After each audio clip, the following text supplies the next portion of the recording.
Chapter 2. In which the landlady pays a visit to Mr. Jones. When Jones had taken leave of his friend the lieutenant, he endeavoured to close his eyes, but all in vain. His spirits were too lively and wakeful to be lulled to sleep. So having amused, or rather tormented, himself with the thoughts of his Sophia till it was open daylight, he called for some tea, upon which occasion my landlady herself vouchsafed to pay him a visit. This was indeed the first time she had seen him, or at least had taken any notice of him, but as the lieutenant had assured her that he was certainly some young gentleman of fashion, she now determined to show him all the respect in her power, for, to speak truly, this was one of those houses where gentlemen, to use the language of advertisements, meet with civil treatment for their money. She had no sooner begun to make his tea, than she likewise began to discourse. "Sir," said she, "I think it is great pity that such a pretty young gentleman should undervalue himself so, as to go about with these soldier fellows. They call themselves gentlemen, I warrant you, but, as my first husband used to say, they should remember it is we that pay them. And to be sure it is very hard upon us to be obliged to pay them, and to keep them too, as we publicans are. I had 20 of 'em last night, besides officers. Nay, for matter o' that, I had rather have the soldiers than officers, for nothing is ever good enough for those sparks, and I am sure if you was to see the bills, sir, it is nothing. I have had less trouble, I warrant you, with a good squire's family, where we take 40 or 50 shillings of a night, besides horses. And yet I warrants me, there is narrower one of those officer fellows but looks upon himself to be as good as arrow a squire of £500 a year. To be sure it doth me good to hear their men run about after 'em, crying your honour, and your honour. Marry come up with such honour, and an ordinary at a shilling a head. Then there's such swearing among 'em, to be sure it frightens me out o'er my wits. I thinks nothing can ever prosper with such wicked people. And here one of 'em has used you in so barbarous a manner. I thought indeed how well the rest would secure him, they all hang together, for if you had been in danger of death, which I am glad to see you are not, it would have been all as one to such wicked people. They would have let the murderer go. Lord have mercy upon 'em, I would not have such a sin to answer for the whole world. But though you are likely, with the blessing, to recover, there is law for him yet, and if you will employ Lawyer Small, I darest be sworn he'll make the fellow fly the country for him, though perhaps he'll have fled the country before, for it is here today and gone tomorrow with such chaps. I hope, however, you will learn more wit for the future, and return back to your friends. I warrant they are all miserable for your loss, and if they was but to know what had happened, my seeming, I would not for the world they should. Come, we know very well what all the matter is, but if one won't, another will, so pretty a gentleman need never want a lady. I am sure if I was you, I would see the finest she that ever wore a head hanged, before I would go for a soldier for her. Nay, don't blush so, for indeed he did to a violent degree. Why, you thought, sir, I knew nothing of the matter, I warrant you, about Madam Sophia. How, says Jones, starting up, do you know my Sophia? Do I? Marry, cries the landlady, menace the time hath she lain in this house? With her aunt, I suppose, says Jones. Why, there it is now, cries the landlady. I know the old lady very well. And a sweet young creature is Madam Sophia, that's the truth on tea. A sweet creature, cries Jones, oh heavens! Angels are painted fair to look like her. There's in her all that we believe of heathen. Amazing brightness, purity, and truth. Eternal joy and everlasting love. And could I ever have imagined that you had known my Sophia? I wish, says the landlady, you knew half so much of her. What would you have given to have sat by her bedside? What a delicious neck she hath! Her lovely limbs have stretched themselves in that very bed you now lie in. Here, cries Jones, hath Sophia ever laid here? Here, there, in that very bed, says the landlady, where I wish you had her this moment, and she may wish so too for anything I know to the contrary, for she hath mentioned your name to me. Ha, cries he, did she ever mention her poor Jones? You flatter me now, I can never believe so much. Why, then, answered she, as I hope to be saved, and may the devil fetch me if I speak a syllable more than the truth, I have heard her mention Mr. Jones, but in a civil and modest way. I confess, yet I could perceive she thought a great deal more than she said. "Oh, my dear woman," cries Jones, "her thoughts of me I shall never be worthy of. Oh, she is all gentleness, kindness, goodness. Why was such a rascal as I born, ever to give her soft bosom a moment's uneasiness? Why am I cursed? I, who would undergo all the plagues and miseries which any demon ever invented for mankind, to procure her any good, nay, torture itself could not be misery to me, did I but know that she was happy. Why, look you there now, says the landlady, I told her you was a constant lover. But pray, madam, tell me when or where you knew anything of me, for I never was here before, nor do I remember ever to have seen you. Nor is it possible you should, answered she, for you was a little thing when I had you in my lap at the squire's. How, the squire's, says Jones, what, do you know that great and good Mr. Allworthy then? Yes, marry, do I, says she, who in the country doth not? The fame of his goodness indeed, answered Jones, must have extended farther than this, but heaven only can know him, can know that benevolence which it copied from itself, and sent upon earth as its own pattern. Mankind are as ignorant of such divine goodness, as they are unworthy of it, but none so unworthy of it as myself. I, who was raised by him to such a height, taken in, as you must well know, a poor base-born child, adopted by him, and treated as his own son, to dare by my follies to disoblige him, to draw his vengeance upon me. Yes, I deserve it all, for I will never be so ungrateful as ever to think he hath done an act of injustice by me. No, I deserve to be turned out of doors, as I am. And now, madam, says he, I believe you will not blame me for turning soldier, especially with such a fortune as this in my pocket. At which words he shook a purse, which had but very little in it, and which still appeared to the landlady to have less. My good landlady was, according to vulgar phrase, struck all of a heap by this relation. She answered coldly, that to be sure people were the best judges what was most proper for their circumstances. But hark, says she, I think I hear somebody call. Coming. Coming. The devil's in all our folk, nobody hath any ears. I must go downstairs, if you want any more breakfast the maid will come up. Coming. At which words, without taking any leave, she flung out of the room, for the lower sort of people are very tenacious of respect, and though they are contented to give this gratis to persons of quality, yet they never confer it on those of their own order without taking care to be well paid for their pains. Chapter 3. In which the surgeon makes his second appearance. Before we proceed any farther, that the reader may not be mistaken in imagining the landlady knew more than she did, nor surprised that she knew so much, it may be necessary to inform him that the lieutenant had acquainted her that the name of Sophia had been the occasion of the quarrel, and as for the rest of her knowledge, the sagacious reader will observe how she came by it in the preceding scene. Great curiosity was indeed mixed with her virtues, and she never willingly suffered any one to depart from her house, without inquiring as much as possible into their names, families, and fortunes. She was no sooner gone than Jones, instead of animadverting on her behaviour, reflected that he was in the same bed which he was informed had held his dear Sophia. This occasioned 1,000 fond and tender thoughts, which we would dwell longer upon, did we not consider that such kind of lovers will make a very inconsiderable part of our readers. In this situation the surgeon found him, when he came to dress his wound.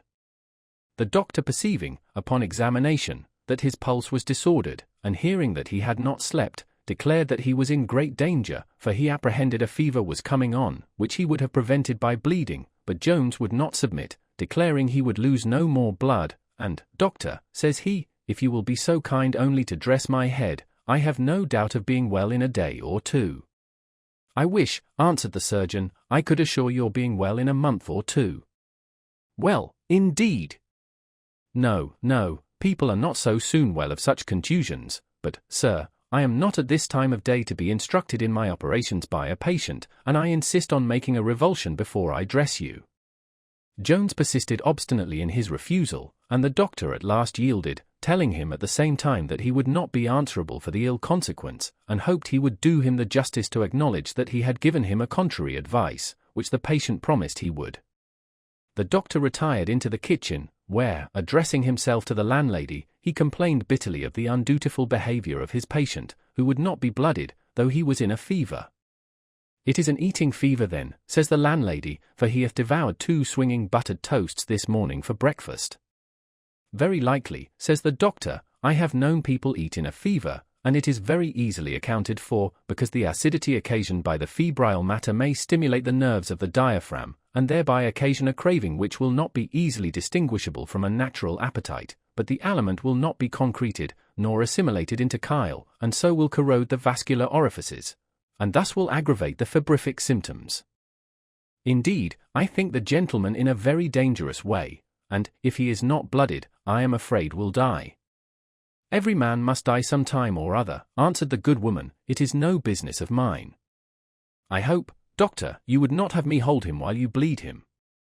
But, hark ye, a word in your ear, I would advise you, before you proceed too far, to take care who is to be your paymaster." "Paymaster," said the doctor, staring, "why, I've a gentleman under my hands, have I not?" "I imagine so as well as you," said the landlady, "but, as my first husband used to say, everything is not what it looks to be. He is an arrant scrub, I assure you.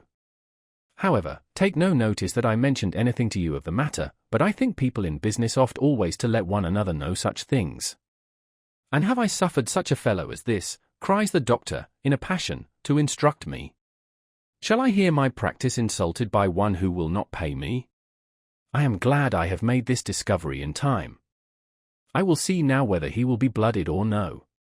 He then immediately went upstairs, and flinging open the door of the chamber with much violence, awake poor Jones from a very sound nap, into which he was fallen, and, what was still worse, from a delicious dream concerning Sophia. "Will you be blooded or no?" cries the doctor, in a rage. "I have told you my resolution already," answered Jones, "and I wish with all my heart you had taken my answer, for you have awaked me out of the sweetest sleep which I ever had in my life." Cries the doctor, "many a man hath dozed away his life. Sleep is not always good, no more than food, but remember, I demand of you for the last time, will you be blooded?" "I answer you for the last time," said Jones, "I will not." "Then I wash my hands of you," cries the doctor, "and I desire you to pay me for the trouble I have had already. 2 journeys at 5s.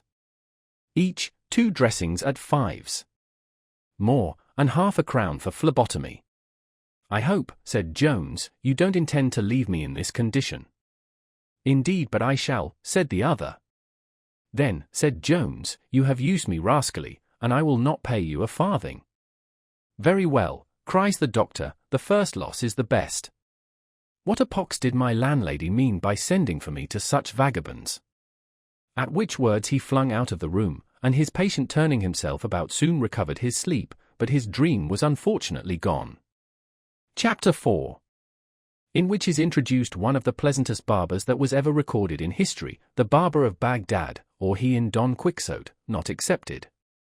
The clock had now struck 5 when Jones awaked from a nap of 7 hours, so much refreshed, and in such perfect health and spirits, that he resolved to get up and dress himself, for which purpose he unlocked his portmanteau, and took out clean linen, and a suit of clothes, but first he slipped on a frock, and went down into the kitchen to bespeak something that might pacify certain tumults he found rising within his stomach. Meeting the landlady, he accosted her with great civility, and asked, what he could have for dinner. "For dinner," says she, "it is an odd time of day to think about dinner. There is nothing dressed in the house, and the fire is almost out." "Well, but," says he, "I must have something to eat, and it is almost indifferent to me what, for, to tell you the truth, I was never more hungry in my life." "Then," says she, "I believe there is a piece of cold buttock and carrot, which will fit you." "Nothing better," answered Jones, "but I should be obliged to you, if you would let it be fried." To which the landlady consented, and said, smiling, she was glad to see him so well recovered, for the sweetness of our hero's temper was almost irresistible. Besides, she was really no ill-humoured woman at the bottom, but she loved money so much, that she hated everything which had the semblance of poverty. Jones now returned in order to dress himself, while his dinner was preparing, and was, according to his orders, attended by the barber. This barber, who went by the name of Little Benjamin, was a fellow of great oddity and humour, which had frequently let him into small inconveniences, such as slaps in the face, kicks in the breech, broken bones, and For every one doth not understand a jest, and those who do are often displeased with being themselves the subjects of it. This vice was, however, incurable in him, and though he had often smarted for it, yet if ever he conceived a joke, he was certain to be delivered of it, without the least respect of persons, time, or place. He had a great many other particularities in his character, which I shall not mention, as the reader will himself very easily perceive them, on his farther acquaintance with this extraordinary person. Jones, being impatient to be dressed, for a reason which may be easily imagined, thought the shaver was very tedious in preparing his suds, and begged him to make haste, to which the other answered with much gravity, for he never discomposed his muscles on any account. Festina lent, is a proverb which I learned long before I ever touched a razor. I find, friend, you are a scholar, replied Jones. A poor one, said the barber, non omnia possumus omnes. Again, said Jones, I fancy you are good at capping verses. Excuse me, sir, said the barber, non tanto me dignor hanere.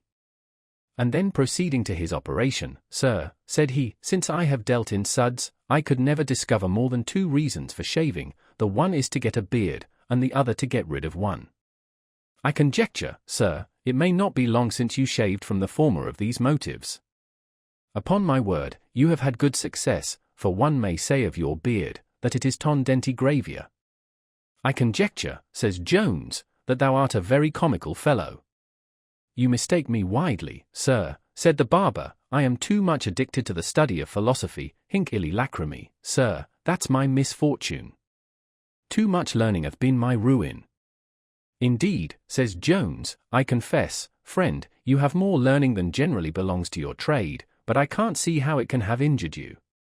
Alas! Sir, answered the shaver, my father disinherited me for it.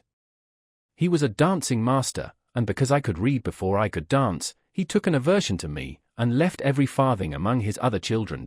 Will you please to have your temples, O la? I ask your pardon, I fancy there is hiatus in manuscriptis. I heard you was going to the wars, but I find it was a mistake. Why do you conclude so, says Jones. Sure, sir, answered the barber, you are too wise a man to carry a broken head thither, for that would be carrying coals to Newcastle. Upon my word, cries Jones, thou art a very odd fellow, and I like thy humour extremely. I shall be very glad if thou wilt come to me after dinner, and drink a glass with me. I long to be better acquainted with thee. Oh dear sir, said the barber, I can do you 20 times as great a favour, if you will accept of it. What is that, my friend? Cries Jones.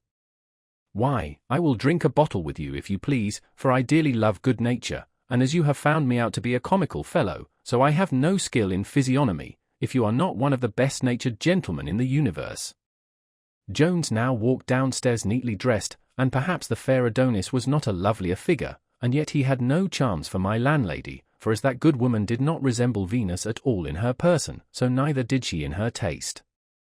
Happy had it been for Nanny the chambermaid, if she had seen with the eyes of her mistress, for that poor girl fell so violently in love with Jones in 5 minutes, that her passion afterwards cost her many a sigh. This Nanny was extremely pretty, and altogether as coy, for she had refused a drawer, and 1 or 2 young farmers in the neighbourhood, but the bright eyes of our hero thawed all her ice in a moment.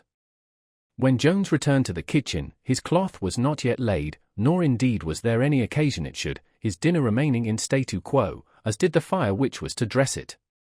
This disappointment might have put many a philosophical temper into a passion, but it had no such effect on Jones. He only gave the landlady a gentle rebuke, saying, since it was so difficult to get it heated he would eat the beef cold. But now the good woman, whether moved by compassion, or by shame, or by whatever other motive, I cannot tell, first gave her servants a round scold for disobeying the orders which she had never given, and then bidding the drawer lay a napkin in the sun, she set about the matter in good earnest, and soon accomplished it.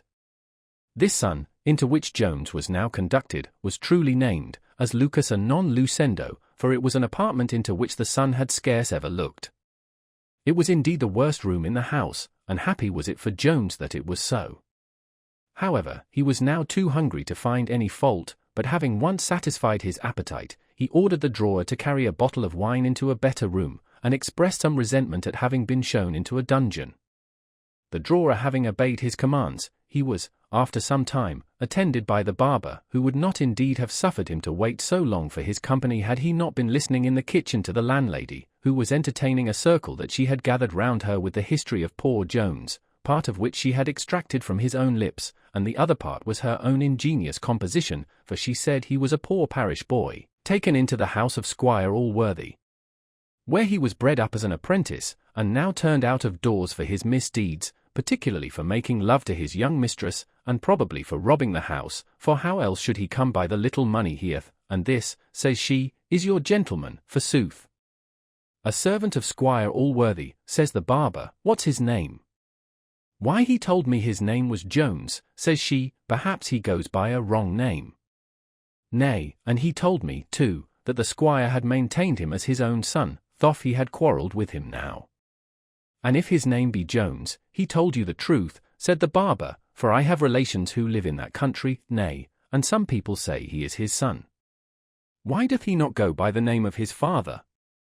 I can't tell that, said the barber. Many people's sons don't go by the name of their father.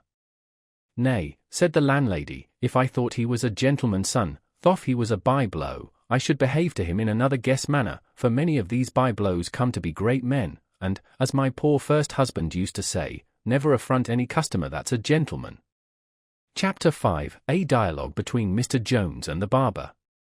This conversation passed partly while Jones was at dinner in his dungeon, and partly while he was expecting the barber in the parlour. And, as soon as it was ended, Mr. Benjamin, as we have said, attended him, and was very kindly desired to sit down. Jones then, filling out a glass of wine, drank his health by the appellation of Doctissim Tonsorum. A go tie by gracious, Domin, said the barber, and then looking very steadfastly at Jones, he said, with great gravity, and with a seeming surprise, as if he had recollected a face he had seen before, Sir, may I crave the favour to know if your name is not Jones? To which the other answered, that it was.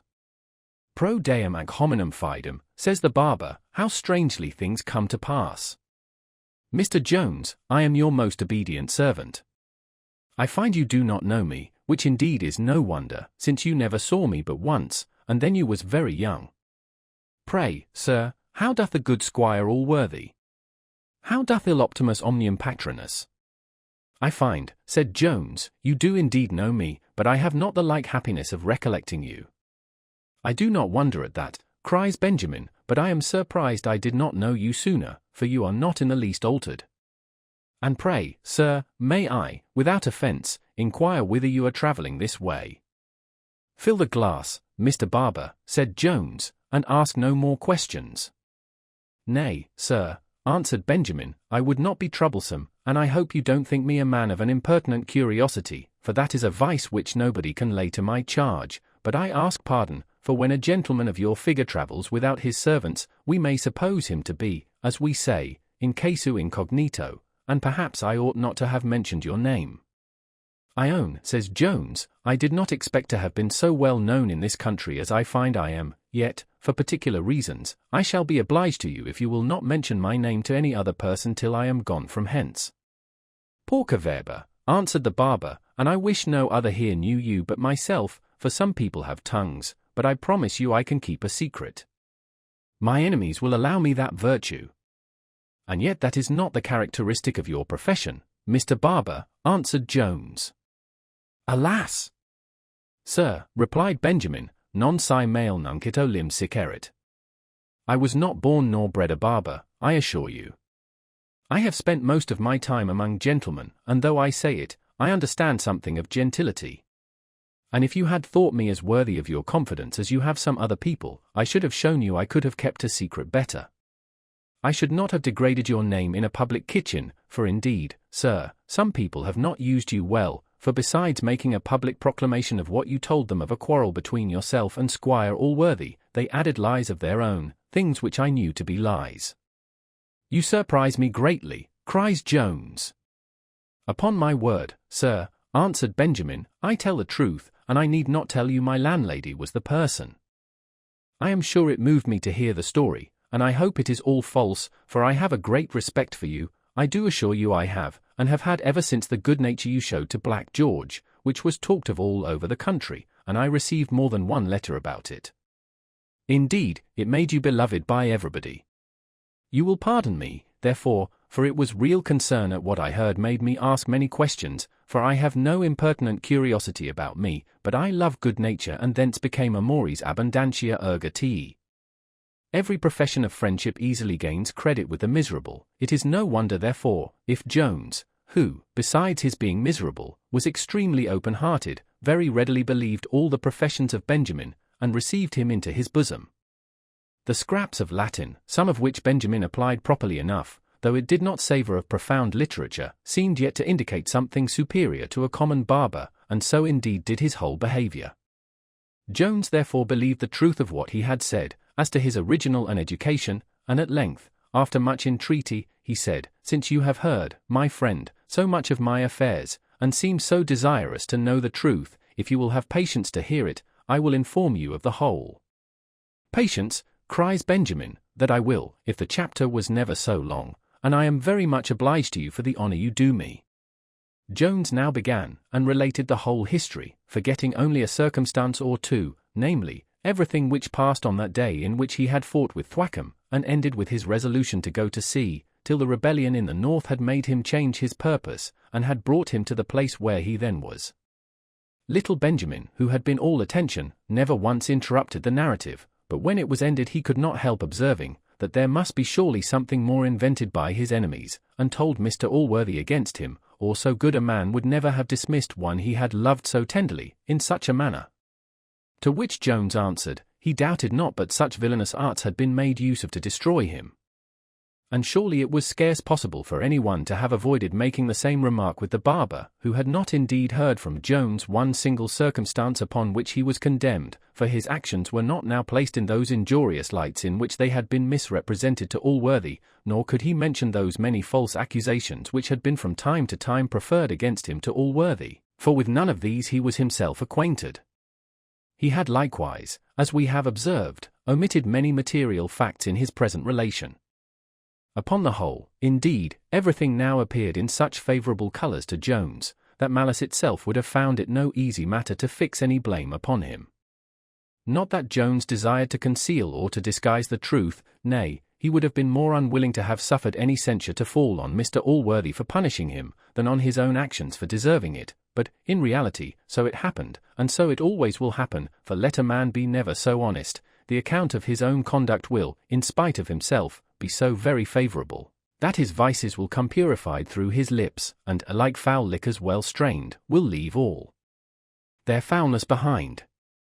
For though the facts themselves may appear, yet so different will be the motives, circumstances, and consequences, when a man tells his own story, and when his enemy tells it, that we scarce can recognize the facts to be one and the same.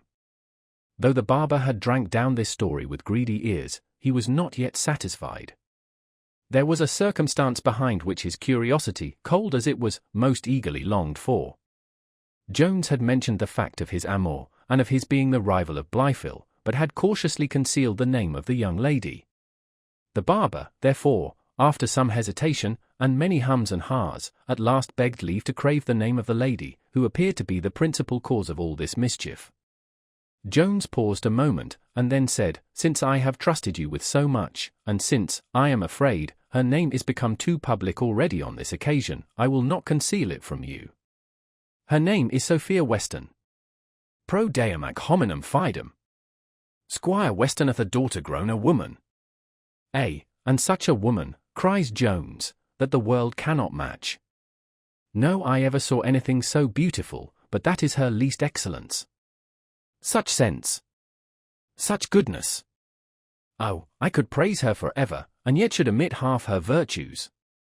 Mr. Weston a daughter grown up, cries the barber, I remember the father a boy, well, tempus edax re rum. The wine being now at an end, the barber pressed very eagerly to be his bottle, but Jones absolutely refused, saying, he had already drank more than he ought, and that he now chose to retire to his room, where he wished he could procure himself a book. A book, cries Benjamin, what book would you have? Latin or English? I have some curious books in both languages, such as Erasmi Colloquia, Ovid de Tristibus, Gradus ad Parnassum, and in English I have several of the best books, though some of them are a little torn, but I have a great part of Stow's Chronicle, the 6th volume of Pope's Homer, the 3rd volume of The Spectator, the 2nd volume of Etchard's Roman History, The Craftsman, Robinson Crusoe, Thomas à Kempis, and 2 volumes of Tom Brown's works. Those last, cries Jones, are books I never saw, so if you please lend me one of those volumes. The barber assured him he would be highly entertained, for he looked upon the author to have been one of the greatest wits that ever the nation produced. He then stepped to his house, which was hard by, and immediately returned, after which, the barber having received very strict injunctions of secrecy from Jones, and having sworn inviolably to maintain it, they separated, the barber went home, and Jones retired to his chamber. Chapter 6. In which more of the talents of Mr. Benjamin will appear, as well as who this extraordinary person was. In the morning Jones grew a little uneasy at the desertion of his surgeon, as he apprehended some inconvenience, or even danger, might attend the not dressing his wound. He inquired of the drawer, what other surgeons were to be met with in that neighbourhood. The drawer told him, there was one not far off, but he had known him often refuse to be concerned after another had been sent before him. But, sir, says he, if you will take my advice, there is not a man in the kingdom can do your business better than the barber who was with you last night. We look upon him to be one of the ablest men at a cut in all this neighbourhood. For though he hath not been here above 3 months, he hath done several great cures. The drawer was presently dispatched for little Benjamin, who being acquainted in what capacity he was wanted, prepared himself accordingly, and attended, but with so different an air and aspect from that which he wore when his basin was under his arm, that he could scarce be known to be the same person. So, Tunzer, says Jones, I find you have more trades than one. How came you not to inform me of this last night? A surgeon, answered Benjamin, with great gravity, is a profession, not a trade. The reason why I did not acquaint you last night that I professed this art, was, that I then concluded you was under the hands of another gentleman, and I never love to interfere with my brethren in their business. Ars omnibus communis. But now, sir, if you please, I will inspect your head, and when I see into your skull, I will give my opinion of your case. Jones had no great faith in this new professor. However, he suffered him to open the bandage and to look at his wound, which as soon as he had done, Benjamin began to groan and shake his head violently. Upon which Jones, in a peevish manner, bid him not play the fool, but tell him in what condition he found him. Shall I answer you as a surgeon, or a friend? Said Benjamin. As a friend, and seriously, said Jones. Why then, upon my soul, cries Benjamin, it would require a great deal of art to keep you from being well after a very few dressings, and if you will suffer me to apply some salve of mine, I will answer for the success. Jones gave his consent, and the plaister was applied accordingly. There, sir, cries Benjamin, now I will, if you please, resume my former self, but a man is obliged to keep up some dignity in his countenance whilst he is performing these operations, or the world will not submit to be handled by him. You can't imagine, sir, of how much consequence a grave aspect is to a grave character. A barber may make you laugh, but a surgeon ought rather to make you cry. Mr. Barber, or Mr. Surgeon, or Mr. Barber-Surgeon, said Jones. Oh dear sir, answered Benjamin, interrupting him, infandum, Regina, Jubes Renever Dolorum. You recall to my mind that cruel separation of the united fraternities, so much to the prejudice of both bodies, as all separations must be, according to the old adage, vis unita fortio, which to be sure there are not wanting some of one or of the other fraternity who are able to construe. What a blow was this to me, who unite both in my own person! Well, by whatever name you please to be called, continued Jones, you certainly are one of the oddest, most comical fellows I ever met with, and must have something very surprising in your story, which you must confess I have a right to hear. I do confess it, answered Benjamin, and will very readily acquaint you with it, when you have sufficient leisure, for I promise you it will require a good deal of time. Jones told him, he could never be more at leisure than at present. Well, then, said Benjamin, I will obey you, but first I will fasten the door, that none may interrupt us. He did so, and then advancing with a solemn air to Jones, said, I must begin by telling you, sir, that you yourself have been the greatest enemy I ever had. Jones was a little startled at this sudden declaration. I your enemy, sir, says he, with much amazement, and some sternness in his look. Nay, be not angry, said Benjamin, for I promise you I am not. you are perfectly innocent of having intended me any wrong, for you was then an infant, but I shall, I believe, unriddle all this the moment I mention my name. Did you never hear, sir, of one Partridge, who had the honour of being reputed your father, and the misfortune of being ruined by that honour? I have, indeed, heard of that Partridge, says Jones, and have always believed myself to be his son. Well, sir, answered Benjamin, I am that Partridge, but I here absolve you from all filial duty, for I do assure you, you are no son of mine. How, replied Jones, and is it possible that a false suspicion should have drawn all the ill consequences upon you, with which I am too well acquainted? It is possible, cries Benjamin, for it is so, but though it is natural enough for men to hate even the innocent causes of their sufferings, yet I am of a different temper. I have loved you ever since I heard of your behaviour to Black George, as I told you, and I am convinced, from this extraordinary meeting, that you are born to make me amends for all I have suffered on that account. Besides, I dreamt, the night before I saw you, that I stumbled over a stool without hurting myself, which plainly showed me something good was towards me, and last night I dreamt again, that I rode behind you on a milk-white mare, which is a very excellent dream, and betokens much good fortune, which I am resolved to pursue unless you have the cruelty to deny me. I should be very glad, Mr. Partridge, answered Jones, to have it in my power to make you amends for your sufferings on my account, though at present I see no likelihood of it. However, I assure you I will deny you nothing which is in my power to grant. It is in your power sure enough, replied Benjamin, for I desire nothing more than leave to attend you in this expedition. Nay, I have so entirely set my heart upon it, that if you should refuse me, you will kill both a barber and a surgeon in one breath. Jones answered, smiling, that he should be very sorry to be the occasion of so much mischief to the public. He then advanced many prudential reasons, in order to dissuade Benjamin, whom we shall hereafter call Partridge, from his purpose, but all were in vain. Partridge relied strongly on his dream of the milk-white mare.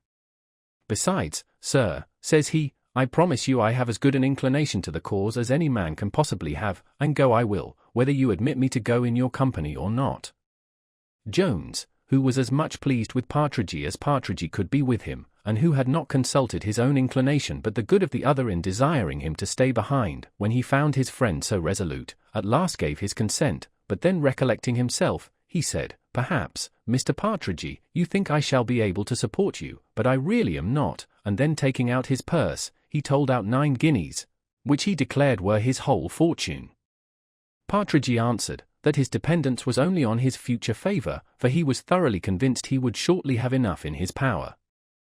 At present, sir, said he, I believe I am rather the richer man of the two, but all I have is at your service, and at your disposal. I insist upon your taking the whole, and I beg only to attend you in the quality of your servant, nil desperandum ist tucro ducit auspis tucro, but to this generous proposal concerning the money, Jones would by no means submit. It was resolved to set out the next morning, when a difficulty arose concerning the baggage, for the portmanteau of Mr. Jones was too large to be carried without a horse. If I may presume to give my advice, says Partridge, this portmanteau, with everything in it, except a few shirts, should be left behind. Those I shall be easily able to carry for you, and the rest of your clothes will remain very safe locked up in my house. This method was no sooner proposed than agreed to, and then the barber departed, in order to prepare everything for his intended expedition. Chapter 7. Containing better reasons than any which have yet appeared for the conduct of Partridge, an apology for the weakness of Jones, and some further anecdotes concerning my landlady. Though Partridge was one of the most superstitious of men, he would hardly perhaps have desired to accompany Jones on his expedition merely from the omens of the joint stool and white mare, if his prospect had been no better than to have shared the plunder gained in the field of battle. In fact, when Partridge came to ruminate on the relation he had heard from Jones, he could not reconcile to himself that Mr. Allworthy should turn his son, for so he most firmly believed him to be, out of doors, for any reason which he had heard assigned. He concluded, therefore, that the whole was a fiction, and that Jones, of whom he had often from his correspondence heard the wildest character, had in reality run away from his father. It came into his head, therefore, that if he could prevail with the young gentleman to return back to his father, he should by that means render a service to Allworthy, which would obliterate all his former anger, nay, indeed, he conceived that very anger was counterfeited, and that Allworthy had sacrificed him to his own reputation. And this suspicion indeed he well accounted for, from the tender behaviour of that excellent man to the foundling child, from his great severity to Partridge, who, knowing himself to be innocent, could not conceive that any other should think him guilty. Lastly, from the allowance which he had privately received long after the annuity had been publicly taken from him, and which he looked upon as a kind of smart money, or rather by way of atonement for injustice, for it is very uncommon, I believe, for men to ascribe the benefactions they receive to pure charity, when they can possibly impute them to any other motive. If he could by any means therefore persuade the young gentleman to return home, he doubted not but that he should again be received into the favour of Allworthy, and well rewarded for his pains, nay, and should be again restored to his native country, a restoration which Ulysses himself never wished more heartily than poor Partridge. As for Jones, he was well satisfied with the truth of what the other had asserted, and believed that Partridge had no other inducements but love to him, and zeal for the cause, a blamable want of caution and diffidence in the veracity of others, in which he was highly worthy of censure. To say the truth, there are but two ways by which men become possessed of this excellent quality.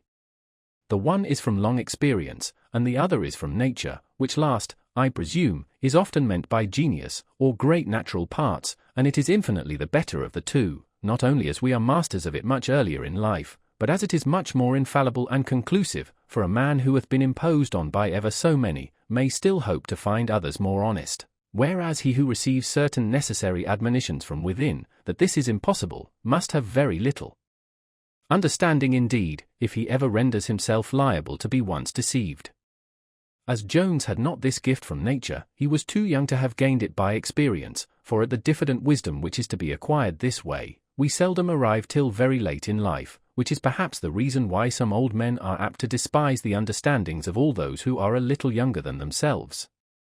Jones spent most part of the day in the company of a new acquaintance.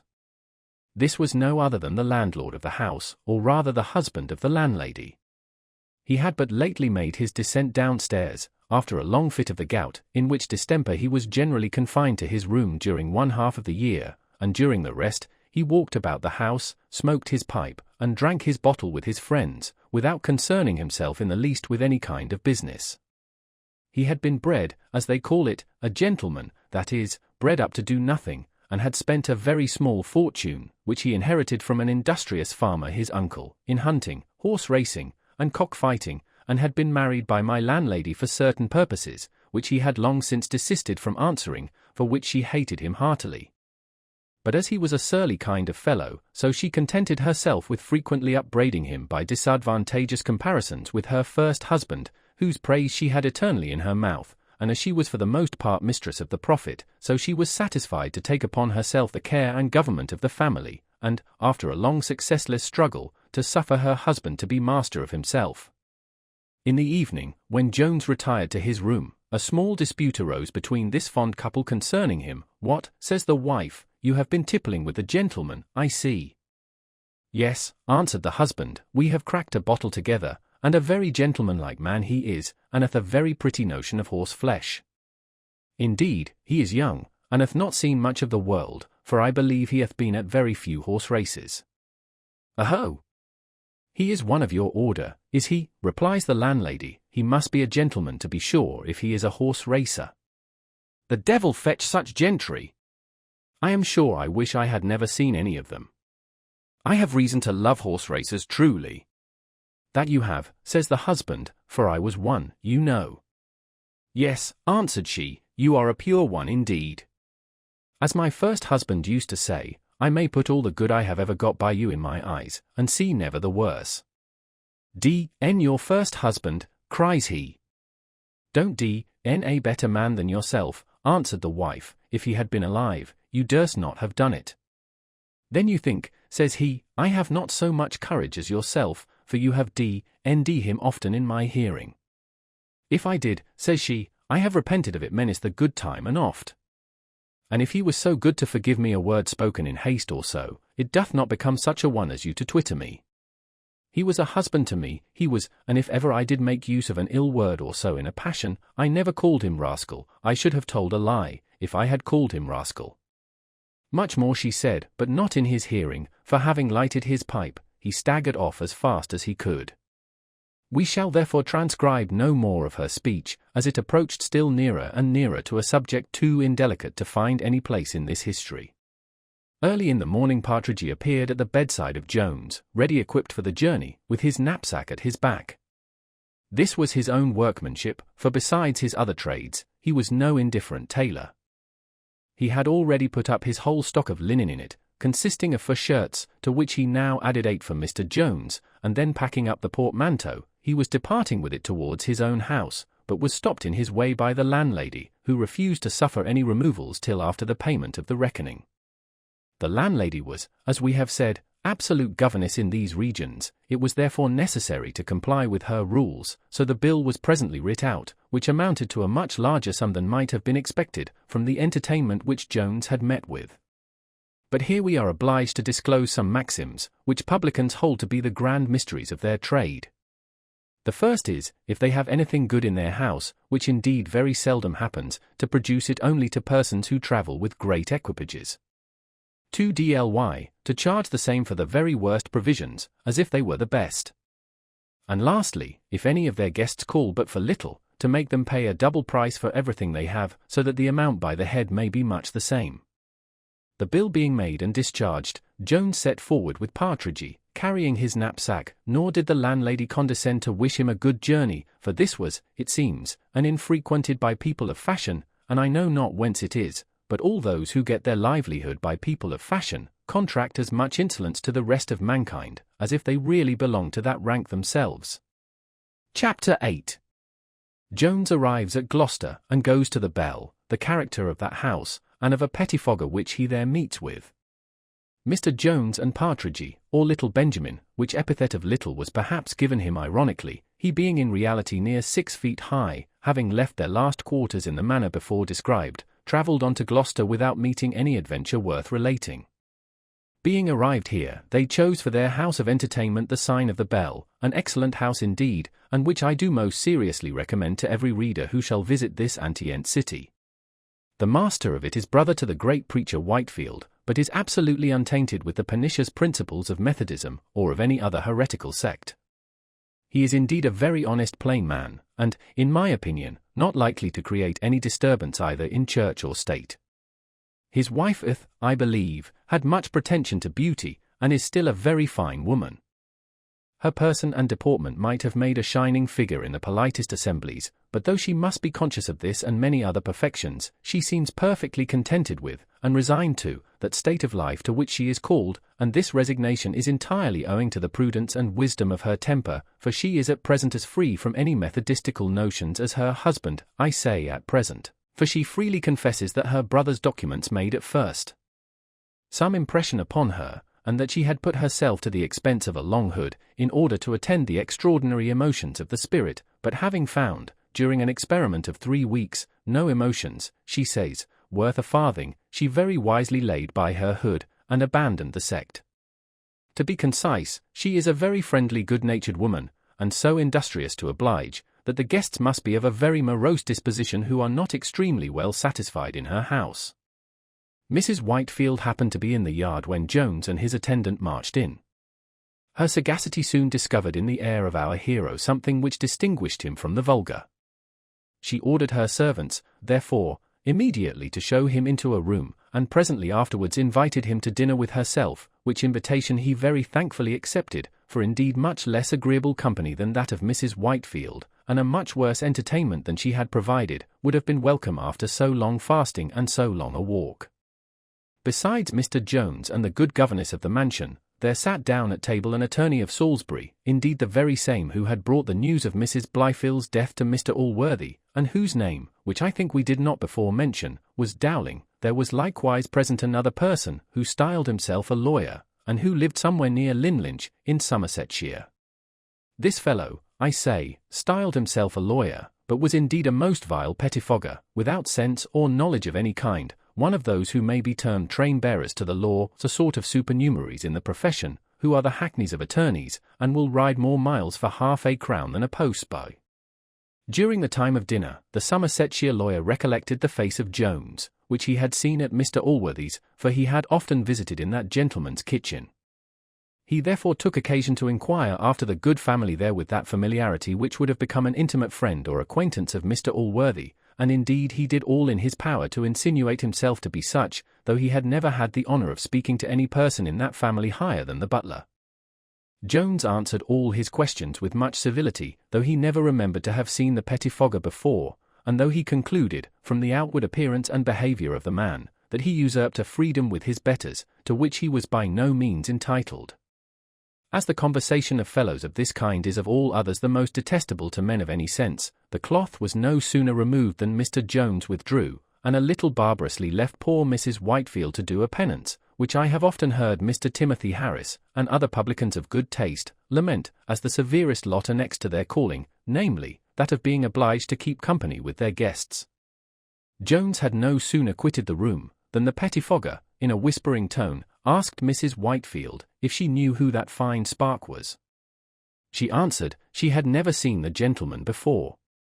The gentleman, indeed, replied the pettifogger, a pretty gentleman, truly. Why, he's the bastard of a fellow who was hanged for horse stealing. He was dropped at Squire Allworthy's door, where one of the servants found him in a box so full of rainwater that he would certainly have been drowned, had he not been reserved for another fate. You need not mention it, I protest, we understand what that fate is very well, cries Dowling, with a most facetious grin. Well, continued the other, the squire ordered him to be taken in, for he is a timbersome man everybody knows, and was afraid of drawing himself into a scrape, and there the bastard was bred up, and fed, and cloathified all to the world like any gentleman, and there he got one of the servant maids with child, and persuaded her to swear it to the squire himself. And afterwards he broke the arm of one Mr. Thwackum, a clergyman, only because he reprimanded him for following whores, and afterwards he snapped a pistol at Mr. Blyfield behind his back, and once, when Squire Allworthy was sick, he got a drum, and beat it all over the house to prevent him from sleeping, and 20 other pranks he hath played, for all which, about 4 or 5 days ago, just before I left the country, the squire stripped him stark naked, and turned him out of doors. And very justly too, I protest, cries Dowling, I would turn my own son out of doors, if he was guilty of half as much. And pray what is the name of this pretty gentleman? The name Oeun, answered pettifogger, why, he is called Thomas Jones. Jones, answered Dowling a little eagerly, what, Mr. Jones that lived at Mr. Allworthy's? Was that the gentleman that dined with us? The very same, said the other. I have heard of the gentleman, cries Dowling, often, but I never heard any ill character of him. And I am sure, says Mrs. Whitefield, if half what this gentleman hath said be true, Mr. Jones hath the most deceitful countenance I ever saw, for sure his looks promise something very different, and I must say, for the little I have seen of him, he is as civil a well-bred man as you would wish to converse with. Pettifogger, calling to mind that he had not been sworn, as he usually was, before he gave his evidence, now bound what he had declared with so many oaths and imprecations that the landlady's ears were shocked, and she put a stop to his swearing, by assuring him of her belief. Upon which he said, I hope, madam, you imagine I would scorn to tell such things of any man, unless I knew them to be true. What interest have I in taking away the reputation of a man who never injured me? I promise you every syllable of what I have said is fact, and the whole country knows it. As Mrs. Whitefield had no reason to suspect that the pettifogger had any motive or temptation to abuse Jones, the reader cannot blame her for believing what he so confidently affirmed with many oaths. She accordingly gave up her skill in physiognomy, and henceforwards conceived so ill an opinion of her guest, that she heartily wished him out of her house. This dislike was now farther increased by a report which Mr. Whitefield made from the kitchen, where Partridge had informed the company, that though he carried the knapsack, and contented himself with staying among servants, while Tom Jones, as he called him, was regaling in the parlour, he was not his servant, but only a friend and companion, and as good a gentleman as Mr. Jones himself. Dowling sat all this while silent, biting his fingers, making faces, grinning, and looking wonderfully arch. At last he opened his lips, and protested that the gentleman looked like another sort of man. He then called for his bill with the utmost haste, declared he must be at Hereford that evening, lamented his great hurry of business, and wished he could divide himself into 20 pieces, in order to be at once in 20 places. The pettifogger now likewise departed, and then Jones desired the favour of Mrs. Whitefield's company to drink tea with him, but she refused, and with a manner so different from that with which she had received him at dinner, that it a little surprised him. And now he soon perceived her behavior totally changed, for instead of that natural affability which we have before celebrated, she wore a constrained severity on her countenance, which was so disagreeable to Mr. Jones, that he resolved, however late, to quit the house that evening. He did indeed account somewhat unfairly for this sudden change, for besides some hard and unjust surmises concerning female fickleness and mutability, he began to suspect that he owed this want of civility to his want of horses, a sort of animals which, as they dirty no sheets, are thought in inns to pay better for their beds than their riders, and are therefore considered as the more desirable company. But Mrs. Whitefield, to do her justice, had a much more liberal way of thinking. She was perfectly well bred, and could be very civil to a gentleman, though he walked on foot. In reality, she looked on our hero as a sorry scoundrel, and therefore treated him as such, for which not even Jones himself, had he known as much as the reader, could have blamed her. Nay, on the contrary, he must have approved her conduct, and have esteemed her the more for the disrespect shown towards himself.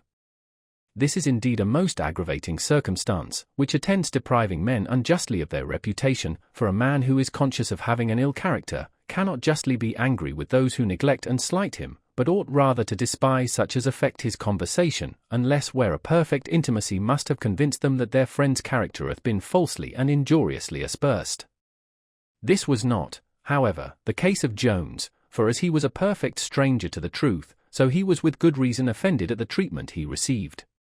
He therefore paid his reckoning and departed, highly against the will of Mr. Partridge, who having remonstrated much against it to no purpose, at last condescended to take up his knapsack and to attend his friend. Chapter 9. Containing several dialogues between Jones and Partridge, concerning love, cold, hunger, and other matters, with the lucky and narrow escape of Partridge, as he was on the very brink of making a fatal discovery to his friend. The shadows began now to descend larger from the high mountains, the feathered creation had betaken themselves to their rest. Now the highest order of mortals were sitting down to their dinners, and the lowest order to their suppers. In a word, the clock struck 5 just as Mr. Jones took his leave of Gloucester, an hour at which, as it was now midwinter, the dirty fingers of night would have drawn her sable curtain over the universe, had not the moon forbid her, who now, with a face as broad and as red as those of some jolly mortals, who, like her, turn night into day, began to rise from her bed, where she had slumbered away the day, in order to sit up all night. Jones had not travelled far before he paid his compliments to that beautiful planet, and, turning to his companion, asked him if he had ever beheld so delicious an evening. Partridge making no ready answer to his question, he proceeded to comment on the beauty of the moon, and repeated some passages from Milton, who hath certainly excelled all other poets in his description of the heavenly luminaries. He then told Partridge the story from the Spectator of 2 lovers who had agreed to entertain themselves when they were at a great distance from each other, by repairing, at a certain fixed hour, to look at the moon, thus pleasing themselves with the thought that they were both employed in contemplating the same object at the same time. Those lovers, added he, must have had souls truly capable of feeling all the tenderness of the sublimest of all human passions. Very probably, cries Partridge, but I envy them more, if they had bodies incapable of feeling cold, for I am almost frozen to death, and am very much afraid I shall lose a piece of my nose before we get to another house of entertainment. Nay, truly, we may well expect some judgment should happen to us for our folly in running away so by night from one of the most excellent inns I ever set my foot into. I am sure I never saw more good things in my life, and the greatest lord in the land cannot live better in his own house than he may there. And to forsake such a house, and go a-rambling about the country, the Lord knows whither, per divia rura viarum, I say nothing for my part, but some people might not have charity enough to conclude we were in our sober senses. Fie upon it, Mr. Partridge, says Jones, have a better heart, consider you are going to face an enemy, and are you afraid of facing a little cold? I wish, indeed, we had a guide to advise which of these roads we should take. May I be so bold, says Partridge, to offer my advice? Interdum stultus opportuna loquitur, why, which of them, cries Jones, would you recommend? Truly neither of them, answered Partridge. The only road we can be certain of finding is the road we came. A good hearty pace will bring us back to Gloucester in an hour, but if we go forward, the Lord Harry knows when we shall arrive at any place, for I see at least 50 miles before me, and no house in all the way. You see, indeed, a very fair prospect, says Jones, which receives great additional beauty from the extreme lustre of the moon. However, I will keep the left-hand track, as that seems to lead directly to those hills, which we were informed lie not far from Worcester. And here, if you are inclined to quit me, you may, and return back again, but for my part, I am resolved to go forward. It is unkind in you, sir, says Partridge, to suspect me of any such intention. What I have advised hath been as much on your account as on my own, but since you are determined to go on, I am as much determined to follow. I pray see qua te. They now travelled some miles without speaking to each other, during which suspense of discourse Jones often sighed, and Benjamin groaned as bitterly, though from a very different reason. At length Jones made a full stop, and turning about, cries, Who knows, Partridge, but the loveliest creature in the universe may have her eyes now fixed on that very moon which I behold at this instant. Very likely, sir, answered Partridge, and if my eyes were fixed on a good sirloin of roast beef, the devil might take the moon and her horns into the bargain. Did ever Tramontane make such an answer? Cries Jones. Prithee, Partridge, wast thou ever susceptible of love in thy life, or hath time worn away all the traces of it from thy memory? Alack a day, cries Partridge, well would it have been for me if I had never known what love was. Infandum regina jubes renever dolorum. I am sure I have tasted all the tenderness, and sublimities, and bitternesses of the passion. Was your mistress unkind, then, says Jones. Very unkind, indeed, sir, answered Partridge, for she married me, and made one of the most confounded wives in the world. However, heaven be praised, she's gone, and if I believed she was in the moon, according to a book I once read, which teaches that to be the receptacle of departed spirits, I would never look at it for fear of seeing her, but I wish, sir, that the moon was a looking-glass for your sake, and that Miss Sophia Weston was now placed before it. My dear Partridge, cries Jones, what a thought was there! A thought which I am certain could never have entered into any mind but that of a lover. Oh, Partridge! Could I hope once again to see that face, but, alas! All those golden dreams are vanished forever, and my only refuge from future misery is to forget the object of all my former happiness. And do you really despair of ever seeing Miss Weston again? Answered Partridge. If you will follow my advice I will engage you shall not only see her but have her in your arms. Ha! Do not awaken a thought of that nature, cries Jones, I have struggled sufficiently to conquer all such wishes already. Nay, answered Partridge, if you do not wish to have your mistress in your arms you are a most extraordinary lover indeed.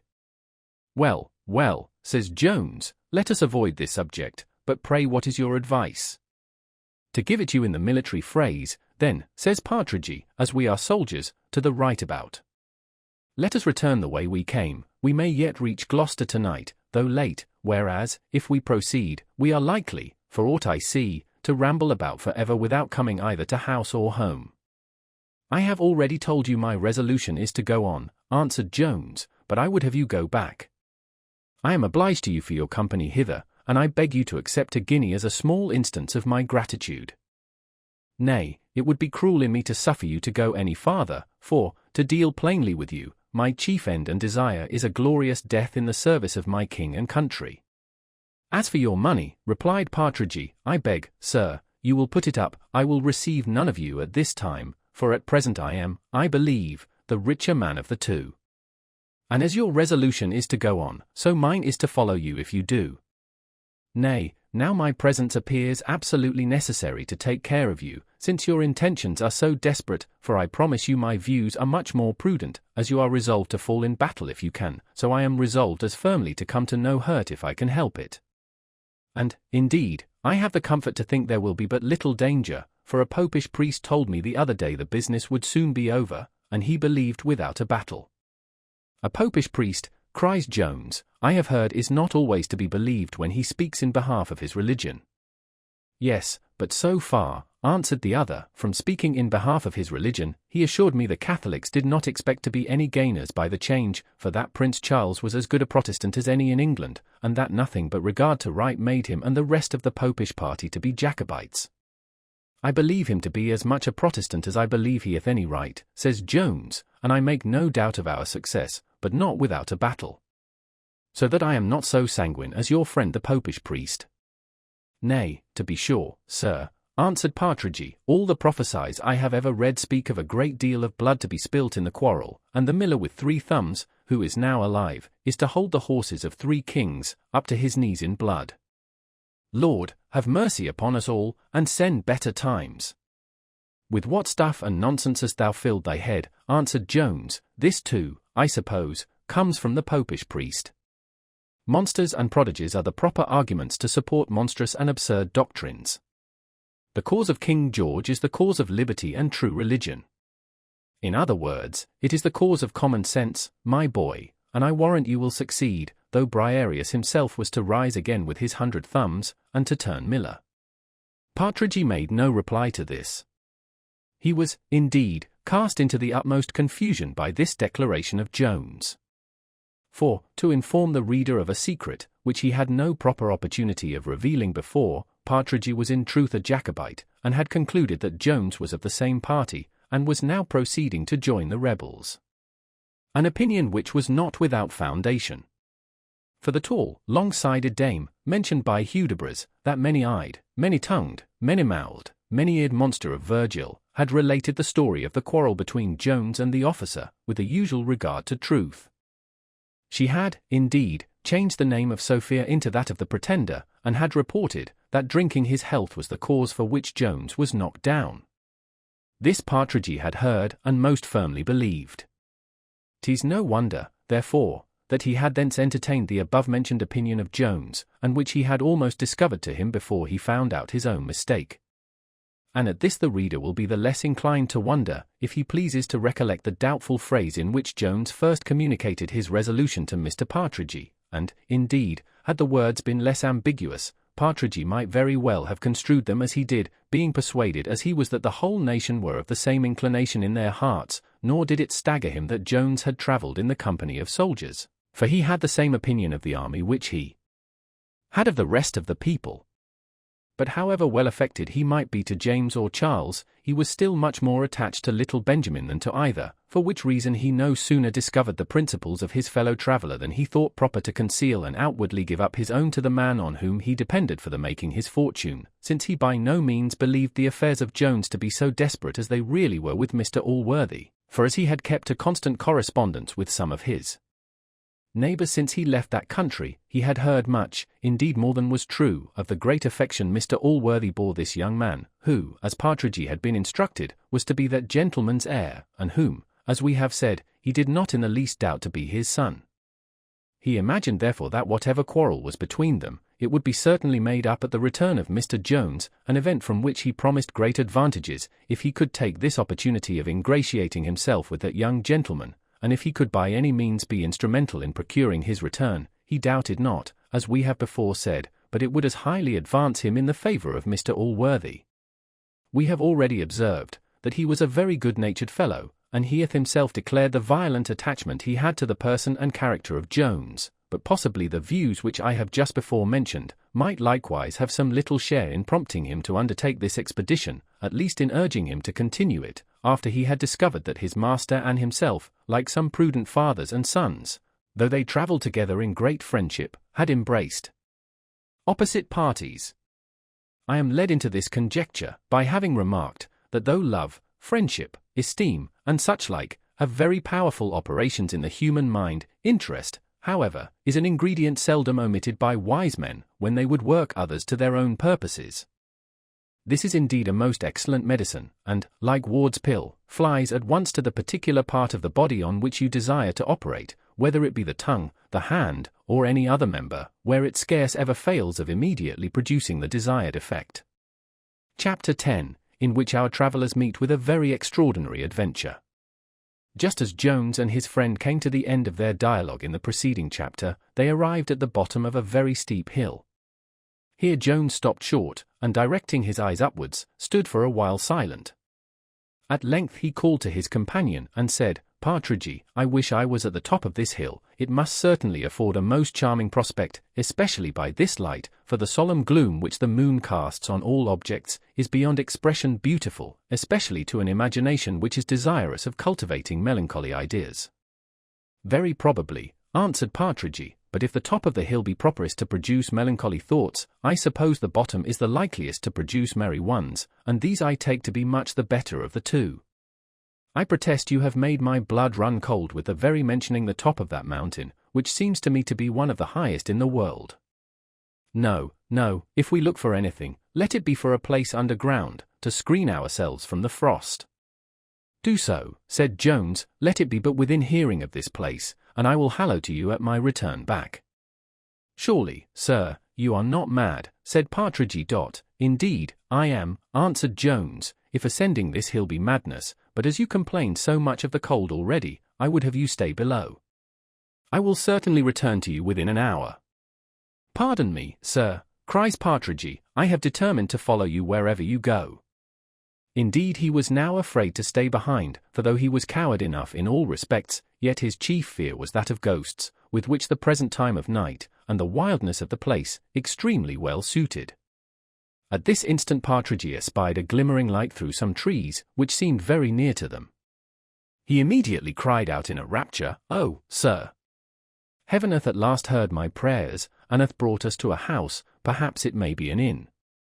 Let me beseech you, sir, if you have any compassion either for me or yourself, do not despise the goodness of Providence, but let us go directly to yon light. Whether it be a public house or no, I am sure if they be Christians that dwell there, they will not refuse a little house room to persons in our miserable condition." Jones at length yielded to the earnest supplications of Partridge, and both together made directly towards the place whence the light issued. They soon arrived at the door of this house, or cottage, for it might be called either, without much impropriety. Here Jones knocked several times without receiving any answer from within, at which Partridge, whose head was full of nothing but of ghosts, devils, witches, and such like, began to tremble, crying, "Lord, have mercy upon us! Surely the people must be all dead. I can see no light neither now, and yet I am certain I saw a candle burning but a moment before. Well, I have heard of such things." "What hast thou heard of?" said Jones. "The people are either fast asleep, or probably, as this is a lonely place, are afraid to open their door." He then began to vociferate pretty loudly, and at last an old woman, opening an upper casement, asked who they were, and what they wanted. Jones answered, they were travellers who had lost their way, and having seen a light in the window, had been led thither in hopes of finding some fire to warm themselves. "Whoever you are," cries the woman, "you have no business here, nor shall I open the door to any one at this time of night."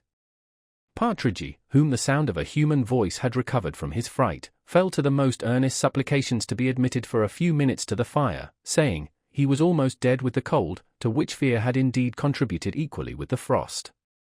He assured her that the gentleman who spoke to her was one of the greatest squires in the country, and made use of every argument, save one, which Jones afterwards effectually added, and this was, the promise of £50, a bribe too great to be resisted by such a person, especially as the genteel appearance of Jones, which the light of the moon plainly discovered to her, together with his affable behaviour, had entirely subdued those apprehensions of thieves which she had at first conceived. She agreed, therefore, at last, to let them in, where Partridge, to his infinite joy, found a good fire ready for his reception.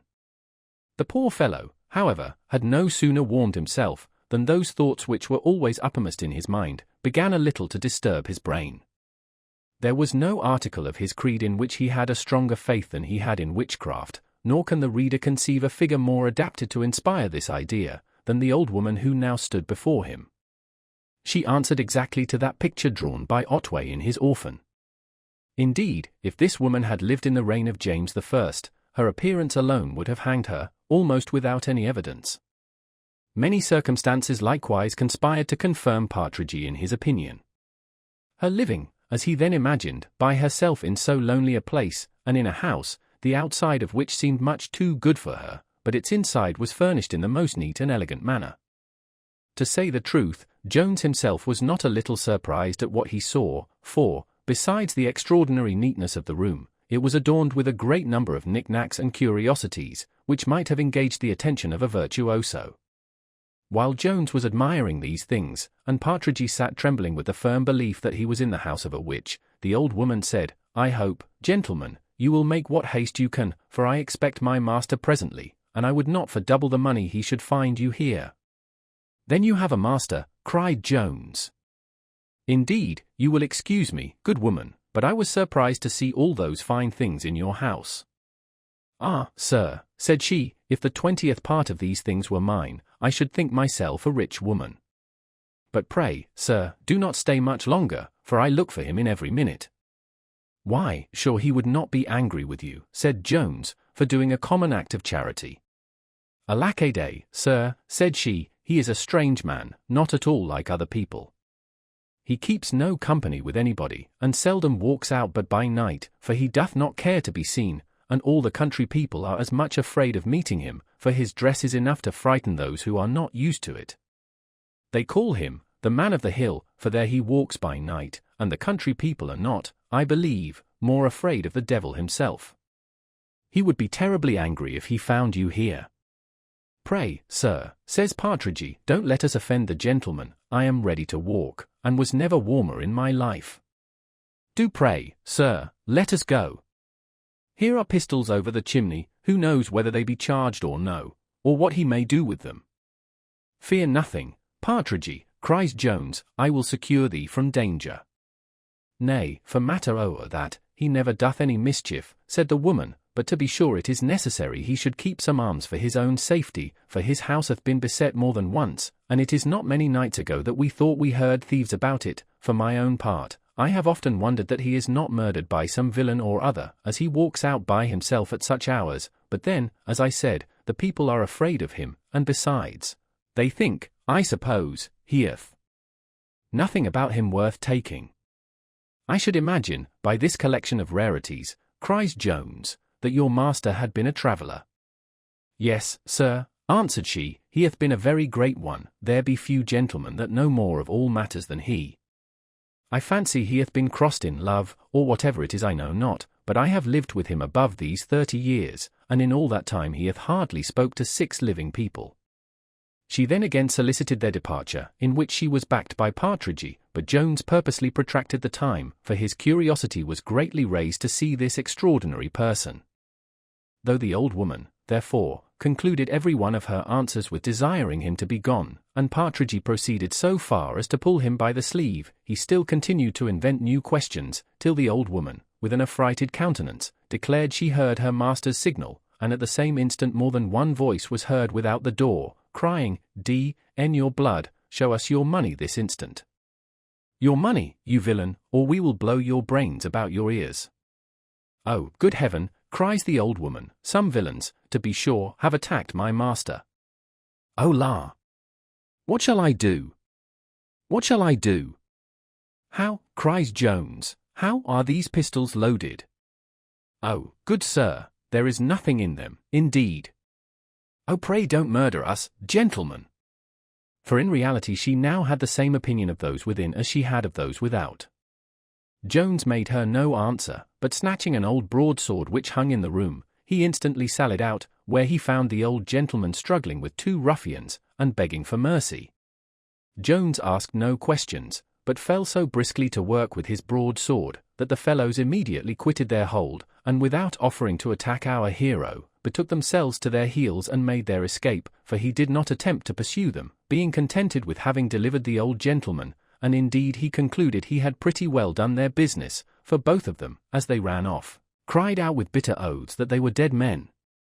Jones presently ran to lift up the old gentleman, who had been thrown down in the scuffle, expressing at the same time great concern lest he should have received any harm from the villains. The old man stared a moment at Jones, and then cried, "No, sir, no, I have very little harm, I thank you.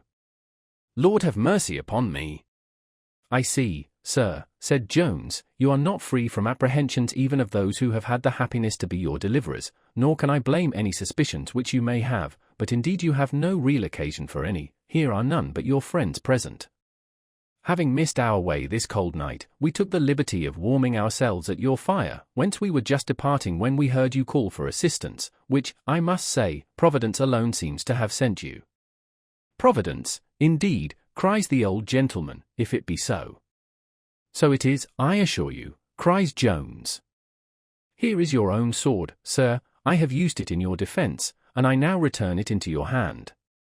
The old man, having received the sword, which was stained with the blood of his enemies, looked steadfastly at Jones during some moments, and then with a sigh cried out, "You will pardon me, young gentleman, I was not always of a suspicious temper, nor am I a friend to ingratitude."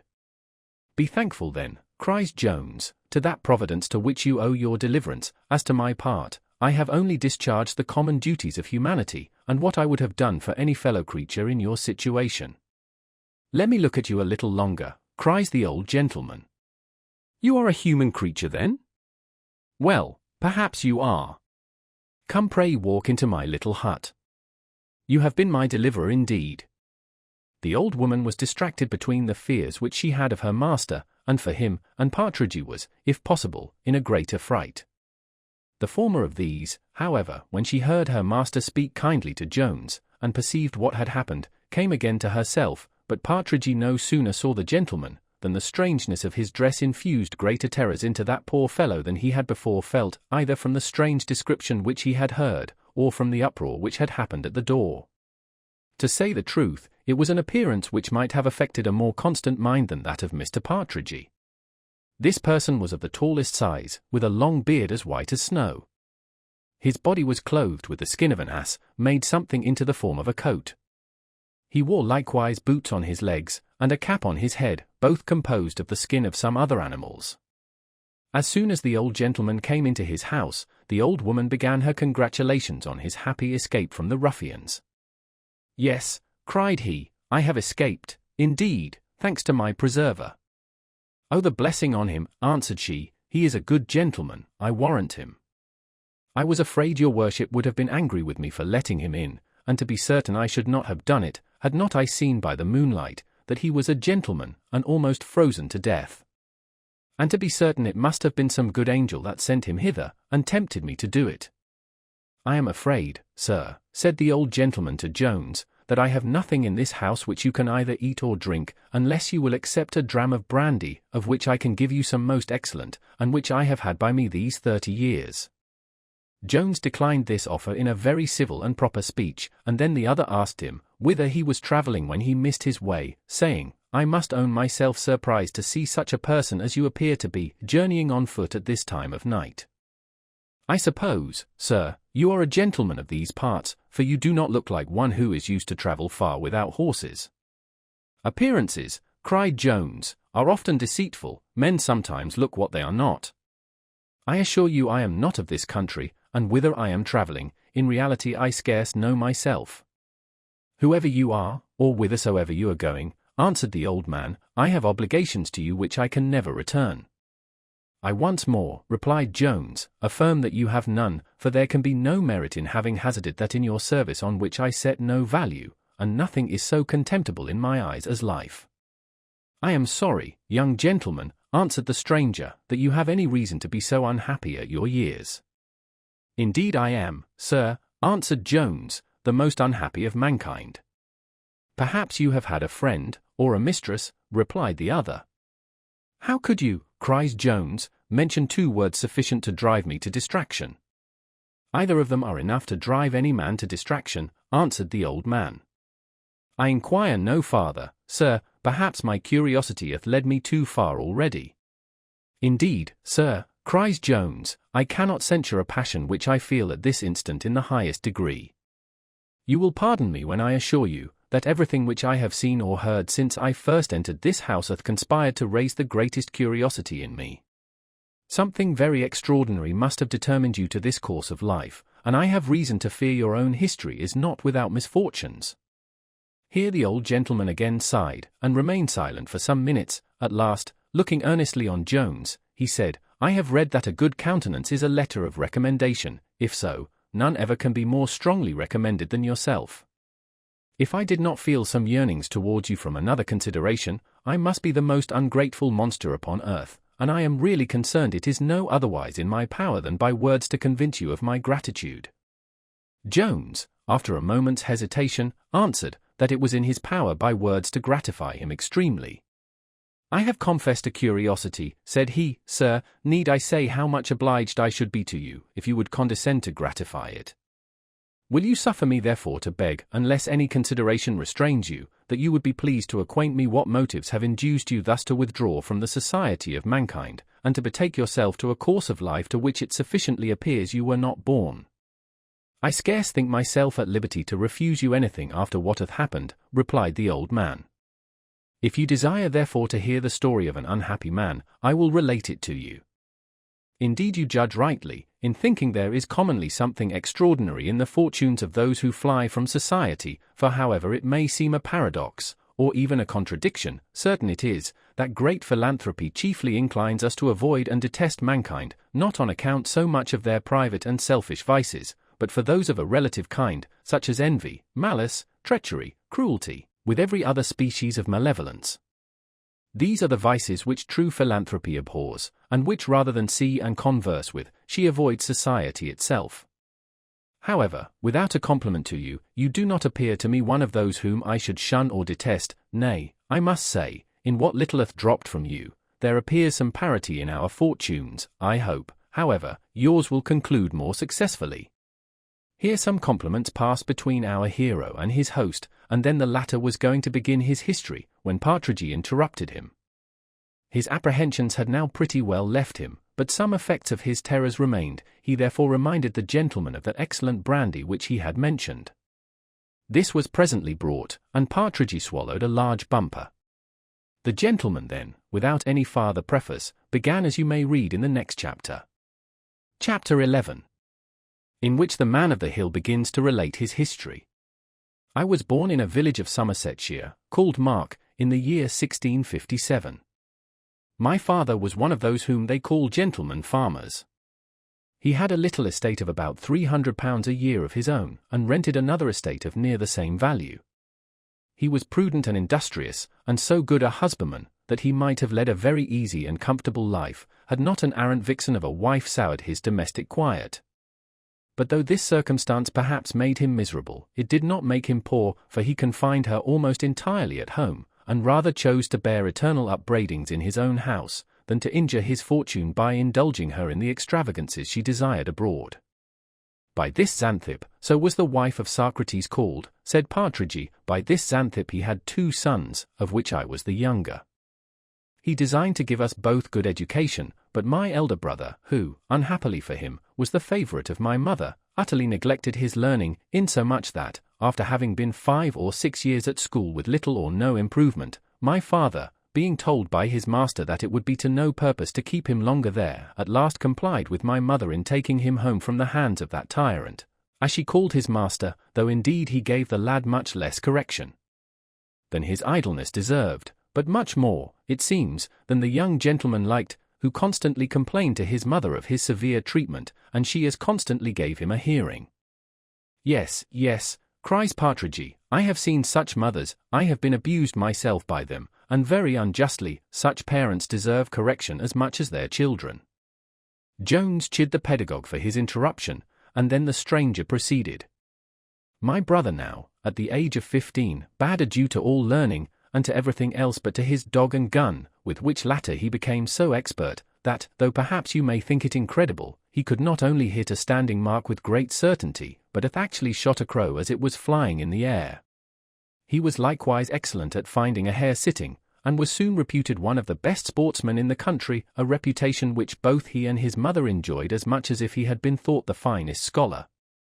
The situation of my brother made me at first think my lot the harder, in being continued at school, but I soon changed my opinion, for as I advanced pretty fast in learning, my labours became easy, and my exercise so delightful, that holidays were my most unpleasant time, for my mother, who never loved me, now apprehending that I had the greater share of my father's affection, and finding, or at least thinking, that I was more taken notice of by some gentlemen of learning, and particularly by the parson of the parish, than my brother, she now hated my sight, and made home so disagreeable to me, that what is called by schoolboys Black Monday, was to me the whitest in the whole year. Having at length gone through the school at Taunton, I was thence removed to Exeter College in Oxford, where I remained for years, at the end of which an accident took me off entirely from my studies, and hence, I may truly date the rise of all which happened to me afterwards in life. There was at the same college with myself one Sir George Gresham, a young fellow who was entitled to a very considerable fortune, which he was not, by the will of his father, to come into full possession of till he arrived at the age of 25.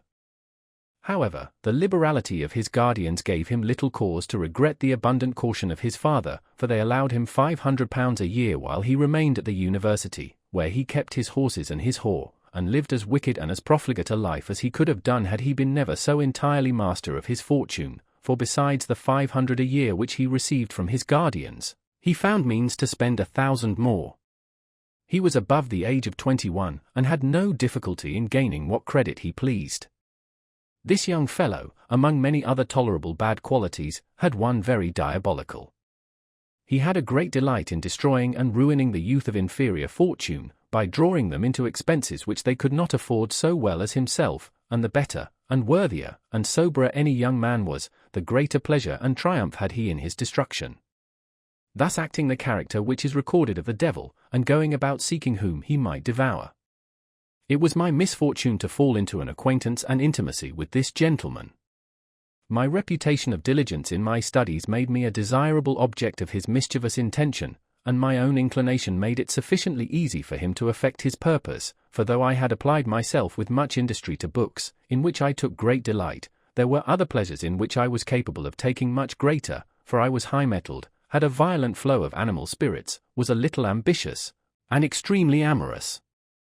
I had not long contracted an intimacy with Sir George before I became a partaker of all his pleasures, and when I was once entered on that scene, neither my inclination nor my spirit would suffer me to play an under part. I was second to none of the company in any acts of debauchery, nay, I soon distinguished myself so notably in all riots and disorders, that my name generally stood first in the roll of delinquents, and instead of being lamented as the unfortunate pupil of Sir George, I was now accused as the person who had misled and debauched that hopeful young gentleman, for though he was the ringleader and promoter of all the mischief, he was never so considered. I fell at last under the censure of the Vice-Chancellor, and very narrowly escaped expulsion. You will easily believe, sir, that such a life as I am now describing must be incompatible with my further progress in learning, and that in proportion as I addicted myself more and more to loose pleasure, I must grow more and more remiss in application to my studies. This was truly the consequence, but this was not all.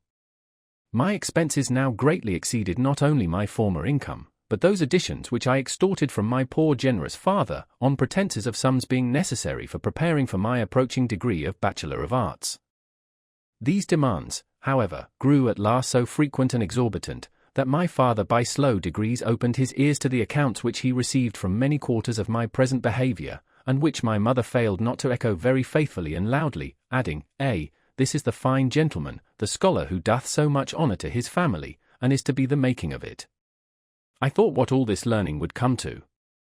He is to be the ruin of us all, I find, after his elder brother hath been denied necessaries for his sake, to perfect his education forsooth, for which he was to pay us such interest. I thought what the interest would come to, with much more of the same kind, but I have, I believe, satisfied you with this taste. My father, therefore, began now to return remonstrances instead of money to my demands, which brought my affairs perhaps a little sooner to a crisis, but had he remitted me his whole income, you will imagine it could have sufficed a very short time to support one who kept pace with the expenses of Sir George Gresham. It is more than possible that the distress I was now in for money, and the impracticability of going on in this manner, might have restored me at once to my senses and to my studies, had I opened my eyes before I became involved in debts from which I saw no hopes of ever extricating myself. This was indeed the great art of Sir George, and by which he accomplished the ruin of many, whom he afterwards laughed at as fools and coxcombs, for vying, as he called it, with a man of his fortune. To bring this about, he would now and then advance a little money himself, in order to support the credit of the unfortunate youth with other people, till, by means of that very credit, he was irretrievably undone. My mind being by these means grown as desperate as my fortune, there was scarce a wickedness which I did not meditate, in order for my relief. Self-murder itself became the subject of my serious deliberation, and I had certainly resolved on it, had not a more shameful, though perhaps less sinful, thought expelled it from my head. Here he hesitated a moment, and then cried out, I protest, so many years have not washed away the shame of this act, and I shall blush while I relate it. Jones desired him to pass over anything that might give him pain in the relation, but Partridge eagerly cried out, "Oh, pray, sir, let us hear this. I had rather hear this than all the rest, as I hope to be saved. I will never mention a word of it." Jones was going to rebuke him, but the stranger prevented it by proceeding thus. "I had a chum, a very prudent, frugal young lad, who, though he had no very large allowance, had by his parsimony heaped up upwards of 40 guineas, which I knew he kept in his escritoire. I took therefore an opportunity of purloining his key from his breeches pocket while he was asleep, and thus made myself master of all his riches, after which I again conveyed his key into his pocket, and counterfeiting sleep, though I never once closed my eyes, lay in bed till after he arose and went to prayers, an exercise to which I had long been unaccustomed. Timorous thieves, by extreme caution, often subject themselves to discoveries, which those of a bolder kind escape. Thus it happened to me, for had I boldly broke open his escritoire, I had, perhaps, escaped even his suspicion, but as it was plain that the person who robbed him had possessed himself of his key, he had no doubt, when he first missed his money, but that his chum was certainly the thief. Now as he was of a fearful disposition, and much my inferior in strength, and I believe in courage, he did not dare to confront me with my guilt, for fear of worse bodily consequences which might happen to him. He repaired therefore immediately to the Vice-Chancellor, and upon swearing to the robbery, and to the circumstances of it, very easily obtained a warrant against one who had now so bad a character through the whole university. Luckily for me, I lay out of the college the next evening, for that day I attended a young lady in a chaise to Whitney, where we stayed all night, and in our return, the next morning, to Oxford, I met one of my cronies, who acquainted me with sufficient news concerning myself to make me turn my horse another way. "Pray, sir, did he mention anything of the warrant?" said Partridge. But Jones begged the gentleman to proceed without regarding any impertinent questions, which he did as follows. Having now abandoned all thoughts of returning to Oxford, the next thing which offered itself was a journey to London. I imparted this intention to my female companion, who at first remonstrated against it, but upon producing my wealth, she immediately consented. We then struck across the country, into the great Cirencester road, and made such haste, that we spent the next evening, save one, in London. When you consider the place where I now was, and the company with whom I was, you will, I fancy, conceive that a very short time brought me to an end of that sum of which I had so iniquitously possessed myself. I was now reduced to a much higher degree of distress than before, the necessaries of life began to be numbered among my wants, and what made my case still the more grievous was, that my paramour, of whom I was now grown immoderately fond, shared the same distresses with myself. To see a woman you love in distress, to be unable to relieve her, and at the same time to reflect that you have brought her into this situation, is perhaps a curse of which no imagination can represent the horrors to those who have not felt it. "I believe it from my soul," cries Jones, "and I pity you from the bottom of my heart." He then took 2 or 3 disorderly turns about the room, and at last begged pardon, and flung himself into his chair, crying, "I thank heaven, I have escaped that." This circumstance, continued the gentleman, so severely aggravated the horrors of my present situation, that they became absolutely intolerable. I could with less pain endure the raging in my own natural unsatisfied appetites, even hunger or thirst, than I could submit to leave ungratified the most whimsical desires of a woman on whom I so extravagantly doted, that, though I knew she had been the mistress of half my acquaintance, I firmly intended to marry her. But the good creature was unwilling to consent to an action which the world might think so much to my disadvantage. And as, possibly, she compassionated the daily anxieties which she must have perceived me suffer on her account, she resolved to put an end to my distress. She soon, indeed, found means to relieve me from my troublesome and perplexed situation, for while I was distracted with various inventions to supply her with pleasures, she very kindly betrayed me to one of her former lovers at Oxford, by whose care and diligence I was immediately apprehended and committed to gaol. Here I first began seriously to reflect on the miscarriages of my former life, on the errors I had been guilty of, on the misfortunes which I had brought on myself, and on the grief which I must have occasioned to one of the best of fathers. When I added to all these the perfidy of my mistress, such was the horror of my mind, that life, instead of being longer desirable, grew the object of my abhorrence, and I could have gladly embraced death as my dearest friend, if it had offered itself to my choice unattended by shame. The time of the assizes soon came, and I was removed by habeas corpus to Oxford, where I expected certain conviction and condemnation, but, to my great surprise, none appeared against me, and I was, at the end of the sessions, discharged for want of prosecution. In short, my chum had left Oxford, and whether from indolence, or from what other motive I am ignorant, had declined concerning himself any farther in the affair. Perhaps, cries Partridge, he did not care to have your blood upon his hands, and he was in the right on T. If any person was to be hanged upon my evidence, I should never be able to lie alone afterwards, for fear of seeing his ghost. I shall shortly doubt, Partridge, says Jones, whether thou art more brave or wise. You may laugh at me, sir, if you please, answered Partridge, but if you will hear a very short story which I can tell, and which is most certainly true, perhaps you may change your opinion. In the parish where I was born, here Jones would have silenced him, but the stranger interceded that he might be permitted to tell his story, and in the meantime promised to recollect the remainder of his own.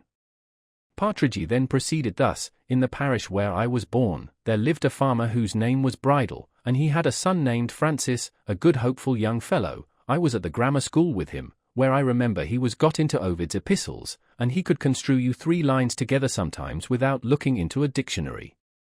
Besides all this, he was a very good lad, never missed church o' Sundays, and was reckoned one of the best psalm singers in the whole parish.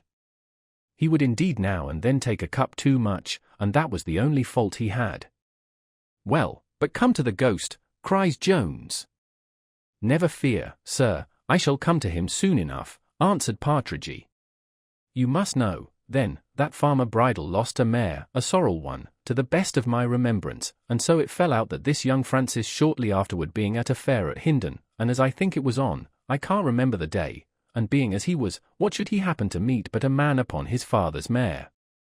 Frank called out presently, "Stop thief," and it being in the middle of the fair, it was impossible, you know, for the man to make his escape. So they apprehended him and carried him before the justice. I remember it was Justice Willoughby, of Noyle, a very worthy good gentleman, and he committed him to prison, and bound Frank in a recognizance. I think they call it a hard word compounded of re and cognosco, but it differs in its meaning from the use of the simple, as many other compounds do. Well, at last down came my Lord Justice Page to hold the assizes, and so the fellow was had up, and Frank was had up for a witness. To be sure, I shall never forget the face of the judge, when he began to ask him what he had to say against the prisoner. He made poor Frank tremble and shake in his shoes. "Well, you fellow," says my lord, "what have you to say? Don't stand humming and hawing, but speak out." But, however, he soon turned altogether as civil to Frank, and began to thunder at the fellow, and when he asked him if he had anything to say for himself, the fellow said he had found the horse. Answered the judge, "Thou art a lucky fellow. I have travelled the circuit these 40 years, and never found a horse in my life, but I'll tell thee what, friend, thou wast more lucky than thou didst know of, for thou didst not only find a horse, but a halter too, I promise thee." To be sure, I shall never forget the word. Upon which everybody fell a laughing, as how could they help it? Nay, and 20 other jests he made, which I can't remember now. There was something about his skill in horseflesh which made all the folks laugh. To be certain, the judge must have been a very brave man, as well as a man of much learning. It is indeed charming sport to hear trials upon life and death. One thing I own I thought a little hard, that the prisoner's counsel was not suffered to speak for him, though he desired only to be heard one very short word, but my lord would not hearken to him, though he suffered a counsellor to talk against him for above half an hour. I thought it hard, I own, that there should be so many of them, my lord, and the court, and the jury, and the counsellors, and the witnesses, all upon one poor man, and he too in chains. Well, the fellow was hanged, as to be sure it could be no otherwise, and poor Frank could never be easy about it. He never was in the dark alone, but he fancied he saw the fellow's spirit. "Well, and is this thy story?" cries Jones. "No, no," answered Partridge. "O Lord, have mercy upon me. I am just now coming to the matter, for one night, coming from the alehouse, in a long, narrow, dark lane, there he ran directly up against him, and the spirit was all in white, and fell upon Frank, and Frank, who was a sturdy lad, fell upon the spirit again, and there they had a tussle together, and poor Frank was dreadfully beat. Indeed he made a shift at last to crawl home, but what with the beating, and what with the fright, he lay ill above a fortnight, and all this is most certainly true." and the whole parish will bear witness to it." The stranger smiled at this story, and Jones burst into a loud fit of laughter, upon which Partridge cried, "You may laugh, sir," and so did some others, particularly a squire, who is thought to be no better than an atheist, who, forsooth, because there was a calf with a white face found dead in the same lane the next morning, would fain have it that the battle was between Frank and that, as if a calf would set upon a man. Besides, Frank told me he knew it to be a spirit, and could swear to him in any court in Christendom, and he had not drank above a quart or two or such a matter of liquor, at the time. Lud have mercy upon us, and keep us all from dipping our hands in blood, I say. "Well, sir," said Jones to the stranger, "Mr. Partridge hath finished his story, and I hope will give you no future interruption, if you will be so kind to proceed." He then resumed his narration, but as he hath taken breath for a while, we think proper to give it to our reader, and shall therefore put an end to this chapter. Chapter 12. In which the man of the hill continues his history. "I had now regained my liberty," said the stranger, "but I had lost my reputation, for there is a wide difference between the case of a man who is barely acquitted of a crime in a court of justice, and of him who is acquitted in his own heart, and in the opinion of the people. I was conscious of my guilt, and ashamed to look any one in the face, so resolved to leave Oxford the next morning, before the daylight discovered me to the eyes of any beholders.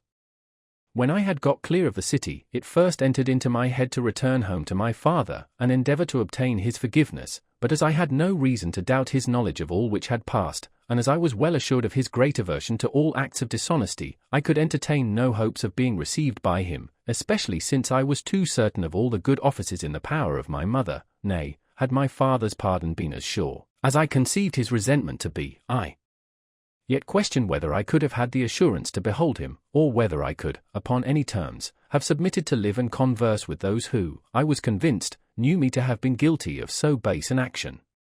I hastened therefore back to London, the best retirement of either grief or shame, unless for persons of a very public character, for here you have the advantage of solitude without its disadvantage, since you may be alone and in company at the same time, and while you walk or sit unobserved, noise, hurry, and a constant succession of objects, entertain the mind, and prevent the spirits from preying on themselves, or rather on grief or shame, which are the most unwholesome diet in the world.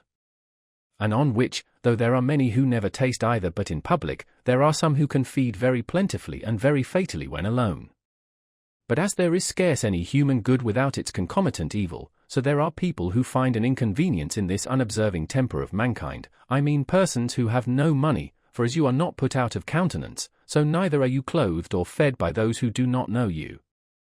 And a man may be as easily starved in Leadenhall Market as in the deserts of Arabia. It was at present my fortune to be destitute of that great evil, as it is apprehended to be by several writers, who I suppose were overburthened with it, namely, money. With submission, sir, said Partridge, I do not remember any writers who have called it malarum, but irritamenta malarum. Effodienta ops, irritamenta malarum. Well, sir, continued the stranger, whether it be an evil, or only the cause of evil, I was entirely void of it, and at the same time of friends, and, as I thought, of acquaintance, when one evening, as I was passing through the inner temple, very hungry, and very miserable, I heard a voice on a sudden hailing me with great familiarity by my Christian name, and upon turning about, I presently recollected the person who so saluted me to have been my fellow collegiate, one who had left the university above a year, and long before any of my misfortunes had befallen me. This gentleman, whose name was Watson, shook me heartily by the hand, and expressing great joy at meeting me, proposed our immediately drinking a bottle together.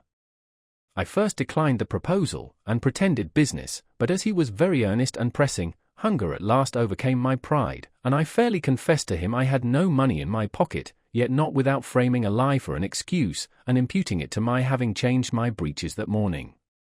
Mr. Watson answered, I thought, Jack, you and I had been too old acquaintance for you to mention such a matter. He then took me by the arm, and was pulling me along, but I gave him very little trouble, for my own inclinations pulled me much stronger than he could do. We then went into the Friars, which you know is the scene of all mirth and jollity. Here, when we arrived at the tavern, Mr. Watson applied himself to the drawer only, without taking the least notice of the cook, for he had no suspicion but that I had dined long since. However, as the case was really otherwise, I forged another falsehood, and told my companion I had been at the further end of the city on business of consequence, and had snapped up a mutton chop in haste, so that I was again hungry, and wished he would add a beefsteak to his bottle. "Some people," cries Partridge, "ought to have good memories, or did you find just money enough in your breeches to pay for the mutton chop?" "Your observation is right," answered the stranger, "and I believe such blunders are inseparable from all dealing in untruth. But to proceed, I began now to feel myself extremely happy. The meat and wine soon revived my spirits to a high pitch, and I enjoyed much pleasure in the conversation of my old acquaintance, the rather as I thought him entirely ignorant of what had happened at the university since his leaving it. But he did not suffer me to remain long in this agreeable delusion, for taking a bumper in one hand, and holding me by the other, "Here, my boy," cries he, "here's wishing you joy of your being so honourably acquitted of that affair laid to your charge." I was thunderstruck with confusion at those words, which Watson observing, proceeded thus: "Nay, never be ashamed, man, thou hast been acquitted, and no one now dares call thee guilty, but, prithee, do tell me, who am thy friend? I hope thou didst really rob him. For rat me if it was not a meritorious action to strip such a sneaking, pitiful rascal, and instead of the 200 guineas, I wish you had taken as many thousand. Come, come, my boy, don't be shy of confessing to me you are not now brought before one of the pimps. D.N. me if I don't honour you for it, for, as I hope for salvation, I would have made no manner of scruple of doing the same thing."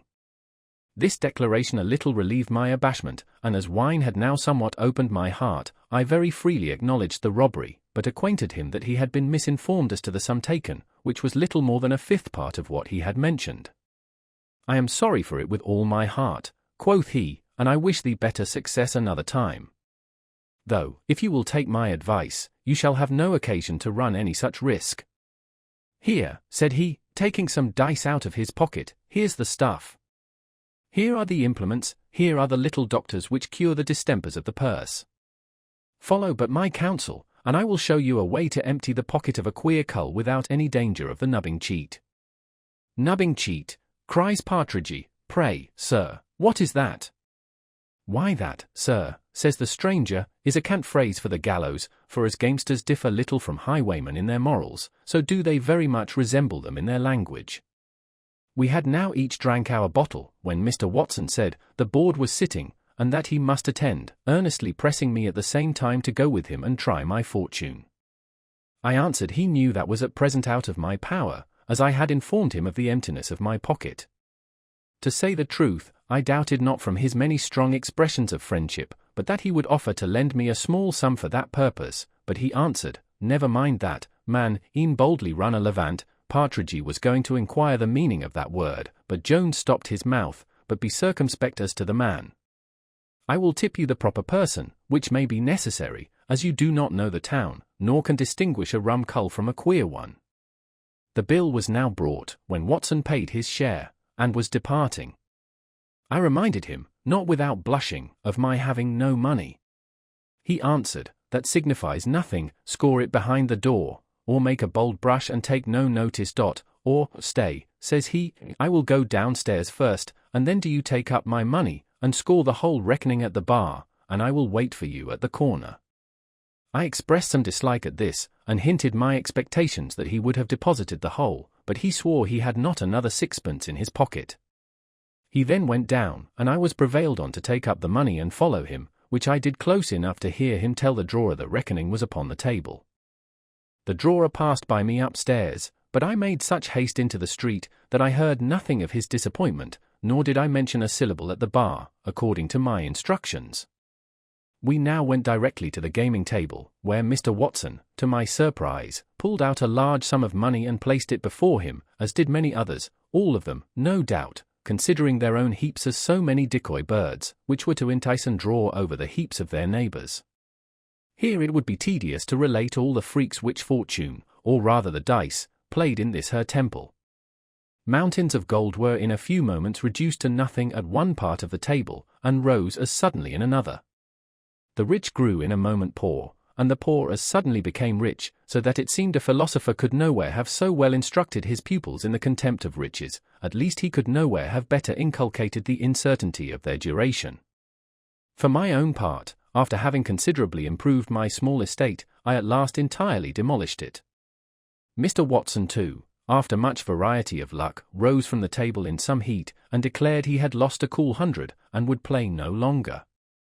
Then coming up to me, he asked me to return with him to the tavern, but I positively refused, saying, I would not bring myself a second time into such a dilemma, and especially as he had lost all his money and was now in my own condition. Pooh, says he, I have just borrowed a couple of guineas of a friend, and one of them is at your service.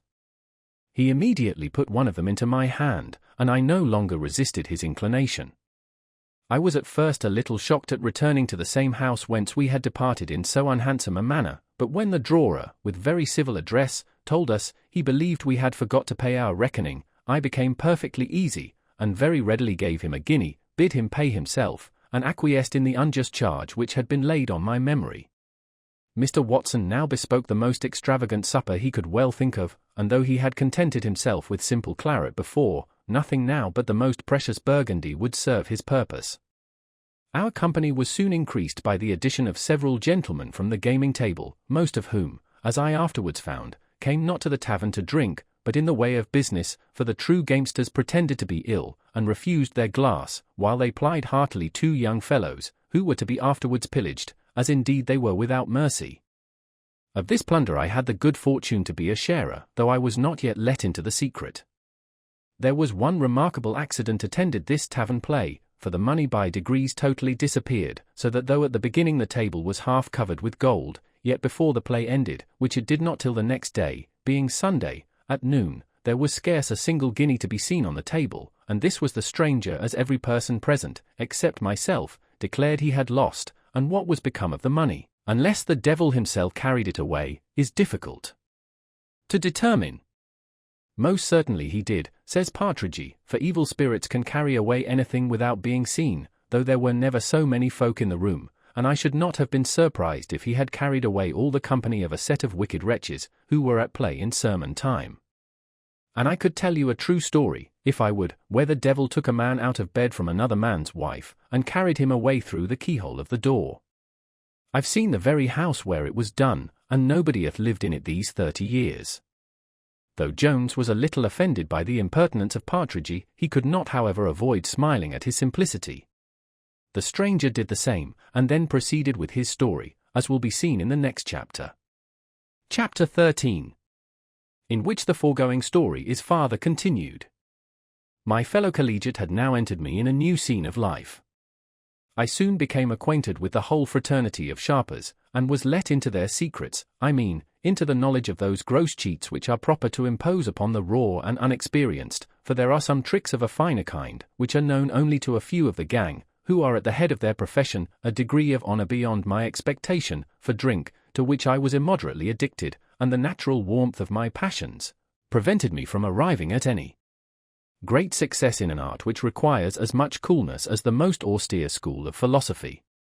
Mr. Watson, with whom I now lived in the closest amity, had unluckily the former failing to a very great excess, so that instead of making a fortune by his profession, as some others did, he was alternately rich and poor, and was often obliged to surrender to his cooler friends, over a bottle which they never tasted, that plunder that he had taken from culls at the public table.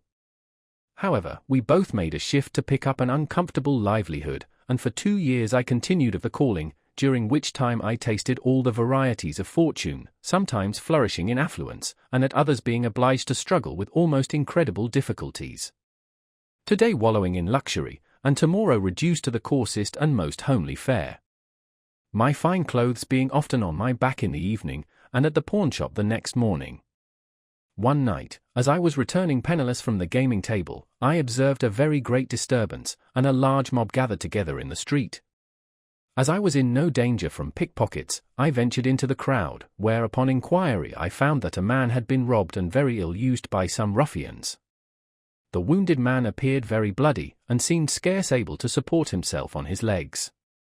As I had not therefore been deprived of my humanity by my present life and conversation, though they had left me very little of either honesty or shame, I immediately offered my assistance to the unhappy person, who thankfully accepted it, and, putting himself under my conduct, begged me to convey him to some tavern, where he might send for a surgeon, being, as he said, faint with loss of blood. He seemed indeed highly pleased at finding one who appeared in the dress of a gentleman, for as to all the rest of the company present, their outside was such that he could not wisely place any confidence in them. I took the poor man by the arm, and led him to the tavern where we kept our rendezvous, as it happened to be the nearest at hand. A surgeon happening luckily to be in the house, immediately attended, and applied himself to dressing his wounds, which I had the pleasure to hear were not likely to be mortal. The surgeon, having very expeditiously and dexterously finished his business, began to inquire in what part of the town the wounded man lodged, who answered, that he was come to town that very morning, that his horse was at an inn in Piccadilly, and that he had no other lodging, and very little or no acquaintance in town. This surgeon, whose name I have forgot, though I remember it began with an R, had the first character in his profession, and was sergeant surgeon to the king. He had moreover many good qualities, and was a very generous good-natured man, and ready to do any service to his fellow creatures. He offered his patient the use of his chariot to carry him to his inn, and at the same time whispered in his ear, that if he wanted any money, he would furnish him.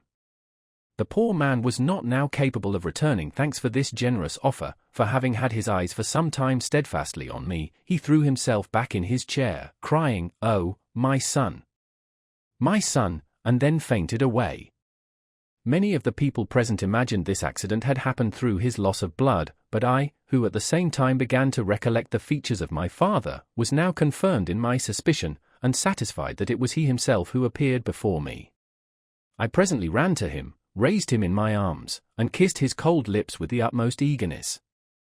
Here I must draw a curtain over a scene which I cannot describe, for though I did not lose my being, as my father for a while did, my senses were however so overpowered with affright and surprise, that I am a stranger to what passed during some minutes, and indeed till my father had again recovered from his swoon, and I found myself in his arms, both tenderly embracing each other, while the tears trickled apace down the cheeks of each of us. Most of those present seemed affected by this scene, which we, who might be considered as the actors in it, were desirous of removing from the eyes of all spectators as fast as we could. My father therefore accepted the kind offer of the surgeon's chariot, and I attended him in it to his inn. When we were alone together, he gently upbraided me with having neglected to write to him during so long a time, but entirely omitted the mention of that crime which had occasioned it. He then informed me of my mother's death, and insisted on my returning home with him, saying, that he had long suffered the greatest anxiety on my account, that he knew not whether he had most feared my death or wished it, since he had so many more dreadful apprehensions for me. At last, he said, a neighbouring gentleman, who had just recovered a son from the same place, informed him where I was, and that to reclaim me from this course of life was the sole cause of his journey to London. He thanked heaven he had succeeded so far as to find me out by means of an accident which had like to have proved fatal to him, and had the pleasure to think he partly owed his preservation to my humanity, with which he professed himself to be more delighted than he should have been with my filial piety, if I had known that the object of all my care was my own father. Vice had not so depraved my heart as to excite in it an insensibility of so much paternal affection, though so unworthily bestowed. I presently promised to obey his commands in my return home with him, as soon as he was able to travel, which indeed he was in a very few days, by the assistance of that excellent surgeon who had undertaken his cure. The day preceding my father's journey, before which time I scarce ever left him, I went to take my leave of some of my most intimate acquaintance, particularly of Mr. Watson, who dissuaded me from burying myself, as he called it, out of a simple compliance with the fond desires of a foolish old fellow. Such solicitations, however, had no effect, and I once more saw my own home. My father now greatly solicited me to think of marriage, but my inclinations were utterly averse to any such thoughts. I had tasted of love already, and perhaps you know the extravagant excesses of that most tender and most violent passion. Here the old gentleman paused, and looked earnestly at Jones, whose countenance, within a minute's space, displayed the extremities of both red and white. Upon which the old man, without making any observations, renewed his narrative. Being now provided with all the necessaries of life, I betook myself once again to study, and that with a more inordinate application than I had ever done formerly. The books which now employed my time solely were those, as well antient as modern, which treat of true philosophy, a word which is by many thought to be the subject only of farce and ridicule. I now read over the works of Aristotle and Plato, with the rest of those inestimable treasures which antient Greece had bequeathed to the world. These authors, though they instructed me in no science by which men may promise to themselves to acquire the least riches or worldly power, taught me, however, the art of despising the highest acquisitions of both. They elevate the mind, and steel and harden it against the capricious invasions of fortune. They not only instruct in the knowledge of wisdom, but confirm men in her habits, and demonstrate plainly that this must be our guide, if we propose ever to arrive at the greatest worldly happiness, or to defend ourselves, with any tolerable security, against the misery which everywhere surrounds and invests us. To this I added another study, compared to which, all the philosophy taught by the wisest heathens is little better than a dream, and is indeed as full of vanity as the silliest jester ever pleased to represent it. This is that divine wisdom which is alone to be found in the Holy Scriptures, for they impart to us the knowledge and assurance of things much more worthy our attention than all which this world can offer to our acceptance, of things which heaven itself hath condescended to reveal to us, and to the smallest knowledge of which the highest human wit unassisted could never ascend. I began now to think all the time I had spent with the best heathen writers was little more than labour lost, for, however pleasant and delightful their lessons may be, or however adequate to the right regulation of our conduct with respect to this world only, yet, when compared with the glory revealed in Scripture, their highest documents will appear as trifling, and of as little consequence, as the rules by which children regulate their childish little games and pastime. True it is, that philosophy makes us wiser, but Christianity makes us better men. Philosophy elevates and steels the mind, Christianity softens and sweetens it. The former makes us the objects of human admiration, the latter of divine love.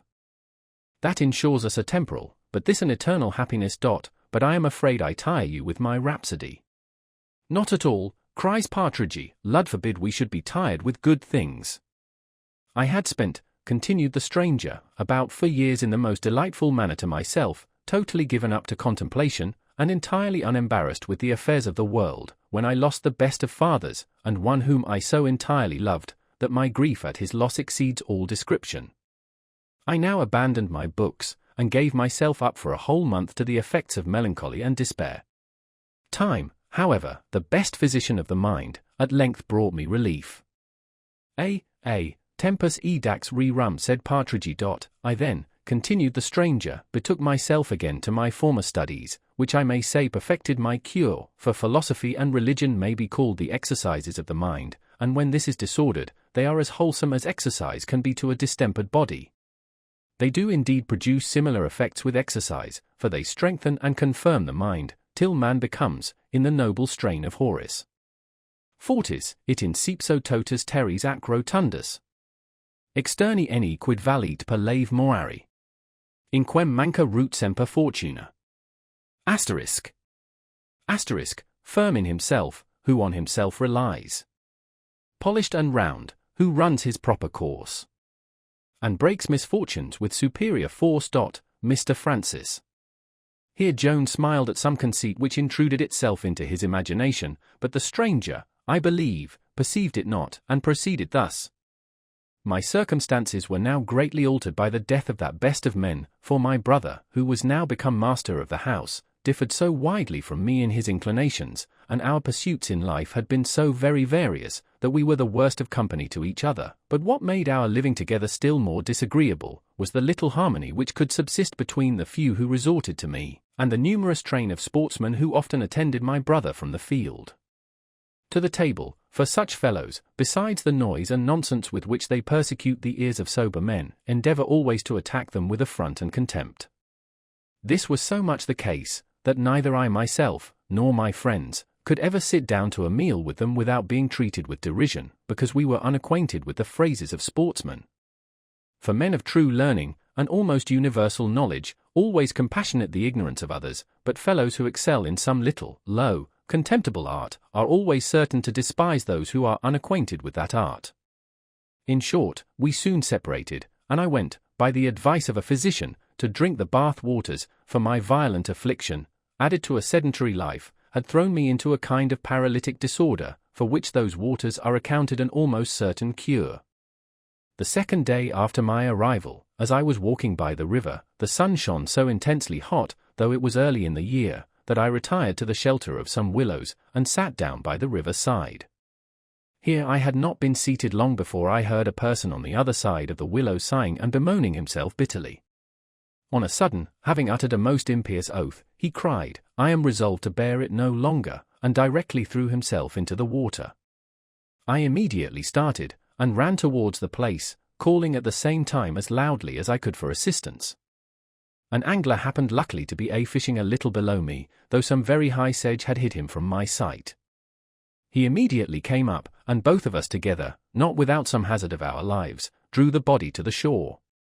At first we perceived no sign of life remaining, but having held the body up by the heels, for we soon had assistance enough, it discharged a vast quantity of water at the mouth, and at length began to discover some symptoms of breathing, and a little afterwards to move both its hands and its legs. An apothecary, who happened to be present among others, advised that the body, which seemed now to have pretty well emptied itself of water, and which began to have many convulsive motions, should be directly taken up, and carried into a warm bed. This was accordingly performed, the apothecary and myself attending. As we were going towards an inn, for we knew not the man's lodgings, luckily a woman met us, who, after some violent screaming, told us that the gentleman lodged at her house. When I had seen the man safely deposited there, I left him to the care of the apothecary, who, I suppose, used all the right methods with him, for the next morning I heard he had perfectly recovered his senses. I then went to visit him, intending to search out, as well as I could, the cause of his having attempted so desperate an act, and to prevent, as far as I was able, his pursuing such wicked intentions for the future. I was no sooner admitted into his chamber, than we both instantly knew each other, for who should this person be but my good friend Mr. Watson? Here I will not trouble you with what passed at our first interview, for I would avoid prolixity as much as possible. Pray let us hear all, cries Partridge. I want mightily to know what brought him to Bath. You shall hear everything material, answered the stranger, and then proceeded to relate what we shall proceed to write, after we have given a short breathing time to both ourselves and the reader. Chapter 14. In which the man of the hill concludes his history. Mr. Watson, continued the stranger, very freely acquainted me, that the unhappy situation of his circumstances, occasioned by a tide of ill luck, had in a manner forced him to a resolution of destroying himself. I now began to argue very seriously with him, in opposition to this heathenish, or indeed diabolical, principle of the lawfulness of self-murder, and said everything which occurred to me on the subject, but, to my great concern, it seemed to have very little effect on him. He seemed not at all to repent of what he had done, and gave me reason to fear he would soon make a second attempt of the like horrible kind. When I had finished my discourse, instead of endeavouring to answer my arguments, he looked me steadfastly in the face, and with a smile said, "You are strangely altered, my good friend, since I remember you. I question whether any of our bishops could make a better argument against suicide than you have entertained me with, but unless you can find somebody who will lend me a cool 100, I must either hang, or drown, or starve, and, in my opinion, the last death is the most terrible of the three." I answered him very gravely that I was indeed altered since I had seen him last. That I had found leisure to look into my follies and to repent of them. I then advised him to pursue the same steps, and at last concluded with an assurance that I myself would lend him £100, if it would be of any service to his affairs, and he would not put it into the power of a die to deprive him of it. Mr. Watson, who seemed almost composed in slumber by the former part of my discourse, was roused by the latter. He seized my hand eagerly, gave me 1,000 thanks, and declared I was a friend indeed, adding that he hoped I had a better opinion of him than to imagine he had profited so little by experience, as to put any confidence in those damned dice which had so often deceived him. "No, no," cries he, "let me but once handsomely be set up again, and if ever fortune makes a broken merchant of me afterwards, I will forgive her." I very well understood the language of setting up, and broken merchant. I therefore said to him, with a very grave face, "Mr. Watson, you must endeavour to find out some business or employment, by which you may procure yourself a livelihood, and I promise you, could I see any probability of being repaid hereafter, I would advance a much larger sum than what you have mentioned, to equip you in any fair and honourable calling, but as to gaming, besides the baseness and wickedness of making it a profession, you are really, to my own knowledge, unfit for it, and it will end in your certain ruin." "Why now, that's strange," answered he, "neither you, nor any of my friends, would ever allow me to know anything of the matter, and yet I believe I am as good a hand at every game as any of you all, and I heartily wish I was to play with you only for your whole fortune. I should desire no better sport, and I would let you name your game into the bargain, but come, my dear boy, have you the 100 in your pocket?" I answered I had only a bill for £50, which I delivered him, and promised to bring him the rest next morning, and after giving him a little more advice, took my leave. I was indeed better than my word, for I returned to him that very afternoon. When I entered the room, I found him sitting up in his bed at cards with a notorious gamester. This sight, you will imagine, shocked me not a little, to which I may add the mortification of seeing my bill delivered by him to his antagonist, and 30 guineas only given in exchange for it. The other gamester presently quitted the room, and then Watson declared he was ashamed to see me, but, says he, I find luck runs so damnably against me, that I will resolve to leave off play forever. I have thought of the kind proposal you made me ever since, and I promise you there shall be no fault in me, if I do not put it in execution. Though I had no great faith in his promises, I produced him the remainder of the 100 in consequence of my own, for which he gave me a note, which was all I ever expected to see in return for my money. We were prevented from any further discourse at present by the arrival of the apothecary, who, with much joy in his countenance, and without even asking his patient how he did, proclaimed there was great news arrived in a letter to himself, which he said would shortly be public, that the Duke of Monmouth was landed in the west with a vast army of Dutch, and that another vast fleet hovered over the coast of Norfolk, and was to make a descent there, in order to favour the Duke's enterprise with a diversion on that side. This apothecary was one of the greatest politicians of his time. He was more delighted with the most paltry packet than with the best patient, and the highest joy he was capable of he received from having a piece of news in his possession an hour or two sooner than any other person in the town. His advices, however, were seldom authentic, for he would swallow almost anything as a truth, a humour which many made use of to impose upon him. Thus it happened with what he at present communicated, for it was known within a short time afterwards that the Duke was really landed, but that his army consisted only of a few attendants, and as to the diversion in Norfolk, it was entirely false. The apothecary stayed no longer in the room than while he acquainted us with his news, and then, without saying a syllable to his patient on any other subject, departed to spread his advices all over the town. Events of this nature in the public are generally apt to eclipse all private concerns. Our discourse therefore now became entirely political. For my own part, I had been for some time very seriously affected with the danger to which the Protestant religion was so visibly exposed under a popish prince, and thought the apprehension of it alone sufficient to justify that insurrection, for no real security can ever be found against the persecuting spirit of popery, when armed with power, except the depriving it of that power, as woeful experience presently showed. You know how King James behaved after getting the better of this attempt, how little he valued either his royal word, or coronation oath, or the liberties and rights of his people. But all had not the sense to foresee this at first, and therefore the Duke of Monmouth was weakly supported, yet all could feel when the evil came upon them, and therefore all united, at last, to drive out that king, against whose exclusion a great party among us had so warmly contended during the reign of his brother, and for whom they now fought with such zeal and affection.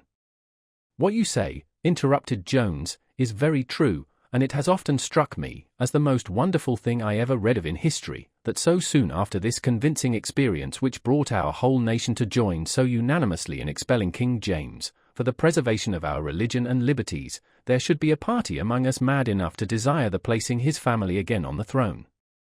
You are not in earnest, answered the old man, there can be no such party.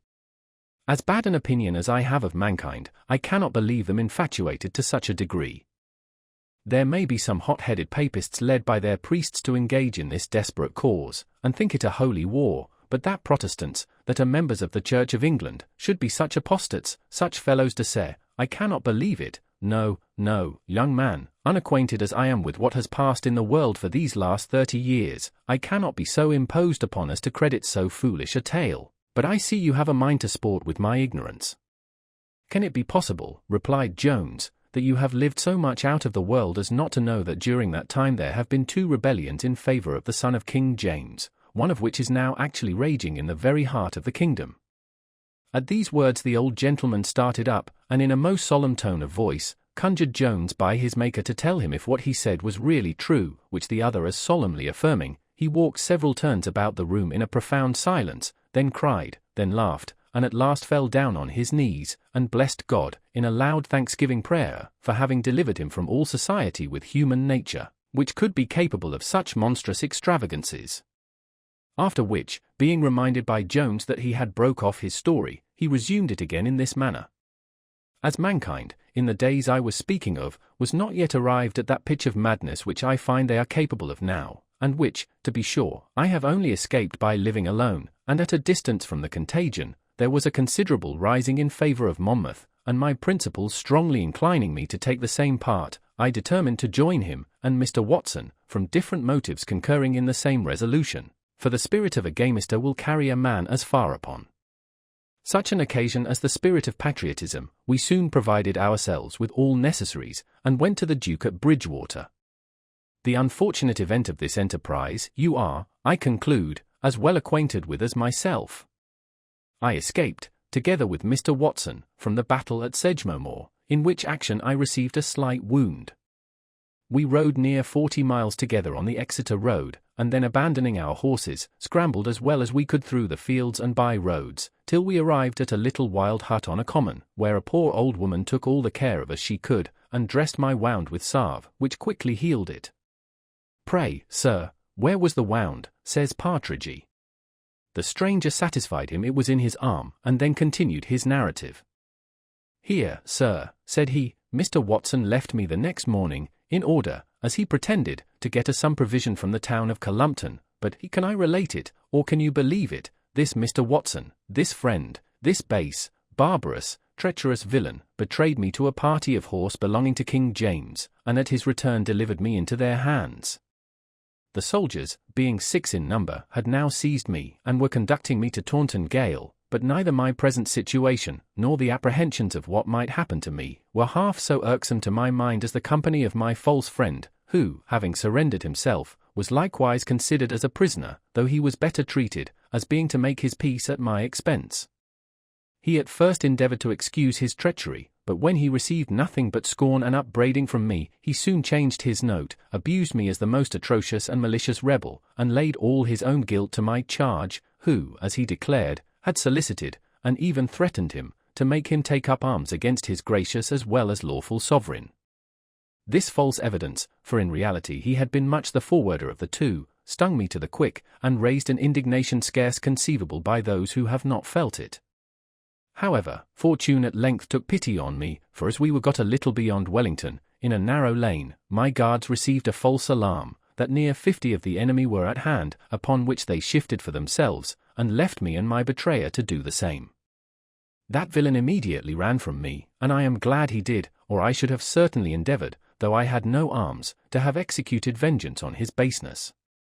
I was now once more at liberty, and immediately withdrawing from the highway into the fields, I travelled on, scarce knowing which way I went, and making it my chief care to avoid all public roads and all towns, nay, even the most homely houses, for I imagined every human creature whom I saw desirous of betraying me.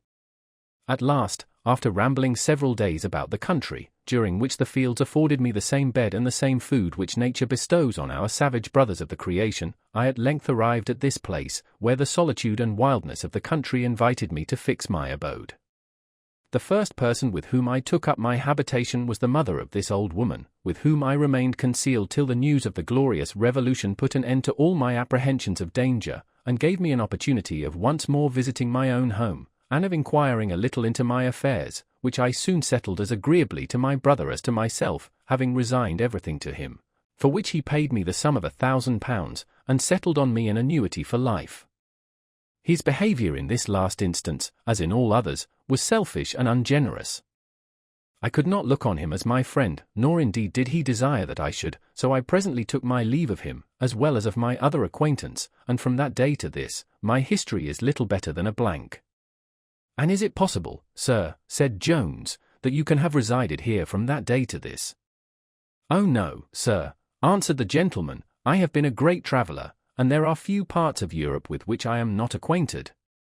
I have not, sir, cried Jones, the assurance to ask it of you now. Indeed it would be cruel, after so much breath as you have already spent, but you will give me leave to wish for some further opportunity of hearing the excellent observations which a man of your sense and knowledge of the world must have made in so long a course of travels. Indeed, young gentleman, answered the stranger, I will endeavour to satisfy your curiosity on this head likewise, as far as I am able.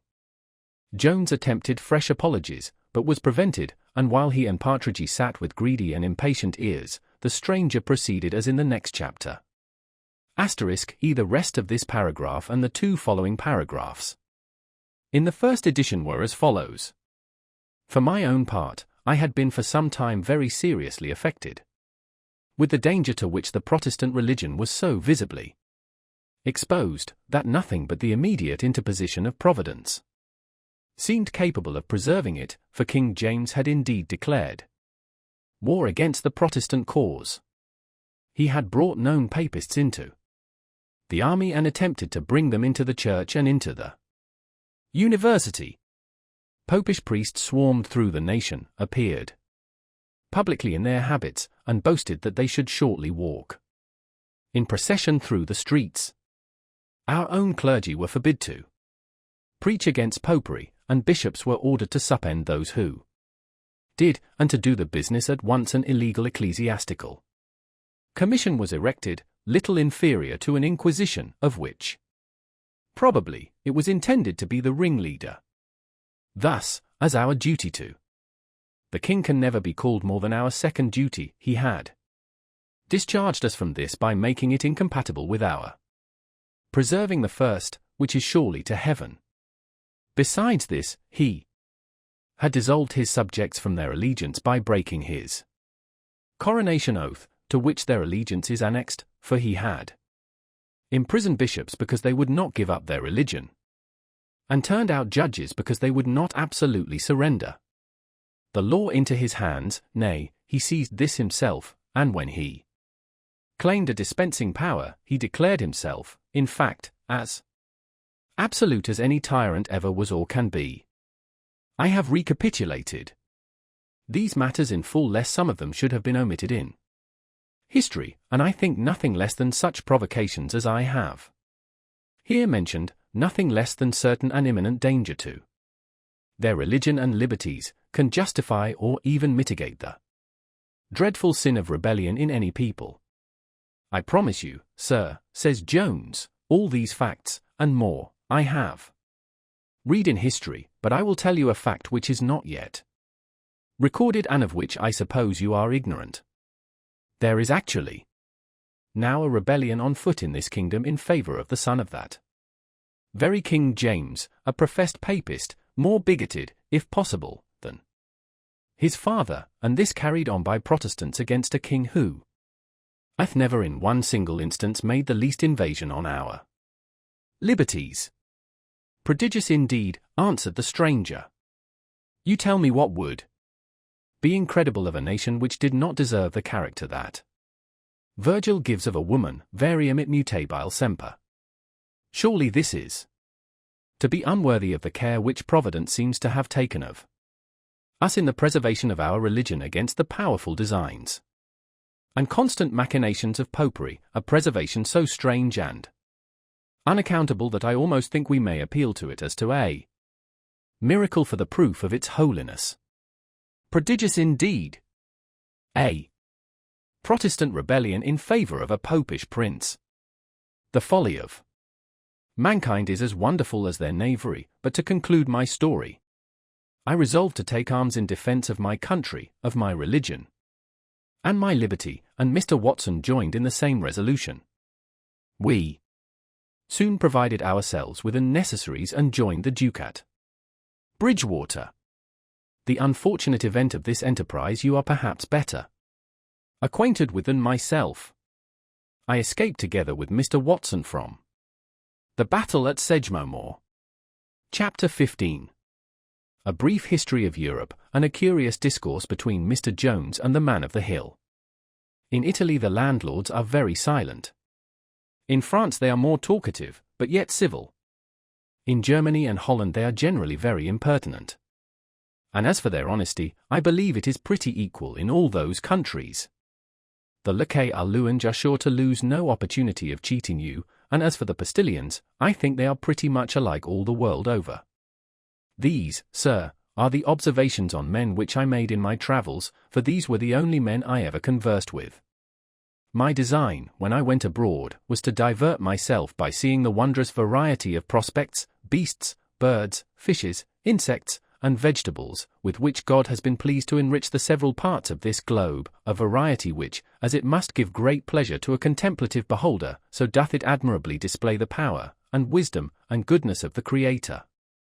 Indeed, to say the truth, there is but one work in his whole creation that doth him any dishonour, and with that I have long since avoided holding any conversation.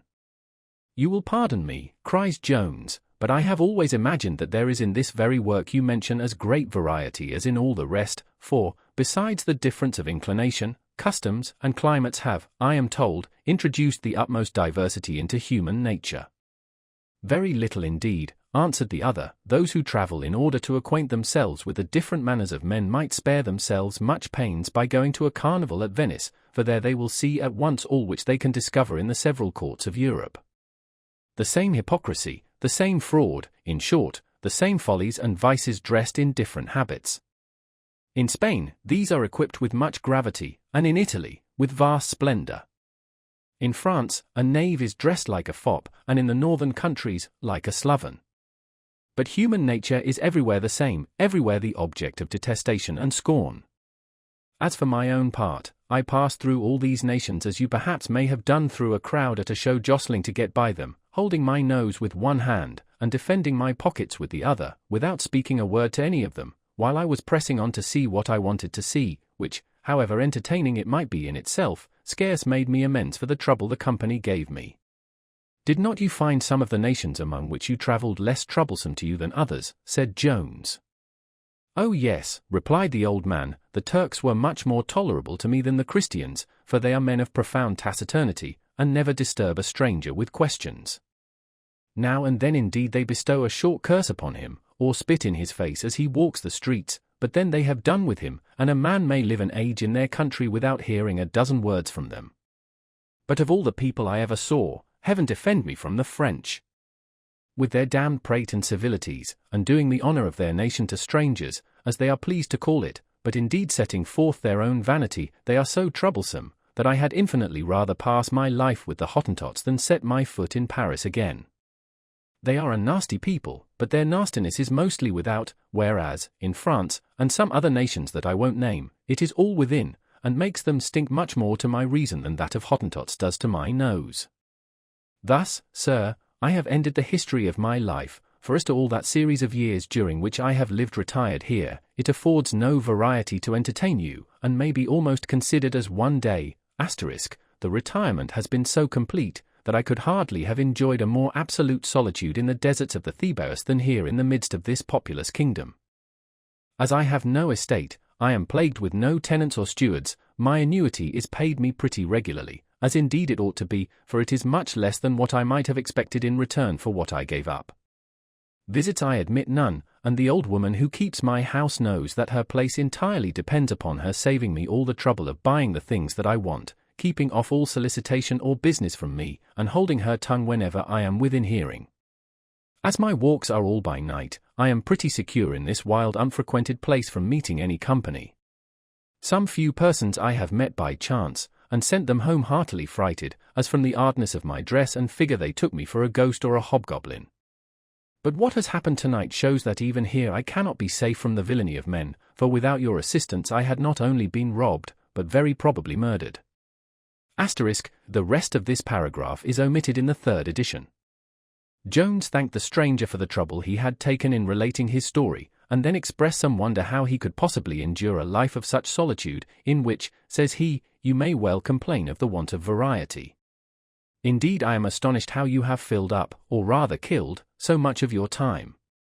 I am not at all surprised, answered the other, that to one whose affections and thoughts are fixed on the world my hours should appear to have wanted employment in this place, but there is one single act, for which the whole life of man is infinitely too short. What time can suffice for the contemplation and worship of that glorious, immortal, and eternal being, among the works of whose stupendous creation not only this globe, but even those numberless luminaries which we may here behold?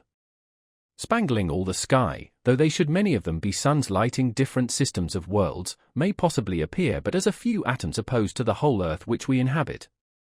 Can a man who by divine meditations is admitted as it were into the conversation of this ineffable, incomprehensible majesty, think days, or years, or ages, too long for the continuance of so ravishing an honor? Shall the trifling amusements, the palling pleasures, the silly business of the world, roll away our hours too swiftly from us, and shall the pace of time seem sluggish to a mind exercised in studies so high, so important, and so glorious? As no time is sufficient, so no place is improper, for this great concern. On what object can we cast our eyes which may not inspire us with ideas of his power, of his wisdom, and of his goodness? It is not necessary that the rising sun should dart his fiery glories over the eastern horizon, nor that the boisterous winds should rush from their caverns, and shake the lofty forest, nor that the opening clouds should pour their deluges on the plains. It is not necessary, I say, that any of these should proclaim his majesty. There is not an insect, not a vegetable, of so low an order in the creation as not to be honored with bearing marks of the attributes of its great Creator, marks not only of his power, but of his wisdom and goodness.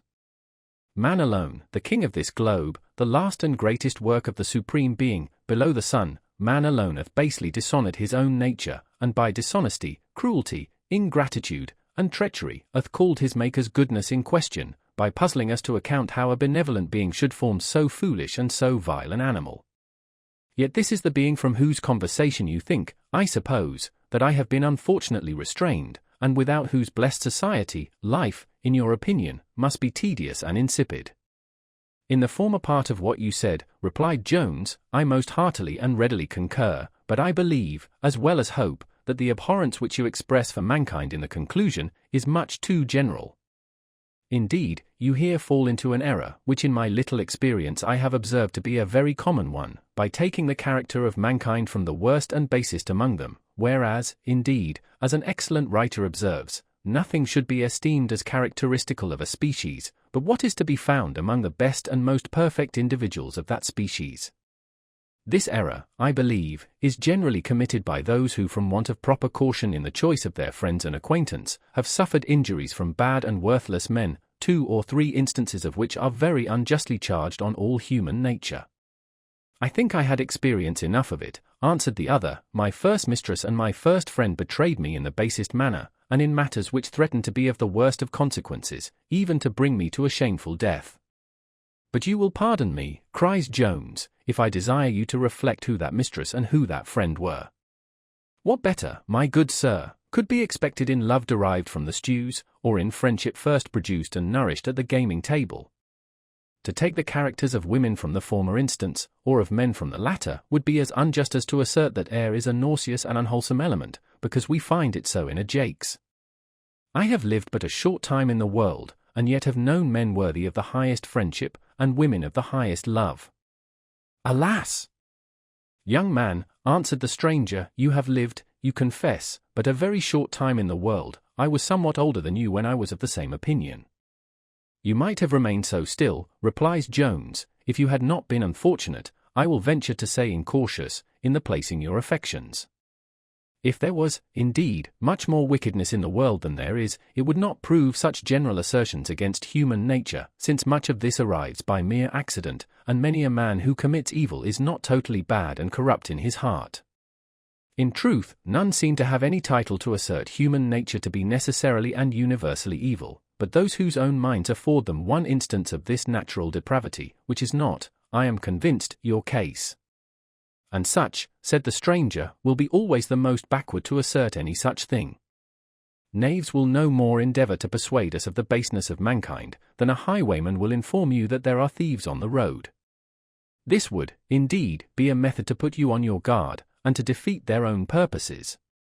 For which reason, though knaves, as I remember, are very apt to abuse particular persons, yet they never cast any reflection on human nature in general. The old gentleman spoke this so warmly, that as Jones despaired of making a convert, and was unwilling to offend, he returned no answer.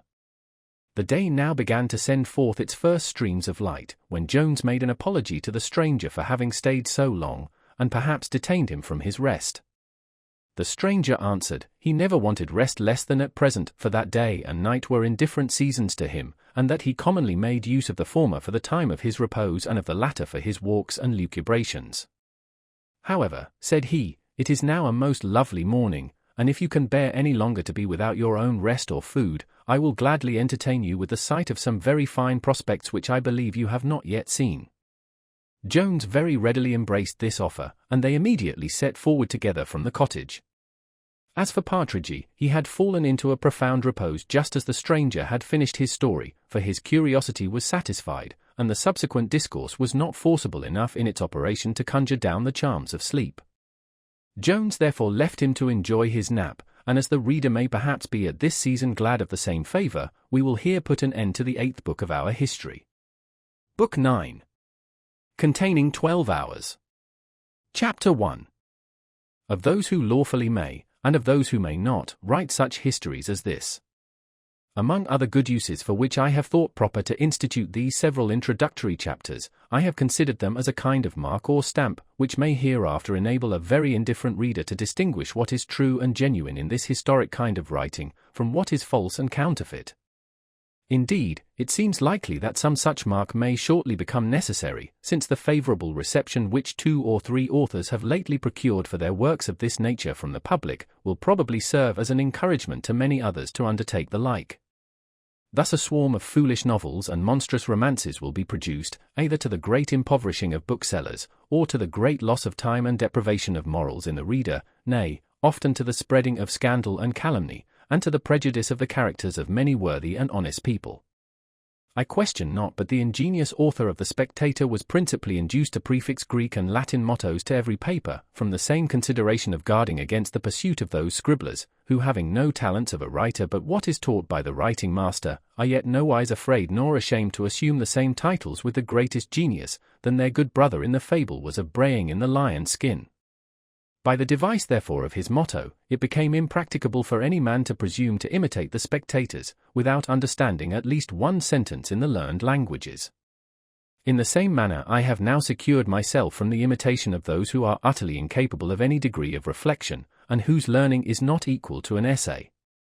I would not be here understood to insinuate that the greatest merit of such historical productions can ever lie in these introductory chapters, but, in fact, those parts which contain mere narrative only, afford much more encouragement to the pen of an imitator, than those which are composed of observation and reflection. Here I mean such imitators as Rowe was of Shakespeare, or as Horace Hint some of the Romans were of Cato, by bare feet and sour faces. To invent good stories, and to tell them well, are possibly very rare talents, and yet I have observed few persons who have scrupled to aim at both, and if we examine the romances and novels with which the world abounds, I think we may fairly conclude that most of the authors would not have attempted to show their teeth, if the expression may be allowed me, in any other way of writing, nor could indeed have strung together a dozen sentences on any other subject whatever. Scribimus in docti doctique passim, asterisk. Asterisk, each desperate blockhead dares to write. Verse is the trade of every living white dot, Francis. May be more truly said of the historian and biographer, than of any other species of writing, for all the arts and sciences, even criticism itself, require some little degree of learning and knowledge. Poetry, indeed, may perhaps be thought an exception, but then it demands numbers, or something like numbers, whereas, to the composition of novels and romances, nothing is necessary but paper, pens, and ink, with the manual capacity of using them. This, I conceive, their production show to be the opinion of the authors themselves, and this must be the opinion of their readers, if indeed there be any such. Hence we are to derive that universal contempt which the world, who always denominate the whole from the majority, have cast on all historical writers who do not draw their materials from records. And it is the apprehension of this contempt that hath made us so cautiously avoid the term romance, a name with which we might otherwise have been well enough contented. Though, as we have good authority for all our characters, no less indeed than the vast authentic doomsday book of nature, as is elsewhere hinted, our labours have sufficient title to the name of history. Certainly they deserve some distinction from those works, which one of the wittiest of men regarded only as proceeding from a pruritus, or indeed rather from a looseness of the brain. But besides the dishonour which is thus cast on one of the most useful as well as entertaining of all kinds of writing, there is just reason to apprehend that by encouraging such authors we shall propagate much dishonor of another kind, I mean to the characters of many good and valuable members of society, for the dullest writers, no more than the dullest companions, are always inoffensive. They have both enough of language to be indecent and abusive. And surely if the opinion just above cited be true, we cannot wonder that works so nastily derived should be nasty themselves, or have a tendency to make others so. To prevent therefore, for the future, such intemperate abuses of leisure, of letters, and of the liberty of the press, especially as the world seems at present to be more than usually threatened with them, I shall here venture to mention some qualifications, every one of which are in a pretty high degree necessary to this order of historians. The first is, genius, without a full vein of which no study, says Horace, can avail us. By genius I would understand that power, or rather those powers of the mind, which are capable of penetrating into all things within our reach and knowledge, and of distinguishing their essential differences. These are no other than invention and judgment, and they are both called by the collective name of genius, as they are of those gifts of nature which we bring with us into the world. Concerning each of which many seem to have fallen into very great errors, for by invention, I believe, is generally understood a creative faculty, which would indeed prove most romance writers to have the highest pretensions to it, whereas by invention is really meant no more, and so the word signifies, than discovery, or finding out, or to explain it at large, a quick and sagacious penetration into the true essence of all the objects of our contemplation. This, I think, can rarely exist without the concomitancy of judgment, for how we can be said to have discovered the true essence of two things, without discerning their difference, seems to me hard to conceive. Now this last is the undisputed province of judgment, and yet some few men of wit have agreed with all the dull fellows in the world in representing these two to have been seldom or never the property of one and the same person. But though they should be so, they are not sufficient for our purpose, without a good share of learning, for which I could again cite the authority of Horace, and of many others, if any was necessary to prove that tools are of no service to a workman, when they are not sharpened by art, or when he wants rules to direct him in his work, or hath no matter to work upon. All these uses are supplied by learning, for nature can only furnish us with capacity, or, as I have chose to illustrate it, with the tools of our profession. Learning must fit them for use, must direct them in it, and, lastly, must contribute part at least of the materials. A competent knowledge of history and of the belles lettres is here absolutely necessary, and without this share of knowledge at least, to affect the character of an historian, is as vain as to endeavor at building a house without timber or mortar, or brick or stone. Homer and Milton, who, though they added the ornament of numbers to their works, were both historians of our order, were masters of all the learning of their times. Again, there is another sort of knowledge, beyond the power of learning to bestow, and this is to be had by conversation. So necessary is this to the understanding the characters of men, that none are more ignorant of them than those learned pedants whose lives have been entirely consumed in colleges, and among books, for however exquisitely human nature may have been described by writers, the true practical system can be learnt only in the world. Indeed the like happens in every other kind of knowledge. Neither physic nor law are to be practically known from books. Nay, the farmer, the planter, the gardener, must perfect by experience what he hath acquired the rudiments of by reading. How accurately soever the ingenious Mr. Miller may have described the plant, he himself would advise his disciple to see it in the garden. As we must perceive, that after the nicest strokes of a Shakespeare or a Johnson, of a Wycherley or an Otway, some touches of nature will escape the reader, which the judicious action of a Garrick, of a Cibber, or a Clive, can convey to him, so, on the real stage, the character shows himself in a stronger and bolder light than he can be described.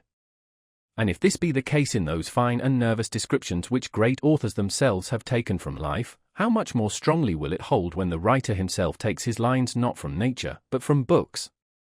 Such characters are only the faint copy of a copy, and can have neither the justness nor spirit of an original.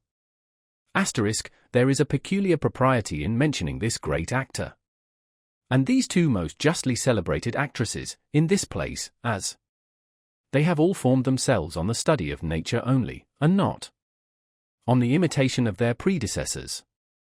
Hence they have been able to excel all who have gone before them, a degree of merit which the servile herd of imitators can never possibly arrive at. Now this conversation in our historian must be universal, that is, with all ranks and degrees of men, for the knowledge of what is called high life will not instruct him in low, nor, e converso, will his being acquainted with the inferior part of mankind teach him the manners of the superior. And though it may be thought that the knowledge of either may sufficiently enable him to describe at least that in which he hath been conversant, yet he will even here fall greatly short of perfection, for the follies of either rank do in reality illustrate each other. For instance, the affectation of high life appears more glaring and ridiculous from the simplicity of the low, and again, the rudeness and barbarity of this latter strikes with much stronger ideas of absurdity, when contrasted with, and opposed to, the politeness which controls the former. Besides, to say the truth, the manners of our historian will be improved by both these conversations, for in the one he will easily find examples of plainness, honesty, and sincerity, in the other of refinement, elegance, and a liberality of spirit, which last quality I myself have scarce ever seen in men of low birth and education. Nor will all the qualities I have hitherto given my historian avail him, unless he have what is generally meant by a good heart, and be capable of feeling. The author who will make me weep, says Horace, must first weep himself. In reality, no man can paint a distress well which he doth not feel while he is painting it, nor do I doubt, but that the most pathetic and affecting scenes have been writ with tears. In the same manner it is with the ridiculous. I am convinced I never make my reader laugh heartily but where I have laughed before him, unless it should happen at any time, that instead of laughing with me he should be inclined to laugh at me. Perhaps this may have been the case at some passages in this chapter, from which apprehension I will here put an end to it. Chapter 2. Containing a very surprising adventure indeed, which Mr. Jones met with in his walk with the man of the hill. Aurora now first opened her casement, anglessly the day began to break, when Jones walked forth in company with the stranger, and mounted Mazard Hill, of which they had no sooner gained the summit than one of the most noble prospects in the world presented itself to their view, and which we would likewise present to the reader, but for two reasons. First, we despair of making those who have seen this prospect admire our description. Secondly, we very much doubt whether those who have not seen it would understand it. Jones stood for some minutes fixed in one posture, and directing his eyes towards the south, upon which the old gentleman asked what he was looking at with so much attention. "Alas! Sir," answered he with a sigh, "I was endeavouring to trace out my own journey hither. Good heavens! What a distance is Gloucester from us! What a vast tract of land must be between me and my own home!" Young gentleman," cries the other, "and by your sighing, from what you love better than your own home, or I am mistaken. I perceive now the object of your contemplation is not within your sight, and yet I fancy you have a pleasure in looking that way." Jones answered with a smile, "I find, old friend, you have not yet forgot the sensations of your youth. I own my thoughts were employed as you have guessed." They now walked to that part of the hill which looks to the northwest, and which hangs over a vast and extensive wood. Here they were no sooner arrived than they heard at a distance the most violent screams of a woman, proceeding from the wood below them.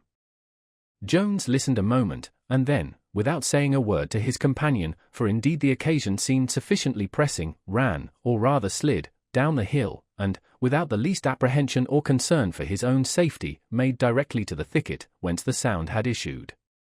He had not entered far into the wood before he beheld a most shocking sight indeed, a woman stripped half naked, under the hands of a ruffian, who had put his garter round her neck, and was endeavouring to draw her up to a tree. Jones asked no questions at this interval, but fell instantly upon the villain, and made such good use of his trusty oaken stick that he laid him sprawling on the ground before he could defend himself, indeed almost before he knew he was attacked, nor did he cease the prosecution of his blows till the woman herself begged him to forbear, saying, she believed he had sufficiently done his business. The poor wretch then fell upon her knees to Jones, and gave him 1,000 thanks for her deliverance. He presently lifted her up, and told her he was highly pleased with the extraordinary accident which had sent him thither for her relief, where it was so improbable she should find any, adding, that heaven seemed to have designed him as the happy instrument of her protection. "Nay," answered she, "I could almost conceive you to be some good angel, and, to say the truth, you look more like an angel than a man in my eye." Indeed he was a charming figure, and if a very fine person, and a most comely set of features, adorned with youth, health, strength, freshness, spirit, and good nature, can make a man resemble an angel, he certainly had that resemblance. the redeemed captive had not altogether so much of the human angelic species. She seemed to be at least of the middle age, nor had her face much appearance of beauty, but her clothes being torn from all the upper part of her body, her breasts, which were well formed and extremely white, attracted the eyes of her deliverer, and for a few moments they stood silent and gazing at each other, till the ruffian on the ground beginning to move, Jones took the garter which had been intended for another purpose, and bound both his hands behind him. And now, on contemplating his face, he discovered, greatly to his surprise, and perhaps not a little to his satisfaction, this very person to be no other than Ensign Northerton. Nor had the ensign forgotten his former antagonist, whom he knew the moment he came to himself. His surprise was equal to that of Jones, but I conceive his pleasure was rather less on this occasion. Jones helped Northerton upon his legs, and then looking him steadfastly in the face, "I fancy, sir," said he, "you did not expect to meet me any more in this world, and I confess I had as little expectation to find you here. However, fortune, I see, hath brought us once more together, and hath given me satisfaction for the injury I have received, even without my own knowledge." "It is very much like a man of honor, indeed," answered Northerton, "to take satisfaction by knocking a man down behind his back. Neither am I capable of giving you satisfaction here, as I have no sword, but if you dare behave like a gentleman, let us go where I can furnish myself with one, and I will do by you as a man of honor ought." "Doth it become such a villain as you are," cries Jones, "to contaminate the name of honor by assuming it? But I shall waste no time in discourse with you. Justice requires satisfaction of you now, and shall have it." Then turning to the woman, he asked her, if she was near her home, or if not, whether she was acquainted with any house in the neighborhood, where she might procure herself some decent clothes, in order to proceed to a justice of the peace. She answered she was an entire stranger in that part of the world. Jones then recollecting himself, said, he had a friend near who would direct them. Indeed, he wondered at his not following, but, in fact, the good man of the hill, when our hero departed, sat himself down on the brow, where, though he had a gun in his hand, he with great patience and unconcern had attended the issue. Jones then stepping without the wood, perceived the old man sitting as we have just described him. He presently exerted his utmost agility, and with surprising expedition ascended the hill. The old man advised him to carry the woman to Upton, which, he said, was the nearest town, and there he would be sure of furnishing her with all manner of conveniencies. Jones, having received his direction to the place, took his leave of the man of the hill, and, desiring him to direct Partridge the same way, returned hastily to the wood. Our hero, at his departure to make this inquiry of his friend, had considered, that as the ruffian's hands were tied behind him, he was incapable of executing any wicked purposes on the poor woman. Besides, he knew he should not be beyond the reach of her voice, and could return soon enough to prevent any mischief. He had moreover declared to the villain, that if he attempted the least insult, he would be himself immediately the executioner of vengeance on him. But Jones unluckily forgot, that though the hands of Northerton were tied, his legs were at liberty, nor did he lay the least injunction on the prisoner that he should not make what use of these he pleased. Northerton therefore, having given no parole of that kind, thought he might without any breach of honor depart, not being obliged, as he imagined, by any rules, to wait for a formal discharge. He therefore took up his legs, which were at liberty, and walked off through the wood, which favored his retreat, nor did the woman, whose eyes were perhaps rather turned toward her deliverer, once think of his escape, or give herself any concern or trouble to prevent it. Jones therefore, at his return, found the woman alone. He would have spent some time in searching for Northerton, but she would not permit him, earnestly entreating that he would accompany her to the town whither they had been directed. "As to the fellow's escape," said she, "it gives me no uneasiness, for philosophy and Christianity both preach up forgiveness of injuries. But for you, sir, I am concerned at the trouble I give you, and nay, indeed, my nakedness may well make me ashamed to look you in the face, and if it was not for the sake of your protection, I should wish to go alone." Jones offered her his coat, but, I know not for what reason, she absolutely refused the most earnest solicitations to accept it. He then begged her to forget both the causes of her confusion.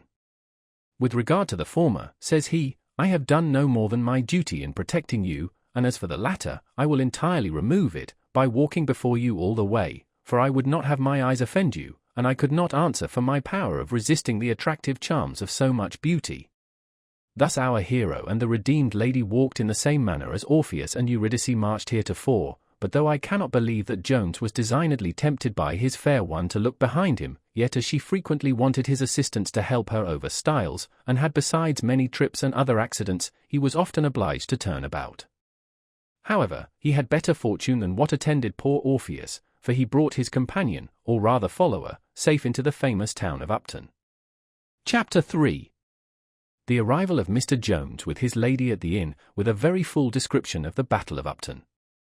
Though the reader, we doubt not, is very eager to know who this lady was, and how she fell into the hands of Mr. Northerton, we must beg him to suspend his curiosity for a short time, as we are obliged, for some very good reasons which hereafter perhaps he may guess, to delay his satisfaction a little longer. Mr. Jones and his fair companion no sooner entered the town, than they went directly to that in which in their eyes presented the fairest appearance to the street. Here Jones, having ordered a servant to show a room above stairs, was ascending, when the dishevelled fair, hastily following, was laid hold on by the master of the house, who cried, "Heyday, where is that beggar wench going? Stay below stairs, I desire you." But Jones at that instant thundered from above, "Let the lady come up," in so authoritative a voice, that the good man instantly withdrew his hands, and the lady made the best of her way to the chamber. Here Jones wished her joy of her safe arrival, and then departed, in order, as he promised, to send the landlady up with some clothes. The poor woman thanked him heartily for all his kindness, and said, she hoped she should see him again soon, to thank him 1,000 times more. During this short conversation, she covered her white bosom as well as she could possibly with her arms, for Jones could not avoid stealing a sly peep or two, though he took all imaginable care to avoid giving any offence. Our travellers had happened to take up their residence at a house of exceeding good repute, whither Irish ladies of strict virtue, and many northern lasses of the same predicament, were accustomed to resort in their way to Bath. The landlady therefore would by no means have admitted any conversation of a disreputable kind to pass under her roof. Indeed, so foul and contagious are all such proceedings, that they contaminate the very innocent scenes where they are committed, and give the name of a bad house, or of a house of ill repute, to all those where they are suffered to be carried on. Not that I would intimate that such strict chastity as was preserved in the temple of Vesta can possibly be maintained at a public inn. My good landlady did not hope for such a blessing, nor would any of the ladies I have spoken of, or indeed any others of the most rigid note, have expected or insisted on any such thing. But to exclude all vulgar concubinage, and to drive all whores in rags from within the walls, is within the power of every one. This my landlady very strictly adhered to, and this her virtuous guests, who did not travel in rags, would very reasonably have expected of her. Now it required no very blamable degree of suspicion to imagine that Mr. Jones and his ragged companion had certain purposes in their intention, which, though tolerated in some Christian countries, connived at in others, and practised in all, are however as expressly forbidden as murder, or any other horrid vice, by that religion which is universally believed in those countries. The landlady, therefore, had no sooner received an intimation of the entrance of the above-said persons than she began to meditate the most expeditious means for their expulsion. In order to this, she had provided herself with a long and deadly instrument, with which, in times of peace, the chambermaid was wont to demolish the labours of the industrious spider. In vulgar phrase, she had taken up the broomstick, and was just about to sally from the kitchen, when Jones accosted her with a demand of a gown and other vestments, to cover the half-naked woman upstairs. Nothing can be more provoking to the human temper, nor more dangerous to that cardinal virtue, patience, than solicitations of extraordinary offices of kindness on behalf of those very persons with whom we are highly incensed. For this reason Shakespeare hath artfully introduced his Desdemona soliciting favours for Cassio of her husband, as the means of inflaming, not only his jealousy, but his rage, to the highest pitch of madness, and we find the unfortunate more less able to command his passion on this occasion, than even when he beheld his valued present to his wife in the hands of his supposed rival. In fact, we regard these efforts as insults on our understanding, and to such the pride of man is very difficultly brought to submit.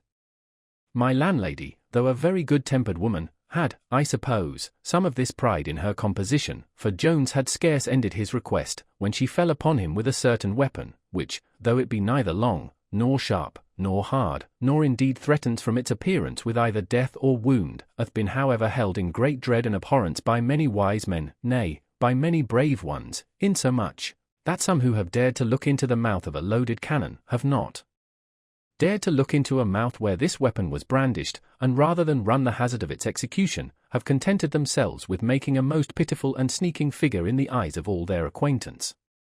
To confess the truth, I am afraid Mr. Jones was one of these, for though he was attacked and violently belaboured with the aforesaid weapon, he could not be provoked to make any resistance, but in a most cowardly manner applied, with many entreaties, to his antagonist to desist from pursuing her blows. In plain English, he only begged her with the utmost earnestness to hear him, but before he could obtain his request, my landlord himself entered into the fray, and embraced that side of the cause which seemed to stand very little in need of assistance.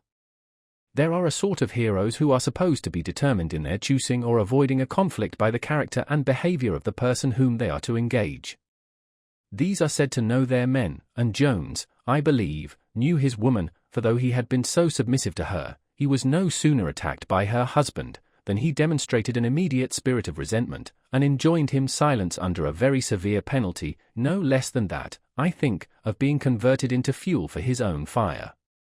The husband, with great indignation, but with a mixture of pity, answered, "You must pray first to be made able. I believe I am a better man than yourself, every way, that I am," and presently proceeded to discharge 6 whores at the lady above stairs, the last of which had scarce issued from his lips, when a swinging blow from the cudgel that Jones carried in his hand assaulted him over the shoulders. It is a question whether the landlord or the landlady was the most expeditious in returning this blow. My landlord, whose hands were empty, fell to with his fist, and the good wife, uplifting her broom and aiming at the head of Jones, had probably put an immediate end to the fray, and to Jones likewise, had not the descent of this broom been prevented, not by the miraculous intervention of any heathen deity, but by a very natural though fortunate accident, viz., by the arrival of Partridge, who entered the house at that instant, for fear had caused him to run every step from the hill, and who, seeing the danger which threatened his master or companion, which you choose to call him, prevented so sad a catastrophe, by catching hold of the landlady's arm, as it was brandished aloft in the air. The landlady soon perceived the impediment which prevented her blow, and being unable to rescue her arm from the hands of Partridge, she let fall the broom, and then leaving Jones to the discipline of her husband, she fell with the utmost fury on that poor fellow, who had already given some intimation of himself, by crying, "Zounds! Do you intend to kill my friend?" Partridge, though not much addicted to battle, would not however stand still when his friend was attacked, nor was he much displeased with that part of the combat which fell to his share. He therefore returned my landlady's blows as soon as he received them, and now the fight was obstinately maintained on all parts, and it seemed doubtful to which side fortune would incline, when the naked lady, who had listened at the top of the stairs to the dialogue which preceded the engagement, descended suddenly from above, and without weighing the unfair inequality of 2 to 1, fell upon the poor woman who was boxing with Partridge, nor did that great champion desist, but rather redoubled his fury, when he found fresh succours were arrived to his assistance. Victory must now have fallen to the side of the travellers, for the bravest troops must yield to numbers, had not Susan the chambermaid come luckily to support her mistress. This Susan was as two-handed a wench, according to the phrase, as any in the country, and would, I believe, have beat the famed Thalestris herself, or any of her subject Amazons, for her form was robust and manlike, and every way made for such encounters. As her hands and arms were formed to give blows with great mischief to an enemy, so was her face as well contrived to receive blows without any great injury to herself, her nose being already flat to her face. Her lips were so large, that no swelling could be perceived in them, and moreover they were so hard, that a fist could hardly make any impression on them. Lastly, her cheekbones stood out, as if nature had intended them for 2 bastions to defend her eyes in those encounters for which she seemed so well calculated, and to which she was most wonderfully well inclined. This fair creature entering the field of battle, immediately filed to that wing where her mistress maintained so unequal a fight with one of either sex. Here she presently challenged Partridge to single combat. He accepted the challenge, and a most desperate fight began between them. Now the dogs of war being let loose, began to lick their bloody lips. Now Victory, with golden wings, hung hovering in the air. Now Fortune, taking her scales from her shelf, began to weigh the fates of Tom Jones, his female companion, and Partridge, against the landlord, his wife, and maid, all which hung in exact balance before her, when a good-natured accident put suddenly an end to the bloody fray. with which half of the combatants had already sufficiently feasted. This accident was the arrival of a coach and four, upon which my landlord and landlady immediately desisted from fighting, and at their entreaty obtained the same favour of their antagonists. But Susan was not so kind to Partridge, for that Amazonian fair, having overthrown and bestrid her enemy, was now cuffing him lustily with both her hands, without any regard to his request of a cessation of arms, or to those loud exclamations of murder which he roared forth. No sooner, however, had Jones quitted the landlord, than he flew to the rescue of his defeated companion, from whom he with much difficulty drew off the enraged chambermaid. But Partridge was not immediately sensible of his deliverance, for he still lay flat on the floor, guarding his face with his hands, nor did he cease roaring till Jones had forced him to look up, and to perceive that the battle was at an end. The landlord, who had no visible hurt, and the landlady, hiding her well-scratched face with her handkerchief, ran both hastily to the door to attend the coach, from which a young lady and her maid now alighted. These the landlady presently ushered into that room where Mr. Jones had at first deposited his fair prize, as it was the best apartment in the house. Hither they were obliged to pass through the field of battle, which they did with the utmost haste, covering their faces with their handkerchiefs, as desirous to avoid the notice of any one. Indeed, their caution was quite unnecessary, for the poor unfortunate Helen, the fatal cause of all the bloodshed, was entirely taken up in endeavouring to conceal her own face, and Jones was no less occupied in rescuing Partridge from the fury of Susan, which being happily effected, the poor fellow immediately departed to the pump to wash his face, and to stop that bloody torrent which Susan had plentifully set a-flowing from his nostrils. Chapter 4. In which the arrival of a man of war puts a final end to hostilities, and causes the conclusion of a firm and lasting peace between all parties. A sergeant and a file of musketeers, with a deserter in their custody, arrived about this time. The sergeant presently inquired for the principal magistrate of the town, and was informed by my landlord that he himself was vested in that office. He then demanded his billets, together with a mug of beer, and complaining it was cold, spread himself before the kitchen fire. Mr. Jones was at this time comforting the poor distressed lady, who sat down at a table in the kitchen, and leaning her head upon her arm, was bemoaning her misfortunes. But lest my fair readers should be in pain concerning a particular circumstance, I think proper here to acquaint them, that before she had quitted the room above stairs, she had so well covered herself with a pillow beer which she there found, that her regard to decency was not in the least violated by the presence of so many men as were now in the room. One of the soldiers now went up to the sergeant, and whispered something in his ear, upon which he steadfastly fixed his eyes on the lady, and having looked at her for near a minute, he came up to her, saying, "I ask pardon, madam, but I am certain I am not deceived, you can be no other person than Captain Waters's lady." The poor woman, who in her present distress had very little regarded the face of any person present, no sooner looked at the sergeant than she presently recollected him, and calling him by his name, answered, that she was indeed the unhappy person he imagined her to be, but added, "I wonder anyone should know me in this disguise." To which the sergeant replied, he was very much surprised to see her ladyship in such a dress, and was afraid some accident had happened to her. "An accident hath happened to me, indeed," says she, "and I am highly obliged to this gentleman," pointing to Jones, "that it was not a fatal one, or that I am now living to mention it."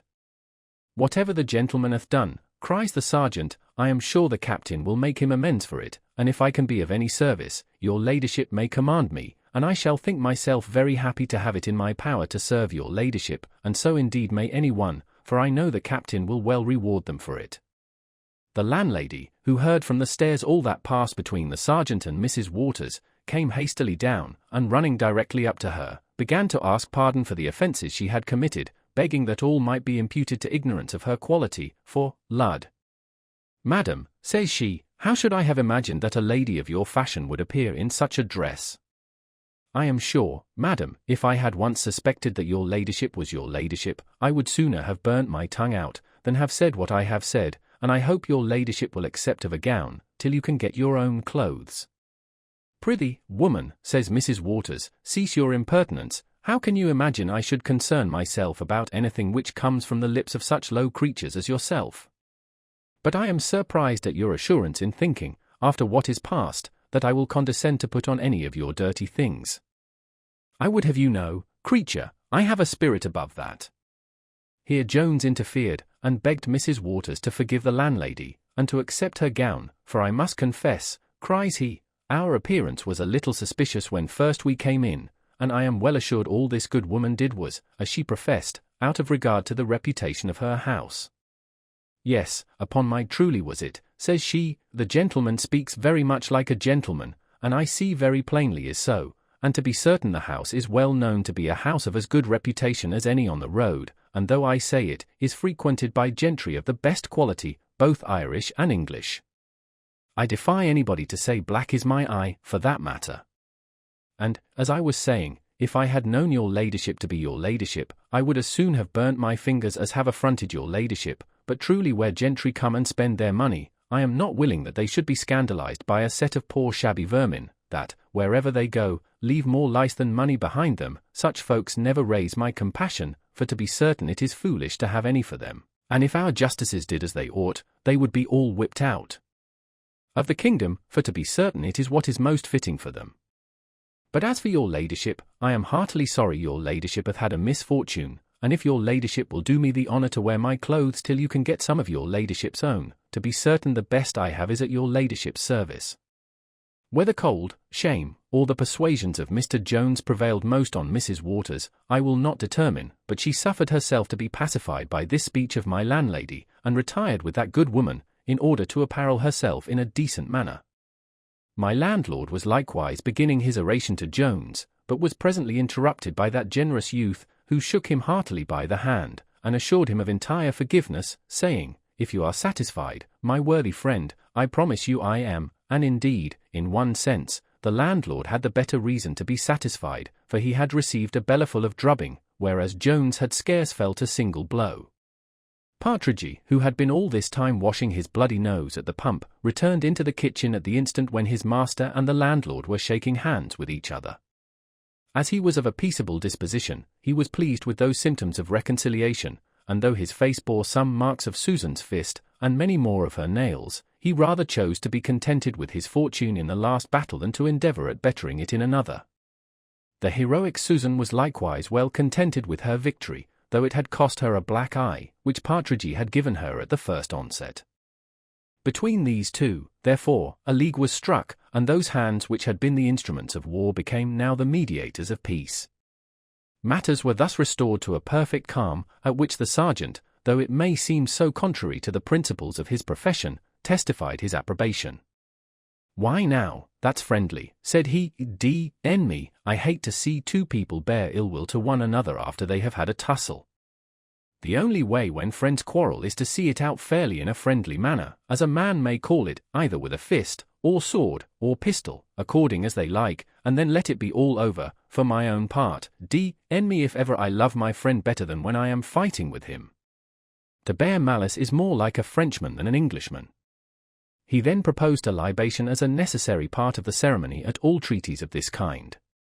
Perhaps the reader may here conclude that he was well versed in antient history, but this, though highly probable, as he cited no authority to support the custom, I will not affirm with any confidence. Most likely indeed it is, that he founded his opinion on very good authority, since he confirmed it with many violent oaths. Jones no sooner heard the proposal than, immediately agreeing with the learned sergeant, he ordered a bowl, or rather a large mug, filled with the liquor used on these occasions, to be brought in, and then began the ceremony himself. He placed his right hand in that of the landlord, and, seizing the bowl with his left, uttered the usual words, and then made his libation. After which, the same was observed by all present. Indeed, there is very little need of being particular in describing the whole form, as it differed so little from those libations of which so much is recorded in antient authors and their modern transcribers. The principal difference lay in two instances, for, first, the present company poured the liquor only down their throats, and, secondly, the sergeant, who officiated as priest, drank the last, but he preserved, I believe, the antient form, in swallowing much the largest draught of the whole company, and in being the only person present who contributed nothing towards the libation besides his good offices in assisting at the performance. The good people now ranged themselves round the kitchen fire, where good humour seemed to maintain an absolute dominion, and Partridge not only forgot his shameful defeat, but converted hunger into thirst, and soon became extremely facetious.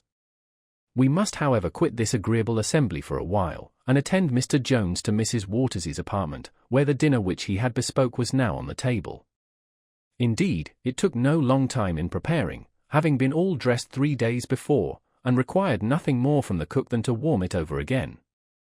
Chapter 5. An apology for all heroes who have good stomachs, with a description of a battle of the amorous kind.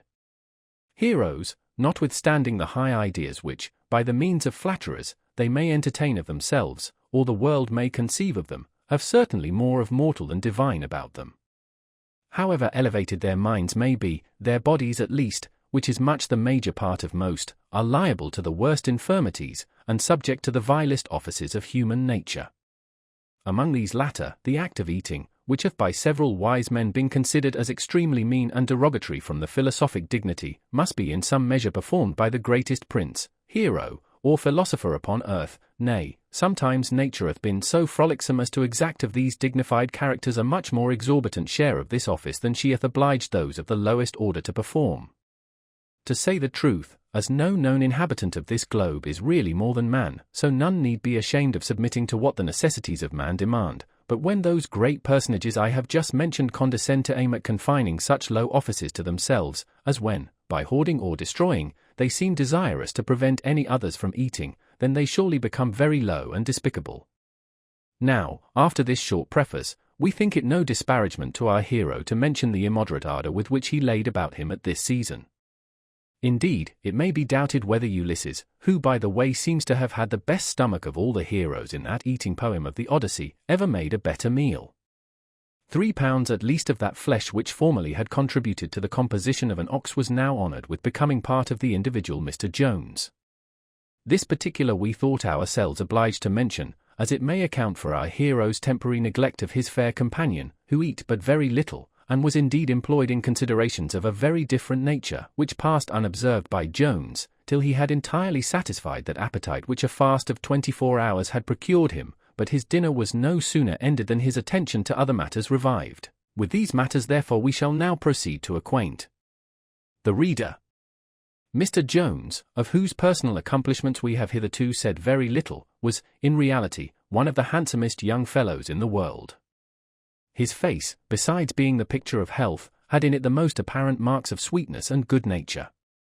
These qualities were indeed so characteristical in his countenance, that, while the spirit and sensibility in his eyes, though they must have been perceived by an accurate observer, might have escaped the notice of the less discerning, so strongly was this good nature painted in his look, that it was remarked by almost every one who saw him.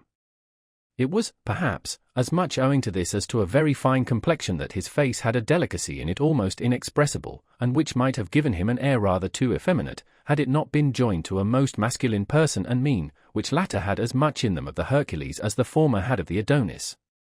He was besides active, genteel, gay, and good-humoured, and had a flow of animal spirits which enlivened every conversation where he was present. When the reader hath duly reflected on these many charms which all centred in our hero, and considers at the same time the fresh obligations which Mrs. Waters had to him, it will be a mark more of prudery than candour to entertain a bad opinion of her because she conceived a very good opinion of him. But, whatever censures may be passed upon her, it is my business to relate matters of fact with veracity. Mrs. Waters had, in truth, not only a good opinion of our hero, but a very great affection for him. To speak out boldly at once, she was in love, according to the present universally received sense of that phrase, by which love is applied indiscriminately to the desirable objects of all our passions, appetites, and senses, and is understood to be that preference which we give to one kind of food rather than to another. But though the love to these several objects may possibly be one and the same in all cases, its operations however must be allowed to be different, for, how much soever we may be in love with an excellent sirloin of beef, or bottle of Burgundy, with a damask rose, or Cremona fiddle, yet do we never smile, nor ogle, nor dress, nor flatter, nor endeavour by any other arts or tricks to gain the affection of the said beef, and sigh indeed we sometimes may, but it is generally in the absence, not in the presence of the beloved object. For otherwise we might possibly complain of their ingratitude and deafness, with the same reason as Pasiphae doth of her bull, whom she endeavoured to engage by all the coquetry practised with good success in the drawing-room on the much more sensible as well as tender hearts of the fine gentlemen there. The contrary happens in that love which operates between persons of the same species, but of different sexes. Here we are no sooner in love than it becomes our principal care to engage the affection of the object beloved. For what other purpose indeed are our youth instructed in all the arts of rendering themselves agreeable? If it was not with a view to this love, I question whether any of those trades which deal in setting off and adorning the human person would procure a livelihood. Nay, those great polishers of our manners, who are by some thought to teach what principally distinguishes us from the brute creation, even dancing masters themselves, might possibly find no place in society. In short, all the graces which young ladies and young gentlemen too learn from others, and the many improvements which, by the help of a looking-glass, they add of their own, are in reality those very spiculate faces amori so often mentioned by Ovid, or, as they are sometimes called in our own language, the whole artillery of love. Now Mrs. Waters and our hero had no sooner sat down together than the former began to play this artillery upon the latter. But here, as we are about to attempt a description hitherto unassayed either in prose or verse, we think proper to invoke the assistance of certain aerial beings, who will, we doubt not, come kindly to our aid on this occasion. Say then, ye graces, you that inhabit the heavenly mansions of Seraphina's countenance, for you are truly divine, are always in her presence, and well know all the arts of charming, say, what were the weapons now used to captivate the heart of Mr. Jones? First, from two lovely blue eyes, whose bright orbs flashed lightning at their discharge, flew forth two pointed ogles, but, happily for our hero, it only a vast piece of beef which he was then conveying into his plate, and harmless spent their force. The fair warrior perceived their miscarriage, and immediately from her fair bosom drew forth a deadly sigh. A sigh which none could have heard unmoved, and which was sufficient at once to have swept off a dozen bows, so soft, so sweet, so tender, that the insinuating air must have found its subtle way to the heart of our hero, had it not luckily been driven from his ears by the coarse bubbling of some bottled ale, which at that time he was pouring forth. Many other weapons did she assay, but the god of eating, if there be any such deity, for I do not confidently assert it, preserved his votary, or perhaps it may not be dignus vindis nodus, and the present security of Jones may be accounted for by natural means, for as love frequently preserves from the attacks of hunger, so may hunger possibly, in some cases, defend us against love.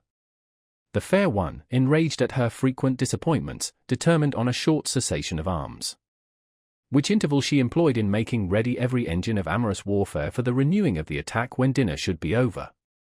No sooner then was the cloth removed than she again began her operations. First, having planted her right eye sidewise against Mr. Jones, she shot from its corner a most penetrating glance, which, though great part of its force was spent before it reached our hero, did not vent itself absolutely without effect. This the fair one perceiving, hastily withdrew her eyes, and levelled them downwards, as if she was concerned for what she had done, though by this means she designed only to draw him from his guard, and indeed to open his eyes, through which she intended to surprise his heart.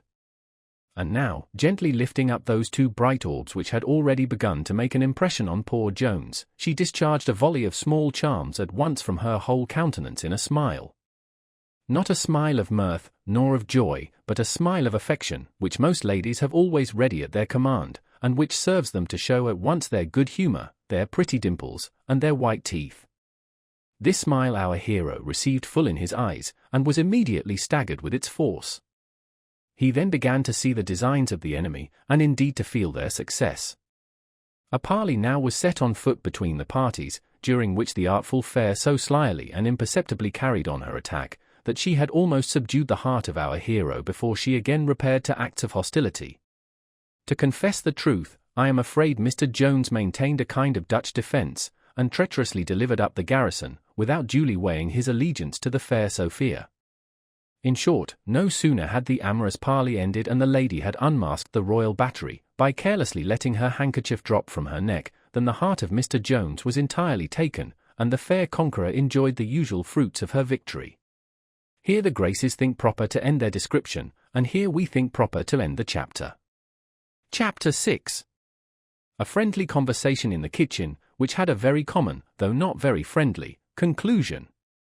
While our lovers were entertaining themselves in the manner which is partly described in the foregoing chapter, they were likewise furnishing out an entertainment for their good friends in the kitchen.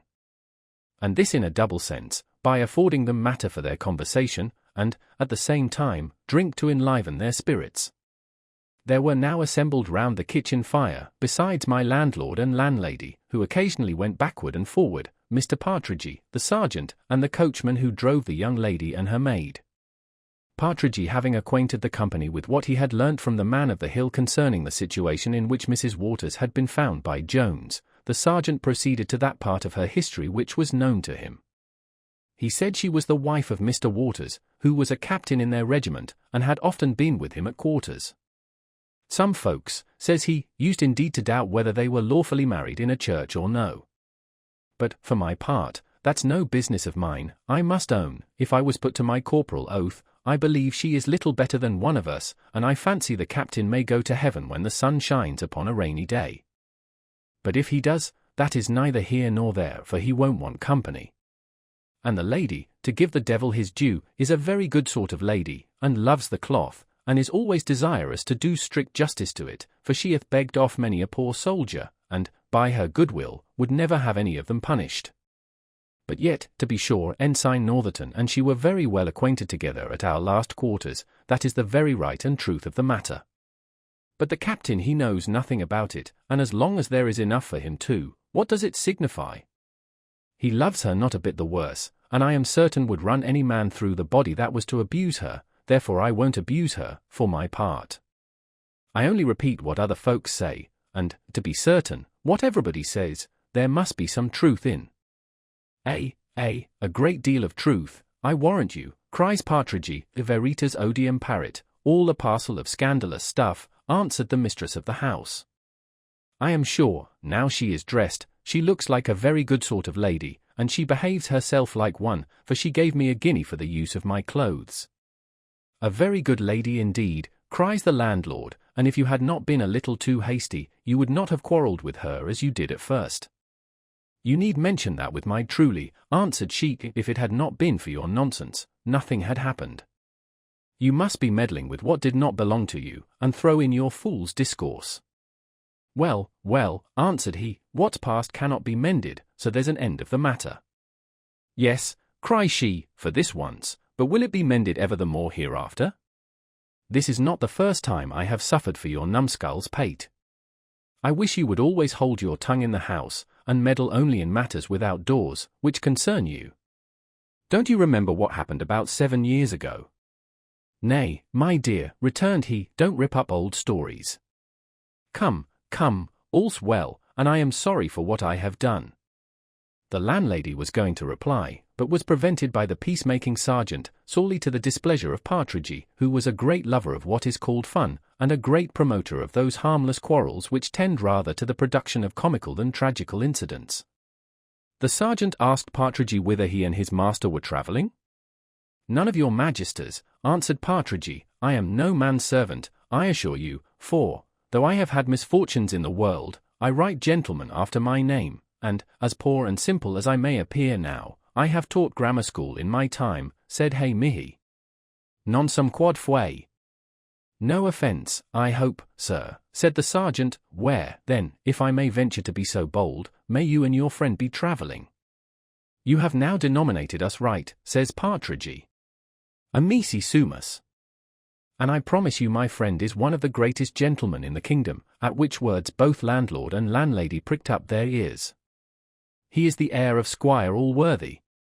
What, the squire who doth so much good all over the country, cries my landlady. Even he, answered Partridge. Then I warrant, says she, he'll have a swinging great estate hereafter. Most certainly, answered Partridge. Well, replied the landlady, I thought the first moment I saw him he looked like a good sort of gentleman, but my husband here, to be sure, is wiser than anybody. I own, my dear, cries he, it was a mistake. A mistake, indeed, answered she, but when did you ever know me to make such mistakes? But how comes it, sir, cries the landlord, that such a great gentleman walks about the country afoot? I don't know, returned Partridge, great gentlemen have humours sometimes. He hath now a dozen horses and servants at Gloucester, and nothing would serve him, but last night, it being very hot weather, he must cool himself with a walk to yon high hill, whither I likewise walked with him to bear him company, but if ever you catch me there again, for I was never so frightened in all my life. We met with the strangest man there. I'll be hanged, cries the landlord, if it was not the man of the hill, as they call him, if indeed he be a man, but I know several people who believe it is the devil that lives there. Nay, nay, like enough, says Partridge, and now you put me in the head of it, I verily and sincerely believe it was the devil, though I could not perceive his cloven foot, but perhaps he might have the power given him to hide that, since evil spirits can appear in what shapes they please. And pray, sir, says the sergeant, no offence, I hope, but pray what sort of a gentleman is the devil? For I have heard some of our officers say there is no such person, and that it is only a trick of the parsons, to prevent their being broke, for, if it was publicly known that there was no devil, the parsons would be of no more use than we are in time of peace.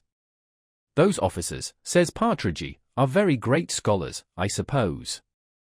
Not much of schollards neither, answered the sergeant, they have not half your learning, sir, I believe, and, to be sure, I thought there must be a devil, notwithstanding what they said, though one of them was a captain, for methought, thinks I to myself, if there be no devil, how can wicked people be sent to him? And I have read all that upon a book. Some of your officers, quoth the landlord, will find there is a devil, to their shame, I believe. I don't question but he'll pay off some old scores upon my account. Here was one quartered upon me half a year, who had the conscience to take up one of my best beds, though he hardly spent a shilling a day in the house, and suffered his men to roast cabbages at the kitchen fire, because I would not give them a dinner on a Sunday. Every good Christian must desire there should be a devil for the punishment of such wretches. Harkee, landlord, said the sergeant, don't abuse the cloth, for I won't take it. D.N. the cloth, answered the landlord, I have suffered enough by them. Bear witness, gentlemen, says the sergeant, he curses the king, and that's high treason. I curse the king. You villain, said the landlord. Yes, you did, cries the sergeant, you cursed the cloth, and that's cursing the king. It's all one and the same, for every man who curses the cloth would curse the king if he durst, so for matter o' that, it's all one and the same thing. Excuse me there, Mr. Sergeant, quoth Partridge, that's a non sequitur. None of your outlandish linguae, answered the sergeant, leaping from his seat, I will not sit still and hear the cloth abused. You mistake me, friend, cries Partridge. I did not mean to abuse the cloth, I only said your conclusion was a non sequitur, asterisk, you are another, cries the sergeant, and you come to that. No more a sequitur than yourself. You are a pack of rascals, and I'll prove it, for I will fight the best man of you all for £20. This challenge effectually silenced Partridge, whose stomach for drubbing did not so soon return after the hearty meal which he had lately been treated with, but the coachman, whose bones were less sore, and whose appetite for fighting was somewhat sharper, did not so easily brook the affront, of which he conceived some part at least fell to his share. He started therefore from his seat, and, advancing to the sergeant, swore he looked on himself to be as good a man as any in the army, and offered to box for a guinea. The military man accepted the combat, but refused the wager, upon which both immediately stripped and engaged, till the driver of horses was so well mauled by the leader of men, that he was obliged to exhaust his small remainder of breath in begging for quarter. Asterisk, this word, which the sergeant unhappily mistook for an affront, is a term in logic, and means that the conclusion does not follow from the premises. The young lady was now desirous to depart, and had given orders for her coach to be prepared, but all in vain, for the coachman was disabled from performing his office for that evening. An antient heathen would perhaps have imputed this disability to the god of drink, no less than to the god of war, for, in reality, both the combatants had sacrificed as well to the former deity as to the latter. To speak plainly, they were both dead drunk, nor was Partridge in a much better situation. As for my landlord, drinking was his trade, and the liquor had no more effect on him than it had on any other vessel in his house. The mistress of the inn, being summoned to attend Mr. Jones and his companion at their tea, gave a full relation of the latter part of the foregoing scene, and at the same time expressed great concern for the young lady, who, she said, was under the utmost uneasiness at being prevented from pursuing her journey.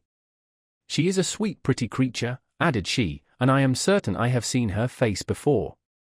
I fancy she is in love, and running away from her friends. Who knows but some young gentleman or other may be expecting her, with a heart as heavy as her own. Jones fetched a heavy sigh at those words, of which, though Mrs. Waters observed it, she took no notice while the landlady continued in the room. But, after the departure of that good woman, she could not forbear giving our hero certain hints on her suspecting some very dangerous rival in his affections. The awkward behavior of Mr. Jones on this occasion convinced her of the truth, without his giving her a direct answer to any of her questions, but she was not nice enough in her amours to be greatly concerned at the discovery. The beauty of Jones highly charmed her eye, but as she could not see his heart, she gave herself no concern about it. She could feast heartily at the table of love, without reflecting that some other already had been, or hereafter might be, feasted with the same repast. A sentiment which, if it deals but little in refinement, deals, however, much in substance, and is less capricious, and perhaps less ill-natured and selfish, than the desires of those females who can be contented enough to abstain from the possession of their lovers, provided they are sufficiently satisfied that no one else possesses them.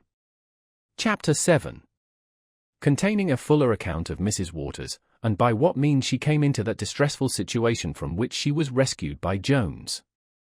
Though nature hath by no means mixed up an equal share either of curiosity or vanity in every human composition, there is perhaps no individual to whom she hath not allotted such a proportion of both as requires much arts, and pains too, to subdue and keep under, a conquest, however, absolutely necessary to every one who would in any degree deserve the characters of wisdom or good breeding.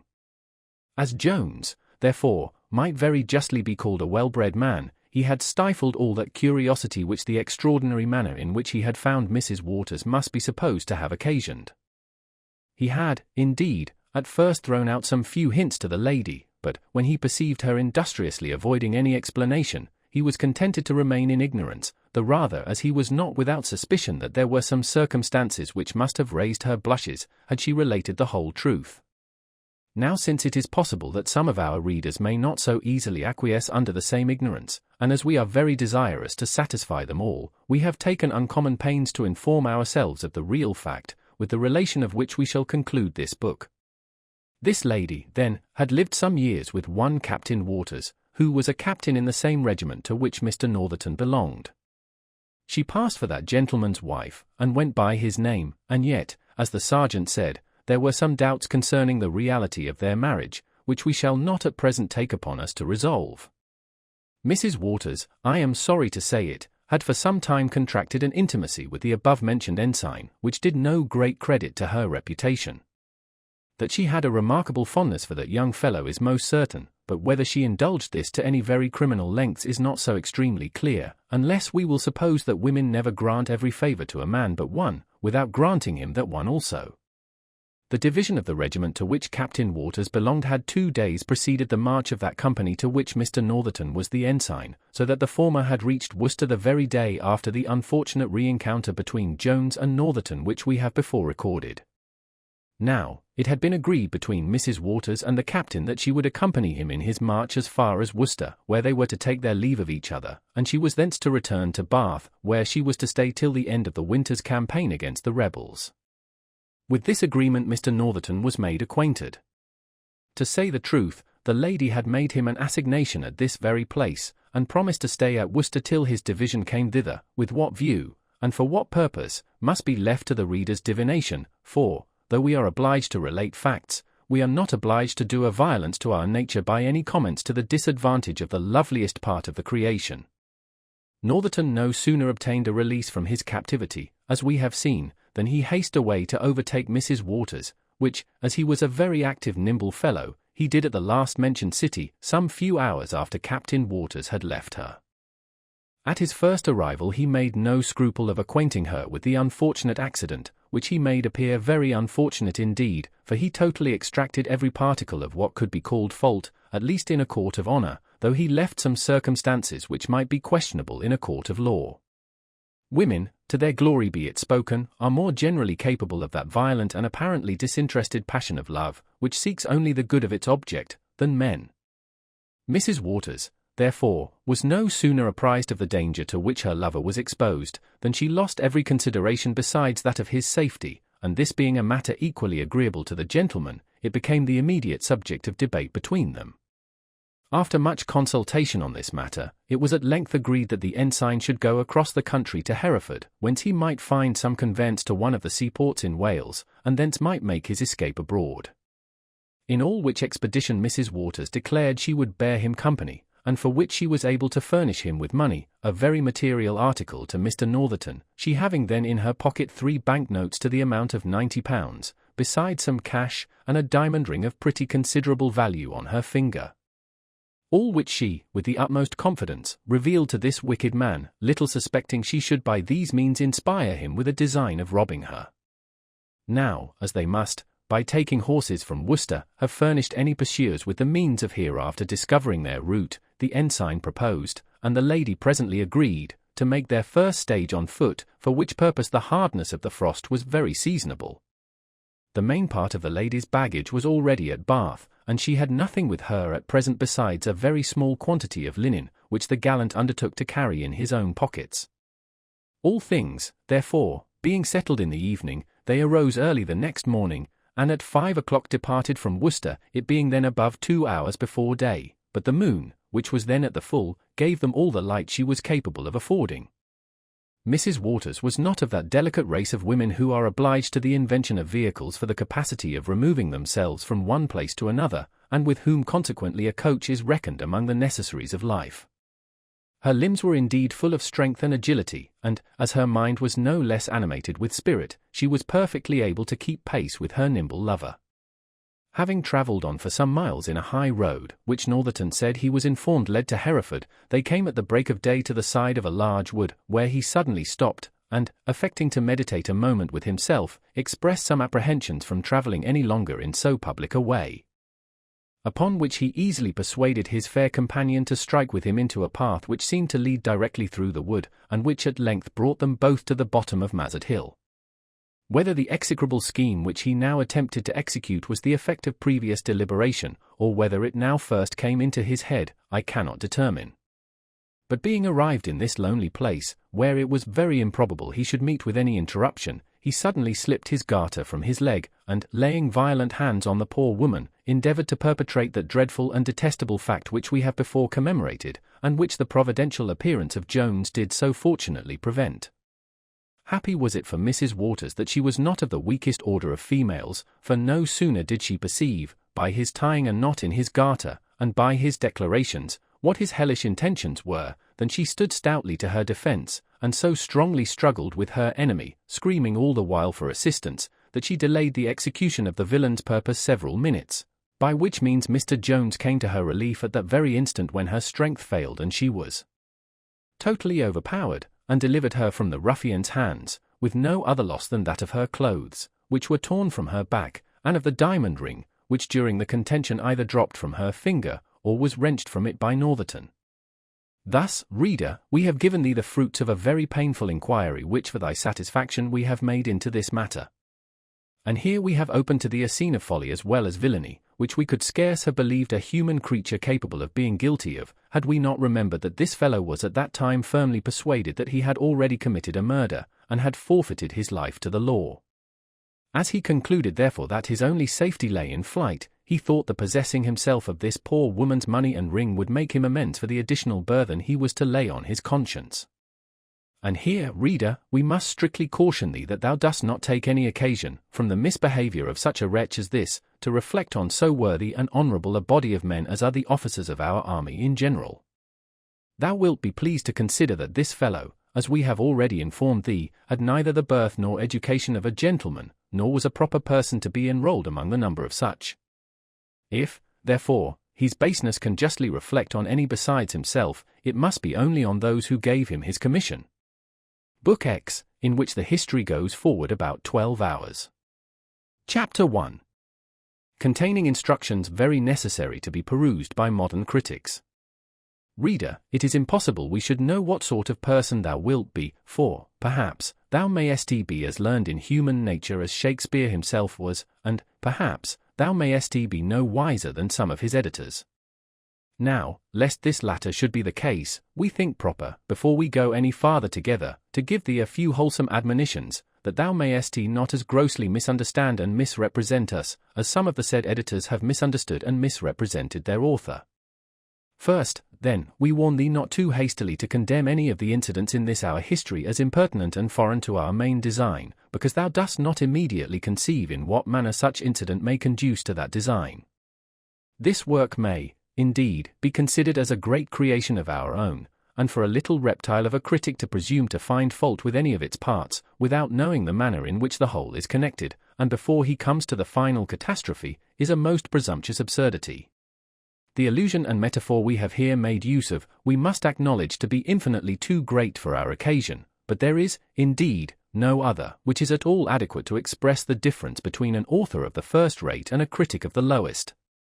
Another caution we would give thee, my good reptile, is, that thou dost not find out too near a resemblance between certain characters here introduced, as, for instance, between the landlady who appears in the 7th book and her in the 9th. Thou art to know, friend, that there are certain characteristics in which most individuals of every profession and occupation agree. To be able to preserve these characteristics, and at the same time to diversify their operations, is one talent of a good writer. Again, to mark the nice distinction between two persons actuated by the same vice or folly is another, and, as this last talent is found in very few writers, so is the true discernment of it found in as few readers, though, I believe, the observation of this forms a very principal pleasure in those who are capable of the discovery. Every person, for instance, can distinguish between Sir Epicure Mammon and Sir Fopling Flutter, but to note the difference between Sir Fopling Flutter and Sir Courtly Nice requires a more exquisite judgment, for want of which vulgar spectators of plays very often do great injustice in the theatre, where I have sometimes known a poet in danger of being convicted as a thief, upon much worse evidence than the resemblance of hands hath been held to be in the law. In reality, I apprehend every amorous widow on the stage would run the hazard of being condemned as a servile imitation of Dido, but that happily very few of our playhouse critics understand enough of Latin to read Virgil. In the next place, we must admonish thee, my worthy friend, for, perhaps, thy heart may be better than thy head, not to condemn a character as a bad one, because it is not perfectly a good one. If thou dost delight in these models of perfection, there are books enow written to gratify thy taste, but, as we have not, in the course of our conversation, ever happened to meet with any such person, we have not chosen to introduce any such here. To say the truth, I a little question whether mere man ever arrived at this consummate degree of excellence, as well as whether there hath ever existed a monster bad enough to verify that. Nulla virtute redemptum. A vitiis, asterisk, whose vices are not allayed with a single virtue. In Juvenal, nor do I, indeed, conceive the good purposes served by inserting characters of such angelic perfection, or such diabolical depravity, in any work of invention, since, from contemplating either, the mind of man is more likely to be overwhelmed with sorrow and shame than to draw any good uses from such patterns, for in the former instance he may be both concerned and ashamed to see a pattern of excellence in his nature, which he may reasonably despair of ever arriving at, and in contemplating the latter he may be no less affected with those uneasy sensations, at seeing the nature of which he is a partaker degraded into so odious and detestable a creature. In fact, if there be enough of goodness in a character to engage the admiration and affection of a well-disposed mind, though there should appear some of those little blemishes quas humana parum cavit natura, they will raise our compassion rather than our abhorrence. Indeed, nothing can be of more moral use than the imperfections which are seen in examples of this kind, since such form a kind of surprise, more apt to affect and dwell upon our minds than the faults of very vicious and wicked persons. The foibles and vices of men, in whom there is great mixture of good, become more glaring objects from the virtues which contrast them and show their deformity, and when we find such vices attended with their evil consequence to our favourite characters, we are not only taught to shun them for our own sake, but to hate them for the mischiefs they have already brought on those we love. And now, my friend, having given you these few admonitions, we will, if you please, once more set forward with our history. Chapter 2. Containing the arrival of an Irish gentleman, with very extraordinary adventures which ensued at the inn. Now the little trembling hare, which the dread of all her numerous enemies, and chiefly of that cunning, cruel, carnivorous animal, man, had confined all the day to her lurking place, sports wantonly o'er the lawns, now on some hollow tree the owl, shrill chorister of the night, hoots forth notes which might charm the ears of some modern connoisseurs in music, now, in the imagination of the half-drunk clown, as he staggers through the churchyard, or rather charneyard, to his home, fear paints. The bloody hobgoblin, now thieves and ruffians are awake, an honest watchman fast asleep. In plain English, it was now midnight, and the company at the inn, as well those who have been already mentioned in this history, as some others who arrived in the evening, were all in bed. Only Susan chambermaid was now stirring, she being obliged to wash the kitchen before she retired to the arms of the fond expecting hostler. In this posture were affairs at the inn when a gentleman arrived there post. He immediately alighted from his horse, and, coming up to Susan, inquired of her, in a very abrupt and confused manner, being almost out of breath with eagerness, whether there was any lady in the house. The hour of night, and the behaviour of the man, who stared very wildly all the time, a little surprised Susan, so that she hesitated before she made any answer, upon which the gentleman, with redoubled eagerness, begged her to give him a true information, saying, he had lost his wife, and was come in pursuit of her. Upon my shall, cries he, I have been near catching her already in 2 or 3 places, if I had not found her gone just as I came up with her. If she be in the house, do carry me up in the dark and show her to me, and if she be gone away before me, do tell me which way I shall go after her to meet her, and, upon my shall, I will make you the richest poor woman in the nation. He then pulled out a handful of guineas, a sight which would have bribed persons of much greater consequence than this poor wench to much worse purposes. Susan, from the account she had received of Mrs. Waters, made not the least doubt but that she was the very identical stray whom the right owner pursued. As she concluded, therefore, with great appearance of reason, that she never could get money in an honester way than by restoring a wife to her husband, she made no scruple of assuring the gentleman that the lady he wanted was then in the house, and was presently afterwards prevailed upon, by very liberal promises, and some earnest paid into her hands, to conduct him to the bedchamber of Mrs. Waters. It hath been a custom long established in the polite world, and that upon very solid and substantial reasons, that a husband shall never enter his wife's apartment without first knocking at the door. The many excellent uses of this custom need scarce be hinted to a reader who hath any knowledge of the world, for by this means the lady hath time to adjust herself, or to remove any disagreeable object out of the way, for there are some situations in which nice and delicate women would not be discovered by their husbands. To say the truth, there are several ceremonies instituted among the polished part of mankind, which, though they may, to coarser judgments, appear as matters of mere form, are found to have much of substance in them, by the more discerning, and lucky would it have been had the custom above mentioned been observed by our gentleman in the present instance. Knock, indeed, he did at the door, but not with one of those gentle raps which is usual on such occasions. On the contrary, when he found the door locked, he flew at it with such violence, that the lock immediately gave way, the door burst open, and he fell headlong into the room. He had no sooner recovered his legs than forth from the bed, upon his legs likewise, appeared, with shame and sorrow are we obliged to proceed, our hero himself, who, with a menacing voice, demanded of the gentleman who he was, and what he meant by daring to burst open his chamber in that outrageous manner. The gentleman at first thought he had committed a mistake, and was going to ask pardon and retreat, when, on a sudden, as the moon shone very bright, he cast his eyes on stays, gowns, petticoats, caps, ribbons, stockings, garters, shoes, clogs, and all which lay in a disordered manner on the floor. All these, operating on the natural jealousy of his temper, so enraged him, that he lost all power of speech, and, without returning any answer to Jones, he endeavoured to approach the bed. Jones immediately interposing, a fierce contention arose, which soon proceeded to blows on both sides. And now Mrs. Waters, for we must confess she was in the same bed, being, I suppose, awakened from her sleep, and seeing 2 men fighting in her bedchamber, began to scream in the most violent manner, crying out murder, robbery, and more frequently rape. Which last, some, perhaps, may wonder she should mention, who do not consider that these words of exclamation are used by ladies in a fright, as fa, la, ra, da, and c, are in music, only as the vehicles of sound, and without any fixed ideas. Next to the lady's chamber was deposited the body of an Irish gentleman who arrived too late at the inn to have been mentioned before. This gentleman was one of those whom the Irish call a calabalaro, or cavalier.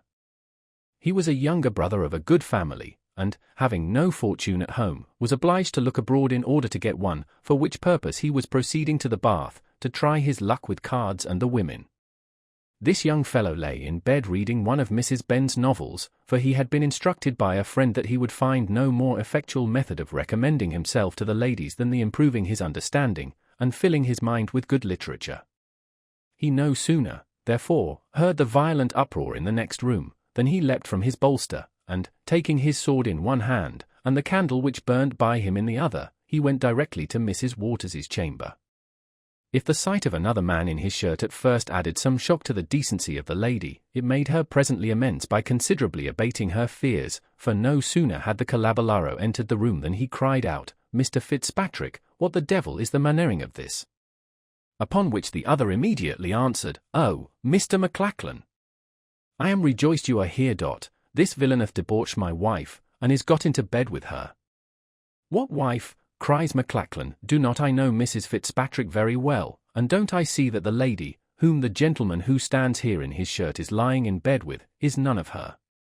Fitzpatrick, now perceiving, as well by the glimpse he had of the lady, as by her voice, which might have been distinguished at a greater distance than he now stood from her, that he had made a very unfortunate mistake, began to ask many pardons of the lady, and then, turning to Jones, he said, "I would have you take notice I do not ask your pardon, for you have bait me, for which I am resolved to have your blood in the morning." Jones treated this menace with much contempt, and Mr. Maclachlan answered, "Indeed, Mr. Fitzpatrick, you may be ashamed of your own self, to disturb people at this time of night. If all the people in the inn were not asleep, you would have awakened them as you have me. The gentleman has served you very rightly. Upon my conscience, though I have no wife, if you had treated her so, I would have cut your throat." Jones was so confounded with his fears for his lady's reputation, that he knew neither what to say or do, but the invention of women is, as hath been observed, much readier than that of men. She recollected that there was a communication between her chamber and that of Mr. Jones, relying, therefore, on his honour and her own assurance, she answered, "I know not what you mean, villains. I am wife to none of you. Help! Rape! Murder! Rape!" And now, the landlady coming into the room, Mrs. Waters fell upon her with the utmost virulence, saying, she thought herself in a sober inn, and not in a bawdy house, but that a set of villains had broke into her room, with an intent upon her honour, if not upon her life, and both, she said, were equally dear to her. The landlady now began to roar as loudly as the poor woman in bed had done before. She cried, she was undone, and that the reputation of her house, which was never blown upon before, was utterly destroyed. Then, turning to the men, she cried, "What, in the devil's name, is the reason of all this disturbance in the lady's room?" Fitzpatrick, hanging down his head, repeated, that he had committed a mistake, for which he heartily asked pardon, and then retired with his countryman. Jones, who was too ingenious to have missed the hint given him by his fair one, boldly asserted, that he had run to her assistance upon hearing the door broke open, with what design he could not conceive, unless of robbing the lady, which, if they intended, he said, he had the good fortune to prevent. "I never had a robbery committed in my house since I have kept it," cries the landlady. "I would have you to know, sir, I harbour no highwayman here, I scorn the word, though I say it. None but honest, good gentlefolks, are welcome to my house, and, I thank good luck, I have always had enow of such customers, indeed as many as I could entertain. Here hath been my lord," and then she repeated over a catalogue of names and titles, many of which we might, perhaps, be guilty of a breach of privilege by inserting. Jones, after much patience, at length interrupted her, by making an apology to Mrs. Waters, for having appeared before her in his shirt, assuring her that nothing but a concern for her safety could have prevailed on him to do it. The reader may inform himself of her answer, and, indeed, of her whole behaviour to the end of the scene, by considering the situation which she affected, it being that of a modest lady, who was awakened out of her sleep by 3 strange men in her chamber. This was the part which she undertook to perform, and, indeed, she executed it so well, that none of our theatrical actresses could exceed her, in any of their performances, either on or off the stage.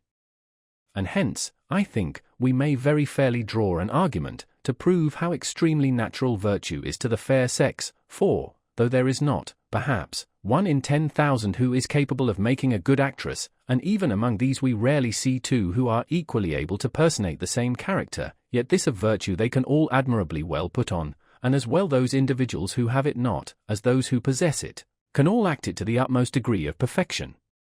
When the men were all departed, Mrs. Waters, recovering from her fear, recovered likewise from her anger, and spoke in much gentler accents to the landlady, who did not so readily quit her concern for the reputation of the house, in favour of which she began again to number the many great persons who had slept under her roof, but the lady stopped her short, and having absolutely acquitted her of having had any share in the past disturbance, begged to be left to her repose, which, she said, she hoped to enjoy unmolested during the remainder of the night.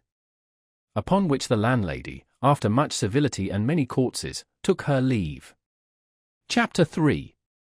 A dialogue between the landlady and Susan the chambermaid, proper to be read by all innkeepers and their servants, with the arrival and affable behaviour of a beautiful young lady, which may teach persons of condition how they may acquire the love of the whole world. The landlady, remembering that Susan had been the only person out of bed when the door was burst open, resorted presently to her, to inquire into the first occasion of the disturbance, as well as who the strange gentleman was, and when and how he arrived.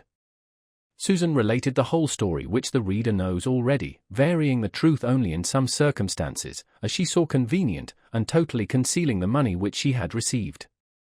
But whereas her mistress had, in the preface to her inquiry, spoken much in compassion for the fright which the lady had been in concerning any intended depredations on her virtue, Susan could not help endeavouring to quiet the concern which her mistress seemed to be under on that account, by swearing heartily she saw Jones leap out from her bed. The landlady fell into a violent rage at these words. "A likely story, truly," cried she, "that a woman should cry out, and endeavour to expose herself, if that was the case. I desire to know what better proof any lady can give of her virtue than her crying out, which, I believe, 20 people can witness for her she did. I beg, madam, you would spread no such scandal of any of my guests, for it will not only reflect on them, but upon the house, and I am sure no vagabonds, nor wicked beggarly people, come here." "Well," says Susan, "then I must not believe my own eyes." "No, indeed, must you not always," answered her mistress. "I would not have believed my own eyes against such good gentlefolks. I have not had a better supper ordered this half year than they ordered last night, and so easy and good-humoured were they, that they found no fault with my Worcestershire perry, which I sold them for champagne, and to be sure it is as well tasted and as wholesome as the best champagne in the kingdom, otherwise I would scorn to give it sem, and they drank me 2 bottles. No, no, I will never believe any harm of such sober good sort of people." Susan being thus silenced, her mistress proceeded to other matters. "And so you tell me," continued she, "that the strange gentleman came post, and there is a footman without with the horses. Why, then, he is certainly some of your great gentlefolks too. Why did not you ask him whether he'd have any supper? I think he is in the other gentleman's room. Go up and ask whether he called. Perhaps he'll order something when he finds anybody stirring in the house to dress it. Now don't commit any of your usual blunders, by telling him the fire's out, and the fowls alive. And if he should order mutton, don't blab out that we have none. The butcher, I know, killed a sheep just before I went to bed, and he never refuses to cut it up warm when I desire it. Go, remember there's all sorts of mutton and fowls. Go, open the door with, 'Gentlemen, do ye call?' And if they say nothing, ask what his honour will be pleased to have for supper. Don't forget his honour. Go, if you don't mind all these matters better, you'll never come to anything." Susan departed, and soon returned with an account that the 2 gentlemen were got both into the same bed. "2 gentlemen," says the landlady, "in the same bed? That's impossible. They are 2 arrant scrubs, I warrant them, and I believe young Squire Allworthy guessed right, that the fellow intended to rob her ladyship, for, if he had broke open the lady's door with any of the wicked designs of a gentleman, he would never have sneaked away to another room to save the expense of a supper and a bed to himself. They are certainly thieves, and their searching after a wife is nothing but a pretence. In these censures my landlady did Mr. Fitzpatrick great injustice, for he was really born a gentleman, though not worth a groat, and though, perhaps, he had some few blemishes in his heart as well as in his head, yet being a sneaking or a niggardly fellow was not one of them. In reality, he was so generous a man, that, whereas he had received a very handsome fortune with his wife, he had now spent every penny of it, except some little pittance which was settled upon her, and, in order to possess himself of this, he had used her with such cruelty, that, together with his jealousy, which was of the bitterest kind, it had forced the poor woman to run away from him. This gentleman then being well tired with his long journey from Chester in one day, with which, and some good dry blows he had received in the scuffle, his bones were so sore, that, added to the soreness of his mind, it had quite deprived him of any appetite for eating. And being now so violently disappointed in the woman whom, at the maid's instance, he had mistaken for his wife, it never once entered into his head that she might nevertheless be in the house, though he had erred in the first person he had attacked. He therefore yielded to the dissuasions of his friend from searching any farther after her that night, and accepted the kind offer of part of his bed. The footman and postboy were in a different disposition. They were more ready to order than the landlady was to provide. However, after being pretty well satisfied by them of the real truth of the case, and that Mr. Fitzpatrick was no thief, she was at length prevailed on to set some cold meat before them, which they were devouring with great greediness, when Partridge came into the kitchen. He had been first awaked by the hurry which we have before seen, and while he was endeavouring to compose himself again on his pillow, a screech owl had given him such a serenade at his window, that he leapt in a most horrible affright from his bed, and, huddling on his clothes with great expedition, ran down to the protection of the company, whom he heard talking below in the kitchen.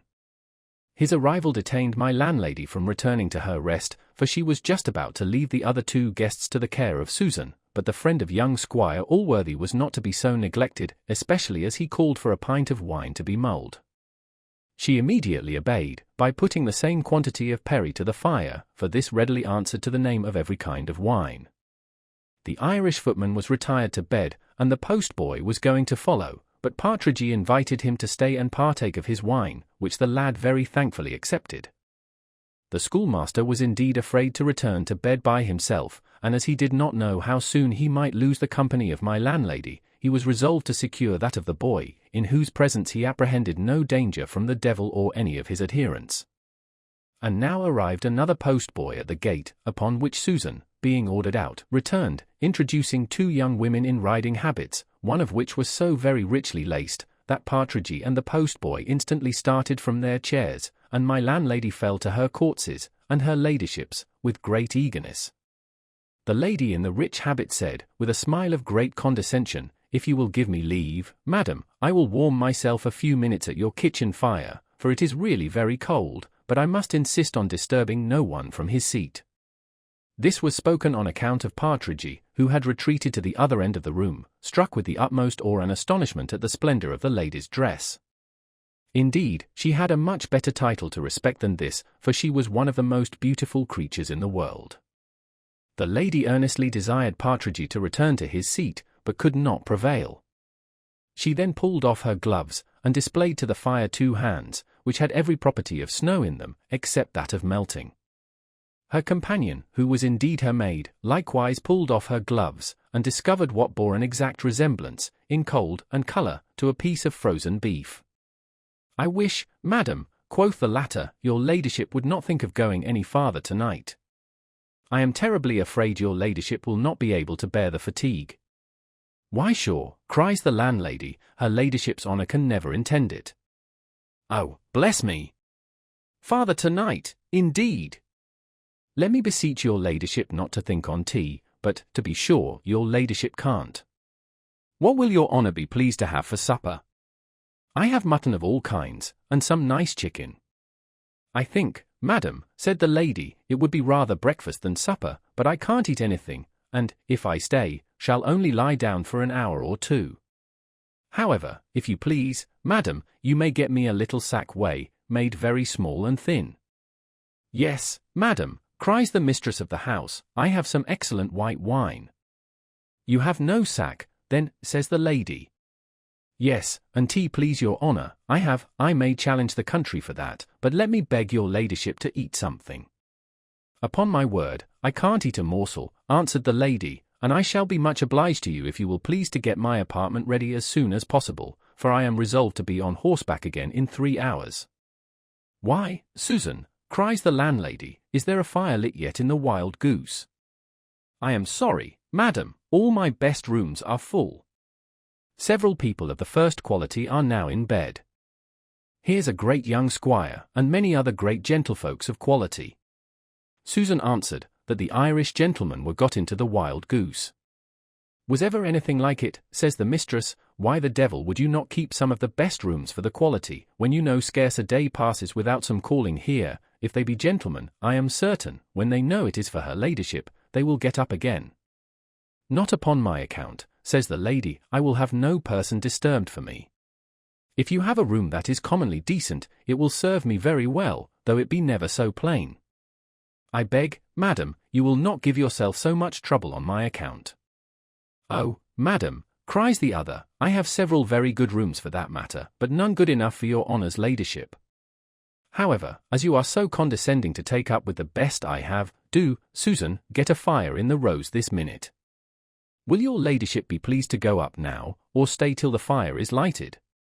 I think I have sufficiently warmed myself, answered the lady, so, if you please, I will go now. I am afraid I have kept people, and particularly that gentleman, meaning Partridgey, too long in the cold already.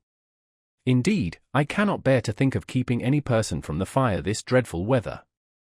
She then departed with her maid, the landlady marching with 2 lighted candles before her. When that good woman returned, the conversation in the kitchen was all upon the charms of the young lady. There is indeed in perfect beauty a power which none almost can withstand, for my landlady, though she was not pleased at the negative given to the supper, declared she had never seen so lovely a creature. Partridgey ran out into the most extravagant encomiums on her face, though he could not refrain from paying some compliments to the gold lace on her habit. The postboy sung forth the praises of her goodness, which were likewise echoed by the other postboy, who was now come in. She's a true good lady, I warrant her, says he, for she hath mercy upon dumb creatures, for she asked me every now and tan upon the journey, if I did not think she should hurt the horses by riding too fast. And when she came in she charged me to give them as much corn as ever they would eat. Such charms are there in affability, and so sure is it to attract the praises of all kinds of people. It may indeed be compared to the celebrated Mrs. Hussey, *, it is equally sure to set off every female perfection to the highest advantage, and to palliate and conceal every defect. A short reflection, which we could not forbear making in this place, where my reader hath seen the loveliness of an affable deportment, and truth will now oblige us to contrast it, by showing the reverse. *, a celebrated mantua maker in the Strand, famous for setting off the shapes of women. Chapter 4. Containing infallible nostrums for procuring universal disesteem and hatred. The lady had no sooner laid herself on her pillow than the waiting woman returned to the kitchen to regale with some of those dainties which her mistress had refused. The company, at her entrance, showed her the same respect which they had before paid to her mistress, by rising, but she forgot to imitate her, by desiring them to sit down again. Indeed, it was scarce possible they should have done so, for she placed her chair in such a posture as to occupy almost the whole fire. She then ordered a chicken to be broiled that instant, declaring, if it was not ready in a quarter of an hour, she would not stay for it. Now, though the said chicken was then at roost in the stable, and required the several ceremonies of catching, killing, and picking, before it was brought to the gridiron, my landlady would nevertheless have undertaken to do all within the time, but the guest, being unfortunately admitted behind the scenes, must have been witness to the forbry. The poor woman was therefore obliged to confess that she had none in the house, but, madam, said she, I can get any kind of mutton in an instant from the butcher's. Do you think, then, answered the waiting gentlewoman, that I have the stomach of a horse, to eat mutton at this time of night? Should you people that keep inns imagine your betters are like yourselves? Indeed, I expected to get nothing at this wretched place. I wonder my lady would stop at it. I suppose none but tradesmen and graziers ever call here. The landlady fired at this indignity offered to her house. However, she suppressed her temper, and contented herself with saying, very good quality frequented it, she thanked heaven. Don't tell me, cries the other, of quality. I believe I know more of people of quality than such as you dot, but, prithee, without troubling me with any of your impertinence, do tell me what I can have for supper, for, though I cannot eat horse flesh, I am really hungry. Why, truly, madam, answered the landlady, you could not take me again at such a disadvantage, for I must confess I have nothing in the house, unless a cold piece of beef, which indeed a gentleman's footman and the postboy have almost cleared to the bone. Woman, said Mrs. Abigail, so for shortness we will call her, I entreat you not to make me sick. If I had fasted a month, I could not eat what had been touched by the fingers of such fellows. Is there nothing neat or decent to be had in this horrid place? What think you of some eggs and bacon, madam? Said the landlady. Are your eggs new laid? Are you certain they were laid today? And let me have the bacon cut very nice and thin, for I can't endure anything that's gross. Prithee try if you can do a little tolerably for once, and don't think you have a farmer's wife, or some of those creatures, in the house. The landlady began then to handle her knife, but the other stopped her, saying, Good woman, I must insist upon your first washing your hands, for I am extremely nice, and have been always used from my cradle to have everything in the most elegant manner. The landlady, who governed herself with much difficulty, began now the necessary preparations, for as to Susan, she was utterly rejected, and with such disdain, that the poor wench was as hard put to it to restrain her hands from violence as her mistress had been to hold her tongue. This indeed Susan did not entirely, for, though she literally kept it within her teeth, yet there it muttered many maricum ups, as good flesh and blood as yourself, with other such indignant phrases. While the supper was preparing, Mrs. Abigail began to lament she had not ordered a fire in the parlour, but, she said, that was now too late. However, said she, I have novelty to recommend a kitchen, for I do not believe I ever eat in one before. Then, turning to the post-boys, she asked them, why they were not in the stable with their horses. If I must eat my hard fare here, madam, cries she to the landlady, I beg the kitchen may be kept clear, that I may not be surrounded with all the blackguards in town. As for you, sir, says she to Partridge, you look somewhat like a gentleman, and may sit still if you please, I don't desire to disturb anybody but mob. Yes, yes, madam, cries Partridge, I am a gentleman, I do assure you, and I am not so easily to be disturbed. Non semper vox casualis ist verbo nominativus. This Latin she took to be some affront, and answered, You may be a gentleman, sir, but you don't show yourself as one to talk Latin to a woman. Partridge made a gentle reply, and concluded with more Latin, upon which she tossed up her nose, and contented herself by abusing him with the name of a great scholar. The supper being now on the table, Mrs. Abigail eat very heartily for so delicate a person, and, while a second course of the same was by her order preparing, she said, And so, madam, you tell me your house is frequented by people of great quality. The landlady answered in the affirmative, saying, there were a great many very good quality and gentlefolks in it now. There's young Squire Allworthy, as that gentleman there knows. And pray who is this young gentleman of quality, this young Squire Allworthy, said Abigail. Who should he be, answered Partridge, but the son and heir of the great Squire Allworthy, of Somersetshire. Upon my word, said she, you tell me strange news, for I know Mr. Allworthy of Somersetshire very well, and I know he hath no son alive. The landlady pricked up her ears at this, and Partridge looked a little confounded. However, after a short hesitation, he answered, Indeed, madam, it is true, everybody doth not know him to be Squire Allworthy's son, for he was never married to his mother, but his son he certainly is, and will be his heir too, as certainly as his name is Jones. At that word, Abigail let drop the bacon which she was conveying to her mouth, and cried out, You surprise me, sir. Is it possible Mr. Jones should be now in the house? Quare non, answered Partridge, it is possible, and it is certain. Abigail now made haste to finish the remainder of her meal, and then repaired back to her mistress, when the conversation passed which may be read in the next chapter. Chapter 5, showing who the amiable lady, and her unamiable maid, were. As in the month of June, the damask rose, which chance hath planted among the lilies, with their candid hue mixes his vermilion, or as some placem heifer in the pleasant month of May diffuses her odoriferous breath over the flowery meadows, or as, in the blooming month of April, the gentle, constant dove, perched on some fair bough, sits meditating on her mate, so, looking 100 charms and breathing as many sweets, her thoughts being fixed on her Tommy, with a heart as good and innocent. As her face was beautiful, Sophia, for it was she herself, lay reclining her lovely head on her hand, when her maid entered the room, and, running directly to the bed, cried, Madam, madam, who doth your ladyship think is in the house? Sophia, starting up, cried, I hope my father hath not overtaken us. No, madam, it is one worth 100 fathers, Mr. Jones himself is here at this very instant. Mr. Jones, says Sophia, it is impossible. I cannot be so fortunate. Her maid averred the fact, and was presently detached by her mistress to order him to be called, for she said she was resolved to see him immediately. Mrs. Honor had no sooner left the kitchen in the manner we have before seen than the landlady fell severely upon her.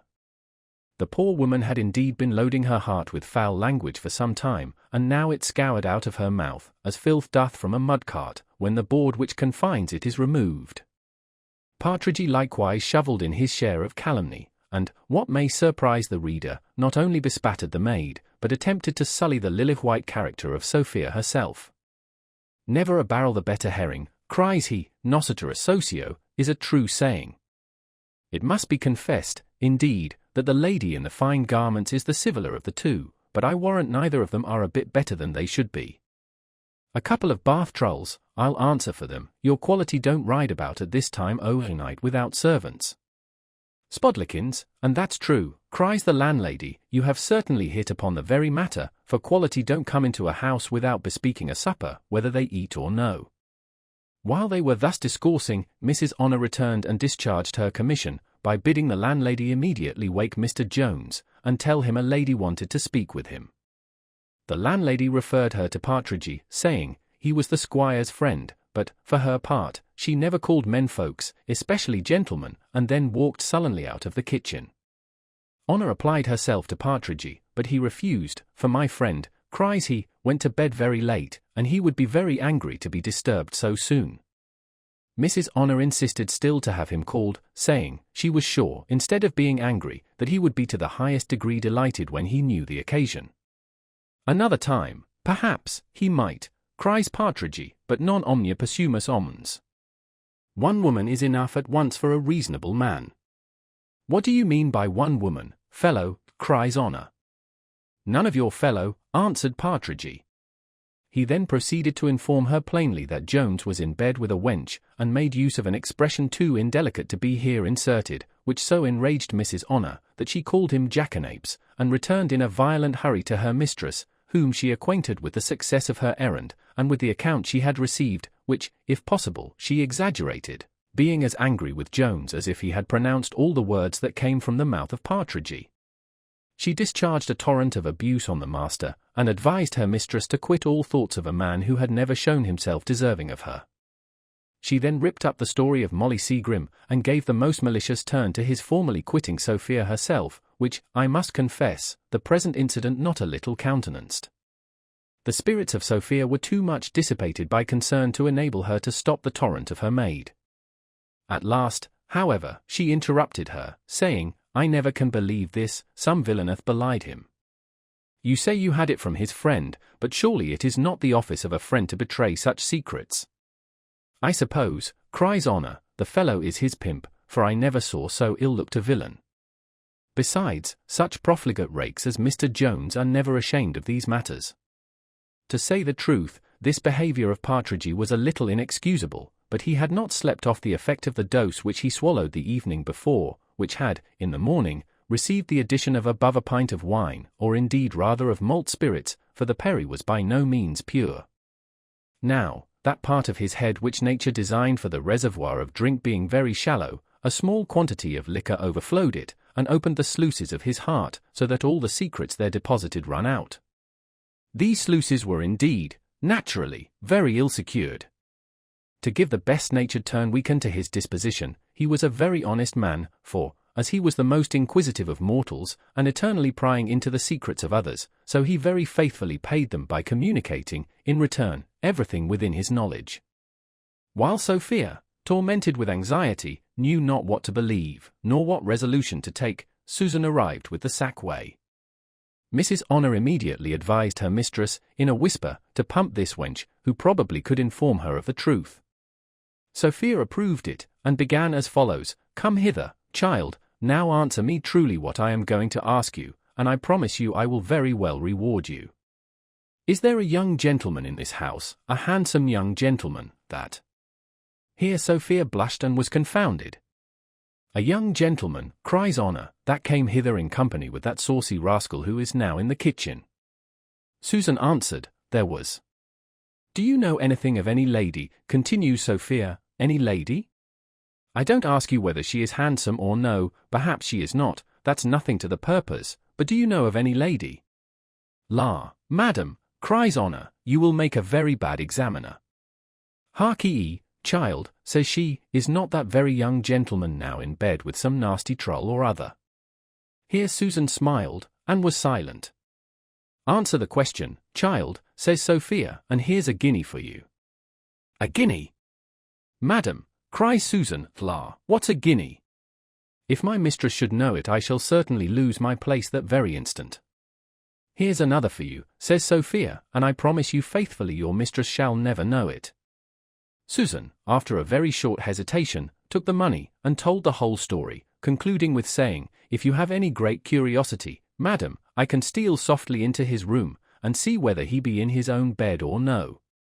She accordingly did this by Sophia's desire, and returned with an answer in the negative.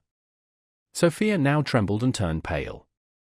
Mrs. Honor begged her to be comforted, and not to think any more of so worthless a fellow. Why there, says Susan, I hope, madam, your ladyship won't be offended, but pray, madam, is not your ladyship's name Madam Sophia Weston? How is it possible you should know me? Answered Sophia. Why, that man, that the gentlewoman spoke of, who is in the kitchen, told about you last night. But I hope your ladyship is not angry with me. Indeed, child, said she, I am not. Pray tell me all, and I promise you I'll reward you. Why, madam, continued Susan, that man told us all in the kitchen that Madam Sophia Weston, indeed I don't know how to bring it out. Here she stopped, till, having received encouragement from Sophia, and being vehemently pressed by Mrs. Honor, she proceeded thus, he told us, madam, though to be sure it is all a lie, that your ladyship was dying for love of the young squire, and that he was going to the wars to get rid of you. I thought to myself then he was a false-hearted wretch, but, now, to see such a fine, rich, beautiful lady as you be, forsaken for such an ordinary woman, for to be sure so she is, and another man's wife into the bargain. It is such a strange unnatural thing, in a manner. Sophia gave her a third guinea, and, telling her she would certainly be her friend if she mentioned nothing of what had passed, nor informed any one who she was, dismissed the girl, with orders to the post-boy to get the horses ready immediately. Being now left alone with her maid, she told her trusty waiting woman, that she never was more easy than at present. I am now convinced, said she, he is not only a villain, but a low despicable wretch. I can forgive all rather than his exposing my name in so barbarous a manner. That renders him the object of my contempt. Yes, Honor, I am now easy, I am indeed, I am very easy, and then she burst into a violent flood of tears. After a short interval spent by Sophia, chiefly in crying, and assuring her maid that she was perfectly easy, Susan arrived with an account that the horses were ready, when a very extraordinary thought suggested itself to our young heroine, by which Mr. Jones would be acquainted with her having been at the inn, in a way which, if any sparks of affection for her remained in him, would be at least some punishment for his faults. The reader will be pleased to remember a little muff, which hath had the honour of being more than once remembered already in this history. This muff, ever since the departure of Mr. Jones, had been the constant companion of Sophia by day, and her bedfellow by night, and this muff she had at this very instant upon her arm, when she took it off with great indignation, and, having writ her name with her pencil upon a piece of paper which she pinned to it, she bribed the maid to convey it into the empty bed of Mr. Jones, in which, if he did not find it, she charged her to take some method of conveying it before his eyes in the morning. Then, having paid for what Mrs. Honor had eaten, in which bill was included an account for what she herself might have eaten, she mounted her horse, and, once more assuring her companion that she was perfectly easy, continued her journey. Chapter 6. Containing, among other things, the ingenuity of Partridge, the madness of Jones, and the folly of Fitzpatrick. It was now past 5 in the morning, and other company began to rise and come to the kitchen, among whom were the sergeant and the coachman, who, being thoroughly reconciled, made a libation, or, in the English phrase, drank a hearty cup together. In this drinking nothing more remarkable happened than the behaviour of Partridge, who, when the sergeant drank a health to King George, repeated only the word king, nor could he be brought to utter more, for though he was going to fight against his own cause, yet he could not be prevailed upon to drink against it. Mr. Jones, being now returned to his own bed, but from whence he returned we must beg to be excused from relating, summoned Partridge from this agreeable company, who, after a ceremonious preface, having obtained leave to offer his advice, delivered himself as follows. It is, sir, an old saying, and a true one, that a wise man may sometimes learn counsel from a fool. I wish, therefore, I might be so bold as to offer you my advice, which is to return home again, and leave these horrida bella, these bloody wars, to fellows who are contented to swallow gunpowder, because they have nothing else to eat. Now, everybody knows your honour wants for nothing at home. When that's the case, why should any man travel abroad? Partridgey, cries Jones, thou art certainly a coward. I wish, therefore, thou wouldst return home thyself, and trouble me no more. I ask your honour's pardon, cries Partridgey, I spoke on your account more than my own, for as to me, heaven knows my circumstances are bad enough, and I am so far from being afraid, that I value a pistol, or a blunderbuss, or any such thing, no more than a pop gun. Every man must die once, and what signifies the manner how? Besides, perhaps I may come off with the loss only of an arm or a leg. I assure you, sir, I was never less afraid in my life, and so, if your honour is resolved to go on, I am resolved to follow you. But, in that case, I wish I might give my opinion. To be sure, it is a scandalous way of travelling, for a great gentleman like you to walk afoot. Now here are 2 or 3 good horses in the stable, which the landlord will certainly make no scruple of trusting you with, but, if he should, I can easily contrive to take them, and, let the worst come to the worst, the king would certainly pardon you, as you are going to fight in his cause. Now, as the honesty of Partridgey was equal to his understanding, and both dealt only in small matters, he would never have attempted a roguery of this kind, had he not imagined it altogether safe, for he was one of those who have more consideration of the gallows than of the fitness of things, but, in reality, he thought he might have committed this felony without any danger, for, besides that he doubted not but the name of Mr. Allworthy would sufficiently quiet the landlord, he conceived they should be altogether safe, whatever turn affairs might take, as Jones, he imagined, would have friends enough on one side, and as his friends would as well secure him on the other. When Mr. Jones found that Partridgey was in earnest in this proposal, he very severely rebuked him, and that in such bitter terms, that the other attempted to laugh it off, and presently turned the discourse to other matters, saying, he believed they were then in a bawdy house, and that he had with much ado prevented 2 wenches from disturbing his honour in the middle of the night. Heyday, says he, I believe they got into your chamber whether I would or no, for here lies the muff of one of them on the ground. Indeed, as Jones returned to his bed in the dark, he had never perceived the muff on the quilt, and, in leaping into his bed, he had tumbled it on the floor. This Partridgey now took up, and was going to put into his pocket, when Jones desired to see it. The muff was so very remarkable, that our hero might possibly have recollected it without the information annexed. But his memory was not put to that hard office, for at the same instant he saw and read the word Sophia Weston upon the paper which was pinned to it. His looks now grew frantic in a moment, and he eagerly cried out, "Oh heavens! How came this muff here?" "I know no more than your honour," cried Partridgey, "but I saw it upon the arm of one of the women who would have disturbed you, if I would have suffered them." "Where are they?" cries Jones, jumping out of bed, and laying hold of his clothes. "Many miles off, I believe, by this time," said Partridgey. And now Jones, upon further inquiry, was sufficiently assured that the bearer of this muff was no other than the lovely Sophia herself. The behaviour of Jones on this occasion, his thoughts, his looks, his words, his actions, were such as beggar all description. After many bitter execrations on Partridgey, and not fewer on himself, he ordered the poor fellow, who was frightened out of his wits, to run down and hire him horses at any rate, and a very few minutes afterwards, having shuffled on his clothes, he hastened downstairs to execute the orders himself, which he had just before given. But before we proceed to what passed on his arrival in the kitchen, it will be necessary to recur to what had there happened since Partridgey had first left it on his master's summons. The sergeant was just marched off with his party, when the 2 Irish gentlemen arose, and came downstairs, both complaining that they had been so often waked by the noises in the inn, that they had never once been able to close their eyes all night. The coach which had brought the young lady and her maid, and which, perhaps, the reader may have hitherto concluded was her own, was, indeed, a returned coach belonging to Mr. King, of Bath, one of the worthiest and honestest men that ever dealt in horse-flesh, and whose coaches we heartily recommend to all our readers who travel that road. by which means they may, perhaps, have the pleasure of riding in the very coach, and being driven by the very coachman, that is recorded in this history. The coachman, having but 2 passengers, and hearing Mr. McLachlan was going to Bath, offered to carry him thither at a very moderate price. He was induced to this by the report of the hostler, who said that the horse which Mr. McLachlan had hired from Worcester would be much more pleased with returning to his friends there than to prosecute a long journey, for that the said horse was rather a 2-legged than a 4-legged animal.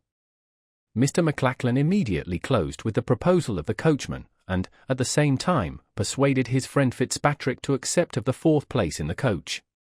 This conveyance the soreness of his bones made more agreeable to him than a horse, and, being well assured of meeting with his wife at Bath, he thought a little delay would be of no consequence.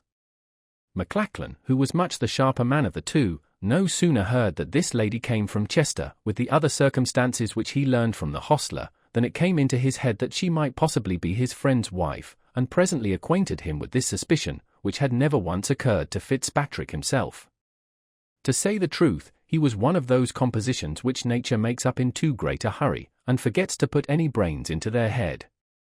Now it happens to this sort of men, as to bad hounds, who never hit off a fault themselves, but no sooner doth a dog of sagacity open his mouth than they immediately do the same, and, without the guidance of any scent, run directly forwards as fast as they are able.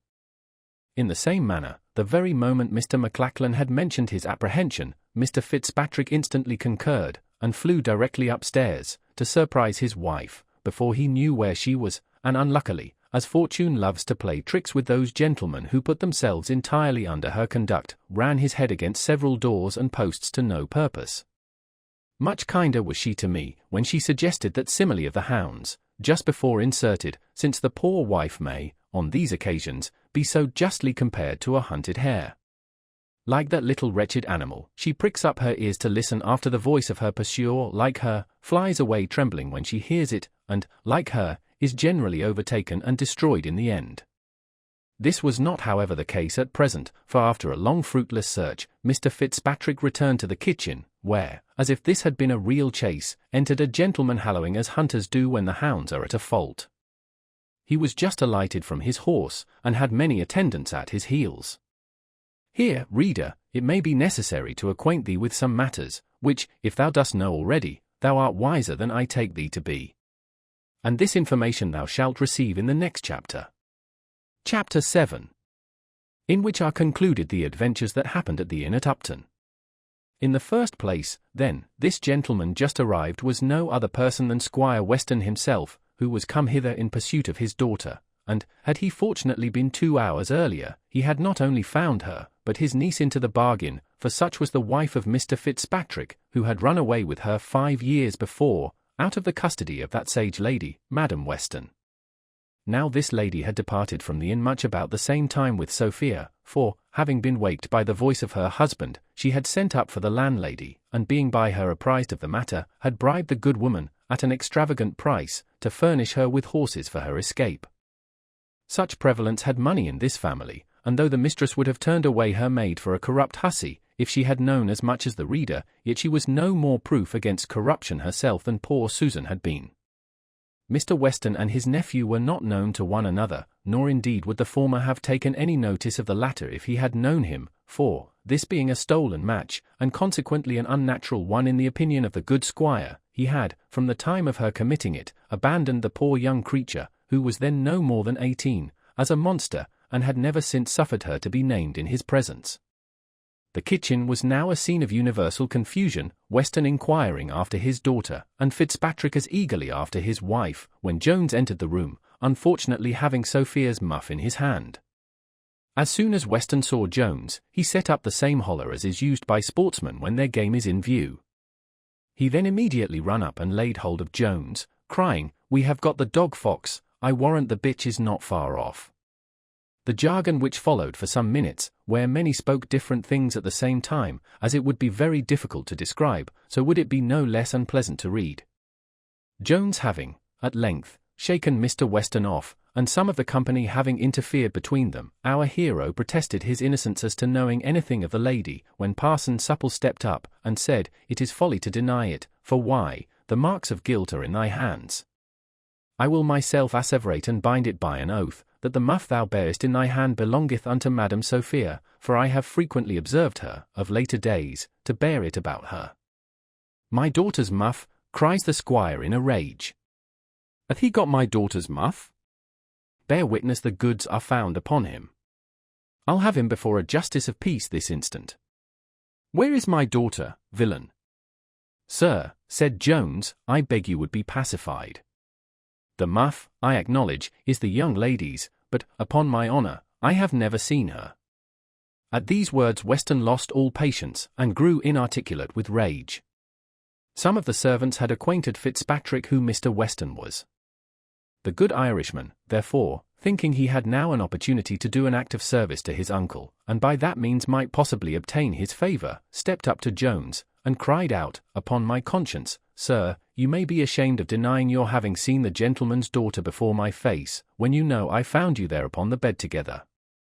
Then, turning to Weston, he offered to conduct him immediately to the room where his daughter was, which offer being accepted, he, the squire, the parson, and some others, ascended directly to Mrs. Waters's chamber, which they entered with no less violence than Mr. Fitzpatrick had done before.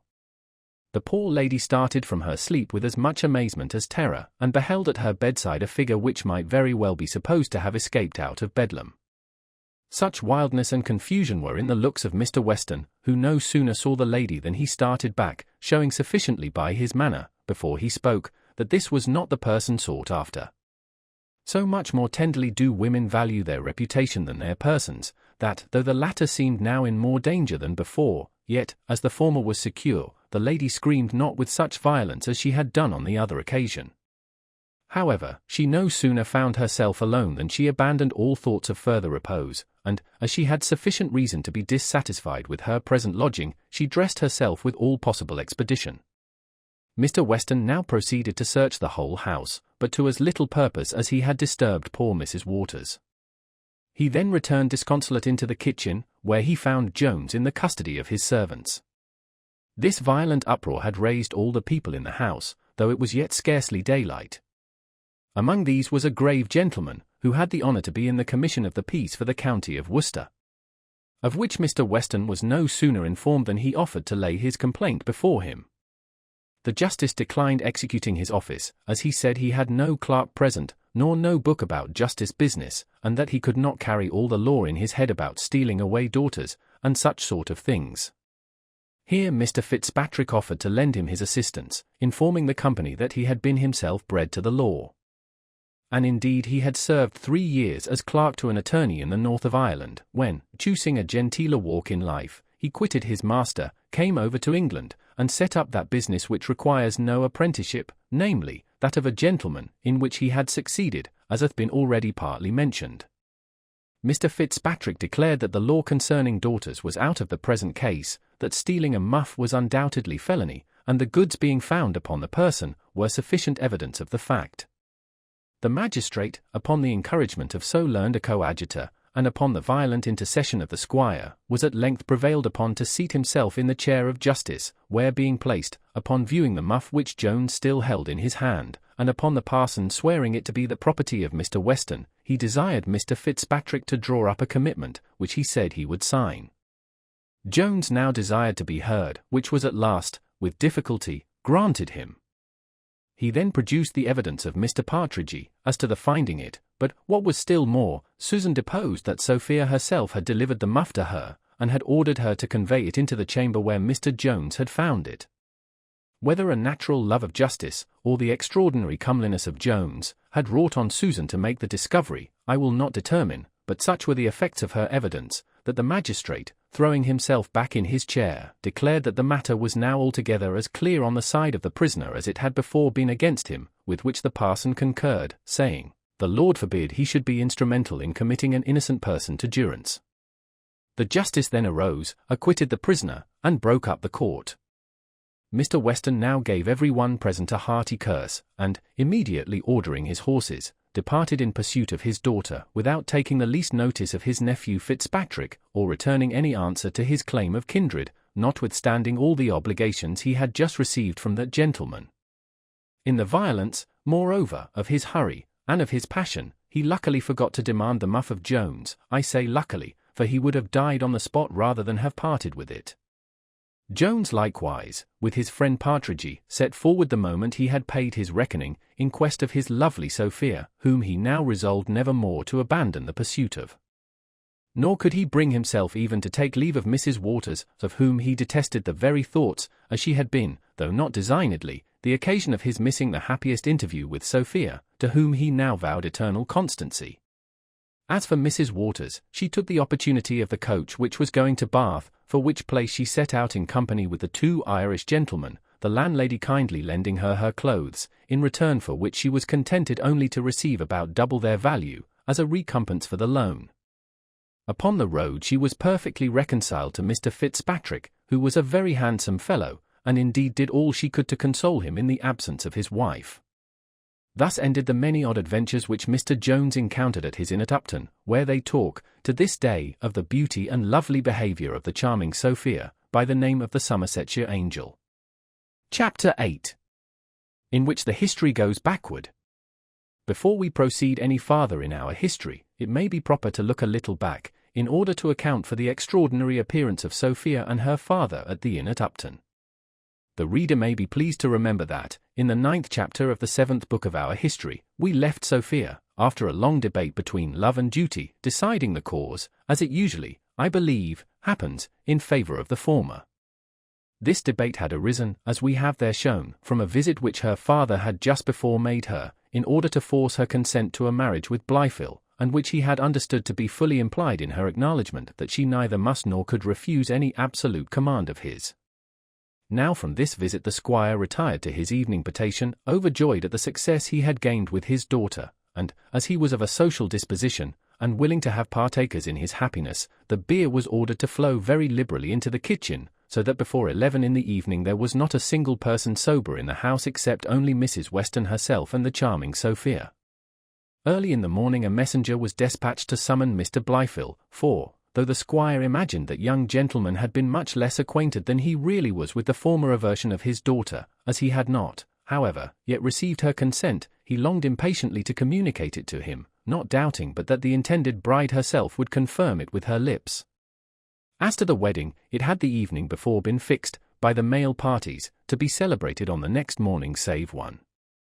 Breakfast was now set forth in the parlour, where Mr. Blifil attended, and where the squire and his sister likewise were assembled, and now Sophia was ordered to be called. "Oh, Shakespeare! Had I thy pen? Oh, Hogarth! Had I thy pencil? Then would I draw the picture of the poor serving-man, who, with pale countenance, staring eyes, chattering teeth, faltering tongue, and trembling limbs. E'en such a man, so faint, so spiritless, so dull, so dead in look, so woebegone, drew Priam's curtains in the dead of night, and would have told him, half his Troy was burned. Entered the room, and declared, that Madam Sophia was not to be found. Not to be found, cries the squire, starting from his chair, zounds and d-nation. Blood and fury. Where, when, how, what, not to be found? Where? La! Brother, said Mrs. Weston, with true political coldness, you are always throwing yourself into such violent passions for nothing. My niece, I suppose, is only walked out into the garden. I protest you are grown so unreasonable, that it is impossible to live in the house with you. Nay, nay, answered the squire, returning as suddenly to himself, as he had gone from himself, if that be all the matter, it signifies not much, but, upon my soul, my mind misgave me when the fellow said she was not to be found. He then gave orders for the bell to be rung in the garden, and sat himself contentedly down. No two things could be more the reverse of each other than were the brother and sister in most instances, particularly in this, that as the brother never foresaw anything at a distance, but was most sagacious in immediately seeing everything the moment it had happened, so the sister eternally foresaw at a distance, but was not so quick-sighted to objects before her eyes. Of both these the reader may have observed examples, and, indeed, both their several talents were excessive, for, as the sister often foresaw what never came to pass, so the brother often saw much more than was actually the truth. This was not, however, the case at present. The same report was brought from the garden as before had been brought from the chamber, that Madam Sophia was not to be found. The the squire himself now sallied forth, and began to roar forth the name of Sophia as loudly, and in as hoarse a voice, as whilome did Hercules that of Hylas, and, as the poet tells us that the whole shore echoed back the name of that beautiful youth, so did the house, the garden, and all the neighbouring fields resound nothing but the name of Sophia, in the hoarse voices of the men, and in the shrill pipes of the women, while Echo seemed so pleased to repeat the beloved sound, that, if there is really such a person, I believe Ovid hath belied her sex. Nothing reigned for a long time but confusion, till at last the squire, having sufficiently spent his breath, returned to the parlour, where he found Mrs. Weston and Mr. Blifil, and threw himself, with the utmost dejection in his countenance, into a great chair. Here Mrs. Weston began to apply the following consolation. Brother, I am sorry for what hath happened, and that my niece should have behaved herself in a manner so unbecoming her family, but it is all your own doings, and you have nobody to thank but yourself. You know she hath been educated always in a manner directly contrary to my advice, and now you see the consequence. Have I not 1,000 times argued with you about giving my niece her own will? But you know I never could prevail upon you, and when I had taken so much pains to eradicate her headstrong opinions, and to rectify your errors in policy, you know she was taken out of my hands, so that I have nothing to answer for. Had I been trusted entirely with the care of her education, no such accident as this had ever befallen you, so that you must comfort yourself by thinking it was all your own doing, and, indeed, what else could be expected from such indulgence? Zounds! Sister, answered he, you are enough to make one mad. Have I indulged her? Have I given her her will? It was no longer ago than last night that I threatened, if she disobeyed me, to confine her to her chamber upon bread and water as long as she lived. You would provoke the patience of Job. Did ever mortal hear the like? Replied she. Brother, if I had not the patience of 50 Jobs, you would make me forget all decency and decorum. Why would you interfere? Did I not beg you, did I not entreat you, to leave the whole conduct to me? You have defeated all the operations of the campaign by one false step. Would any man in his senses have provoked a daughter by such threats as these? How often have I told you that English women are not to be treated like slaves? We have the protection of the world, we are to be won by gentle means only, and not to be hectored, and bullied, and beat into compliance.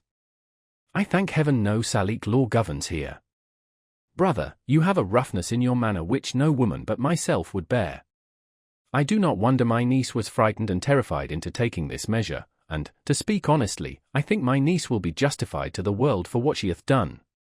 I repeat it to you again, brother, you must comfort yourself by remembering that it is all your own fault.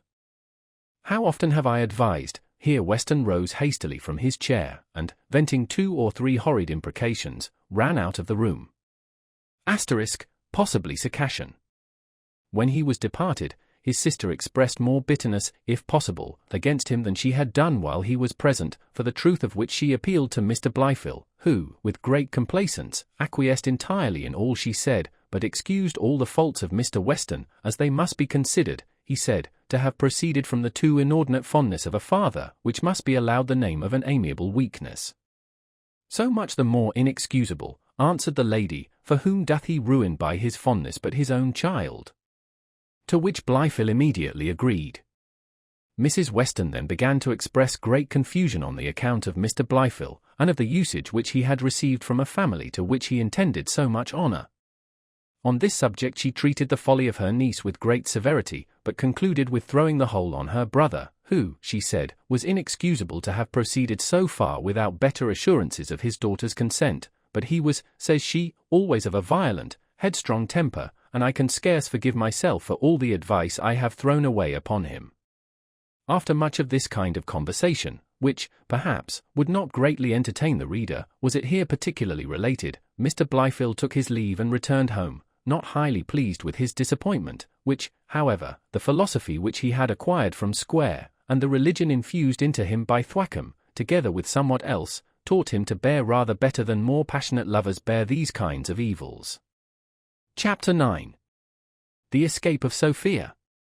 It is now time to look after Sophia, whom the reader, if he loves her half so well as I do, will rejoice to find escaped from the clutches of her passionate father, and from those of her dispassionate lover. 12 times did the iron register of time beat on the sonorous bell metal, summoning the ghosts to rise and walk their nightly round. In plainer language, it was 12 o'clock, and all the family, as we have said, lay buried in drink and sleep, except only Mrs. Weston, who was deeply engaged in reading a political pamphlet, and except our heroine, who now softly stole downstairs, and, having unbarred and unlocked one of the house doors, sallied forth and hastened to the place of appointment. Notwithstanding the many pretty arts which ladies sometimes practice to display their fears on every little occasion, almost as many as the other sex uses to conceal theirs, certainly there is a degree of courage which not only becomes a woman, but is often necessary to enable her to discharge her duty. It is, indeed, the idea of fierceness, and not of bravery, which destroys the female character, for who can read the story of the justly celebrated Arria without conceiving as high an opinion of her gentleness and tenderness as of her fortitude? At the same time, perhaps, many a woman who shrieks at a mouse, or a rat, may be capable of poisoning a husband, or, what is worse, of driving him to poison himself. Sophia, with all the gentleness which a woman can have, had all the spirit which she ought to have.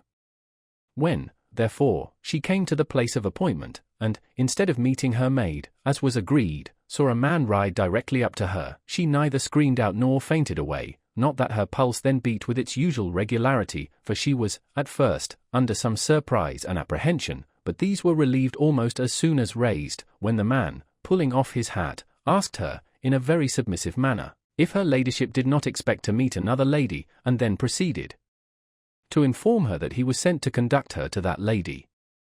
Sophia could have no possible suspicion of any falsehood in this account. She therefore mounted resolutely behind the fellow, who conveyed her safe to a town about 5 miles distant, where she had the satisfaction of finding the good Mrs. Honor, for, as the soul of the waiting woman was wrapped up in those very habiliments which used to enwrap her body, she could by no means bring herself to trust them out of her sight.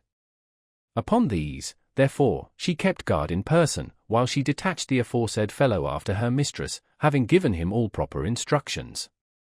They now debated what course to take, in order to avoid the pursuit of Mr. Weston, who they knew would send after them in a few hours.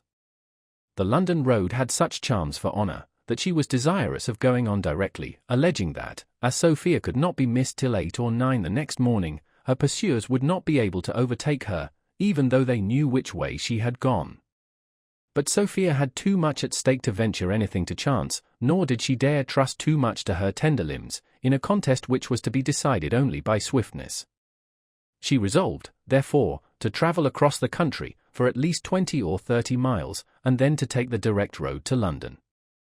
So, having hired horses to go 20 miles one way, when she intended to go 20 miles the other, she set forward with the same guide behind whom she had ridden from her father's house, the guide having now taken up behind him, in the room of Sophia, a much heavier, as well as much less lovely burden, being, indeed, a huge portmanteau, well stuffed with those outside ornaments, by means of which the fair Honor hoped to gain many conquests, and, finally, to make her fortune in London city. When they had gone about 200 paces from the inn on the London road, Sophia rode up to the guide, and, with a voice much fuller of honey than was ever that of Plato, though his mouth is supposed to have been a beehive, begged him to take the first turning which led towards Bristol. Reader, I am not superstitious, nor any great believer of modern miracles. I do not, therefore, deliver the following as a certain truth, for, indeed, I can scarce credit it myself, but the fidelity of an historian obliges me to relate what hath been confidently asserted. The horse, then, on which the guide rode, is reported to have been so charmed by Sophia's voice, that he made a full stop, and expressed an unwillingness to proceed any farther. Perhaps, however, the fact may be true, and less miraculous than it hath been represented, since the natural cause seems adequate to the effect, for, as the guide at that moment desisted from a constant application of his armed right heel, for, like Hudibras, he wore but one spur, it is more than possible that this omission alone might occasion the beast to stop, especially as this was very frequent with him at other times. But if the voice of Sophia had really an effect on the horse, it had very little on the rider. He answered somewhat surlily, that Meester had ordered him to go a different way, and that he should lose his place if he went any other than that he was ordered. Sophia, finding all her persuasions had no effect, began now to add irresistible charms to her voice, charms which, according to the proverb, makes the old mare trot, instead of standing still, charms to which modern ages have attributed all that irresistible force which the ancients imputed to perfect oratory. In a word, she promised she would reward him to his utmost expectation. The lad was not totally deaf to these promises, but he disliked their being indefinite, for, though perhaps he had never heard that word, yet that, in fact, was his objection. He said, gentlefolks did not consider the case of poor folks, that he had like to have been turned away the other day, for riding about the country with a gentleman from Squire Allworthy's, who did not reward him as he should have done. With whom, says Sophia eagerly. With a gentleman from Squire Allworthy's, repeated the lad, the squire's son, I think they call a UN. Whither? Which way did he go, says Sophia. Why, a little over one side o'er Bristol, about 20 miles off, answered the lad. Guide me, says Sophia, to the same place, and I'll give thee a guinea, or two, if one is not sufficient. To be certain, said the boy, it is honestly worth two, when your ladyship considers what a risk I run, but, however, if your ladyship will promise me the 2 guineas, I'll e'en venture. To be certain it is a sinful thing to ride about my meester's horses, but one comfort is, I can only be turned away, and 2 guineas will partly make me amends. The bargain being thus struck, the lad turned aside into the Bristol road, and Sophia set forward in pursuit of Jones, highly contrary to the remonstrances of Mrs. Honor, who had much more desire to see London than to see Mr. Jones, for indeed she was not his friend with her mistress, as he had been guilty of some neglect in certain pecuniary civilities, which are by custom due to the waiting gentlewoman in all love affairs, and more especially in those of a clandestine kind. This we impute rather to the carelessness of his temper than to any want of generosity, but perhaps she derived it from the latter motive. Certain it is that she hated him very bitterly on that account, and resolved to take every opportunity of injuring him with her mistress. It was therefore highly unlucky for her, that she had gone to the very same town and in whence Jones had started, and still more unlucky was she in having stumbled on the same guide, and on this accidental discovery which Sophia had made. Our travellers arrived at Hambrook, at the break of day, where Honor was against her will charge to inquire the route which Mr. Jones had taken. Of this, indeed, the guide himself could have informed them, but Sophia, I know not for what reason, never asked him the question. This was the village where Jones met the Quaker. When Mrs. Honor had made her report from the landlord, Sophia, with much difficulty, procured some indifferent horses, which brought her to the inn where Jones had been confined rather by the misfortune of meeting with a surgeon than by having met with a broken head.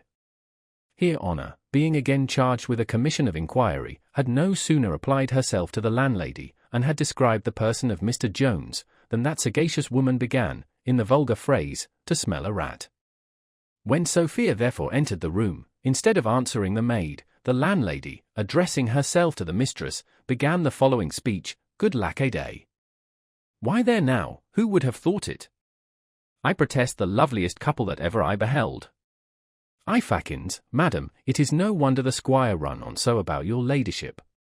He told me indeed you was the finest lady in the world, and to be sure so you be. Mercy on him, poor heart. I beppeted him, so I did, when he used to hug his pillow, and call it his dear Madam Sophia. I did all I could to dissuade him from going to the wars. I told him there were men enow that were good for nothing else but to be killed, that had not the love of such fine ladies. Sure, says Sophia, the good woman is distracted. No, no, cries the landlady, I am not distracted. What doth your ladyship think I don't know then? I assure you he told me all. What saucy fellow, cries Honor, told you anything of my lady? No saucy fellow, answered the landlady, but the young gentleman you inquired after, and a very pretty young gentleman he is, and he loves Madam Sophia Weston to the bottom of his soul. He love my lady! I'd have you to know, woman, she is meet for his master. Nay, Honor, said Sophia, interrupting her, don't be angry with the good woman, she intends no harm. No, marry, don't I, answered the landlady, emboldened by the soft accents of Sophia, and then launched into a long narrative too tedious to be here set down, in which some passages dropped that gave a little offence to Sophia, and much more to her waiting woman, who hence took occasion to abuse poor Jones to her mistress the moment they were alone together, saying, that he must be a very pitiful fellow, and could have no love for a lady, whose name he would thus prostitute in an ale-house.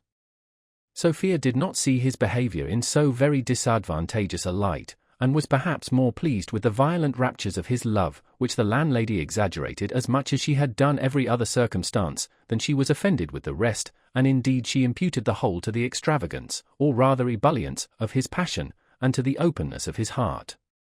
This incident, however, being afterwards revived in her mind, and placed in the most odious colours by Honor, served to heighten and give credit to those unlucky occurrences at Upton, and assisted the waiting woman in her endeavours to make her mistress depart from that inn without seeing Jones.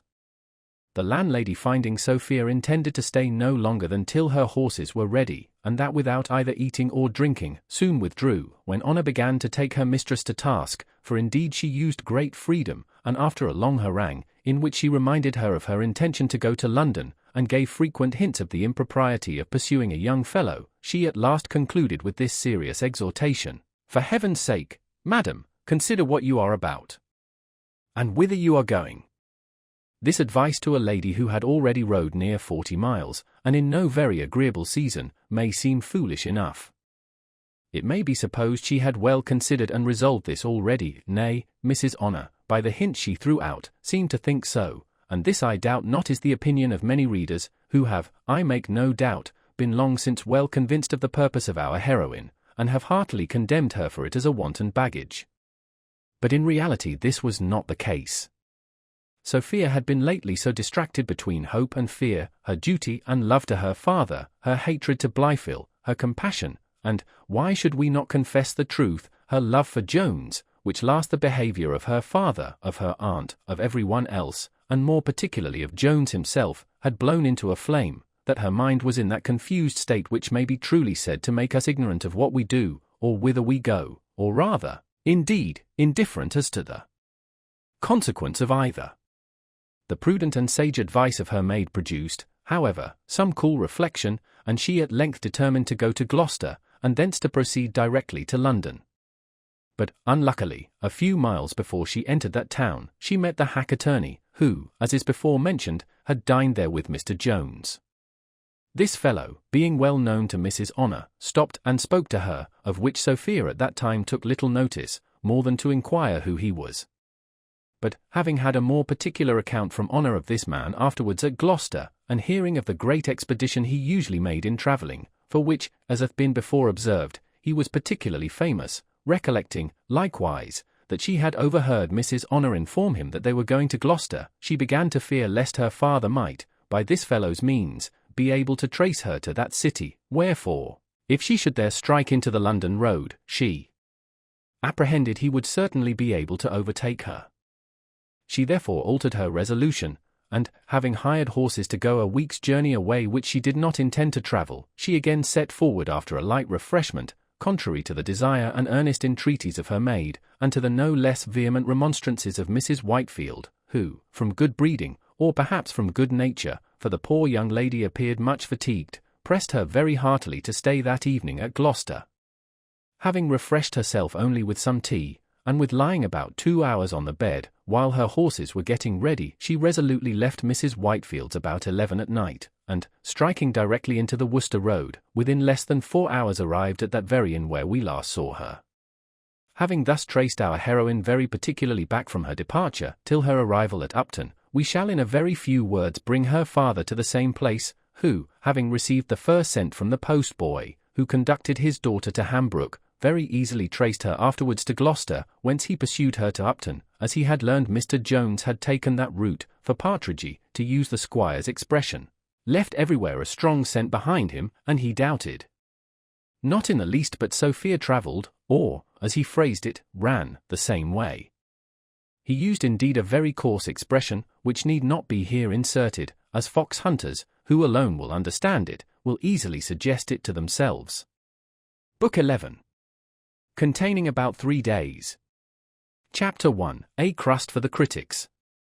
In our last initial chapter we may be supposed to have treated that formidable set of men who are called critics with more freedom than becomes us, since they exact, and indeed generally receive, great condescension from authors.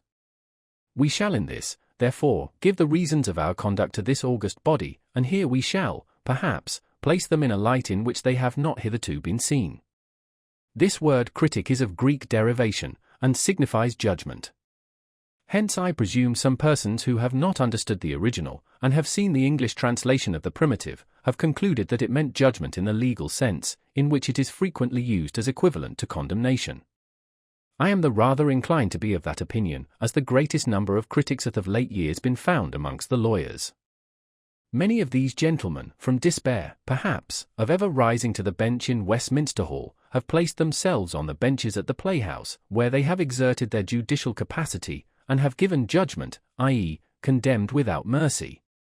The gentlemen would, perhaps, be well enough pleased, if we were to leave them thus compared to one of the most important and honourable offices in the Commonwealth, and, if we intended to apply to their favour, we would do so, but as we design to deal very sincerely and plainly too with them, we must remind them of another officer of justice of a much lower rank, to whom, as they not only pronounce, but execute, their own judgment, they bear likewise some remote resemblance.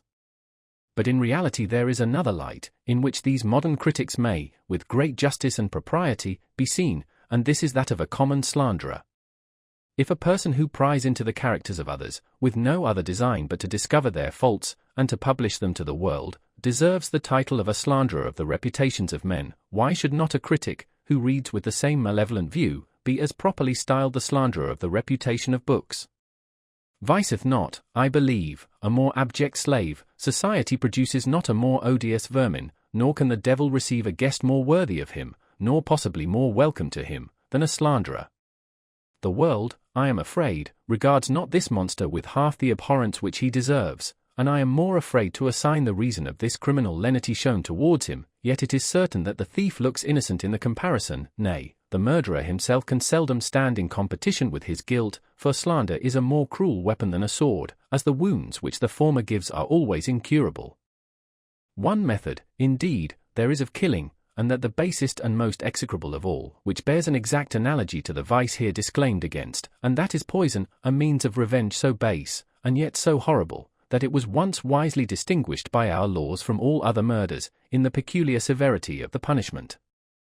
Besides the dreadful mischiefs done by slander, and the baseness of the means by which they are effected, there are other circumstances that highly aggravate its atrocious quality, for it often proceeds from no provocation, and seldom promises itself any reward, unless some black and infernal mind may propose a reward in the thoughts of having procured the ruin and misery of another. Shakespeare hath nobly touched this vice, when he says, "Who steals my purse steals trash, tea is something, nothing. 'Twas mine, 'tis his, and hath been slave to thousands. But he that filches from me my good name, robs me of that which not enriches him, but makes me poor indeed." With all this my good reader will doubtless agree, but much of it will probably seem too severe, when applied to the slanderer of books. But let it here be considered that both proceed from the same wicked disposition of mind, and are alike void of the excuse of temptation.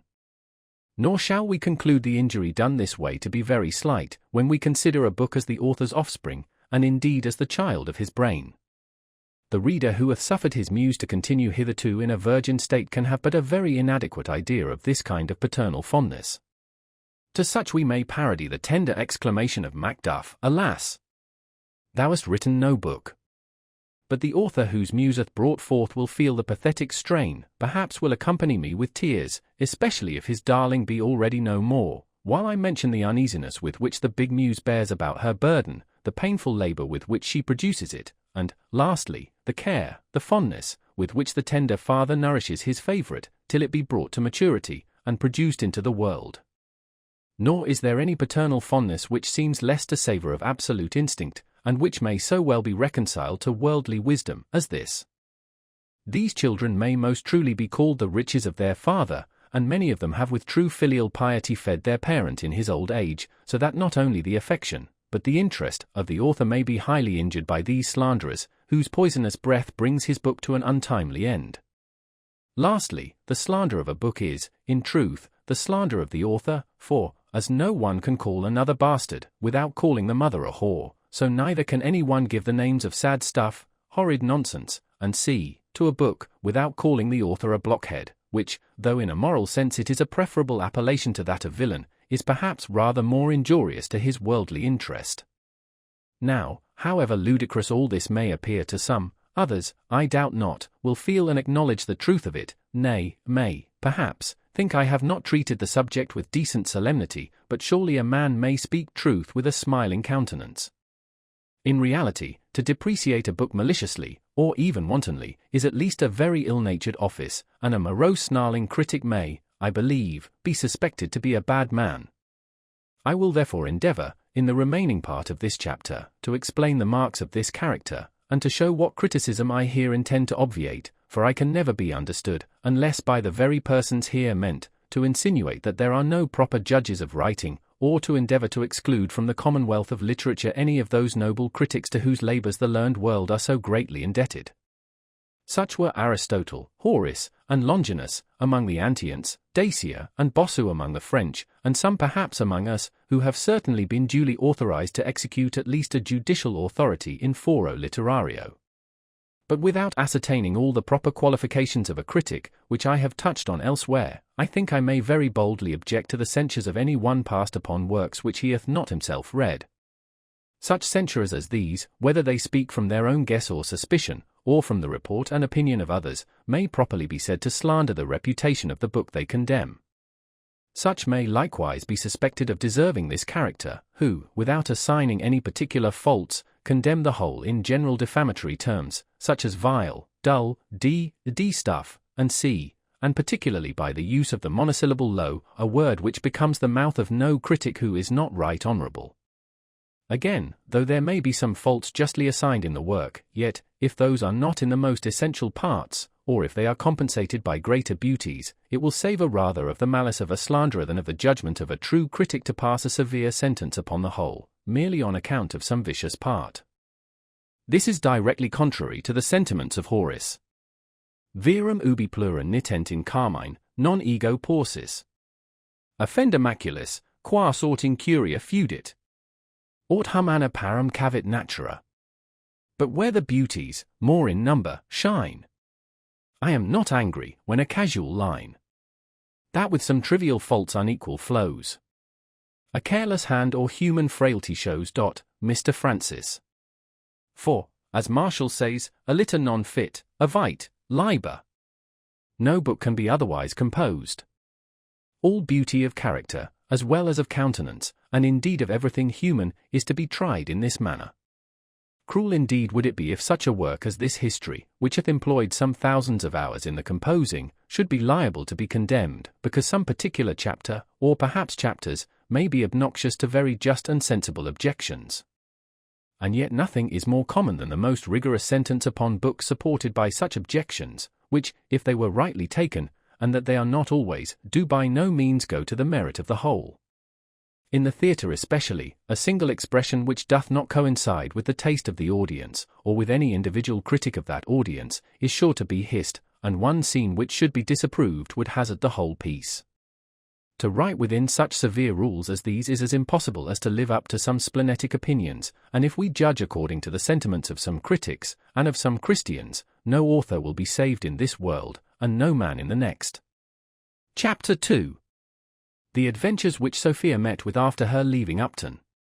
Our history, just before it was obliged to turn about and travel backwards, had mentioned the departure of Sophia and her maid from the inn. We shall now therefore pursue the steps of that lovely creature, and leave her unworthy lover a little longer to bemoan his ill luck, or rather his ill conduct. Sophia having directed her guide to travel through by roads, across the country, they now passed the Severn, and had scarce got a mile from the inn, when the young lady, looking behind her, saw several horses coming after on full speed. This greatly alarmed her fears, and she called to the guide to put on as fast as possible. He immediately obeyed her, and away they rode a full gallop. But the faster they went, the faster were they followed, and as the horses behind were somewhat swifter than those before, so the former were at length overtaken. A happy circumstance for poor Sophia, whose fears, joined to her fatigue, had almost overpowered her spirits, but she was now instantly relieved by a female voice, that greeted her in the softest manner, and with the utmost civility. This greeting Sophia, as soon as she could recover her breath, with like civility, and with the highest satisfaction to herself, returned. The travellers who joined Sophia, and who had given her such terror, consisted, like her own company, of 2 females and a guide. The 2 parties proceeded 3 full miles together before any one offered again to open their mouths, when our heroine, having pretty well got the better of her fear, but yet being somewhat surprised that the other still continued to attend her, as she pursued no great road, and had already passed through several turnings, accosted the strange lady in a most obliging tone, and said, she was very happy to find they were both travelling the same way. The other, who, like a ghost, only wanted to be spoke to, readily answered, that the happiness was entirely hers, that she was a perfect stranger in that country, and was so overjoyed at meeting a companion of her own sex, that she had perhaps been guilty of an impertinence, which required great apology, in keeping pace with her. More civilities passed between these two ladies, for Mrs. Honor had now given place to the fine habit of the stranger, and had fallen into the rear. But though Sophia had great curiosity to know why the other lady continued to travel on through the same by-roads with herself, nay, though this gave her some uneasiness, yet fear, or modesty, or some other consideration, restrained her from asking the question. The strange lady now laboured under a difficulty which appears almost below the dignity of history to mention. Her bonnet had been blown from her head not less than 5 times within the last mile, nor could she come at any ribbon or handkerchief to tie it under her chin. When Sophia was informed of this, she immediately supplied her with a handkerchief for this purpose, which while she was pulling from her pocket, she perhaps too much neglected the management of her horse, for the beast, now unluckily making a false step, fell upon his forelegs, and threw his fair rider from his back. Though Sophia came head foremost to the ground, she happily received not the least damage, and the same circumstances which had perhaps contributed to her fall now preserved her from confusion, for the lane which they were then passing was narrow, and very much overgrown with trees, so that the moon could here afford very little light, and was moreover, at present, so obscured in a cloud, that it was almost perfectly dark. By these means the young lady's modesty, which was extremely delicate, escaped as free from injury as her limbs, and she was once more reinstated in her saddle, having received no other harm than a little fright by her fall. Daylight at length appeared in its full lustre, and now the two ladies, who were riding over a common side by side, looking steadfastly at each other, at the same moment both their eyes became fixed, both their horses stopped, and, both speaking together, with equal joy pronounced, the one the name of Sophia, the other that of Harriet. This unexpected encounter surprised the ladies much more than I believe it will the sagacious reader, who must have imagined that the strange lady could be no other than Mrs. Fitzpatrick, the cousin of Miss Weston, whom we before mentioned to have sallied from the inn a few minutes after her.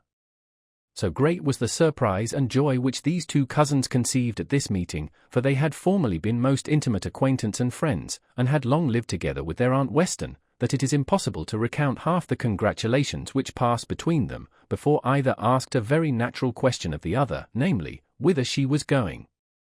This at last, however, came first from Mrs. Fitzpatrick, but easy and natural as the question may seem, Sophia found it difficult to give it a very ready and certain answer.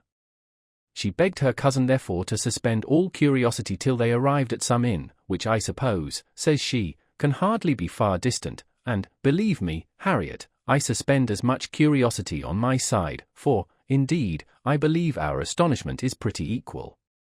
The conversation which passed between these ladies on the road was, I apprehend, little worth relating, and less certainly was that between the two waiting women, for they likewise began to pay their compliments to each other.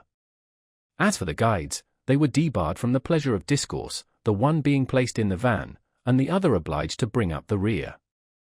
In this posture they travelled many hours, till they came into a wide and well-beaten road, which, as they turned to the right, soon brought them to a very fair promising inn, where they all alighted, but so fatigued was Sophia, that as she had sat her horse during the last 5 or 6 miles with great difficulty, so was she now incapable of dismounting from him without assistance. This the landlord, who had hold of her horse, presently perceiving, offered to lift her in his arms from her saddle, and she too readily accepted the tender of his service.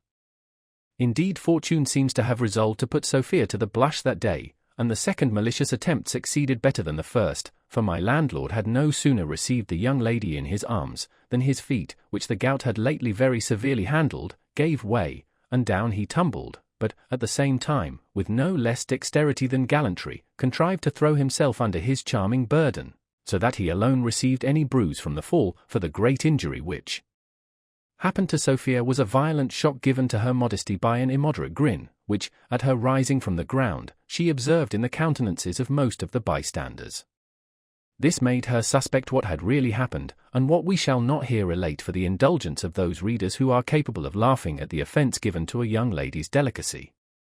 Accidents of this kind we have never regarded in a comical light, nor will we scruple to say that he must have a very inadequate idea of the modesty of a beautiful young woman, who would wish to sacrifice it to so paltry a satisfaction as can arise from laughter. This fright and shock, joined to the violent fatigue which both her mind and body had undergone, almost overcame the excellent constitution of Sophia, and she had scarce strength sufficient to totter into the inn, leaning on the arm of her maid. Here she was no sooner seated than she called for a glass of water, but Mrs. Honor, very judiciously, in my opinion, changed it into a glass of wine. Mrs. Fitzpatrick, hearing from Mrs. Honor that Sophia had not been in bed during the 2 last nights, and observing her to look very pale and wan with her fatigue, earnestly entreated her to refresh herself with some sleep. She was yet a stranger to her history, or her apprehensions, but, had she known both, she would have given the same advice, for rest was visibly necessary for her, and their long journey through by-roads so entirely removed all danger of pursuit, that she was herself perfectly easy on that account. Sophia was easily prevailed on to follow the counsel of her friend, which was heartily seconded by her maid. Mrs. Fitzpatrick likewise offered to bear her cousin company, which Sophia, with much complaisance, accepted. The mistress was no sooner in bed than the maid prepared to follow her example. She began to make many apologies to her sister Abigail for leaving her alone in so horrid a place as an inn, but the other stopped her short, being as well inclined to a nap as herself, and desired the honour of being her bedfellow. Sophia's maid agreed to give her a share of her bed, but put in her claim to all the honour. So, after many courtesies and compliments, to bed together went the waiting women, as their mistresses had done before them. It was usual with my landlord, as indeed it is with the whole fraternity, to inquire particularly of all coachmen, footmen, postboys, and others, into the names of all his guests, what their estate was, and where it lay. It cannot therefore be wondered at that the many particular circumstances which attended our travellers, and especially their retiring all to sleep at so extraordinary and unusual an hour as 10 in the morning, should excite his curiosity. As soon, therefore, as the guides entered the kitchen, he began to examine who the ladies were, and whence they came, but the guides, though they faithfully related all they knew, gave him very little satisfaction. On the contrary, they rather inflamed his curiosity than extinguished it. This landlord had the character, among all his neighbours, of being a very sagacious fellow. He was thought to see farther and deeper into things than any man in the parish, the parson himself not excepted. Perhaps his look had contributed not a little to procure him this reputation, for there was in this something wonderfully wise and significant, especially when he had a pipe in his mouth, which, indeed, he seldom was without. His behaviour, likewise, greatly assisted in promoting the opinion of his wisdom. In his deportment he was solemn, if not sullen, and when he spoke, which was seldom, he always delivered himself in a slow voice, and, though his sentences were short, they were still interrupted with many hums and ha's, ai's, and other expletives, so that, though he accompanied his words with certain explanatory gestures, such as shaking or nodding the head, or pointing with his forefinger, he generally left his hearers to understand more than he expressed, nay, he commonly gave them a hint that he knew much more than he thought proper to disclose. This last circumstance alone may, indeed, very well account for his character of wisdom, since men are strangely inclined to worship what they do not understand. A grand secret, upon which several imposers on mankind have totally relied for the success of their frauds. This polite person, now taking his wife aside, asked her what she thought of the ladies lately arrived. "Think of them," said the wife. "Why, what should I think of them?" "I know," answered he, "what I think. The guides tell strange stories. One pretends to be come from Gloucester, and the other from Upton, and neither of them, for what I can find, can tell whither they are going. But what people ever travel across the country from Upton hither, especially to London?" And one of the maidservants, before she alighted from her horse, asked if this was not the London road. Now I have put all these circumstances together, and whom do you think I have found them out to be? "Nay," answered she, "you know I never pretend to guess at your discoveries." "It is a good girl," replied he, chucking her under the chin. "I must own you have always submitted to my knowledge of these matters." "Why, then, depend upon it, mind what I say, depend upon it, they are certainly some of the rebel ladies, who, they say, travel with the young Chevalier, and have taken a roundabout way to escape the Duke's army. Husband, quoth the wife, you have certainly hit it, for one of them is dressed as fine as any princess, and, to be sure, she looks for all the world like one. But yet, when I consider one thing, when you consider, cries the landlord contemptuously, come, pray let's hear what you consider. Why, it is, answered the wife, that she is too humble to be any very great lady, for, while our Betty was warming the bed, she called her nothing but child, and my dear, and sweetheart, and, when Betty offered to pull off her shoes and stockings, she would not suffer her, saying, she would not give her the trouble. Pew, answered the husband, that is nothing. Dost think, because you have seen some great ladies rude and uncivil to persons below them, that none of them know how to behave themselves when they come before their inferiors? I think I know people of fashion when I see them, I think I do. Did not she call for a glass of water when she came in? Another sort of women would have called for a dram, you know they would. If she be not a woman of very great quality, sell me for a fool, and, I believe, those who buy me will have a bad bargain. Now, would a woman of her quality travel without a footman, unless upon some such extraordinary occasion? Nay, to be sure, husband, cries she, you know these matters better than I, or most folk. I think I do know something, said he. To be sure, answered the wife, the poor little heart looked so piteous, when she sat down in the chair, I protest I could not help having a compassion for her almost as much as if she had been a poor body. But what's to be done, husband? If and she be a rebel, I suppose you intend to betray her up to the court. Well, she's a sweet-tempered, good-humoured lady, be she what she will, and I shall hardly refrain from crying when I hear she is hanged or beheaded. Pooh, answered the husband. But as to what's to be done, it is not so easy a matter to determine. I hope, before she goes away, we shall have the news of a battle, for, if the Chevalier should get the better, she may gain us interest at court, and make our fortunes without betraying her. Why, that's true, replied the wife, and I heartily hope she will have it in her power. Certainly she's a sweet good lady, it would go horribly against me to have her come to any harm. Pooh, cries the landlord, women are always so tender-hearted. Why, you would not harbour rebels, would you? No, certainly, answered the wife, and as for betraying her, come what will on tea, nobody can blame us. It is what anybody would do in our case.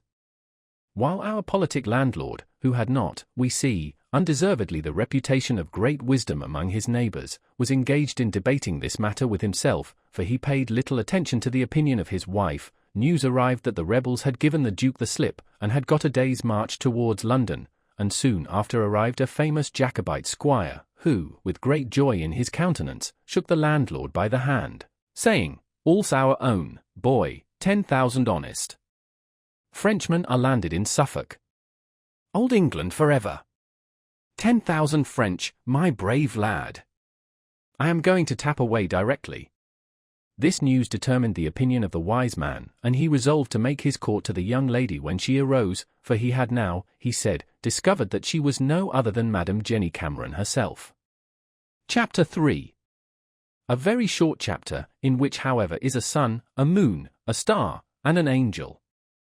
The sun, for he keeps very good hours at this time of the year, had been some time retired to rest when Sophia arose greatly refreshed by her sleep, which, short as it was, nothing but her extreme fatigue could have occasioned, for, though she had told her maid, and perhaps herself too, that she was perfectly easy when she left Upton, yet it is certain her mind was a little affected with that malady which is attended with all the restless symptoms of a fever, and is perhaps the very distemper.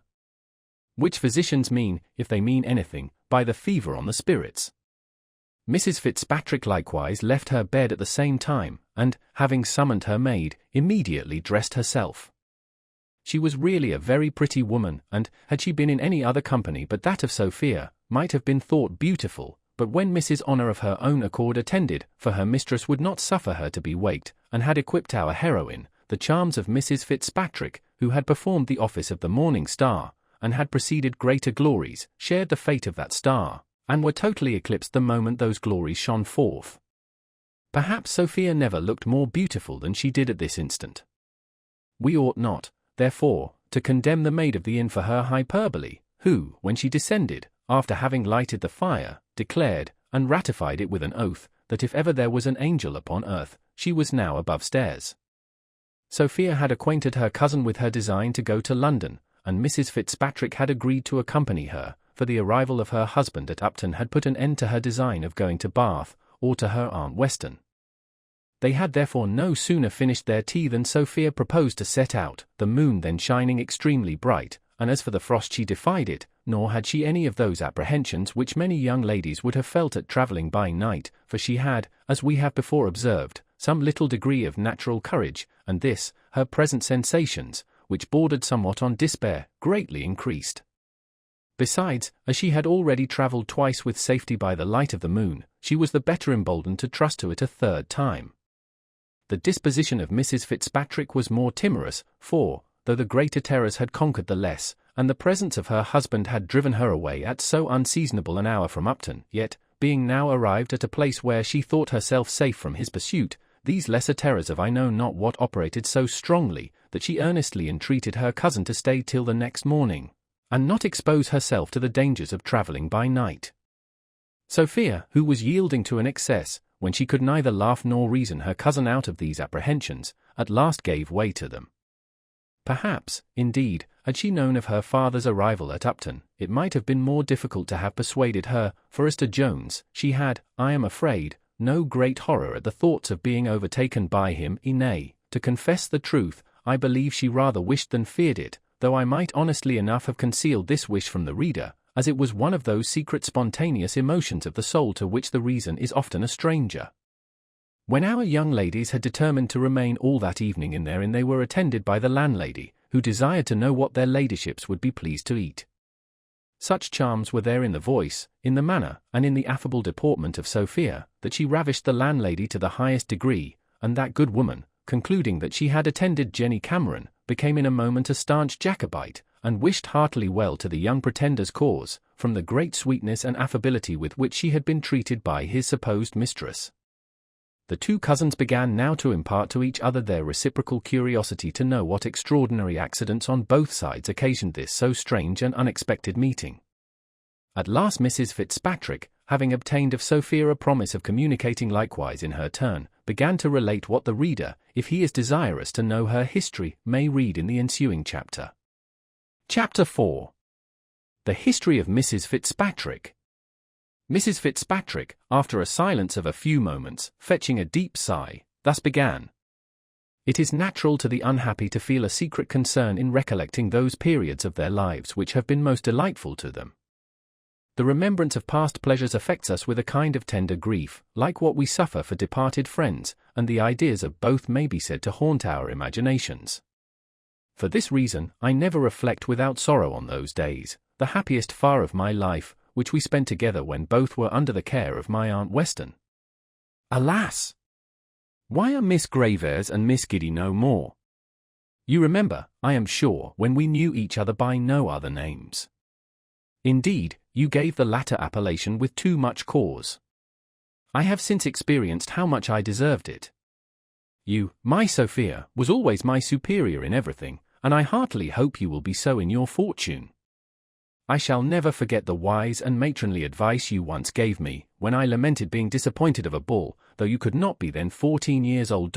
Oh, my Sophie, how blessed must have been my situation, when I could think such a disappointment a misfortune, and when indeed it was the greatest I had ever known. And yet, my dear Harriet, answered Sophia, it was then a serious matter with you. Comfort yourself therefore with thinking, that whatever you now lament may hereafter appear as trifling and contemptible as a ball would at this time. Alas, my Sophia, replied the other lady, you yourself will think otherwise of my present situation, for greatly must that tender heart be altered if my misfortunes do not draw many a sigh, nay, many a tear, from you. The knowledge of this should perhaps deter me from relating what I am convinced will so much affect you. Here Mrs. Fitzpatrick stopped, till, at the repeated entreaties of Sophia, she thus proceeded. Though you must have heard much of my marriage, yet, as matters may probably have been misrepresented, I will set out from the very commencement of my unfortunate acquaintance with my present husband, which was at Bath, soon after you left my aunt, and returned home to your father. Among the gay young fellows who were at this season at Bath, Mr. Fitzpatrick was one. He was handsome, degage, extremely gallant, and in his dress exceeded most others. In short, my dear, if you was unluckily to see him now, I could describe him no better than by telling you he was the very reverse of everything which he is, for he hath rusticated himself so long, that he is become an absolute wild Irishman. But to proceed in my story, the qualifications which he then possessed so well recommended him, that, though the people of quality at that time lived separate from the rest of the company, and excluded them from all their parties, Mr. Fitzpatrick found means to gain admittance. It was perhaps no easy matter to avoid him, for he required very little or no invitation, and as, being handsome and genteel, he found it no very difficult matter to ingratiate himself with the ladies, so, he having frequently drawn his sword, the men did not care publicly to affront him. Had it not been for some such reason, I believe he would have been soon expelled by his own sex, for surely he had no strict title to be preferred to the English gentry, nor did they seem inclined to show him any extraordinary favour. They all abused him behind his back, which might probably proceed from envy, for by the women he was well received, and very particularly distinguished by them. My aunt, though no person of quality herself, as she had always lived about the court, was enrolled in that party, for, by whatever means you get into the polite circle, when you are once there, it is sufficient merit for you that you are there. This observation, young as you was, you could scarce avoid making from my aunt, who was free, or reserved, with all people, just as they had more or less of this merit. And this merit, I believe, it was, which principally recommended Mr. Fitzpatrick to her favour, in which he so well succeeded, that he was always one of her private parties. Nor was he backward in returning such distinction, for he soon grew so very particular in his behaviour to her, that the Scandal Club first began to take notice of it, and the better disposed persons made a match between them. For my own part, I confess, I made no doubt but that his designs were strictly honourable, as the phrase is, that is, to rob a lady of her fortune by way of marriage. My aunt was, I conceived, neither young enough nor handsome enough to attract much wicked inclination, but she had matrimonial charms in great abundance. I was the more confirmed in this opinion from the extraordinary respect which he showed to myself from the first moment of our acquaintance. This I understood as an attempt to lessen, if possible, that disinclination which my interest might be supposed to give me towards the match, and I know not but in some measure it had that effect, for, as I was well contented with my own fortune, and of all people the least a slave to interested views, so I could not be violently the enemy of a man with whose behaviour to me I was greatly pleased, and the more so, as I was the only object of such respect, for he behaved at the same time to many women of quality without any respect at all. Agreeable as this was to me, he soon changed it into another kind of behaviour, which was perhaps more so. He now put on much softness and tenderness, and languished and sighed abundantly. At times, indeed, whether from art or nature I will not determine, he gave his usual loose to gaiety and mirth, but this was always in general company, and with other women, for even in a country dance, when he was not my partner, he became grave, and put on the softest look imaginable the moment he approached me. Indeed, he was in all things so very particular towards me, that I must have been blind not to have discovered it. And you was more pleased still, my dear Harriet, cries Sophia, you need not be ashamed, added she, sighing, for sure there are irresistible charms in tenderness, which too many men are able to affect. True, answered her cousin, men, who in all other instances want common sense, are very Machiavels in the art of loving. I wish I did not know an instance. Well, scandal now began to be as busy with me as it had before been with my aunt, and some good ladies did not scruple to affirm that Mr. Fitzpatrick had an intrigue with us both.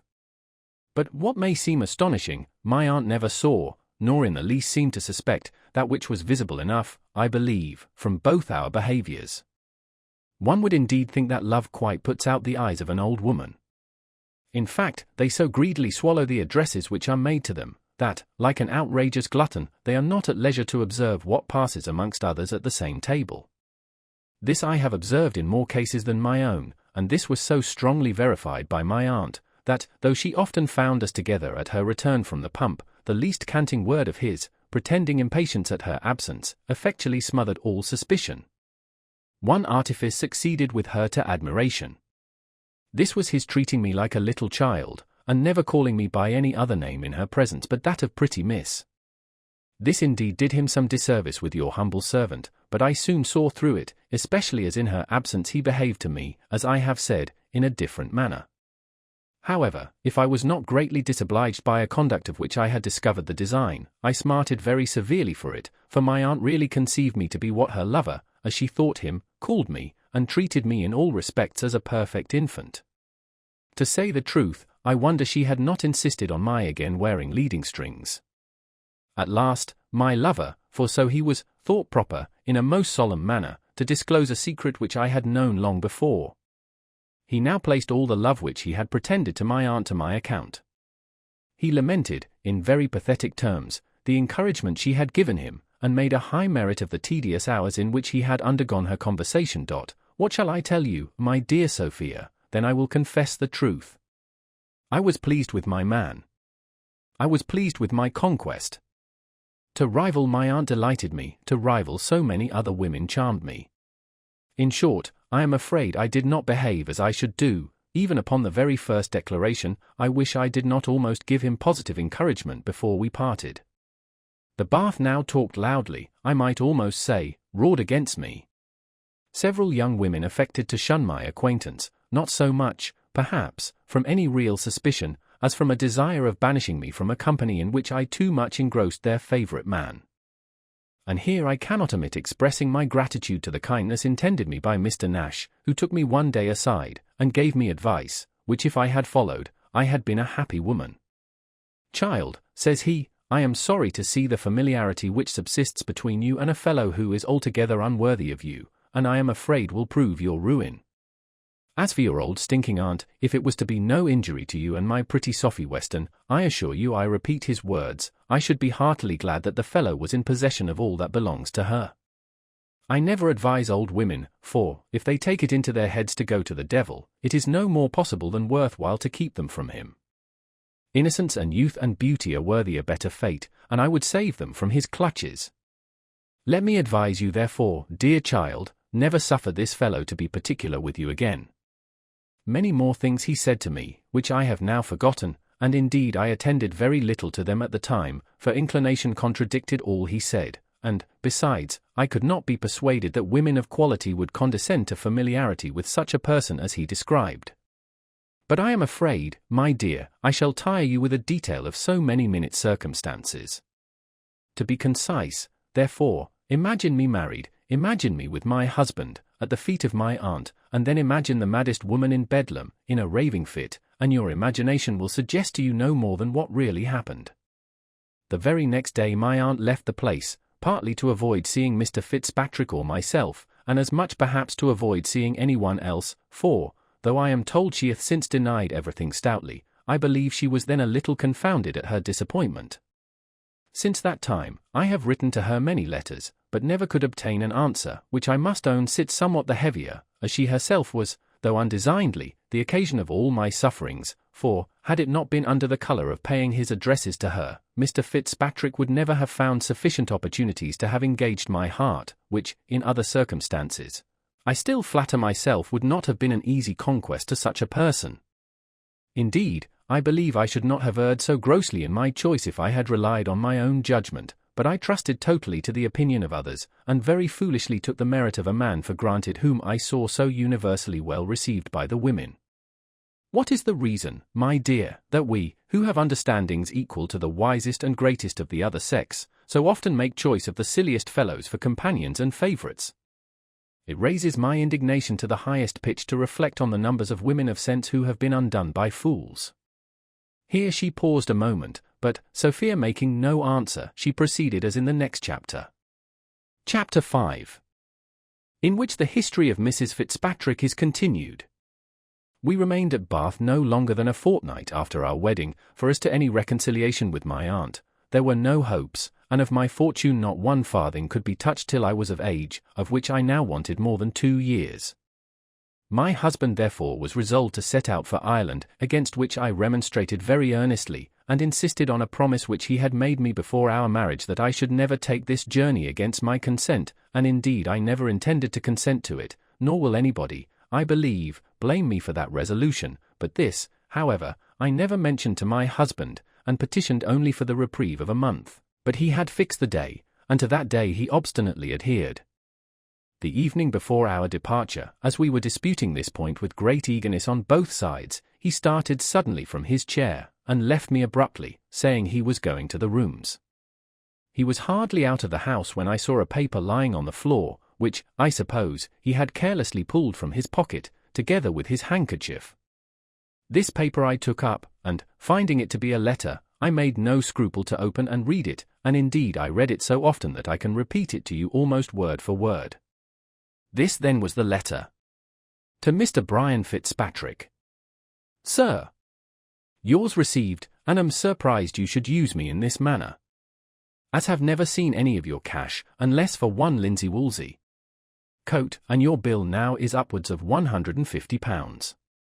Consider, sir, how often you have fobbed me off with your being shortly to be married to this lady and t'other lady, but I can neither live on hopes or promises, nor will my woolen draper take any such in payment. You tell me you are secure of having either the aunt or the niece, and that you might have married the aunt before this, whose jointure you say is immense, but that you prefer the niece on account of her ready money. Pray, sir, take a fool's advice for once, and marry the first you can get. You will pardon my offering my advice, as you know I sincerely wish you well. Shall draw on you per next post, in favour of Messrs. John Drugget and Company, at 14 days, which doubt not your honouring, and am, sir, your humble servant, Sam Cosgrave. This was the letter, word for word.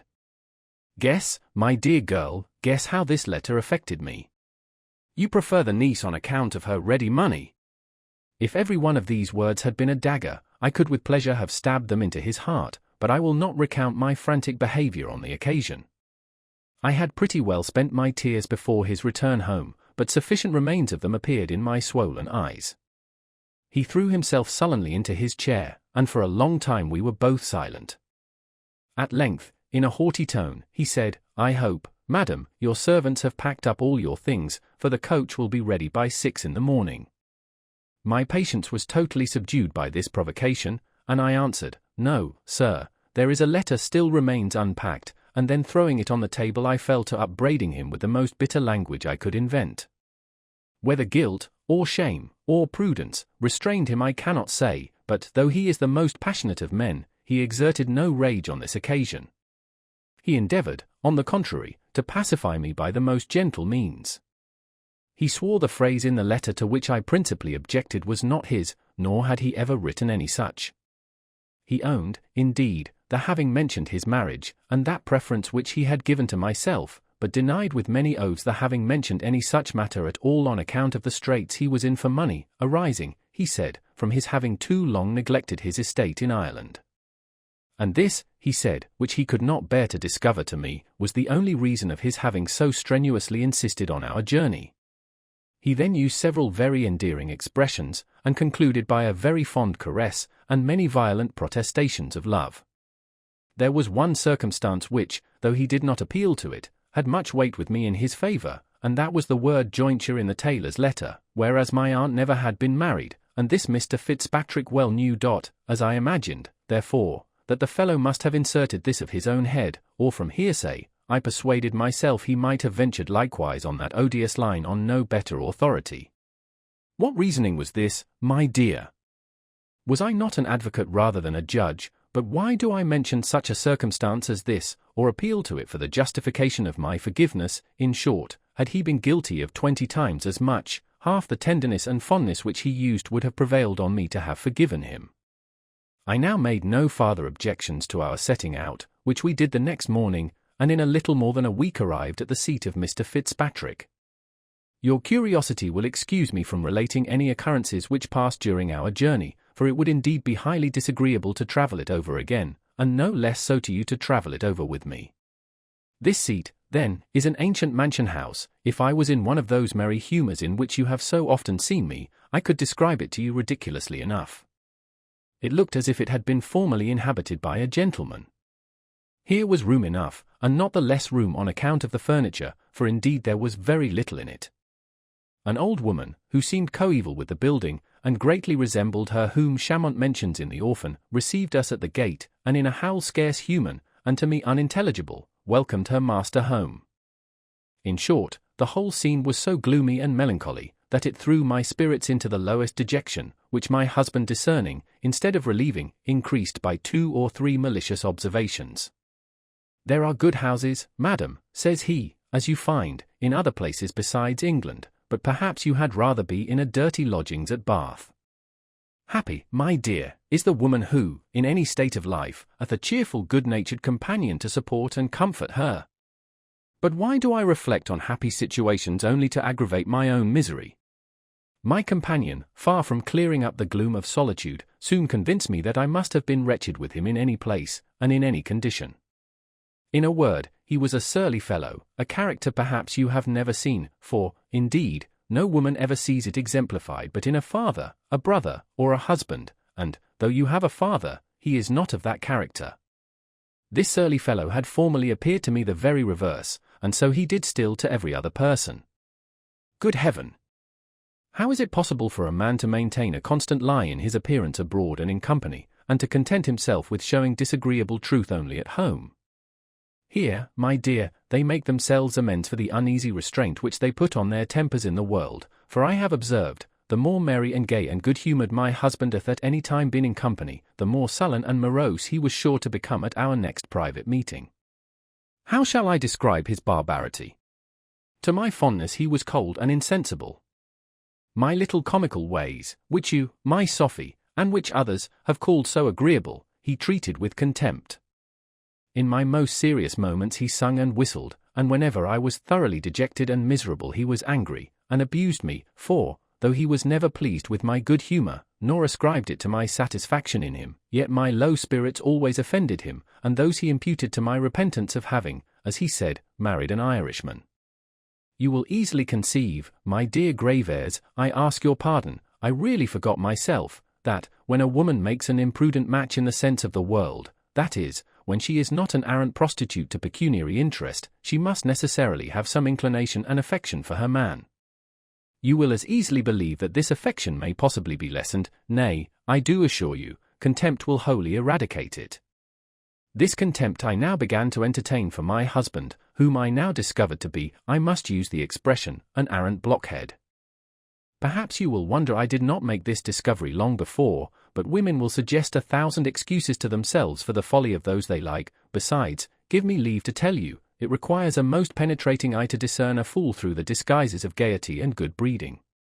It will be easily imagined that, when I once despised my husband, as I confess to you I soon did, I must consequently dislike his company, and indeed I had the happiness of being very little troubled with it, for our house was now most elegantly furnished, our cellars well stocked, and dogs and horses provided in great abundance. As my gentleman therefore entertained his neighbours with great hospitality, so his neighbours resorted to him with great alacrity, and sports and drinking consumed so much of his time, that a small part of his conversation, that is to say, of his ill humours, fell to my share. Happy would it have been for me if I could as easily have avoided all other disagreeable company, but alas! I was confined to some which constantly tormented me, and the more, as I saw no prospect of being relieved from them. These companions were my own racking thoughts, which plagued and in a manner haunted me night and day. In this situation I passed through a scene, the horrors of which can neither be painted nor imagined. Think, my dear, figure, if you can, to yourself, what I must have undergone. I became a mother by the man I scorned, hated, and detested.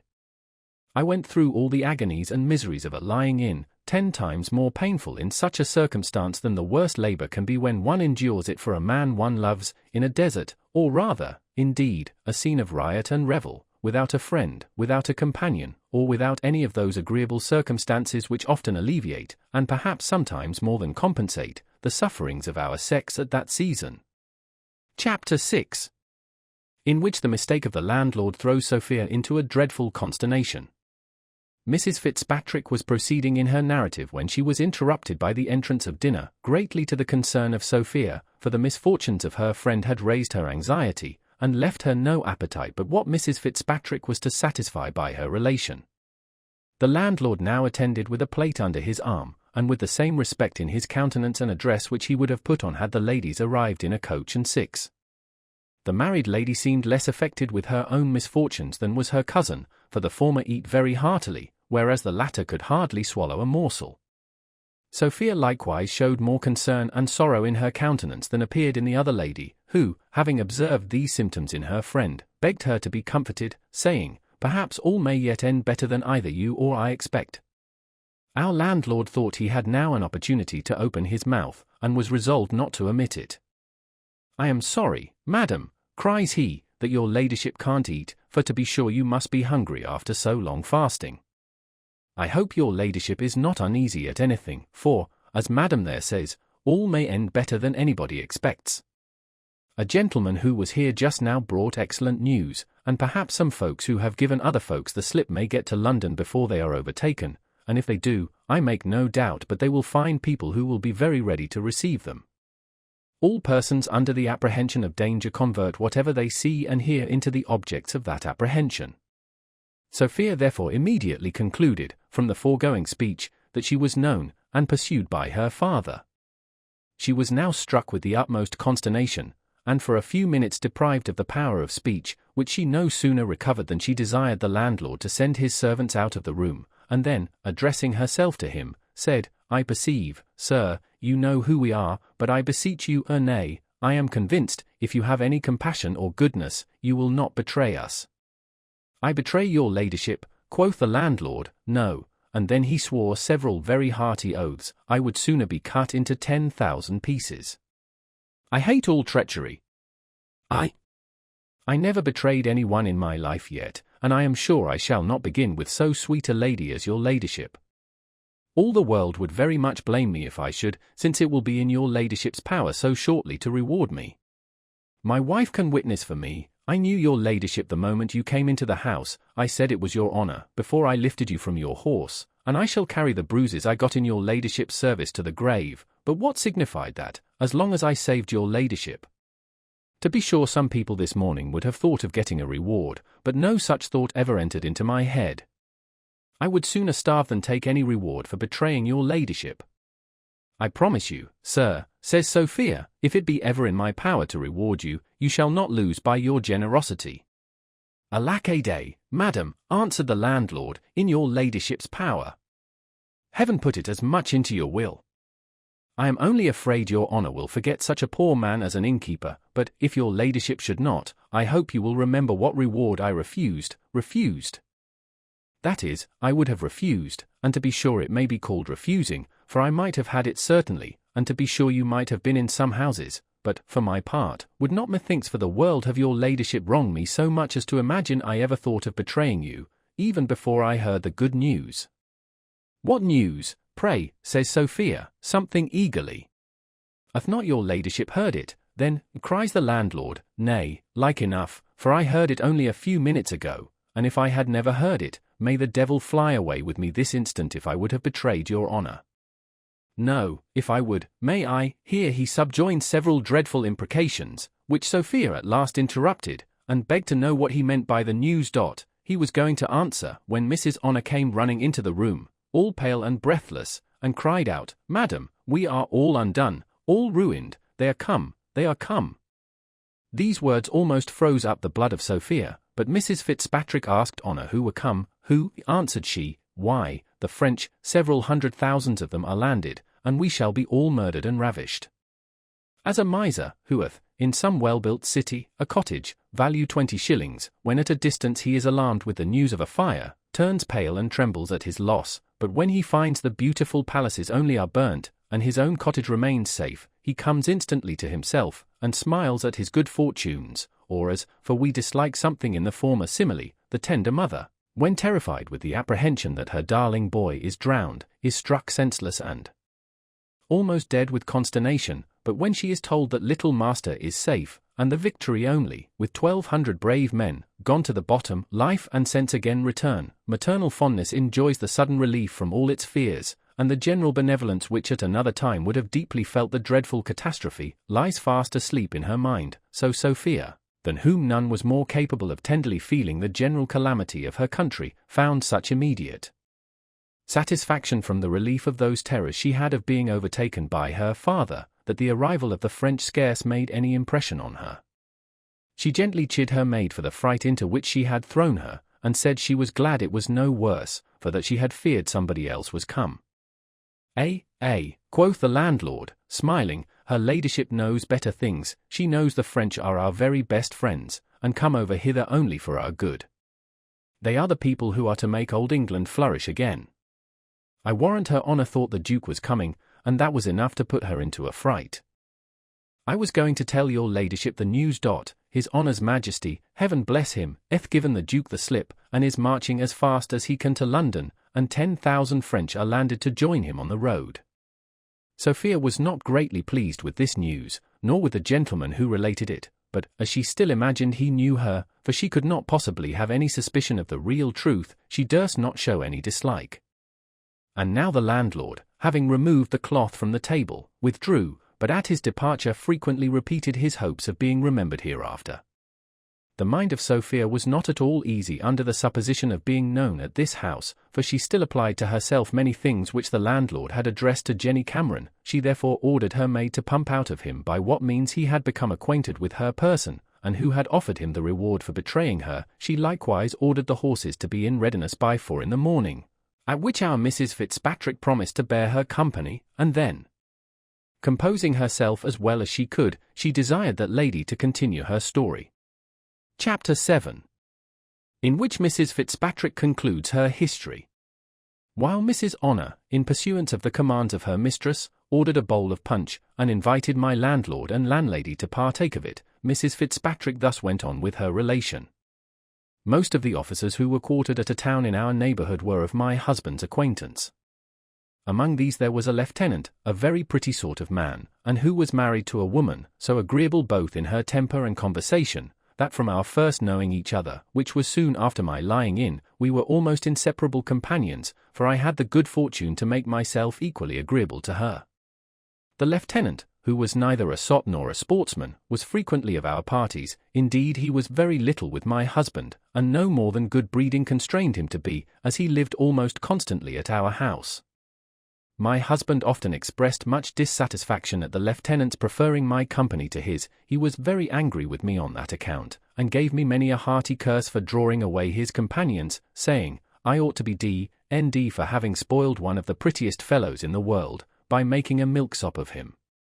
You will be mistaken, my dear Sophia, if you imagine that the anger of my husband arose from my depriving him of a companion, for the lieutenant was not a person with whose society a fool could be pleased, and, if I should admit the possibility of this, so little right had my husband to place the loss of his companion to me, that I am convinced it was my conversation alone which induced him ever to come to the house.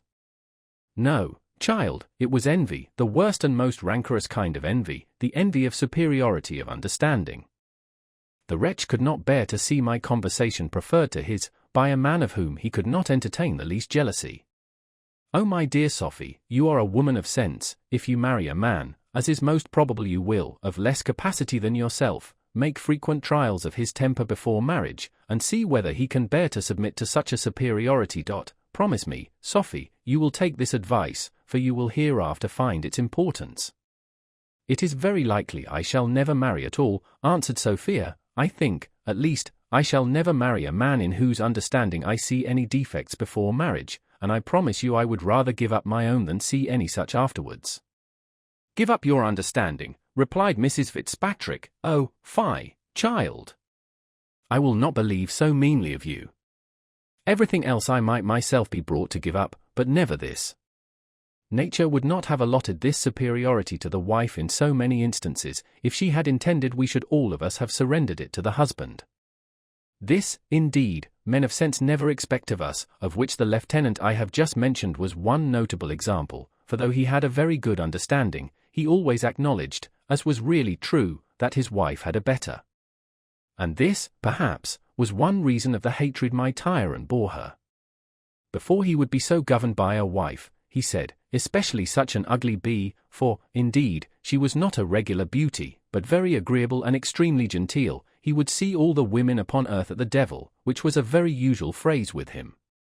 He said, he wondered what I could see in her to be so charmed with her company, since this woman, says he, hath come among us, there is an end of your beloved reading, which you pretended to like so much, that you could not afford time to return the visits of the ladies in this country, and I must confess I had been guilty of a little rudeness this way, for the ladies there are at least no better than the mere country ladies here, and I think I need make no other excuse to you for declining any intimacy with them. This correspondence, however, continued a whole year, even all the while the lieutenant was quartered in that town, for which I was contented to pay the tax of being constantly abused in the manner above mentioned by my husband, I mean when he was at home, for he was frequently absent a month at a time at Dublin, and once made a journey of 2 months to London, in all which journeys I thought it a very singular happiness that he never once desired my company, nay, by his frequent censures on men who could not travel, as he phrased it, without a wife tied up to their tail, he sufficiently intimated that, had I been never so desirous of accompanying him, my wishes would have been in vain, but, heaven knows, such wishes were very far from my thoughts. At length my friend was removed from me, and I was again left to my solitude, to the tormenting conversation with my own reflections, and to apply to books for my only comfort. I now read almost all day long. How many books do you think I read in 3 months? I can't guess, indeed, cousin, answered Sophia. Perhaps half a score. Half a score. Half 1,000, child, answered the other. I read a good deal in Daniel's English History of France, a great deal in Plutarch's Lives, the Atalantis, Pope's Homer, Dryden's Plays, Chillingworth, the Countess d'Aulnoy's, and Locke's Human Understanding. During this interval I wrote 3 very supplicating, and, I thought, moving letters to my aunt, but as I received no answer to any of them, my disdain would not suffer me to continue my application. Here she stopped, and, looking earnestly at Sophia, said, Methinks, my dear, I read something in your eyes which reproaches me of a neglect in another place, where I should have met with a kinder return. Indeed, dear Harriet, answered Sophia, your story is an apology for any neglect, but, indeed, I feel that I have been guilty of a remissness, without so good an excuse. Yet pray proceed, for I long, though I tremble, to hear the end. Thus, then, Mrs. Fitzpatrick resumed her narrative. My husband now took a second journey to England, where he continued upwards of 3 months. During the greater part of this time I led a life which nothing but having led a worse could make me think tolerable, for perfect solitude can never be reconciled to a social mind, like mine, but when it relieves you from the company of those you hate. What added to my wretchedness was the loss of my little infant, not that I pretend to have had for it that extravagant tenderness of which I believe I might have been capable under other circumstances, but I resolved, in every instance, to discharge the duty of the tenderest mother, and this care prevented me from feeling the weight of that heaviest of all things, when it can be at all said to lie heavy on our hands. I had spent full 10 weeks almost entirely by myself, having seen nobody all that time, except my servants and a very few visitors, when a young lady, a relation to my husband, came from a distant part of Ireland to visit me. She had stayed once before a week at my house, and then I gave her a pressing invitation to return, for she was a very agreeable woman, and had improved good natural parts by a proper education. Indeed, she was to me a welcome guest. A few days after her arrival, perceiving me in very low spirits, without inquiring the cause, which, indeed, she very well knew, the young lady fell to compassionating my case. She said, though politeness had prevented me from complaining to my husband's relations of his behavior, yet they all were very sensible of it, and felt great concern upon that account, but none more than herself.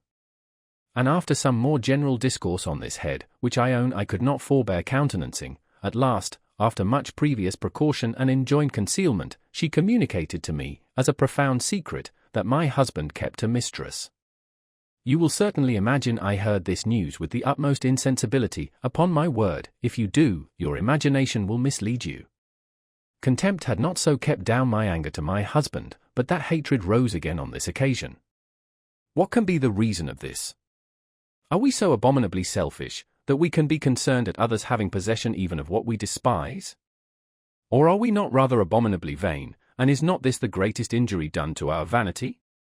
What think you, Sophia? I don't know, indeed, answered Sophia. I have never troubled myself with any of these deep contemplations, but I think the lady did very ill in communicating to you such a secret. And yet, my dear, this conduct is natural, replied Mrs. Fitzpatrick, and, when you have seen and read as much as myself, you will acknowledge it to be so. I am sorry to hear it is natural, returned Sophia, for I want neither reading nor experience to convince me that it is very dishonourable and very ill-natured, nay, it is surely as ill-bred to tell a husband or wife of the faults of each other as to tell them of their own. Well, continued Mrs. Fitzpatrick, my husband at last returned, and, if I am thoroughly acquainted with my own thoughts, I hated him now more than ever, but I despised him rather less, for certainly nothing so much weakens our contempt, as an injury done to our pride or our vanity. He now assumed a carriage to me so very different from what he had lately worn, and so nearly resembling his behaviour the first week of our marriage, that, had I now had any spark of love remaining, he might, possibly, have rekindled my fondness for him. But though hatred may succeed to contempt, and may perhaps get the better of it, love, I believe, cannot. The truth is, the passion of love is too restless to remain contented without the gratification which it receives from its object, and one can no more be inclined to love without loving than we can have eyes without seeing. When a husband, therefore, ceases to be the object of this passion, it is most probable some other man, I say, my dear, if your husband grows indifferent to you, if you once come to despise him, I say, that is, if you have the passion of love in you, lud. I have bewildered myself so, but one is apt, in these abstracted considerations, to lose the concatenation of ideas, as Mr. Locke says. In short, the truth is, in short, I scarce know what it is, but, as I was saying, my husband returned, and his behaviour, at first, greatly surprised me, but he soon acquainted me with the motive, and taught me to account for it. In a word, then, he had spent and lost all the ready money of my fortune, and, as he could mortgage his own estate no deeper, he was now desirous to supply himself with cash for his extravagance, by selling a little estate of mine, which he could not do without my assistance, and to obtain this favour was the whole and sole motive of all the fondness which he now put on. With this I peremptorily refused to comply. I told him, and I told him truly, that, had I been possessed of the Indies at our first marriage, he might have commanded it all, for it had been a constant maxim with me, that where a woman disposes of her heart, she should always deposit her fortune, but, as he had been so kind, long ago, to restore the former into my possession, I was resolved likewise to retain what little remained of the latter. I will not describe to you the passion into which these words, and the resolute air in which they were spoken, threw him, nor will I trouble you with the whole scene which succeeded between us. Out came, you may be well assured, the story of the mistress, and out it did come, with all the embellishments which anger and disdain could bestow upon it.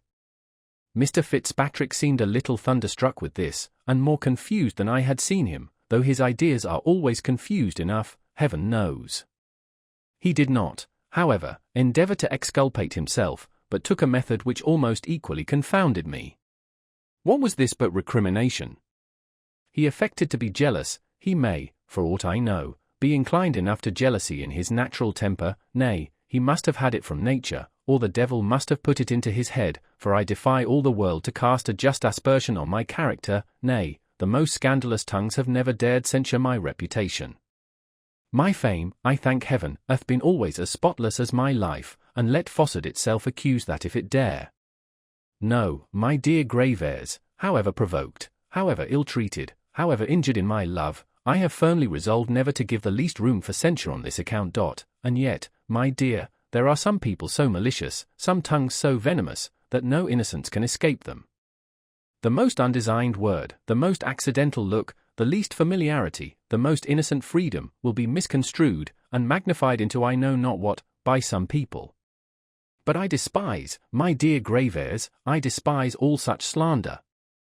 No such malice, I assure you, ever gave me an uneasy moment. No, no, I promise you I am above all that. But where was I? Oh, let me see, I told you my husband was jealous, and of whom, I pray, why, of whom but the lieutenant I mentioned to you before. He was obliged to resort above a year and more back to find any object for this unaccountable passion, if, indeed, he really felt any such, and was not an arrant counterfeit in order to abuse me. But I have tired you already with too many particulars. I will now bring my story to a very speedy conclusion. In short, then, after many scenes very unworthy to be repeated, in which my cousin engaged so heartily on my side, that Mr. Fitzpatrick at last turned her out of doors, when he found I was neither to be soothed nor bullied into compliance, he took a very violent method indeed. Perhaps you will conclude he beat me, but this, though he hath approached very near to it, he never actually did. He confined me to my room, without suffering me to have either pen, ink, paper, or book, and a servant every day made my bed, and brought me my food. When I had remained a week under this imprisonment, he made me a visit, and, with the voice of a schoolmaster, or, what is often much the same, of a tyrant, asked me, if I would yet comply. I answered, very stoutly, that I would die first, then so you shall, and be D.N.D., cries he, for you shall never go alive out of this room.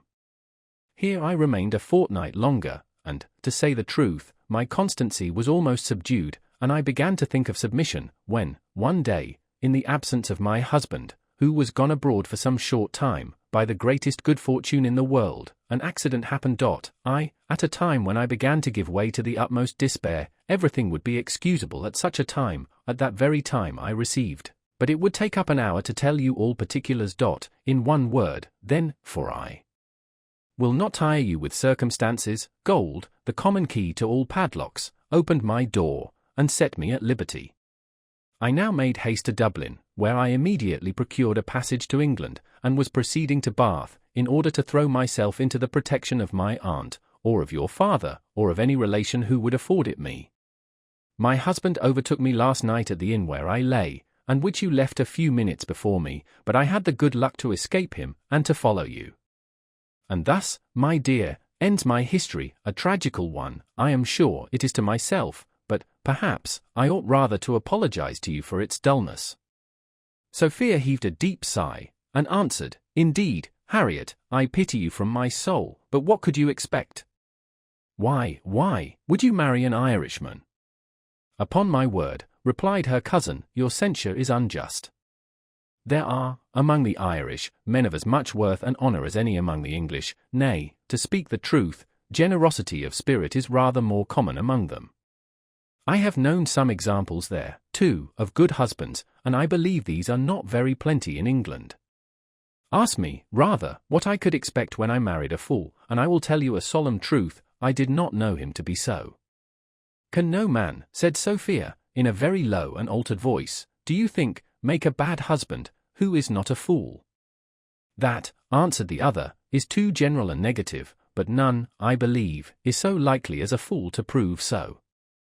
Among my acquaintance, the silliest fellows are the worst husbands, and I will venture to assert, as a fact, that a man of sense rarely behaves very ill to a wife who deserves very well. Chapter 8. A dreadful alarm in the inn, with the arrival of an unexpected friend of Mrs. Fitzpatrick. Sophia now, at the desire of her cousin, related, not what follows, but what hath gone before in this history, for which reason the reader will, I suppose, excuse me for not repeating it over again. One remark, however, I cannot forbear making on her narrative, namely, that she made no more mention of Jones, from the beginning to the end, than if there had been no such person alive. This I will neither endeavour to account for nor to excuse. Indeed, if this may be called a kind of dishonesty, it seems the more inexcusable, from the apparent openness and explicit sincerity of the other lady. But so it was. Just as Sophia arrived at the conclusion of her story, there arrived in the room where the two ladies were sitting a noise, not unlike, in loudness, to that of a pack of hounds just let out from their kennel, nor, in shrillness, to cats, when caterwauling, or to screech owls, or, indeed, more like, for what animal can resemble a human voice, to those sounds which, in the pleasant mansions of that gate which seems to derive its name from a duplicity of tongues, issue from the mouths, and sometimes from the nostrils, of those fair river nymphs, yclept of old the Naiades, in the vulgar tongue translated oyster-wenches, for when, instead of the antient libations of milk and honey and oil, the rich distillation from the juniper berry, or, perhaps, from malt, hath, by the early devotion of their votaries, been poured forth in great abundance, should any daring tongue with unhallowed license profane, i.e., depreciate, the delicate fat Milton oyster, the place sound and firm, the flounder as much alive as when in the water, the shrimp as big as a prawn, the fine cod alive but a few hours ago, or any other of the various treasures which those water deities who fish the sea and rivers have committed to the care of the nymphs, the angry Naiades lift up their immortal voices, and the profane wretch is struck deaf for his impiety. Such was the noise which now burst from one of the rooms below, and soon the thunder, which long had rattled at a distance, began to approach nearer and nearer, till, having ascended by degrees upstairs, it at last entered the apartment where the ladies were. In short, to drop all metaphor and figure, Mrs. Honor, having scolded violently below stairs, and continued the same all the way up, came into her mistress in a most outrageous passion, crying out, "What doth your ladyship think? Would you imagine that this impudent villain, the master of this house, hath had the impudence to tell me, nay, to stand it out to my face, that your ladyship is that nasty, stinking Jenny Cameron they call her, that runs about the country with the Pretender? Nay, the lying, saucy villain had the assurance to tell me that your ladyship had owned yourself to be so, but I have clawed the rascal, I have left the marks of my nails in his impudent face. My lady! Says I, you saucy scoundrel, my lady is meet for no pretenders. She is a young lady of as good fashion, and family, and fortune, as any in Somersetshire. Did you never hear of the great Squire Weston, sirrah? She is his only daughter, she is, an heiress to all his great estate. My lady to be called a nasty Scotch by such a varlet, to be sure I wish I had knocked his brains out with the punch bowl. The principal uneasiness with which Sophia was affected on this occasion Honor had herself caused, by having in her passion discovered who she was. However, as this mistake of the landlord sufficiently accounted for those passages which Sophia had before mistaken, she acquired some ease on that account, nor could she, upon the whole, forbear smiling. This enraged Honor, and she cried, "Indeed, madam, I did not think your ladyship would have made a laughing matter of it. To be called whore by such an impudent low rascal.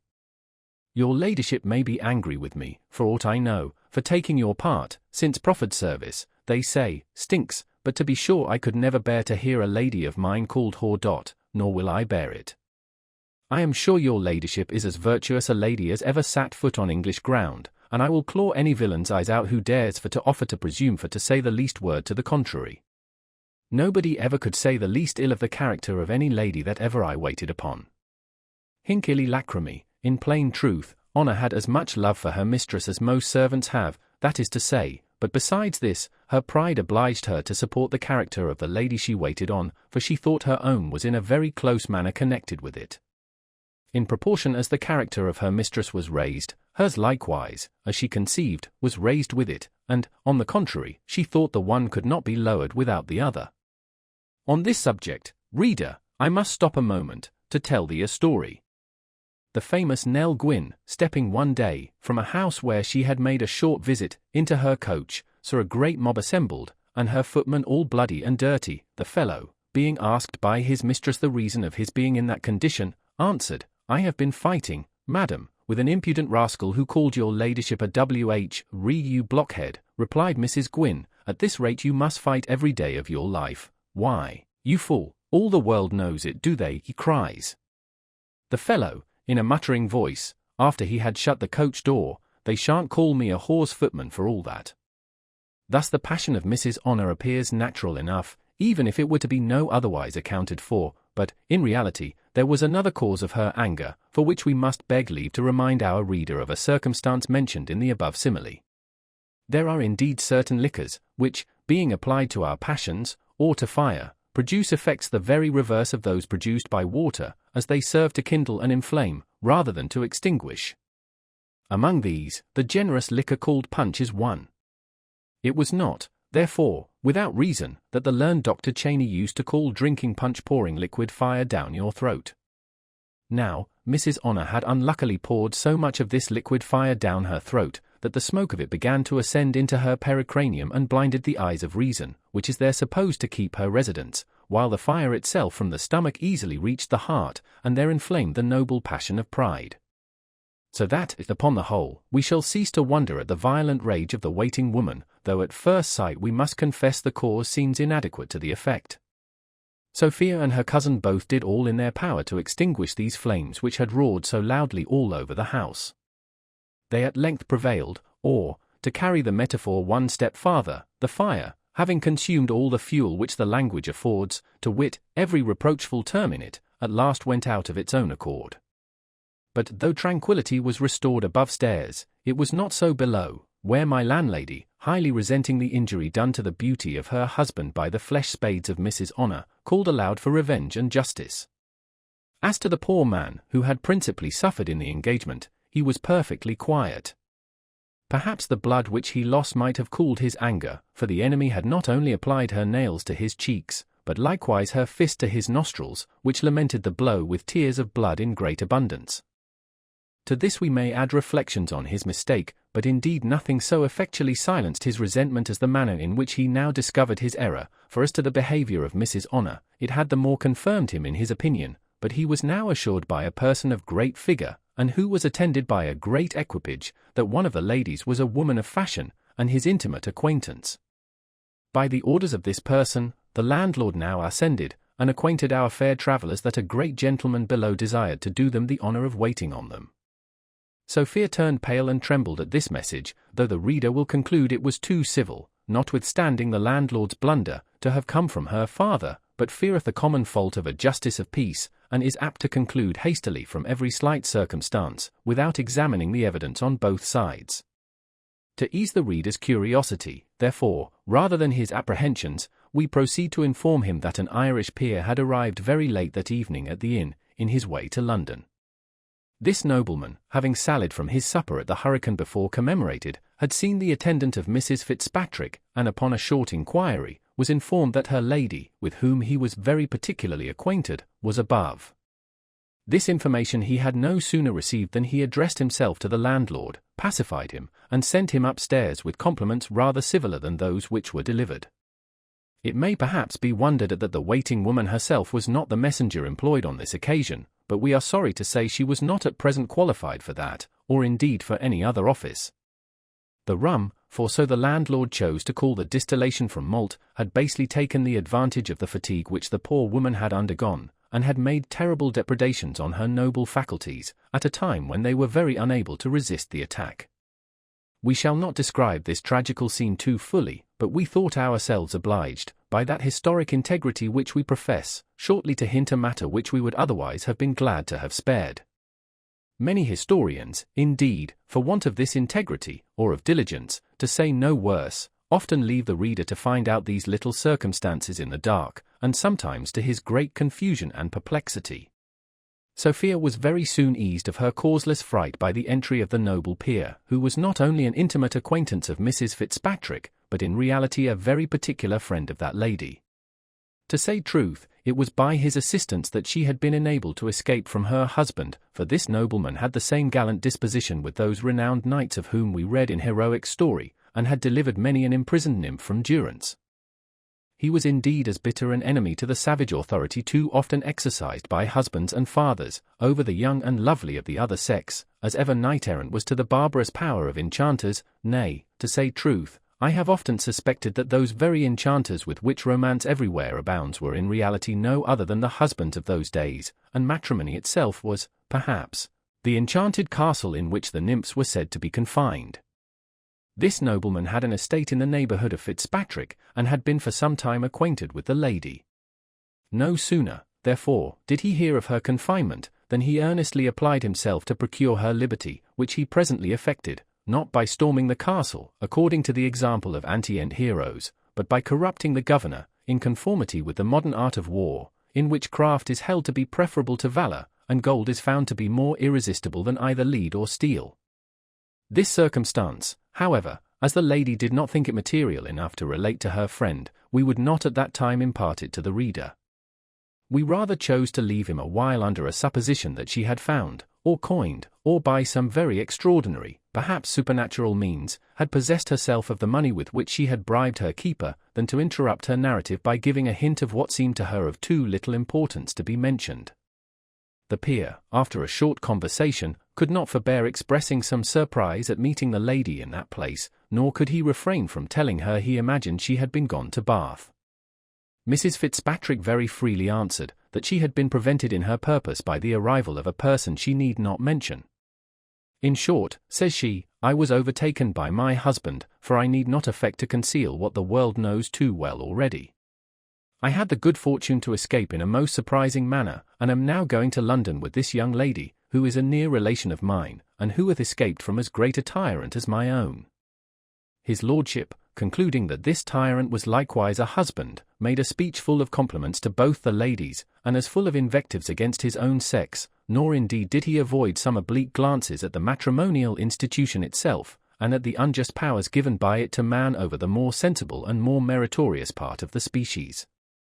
He ended his oration with an offer of his protection, and of his coach and six, which was instantly accepted by Mrs. Fitzpatrick, and at last, upon her persuasions, by Sophia. Matters being thus adjusted, his lordship took his leave, and the ladies retired to rest, where Mrs. Fitzpatrick entertained her cousin with many high encomiums on the character of the noble peer, and enlarged very particularly on his great fondness for his wife, saying, she believed he was almost the only person of high rank who was entirely constant to the marriage bed. Indeed, added she, my dear Sophie, that is a very rare virtue amongst men of condition. Never expect it when you marry, for, believe me, if you do, you will certainly be deceived. A gentle sigh stole from Sophia at these words, which perhaps contributed to form a dream of no very pleasant kind, but, as she never revealed this dream to any one, so the reader cannot expect to see it related here. Chapter 9. The morning introduced in some pretty writing. A stagecoach. The civility of chambermaids. The heroic temper of Sophia. Her generosity. The return to it. The departure of the company, and their arrival at London, with some remarks for the use of travellers. Those members of society who are born to furnish the blessings of life now began to light their candles, in order to pursue their daily labours for the use of those who are born to enjoy these blessings. The sturdy hind now attends the levee of his fellow labourer the ox, the cunning artificer, the diligent mechanic, spring from their hard mattress, and now the bonny housemaid begins to repair the disordered drum-room, while the riotous authors of that disorder, in broken interrupted slumbers, tumble and toss, as if the hardness of down disquieted their repose. In simple phrase, the clock had no sooner struck 7 than the ladies were ready for their journey, and, at their desire, his lordship and his equipage were prepared to attend them. And now a matter of some difficulty arose, and this was how his lordship himself should be conveyed, for though in stagecoaches, where passengers are properly considered as so much luggage, the ingenious coachman stows half a dozen with perfect ease into the place of 4, for well he contrives that the fat hostess, or well-fed alderman, may take up no more room than the slim miss, or taper master, it being the nature of guts, when well squeezed, to give way, and to lie in a narrow compass. Yet in these vehicles, which are called, for distinction's sake, gentlemen's coaches, though they are often larger than the others, this method of packing is never attempted. His lordship would have put a short end to the difficulty by very gallantly desiring to mount his horse, but Mrs. Fitzpatrick would by no means consent to it. It was therefore concluded that the Abigails should, by turns, relieve each other on one of his lordship's horses, which was presently equipped with a side saddle for that purpose. Everything being settled at the inn, the ladies discharged their former guides, and Sophia made a present to the landlord, partly to repair the bruise which he had received under herself, and partly on account of what he had suffered under the hands of her enraged waiting woman. And now Sophia first discovered a loss which gave her some uneasiness, and this was of the £100 bank bill which her father had given her at their last meeting, and which, within a very inconsiderable trifle, was all the treasure she was at present worth. She searched everywhere, and shook and tumbled all her things to no purpose. The bill was not to be found, and she was at last fully persuaded that she had lost it from her pocket when she had the misfortune of tumbling from her horse in the dark lane, as before recorded, a fact that seemed the more probable, as she now recollected some discomposure in her pockets which had happened at that time, and the great difficulty with which she had drawn forth her handkerchief the very instant before her fall, in order to relieve the distress of Mrs. Fitzpatrick. Misfortunes of this kind, whatever inconveniences they may be attended with, are incapable of subduing a mind in which there is any strength, without the assistance of avarice. Sophia, therefore, though nothing could be worse timed than this accident at such a season, immediately got the better of her concern, and, with her wonted serenity and cheerfulness of countenance, returned to her company.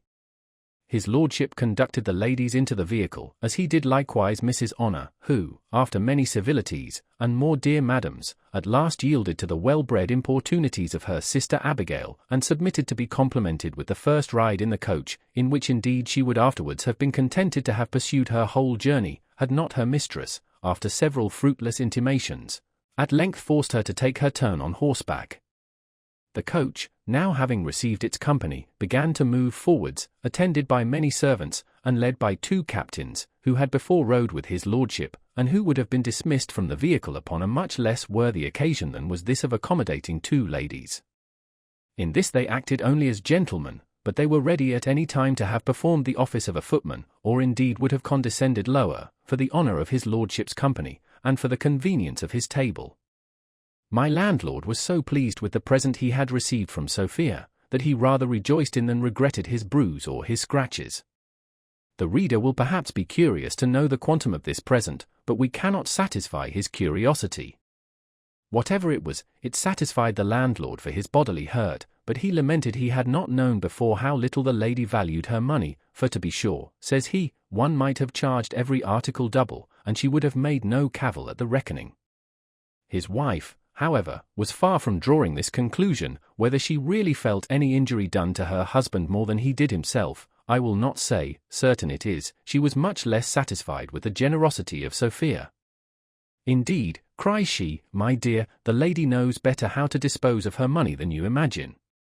She might very well think we should not put up such a business without some satisfaction, and the law would have cost her an infinite deal more than this poor little matter, which I wonder you would take.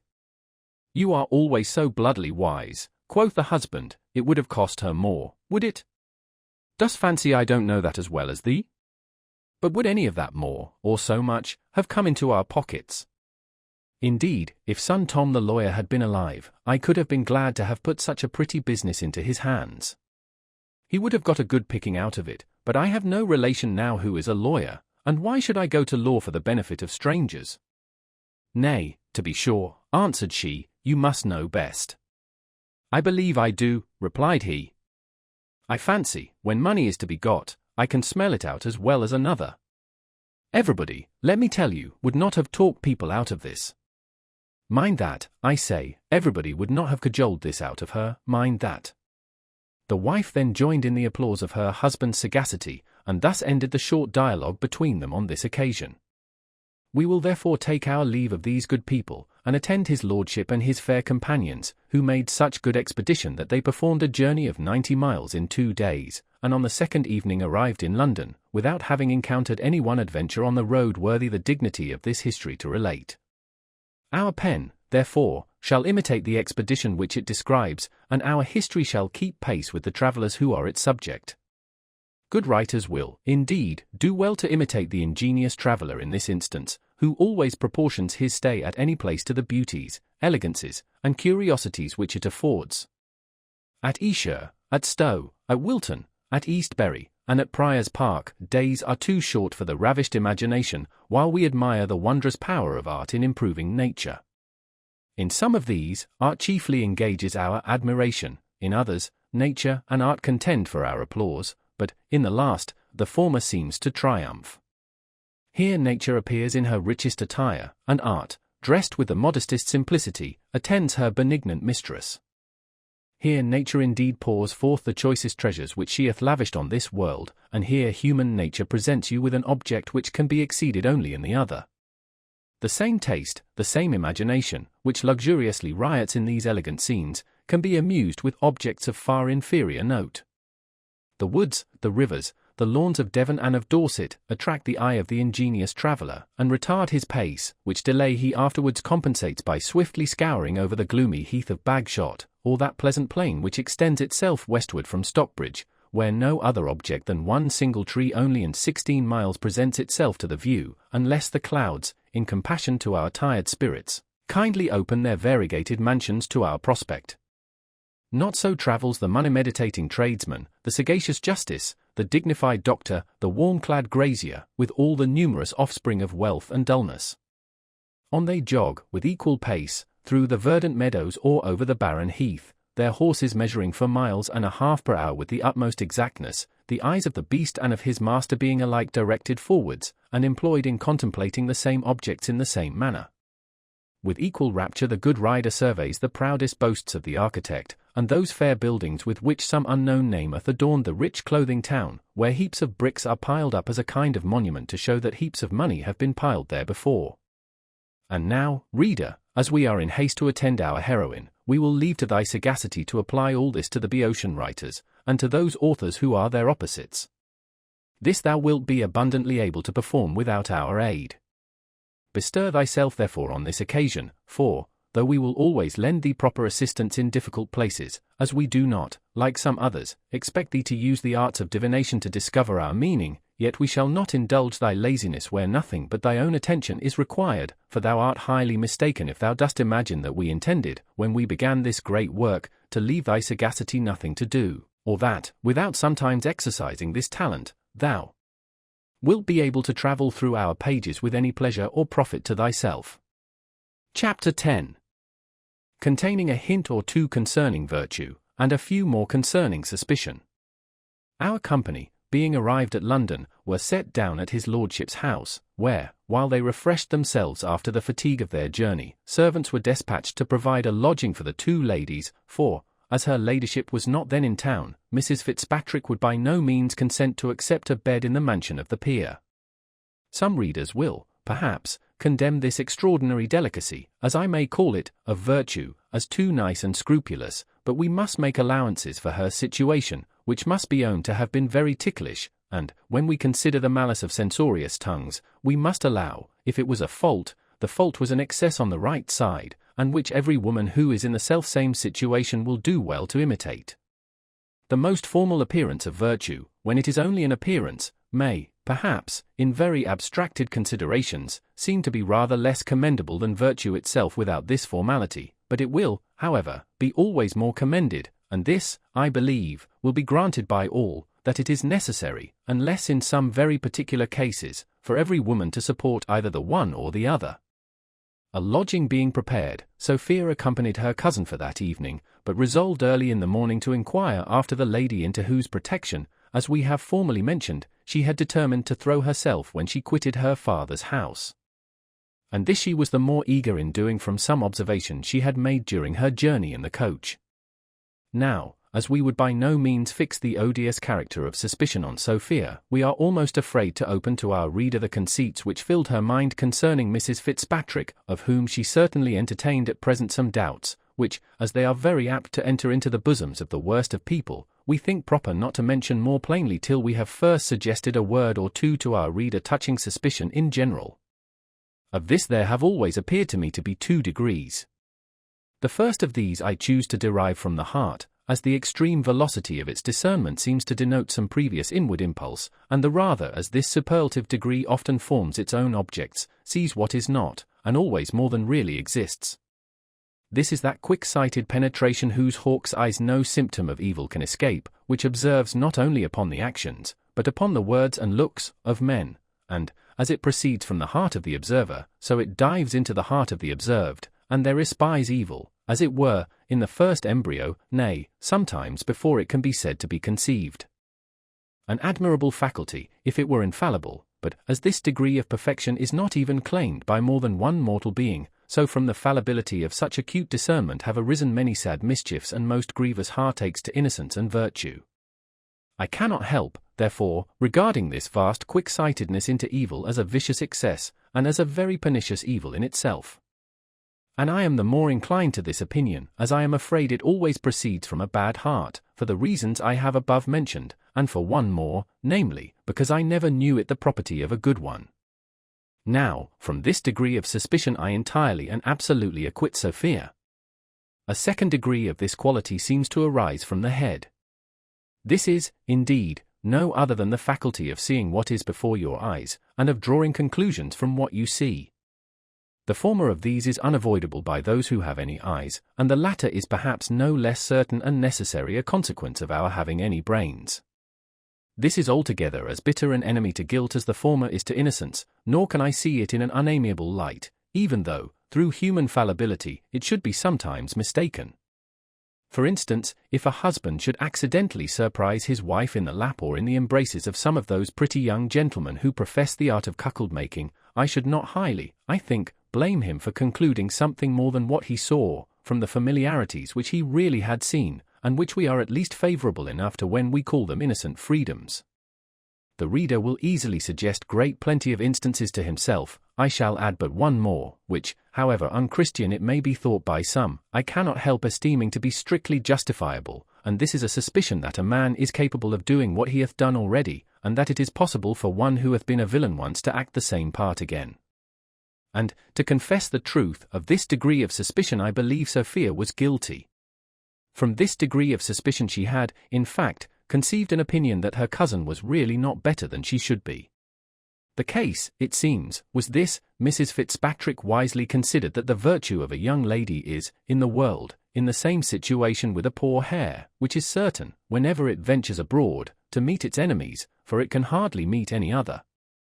No sooner therefore was she determined to take the first opportunity of quitting the protection of her husband, than she resolved to cast herself under the protection of some other man, and whom could she so properly choose to be her guardian as a person of quality, of fortune, of honour, and who, besides a gallant disposition which inclines men to knight-errantry, that is, to be the champions of ladies in distress, had often declared a violent attachment to herself, and had already given her all the instances of it in his power?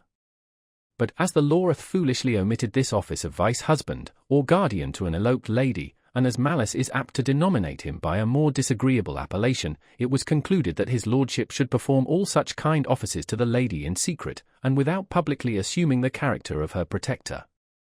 Nay, to prevent any other person from seeing him in this light, it was agreed that the lady should proceed directly to Bath, and that his lordship should first go to London, and thence should go down to that place by the advice of his physicians.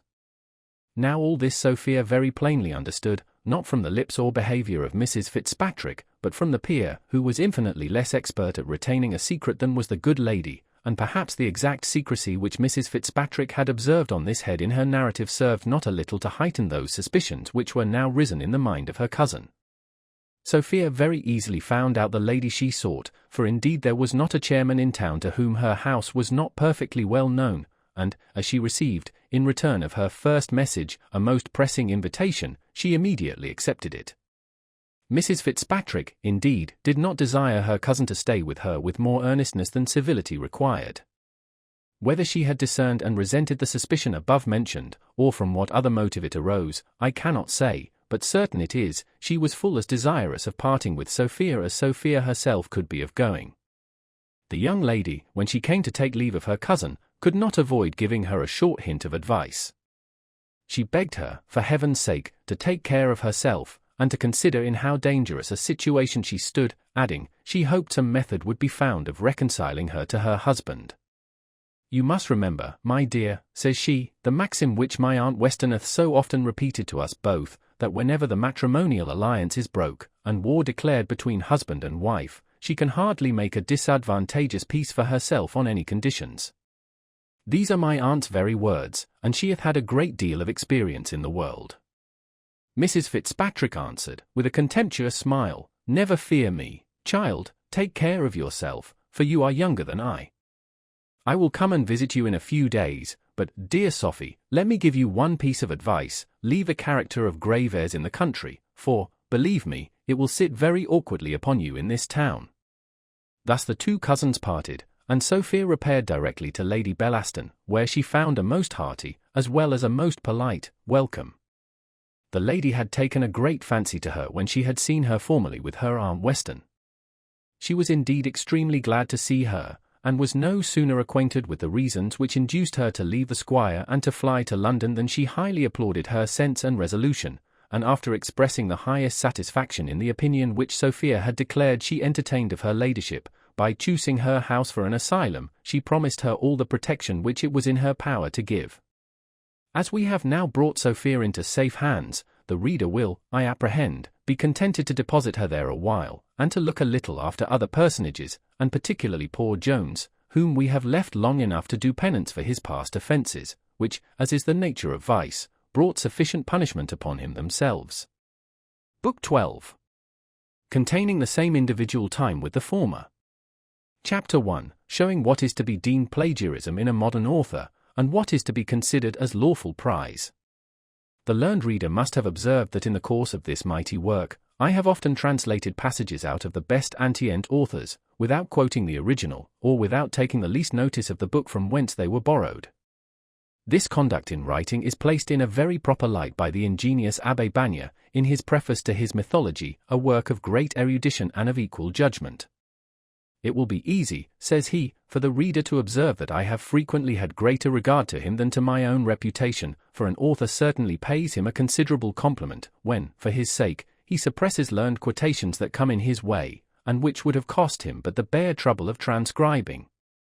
To fill up a work with these scraps may, indeed, be considered as a downright cheat on the learned world, who are by such means imposed upon to buy a second time, in fragments and by retail, what they have already in gross, if not in their memories, upon their shelves, and it is still more cruel upon the illiterate, who are drawn in to pay for what is of no manner of use to them.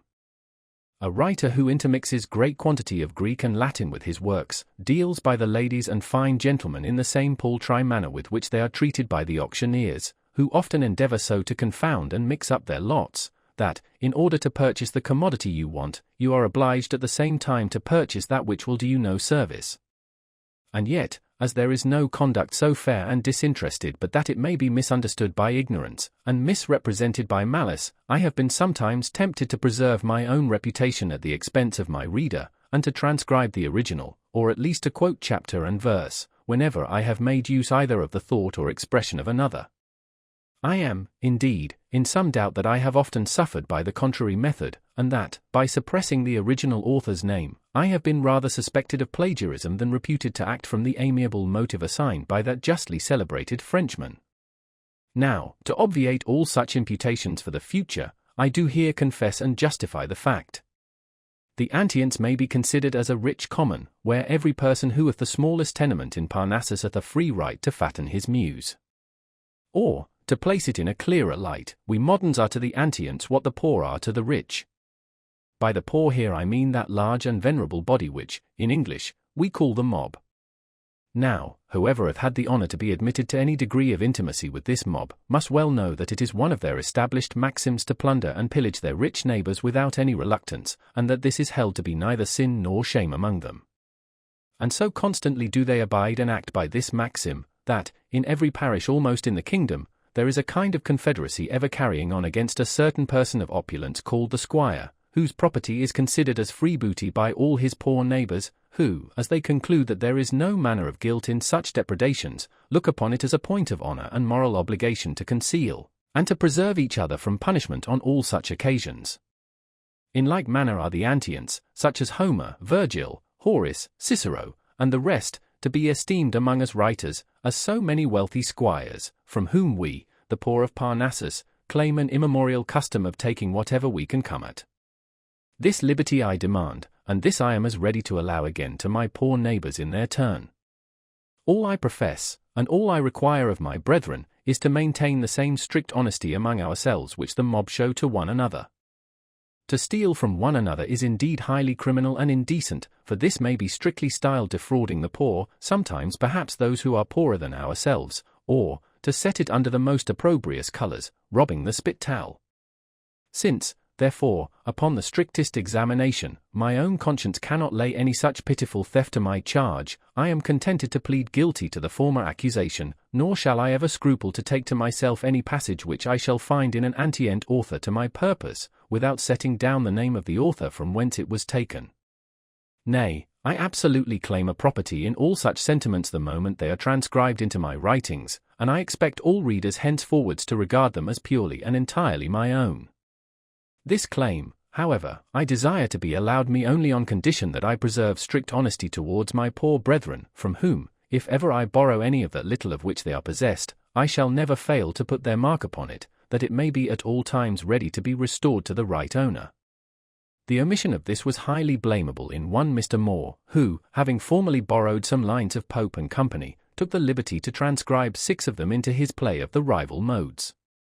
Mr. Pope, however, very luckily found them in the said play, and, laying violent hands on his own property, transferred it back again into his own works, and, for a further punishment, imprisoned the said Moore in the loathsome dungeon of the Dunciad, where his unhappy memory now remains, and eternally will remain, as a proper punishment for such his unjust dealings in the poetical trade. Chapter 2. In which, though the squire doth not find his daughter, something is found which puts an end to his pursuit. The history now returns to the inn at Upton, whence we shall first trace the footsteps of Squire Weston, for, as he will soon arrive at an end of his journey, we shall have then full leisure to attend our hero. The reader may be pleased to remember that the said squire departed from the inn in great fury, and in that fury he pursued his daughter. The hostler having informed him that she had crossed the Severn, he likewise passed that river with his equipage, and rode full speed, vowing the utmost vengeance against poor Sophia, if he should but overtake her. He had not gone far before he arrived at a crossway. Here he called a short council of war, in which, after hearing different opinions, he at last gave the direction of his pursuit to fortune, and struck directly into the Worcester road. In this road he proceeded about 2 miles, when he began to bemoan himself most bitterly, frequently crying out, "What pity is it? Sure never was so unlucky a dog as myself," and then burst forth a volley of oaths and execrations. The parson attempted to administer comfort to him on this occasion. "Sorrow not, sir," says he, "like those without hope. Howbeit we have not yet been able to overtake young madam, we may account it some good fortune that we have hitherto traced her course aright. Peradventure she will soon be fatigued with her journey, and will tarry in some inn, in order to renovate her corporeal functions, and in that case, in all moral certainty, you will very briefly be compos voti." "Poh! D.N. the slut," answered the squire, "I am lamenting the loss of so fine a morning for hunting. It is confounded hard to lose one of the best scenting days, in all appearance, which hath been this season, and especially after so long a frost. Whether Fortune, who now and then shows some compassion in her wantonest tricks, might not take pity of the squire, and, as she had determined not to let him overtake his daughter, might not resolve to make him amends some other way, I will not assert, but he had hardly uttered the words just before commemorated, and 2 or 3 oaths at their heels, when a pack of hounds began to open their melodious throats at a small distance from them, which the squire's horse and his rider both perceiving, both immediately pricked up their ears, and the squire, crying, "She's gone, she's gone! Damn me if she is not gone," instantly clapped spurs to the beast, who little needed it, having indeed the same inclination with his master, and now the whole company, crossing into a cornfield, rode directly towards the hounds, with much hallowing and whooping, while the poor parson, blessing himself, brought up the rear. Thus fable reports that the fair Grimalkin, whom Venus, at the desire of a passionate lover, converted from a cat into a fine woman, no sooner perceived a mouse than, mindful of her former sport, and still retaining her pristine nature, she leaped from the bed of her husband to pursue the little animal. What are we to understand by this? Not that the bride was displeased with the embraces of her amorous bridegroom, for, though some have remarked that cats are subject to ingratitude, yet women, and cats too, will be pleased and purr on certain occasions. The truth is, as the sagacious Sir Roger L'Estrange observes, in his deep reflections, that, if we shut nature out at the door, she will come in at the window, and that puss, though a madam, will be a mouser still. In the same manner we are not to arraign the squire of any want of love for his daughter, for in reality he had a great deal. We are only to consider that he was a squire and a sportsman, and then we may apply the fable to him, and the judicious reflections likewise. The hounds ran very hard, as it is called, and the squire pursued over hedge and ditch, with all his usual vociferation and alacrity, and with all his usual pleasure, nor did the thoughts of Sophia ever once intrude themselves to allay the satisfaction he enjoyed in the chase, which, he said, was one of the finest he ever saw, and which he swore was very well worth going 50 miles for. As the squire forgot his daughter, the servants, we may easily believe, forgot their mistress, and the parson, after having expressed much astonishment, in Latin, to himself, at length likewise abandoned all farther thoughts of the young lady, and, jogging on at a distance behind, began to meditate a portion of doctrine for the ensuing Sunday. The squire who owned the hounds was highly pleased with the arrival of his brother squire and sportsman, for all men approve merit in their own way, and no man was more expert in the field than Mr. Weston, nor did any other better know how to encourage the dogs with his voice, and to animate the hunt with his holler. Sportsmen, in the warmth of a chase, are too much engaged to attend to any manner of ceremony, nay, even to the offices of humanity, for, if any of them meet with an accident by tumbling into a ditch, or into a river, the rest pass on regardless, and generally leave him to his fate, during this time. Therefore, the 2 squires, though often close to each other, interchanged not a single word.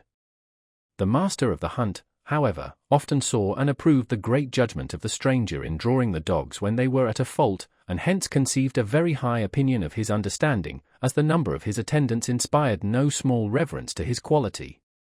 As soon, therefore, as the sport was ended by the death of the little animal which had occasioned it, the two squires met, and in all squire-like greeting saluted each other. The conversation was entertaining enough, and what we may perhaps relate in an appendix, or on some other occasion, but as it nowise concerns this history, we cannot prevail on ourselves to give it a place here. It concluded with a second chase, and that with an invitation to dinner. This being accepted, was followed by a hearty bout of drinking, which ended in as hearty a nap on the part of Squire Weston. Our squire was by no means a match either for his host, or for Parson Supple, at his cups that evening, for which the violent fatigue of mind as well as body that he had undergone, may very well account, without the least derogation from his honour.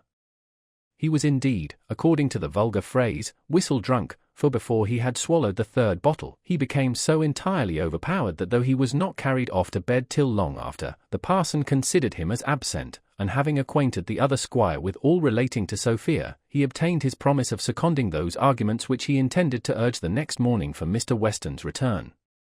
No sooner, therefore, had the good squire shaken off his evening, and began to call for his morning draught, and to summon his horses in order to renew his pursuit, than Mr. Supple began his dissuasives, which the host so strongly seconded, that they at length prevailed, and Mr. Weston agreed to return home, being principally moved by one argument, viz., that he knew not which way to go, and might probably be riding farther from his daughter instead of towards her.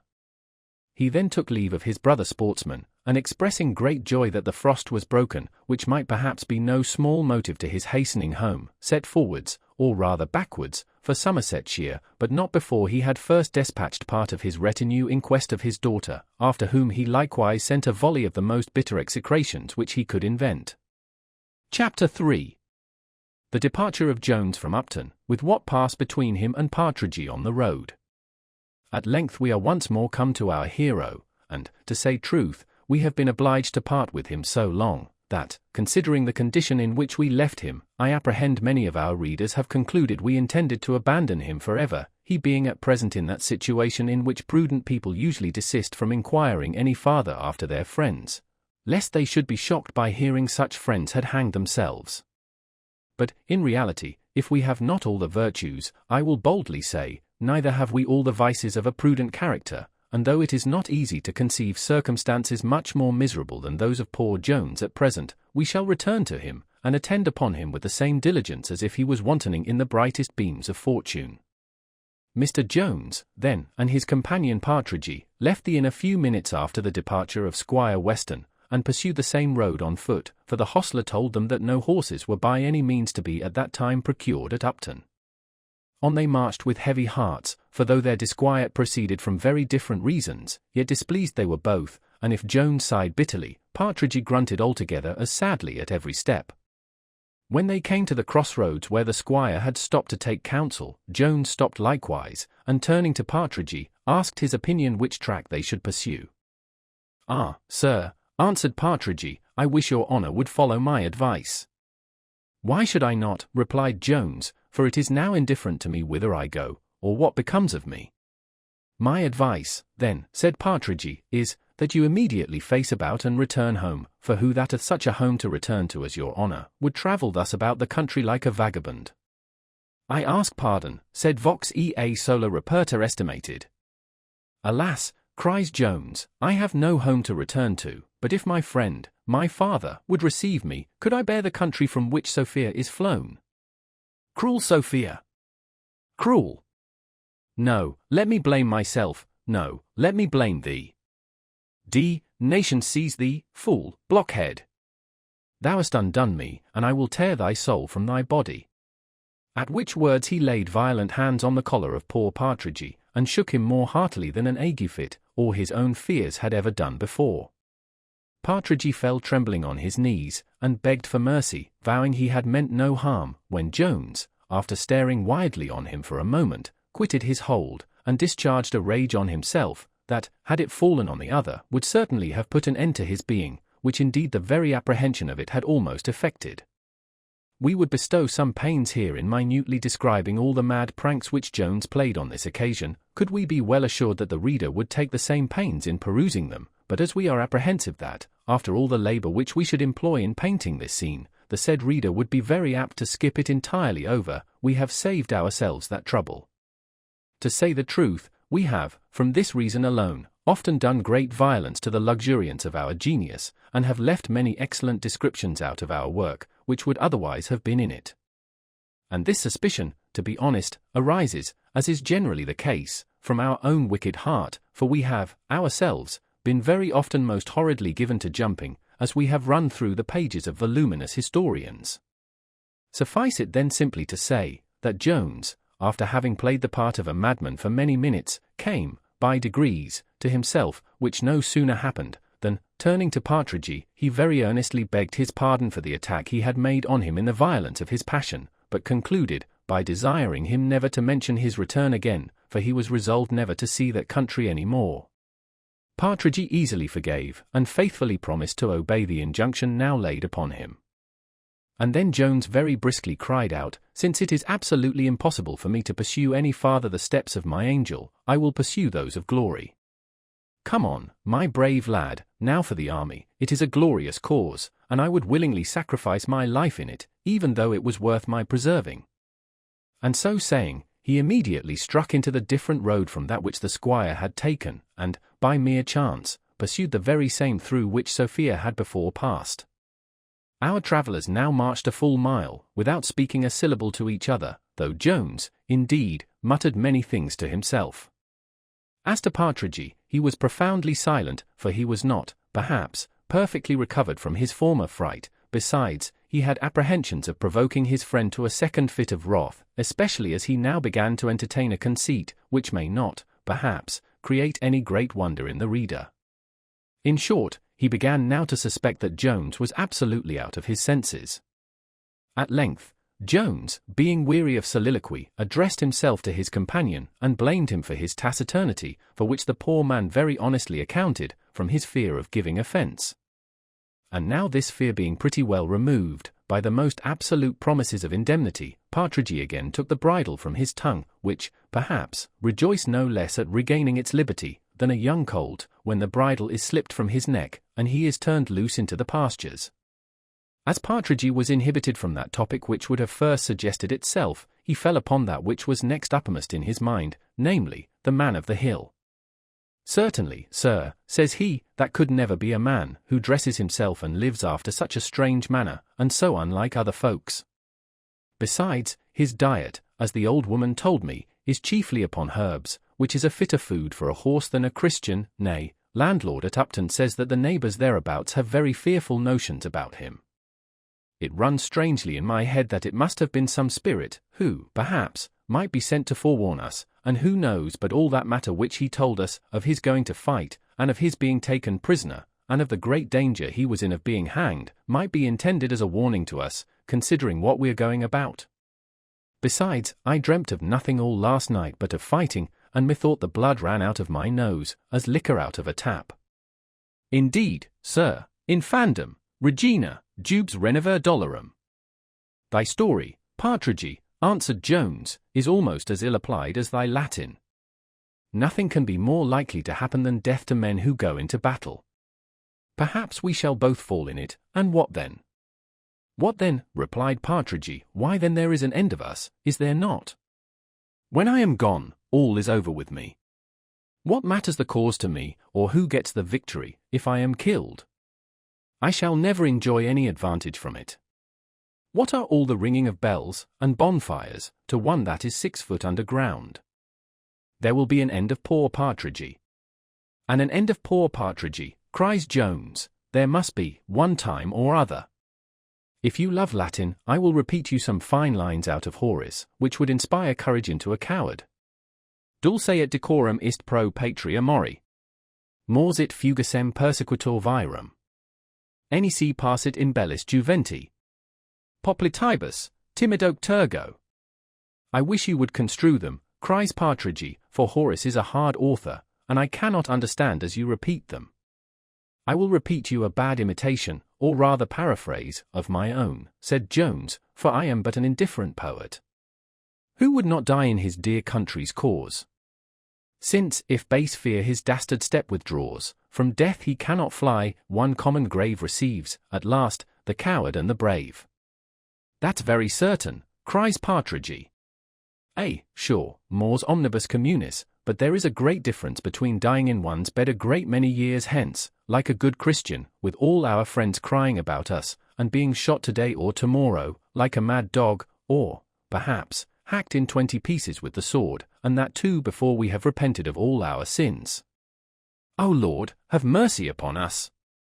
To be sure the soldiers are a wicked kind of people. I never loved to have anything to do with them. I could hardly bring myself ever to look upon them as Christians. There is nothing but cursing and swearing among them. I wish your honour would repent, I heartily wish you would repent before it is too late, and not think of going among them. Evil communication corrupts good manners. That is my principal reason. For as for that matter, I am no more afraid than another man, not I, as to matter of that. I know all human flesh must die, but yet a man may live many years, for all that. Why, I am a middle-aged man now, and yet I may live a great number of years. I have read of several who have lived to be above 100, and some a great deal above 100. Not that I hope, I mean that I promise myself, to live to any such age as that, neither. But if it be only to 80 or 90. Heaven be praised, that is a great ways off yet, and I am not afraid of dying then, no more than another man, but, surely, to tempt death before a man's time is come seems to me downright wickedness and presumption. Besides, if it was to do any good indeed, but, let the cause be what it will, what mighty matter of good can two people do?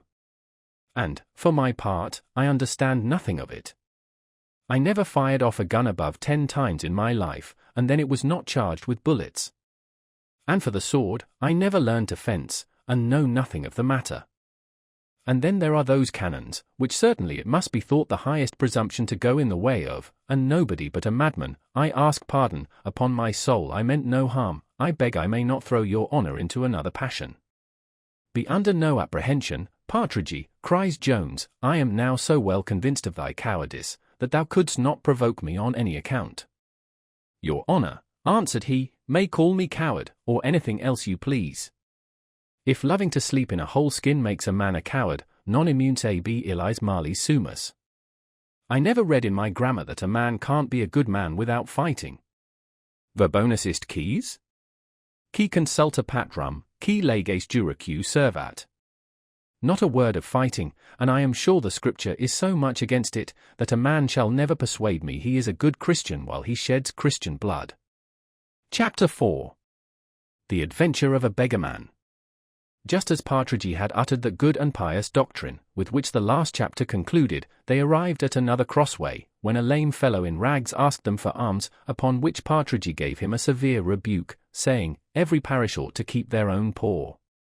Jones then fell a laughing, and asked Partridge, if he was not ashamed, with so much charity in his mouth, to have no charity in his heart. Your religion, says he, serves you only for an excuse for your faults, but is no incentive to your virtue. Can any man who is really a Christian abstain from relieving one of his brethren in such a miserable condition? And at the same time, putting his hand in his pocket, he gave the poor object a shilling. Master, cries the fellow, after thanking him, I have a curious thing here in my pocket, which I found about 2 miles off, if your worship will please to buy it. I should not venture to pull it out to every one, but as you are so good a gentleman, and so kind to the poor, you won't suspect a man of being a thief only because he is poor. He then pulled out a little gilt pocket-book, and delivered it into the hands of Jones. Jones presently opened it, and guess, reader, what he felt, saw in the first page the word Sophia Weston, written by her own fair hand. He no sooner read the name than he pressed it close to his lips, nor could he avoid falling into some very frantic raptures, notwithstanding his company, but, perhaps, these very raptures made him forget he was not alone. While Jones was kissing and mumbling the book, as if he had an excellent brown buttered crust in his mouth, or as if he had really been a bookworm, or an author who had nothing to eat but his own works, a piece of paper fell from its leaves to the ground, which Partridge took up, and delivered to Jones, who presently perceived it to be a bank bill. It was, indeed, the very bill which Weston had given his daughter the night before her departure, and a Jew would have jumped to purchase it at 5 shillings less than £100.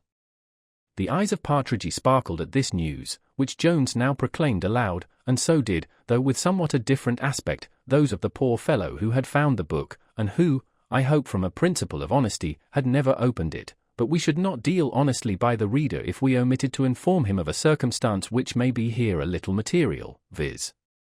that the fellow could not read. Jones, who had felt nothing but pure joy and transport from the finding the book, was affected with a mixture of concern at this new discovery, for his imagination instantly suggested to him that the owner of the bill might possibly want it before he should be able to convey it to her. He then acquainted the finder that he knew the lady to whom the book belonged, and would endeavour to find her out as soon as possible, and return it her. The pocket-book was a late present from Mrs. Weston to her niece. It had cost 25 shillings, having been bought of a celebrated toyman, but the real value of the silver which it contained in its clasp was about 18 pence, and that price the said toyman, as it was altogether as good as when it first issued from his shop, would now have given for it. A prudent person would, however, have taken proper advantage of the ignorance of this fellow, and would not have offered more than a shilling, or perhaps sixpence, for it. Nay, some perhaps would have given nothing, and left the fellow to his action of trover, which some learned surgeons may doubt whether he could, under these circumstances, have maintained. Jones, on the contrary, whose character was on the outside of generosity, and may perhaps not very unjustly have been suspected of extravagance, without any hesitation gave a guinea in exchange for the book. The poor man, who had not for a long time before been possessed of so much treasure, gave Mr. Jones 1,000 thanks, and discovered little less of transport in his muscles than Jones had before shown when he had first read the name of Sophia Weston. The fellow very readily agreed to attend our travellers to the place where he had found the pocket-book. Together, therefore, they proceeded directly thither, but not so fast as Mr. Jones desired, for his guide unfortunately happened to be lame, and could not possibly travel faster than a mile an hour. As this place, therefore, was at above 3 miles distance, though the fellow had said otherwise, the reader need not be acquainted how long they were in walking it. Jones opened the book 100 times during their walk, kissed it as often, talked much to himself, and very little to his companions. At all which the guide expressed some signs of astonishment to Partridge, who more than once shook his head, and cried, "Poor gentleman! A random ist ut sit mens sana in corpore sono." At length they arrived at the very spot where Sophia unhappily dropped the pocket-book, and where the fellow had as happily found it. Here Jones offered to take leave of his guide, and to improve his pace, but the fellow, in whom that violent surprise and joy which the first receipt of the guinea had occasioned was now considerably abated, and who had now had sufficient time to recollect himself, put on a discontented look, and, scratching his head, said, he hoped his worship would give him something more. "Your worship," said he, "will, I hope, take it into your consideration that if I had not been honest I might have kept the whole." And, indeed, this the reader must confess to have been true. "If the paper there," said he, "be worth £100, I am sure the finding it deserves more than a guinea. Besides, suppose your worship should never see the lady, nor give it her, and, though your worship looks and talks very much like a gentleman, yet I have only your worship's bare word, and, certainly, if the right owner ben't to be found, it all belongs to the first finder. I hope your worship will consider of all these matters. I am but a poor man, and therefore don't desire to have all, but it is but reasonable I should have my share. Your worship looks like a good man, and, I hope, will consider my honesty, for I might have kept every farthing, and nobody ever the wiser. I promise thee, upon my honour, cries Jones, that I know the right owner, and will restore it her." "Nay, your worship," answered the fellow, "may do as you please as to that, if you will but give me my share, that is, 1/2 of the money. Your honour may keep the rest yourself if you please," and concluded with swearing, by a very vehement oath, that he would never mention a syllable of it to any man living.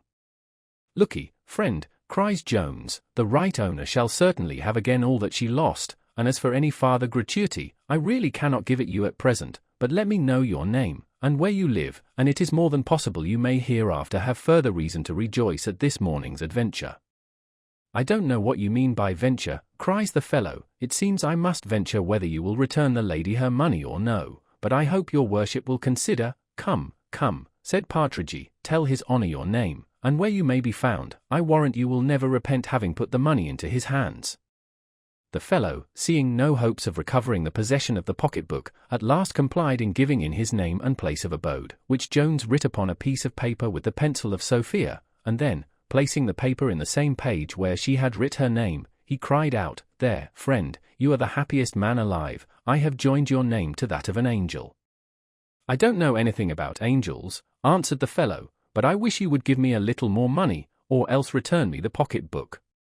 Partridge now waxed wrath. He called the poor cripple by several vile and opprobrious names, and was absolutely proceeding to beat him, but Jones would not suffer any such thing, and now, telling the fellow he would certainly find some opportunity of serving him, Mr. Jones departed as fast as his heels would carry him, and Partridge, into whom the thoughts of the £100 had infused new spirits, followed his leader, while the man, who was obliged to stay behind, fell to cursing them both, as well as his parents, for had they, says he, sent me to charity school to learn to write and read and cast accounts, I should have known the value of these matters as well as other people.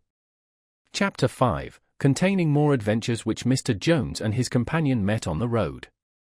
Our travellers now walked so fast, that they had very little time or breath for conversation, Jones meditating all the way on Sophia, and Partridge on the bank bill, which, though it gave him some pleasure, caused him at the same time to repine at fortune, which, in all his walks, had never given him such an opportunity of showing his honesty.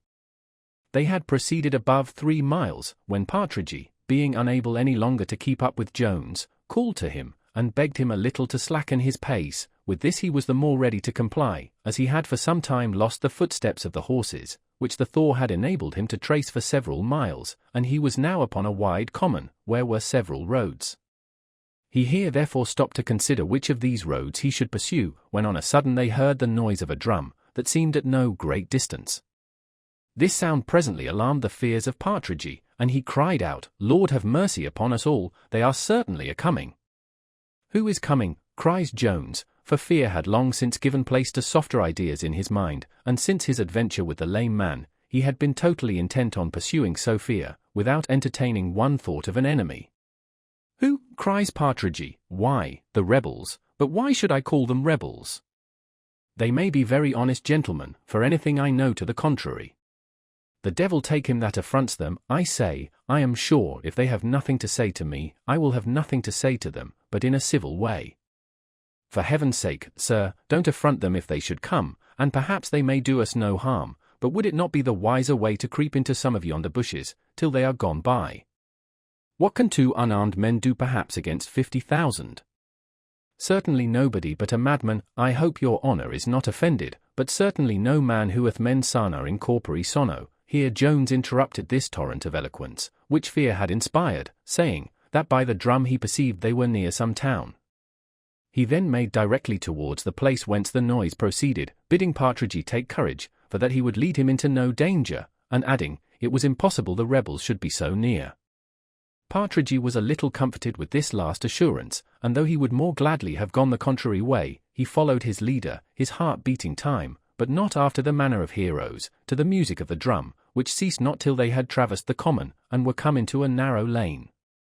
And now Partridge, who kept even pace with Jones, discovered something painted flying in the air, a very few yards before him, which fancying to be the colours of the enemy, he fell a-bellowing, "O Lord, sir, here they are, there is the crown and coffin. O Lord! I never saw anything so terrible, and we are within gunshot of them already." Jones no sooner looked up, than he plainly perceived what it was which Partridge had thus mistaken. "Partridge," says he, "I fancy you will be able to engage this whole army yourself, for by the colours I guess what the drum was which we heard before, and which beats up for recruits to a puppet show." "A puppet show," answered Partridge, with most eager transport. "And is it really no more than that? I love a puppet show of all the pastimes upon earth. Do, good sir, let us tarry and see it. Besides, I am quite famished to death, for it is now almost dark, and I have not eat a morsel since 3 o'clock in the morning." They now arrived at an inn, or indeed an alehouse, where Jones was prevailed upon to stop, the rather as he had no longer any assurance of being in the road he desired.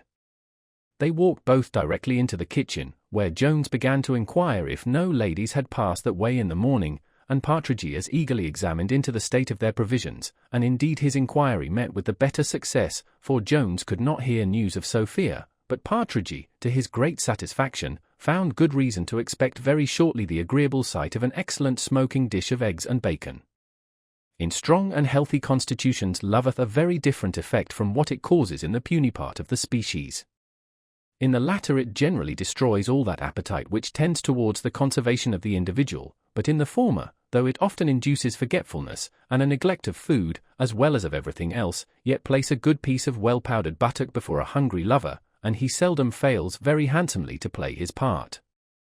Thus it happened in the present case, for though Jones perhaps wanted a prompter, and might have travelled much farther, had he been alone, with an empty stomach, yet no sooner did he sit down to the bacon and eggs, than he fell to as heartily and voraciously as Partridge himself. Before our travellers had finished their dinner, night came on, and as the moon was now past the full, it was extremely dark. Partridge therefore prevailed on Jones to stay and see the puppet show, which was just going to begin, and to which they were very eagerly invited by the master of the said show, who declared that his figures were the finest which the world had ever produced, and that they had given great satisfaction to all the quality in every town in England. The puppet show was performed with great regularity and decency. It was called the fine and serious part of the provoked husband, and it was indeed a very grave and solemn entertainment, without any low wit or humour, or jests, or, to do it no more than justice, without anything which could provoke a laugh. The audience were all highly pleased. A grave matron told the master she would bring her 2 daughters the next night, as he did not show any stuff, and an attorney's clerk and an exciseman both declared that the characters of Lord and Lady Townley were well preserved, and highly in nature. Partridge likewise concurred with this opinion. The master was so highly elated with these encomiums, that he could not refrain from adding some more of his own.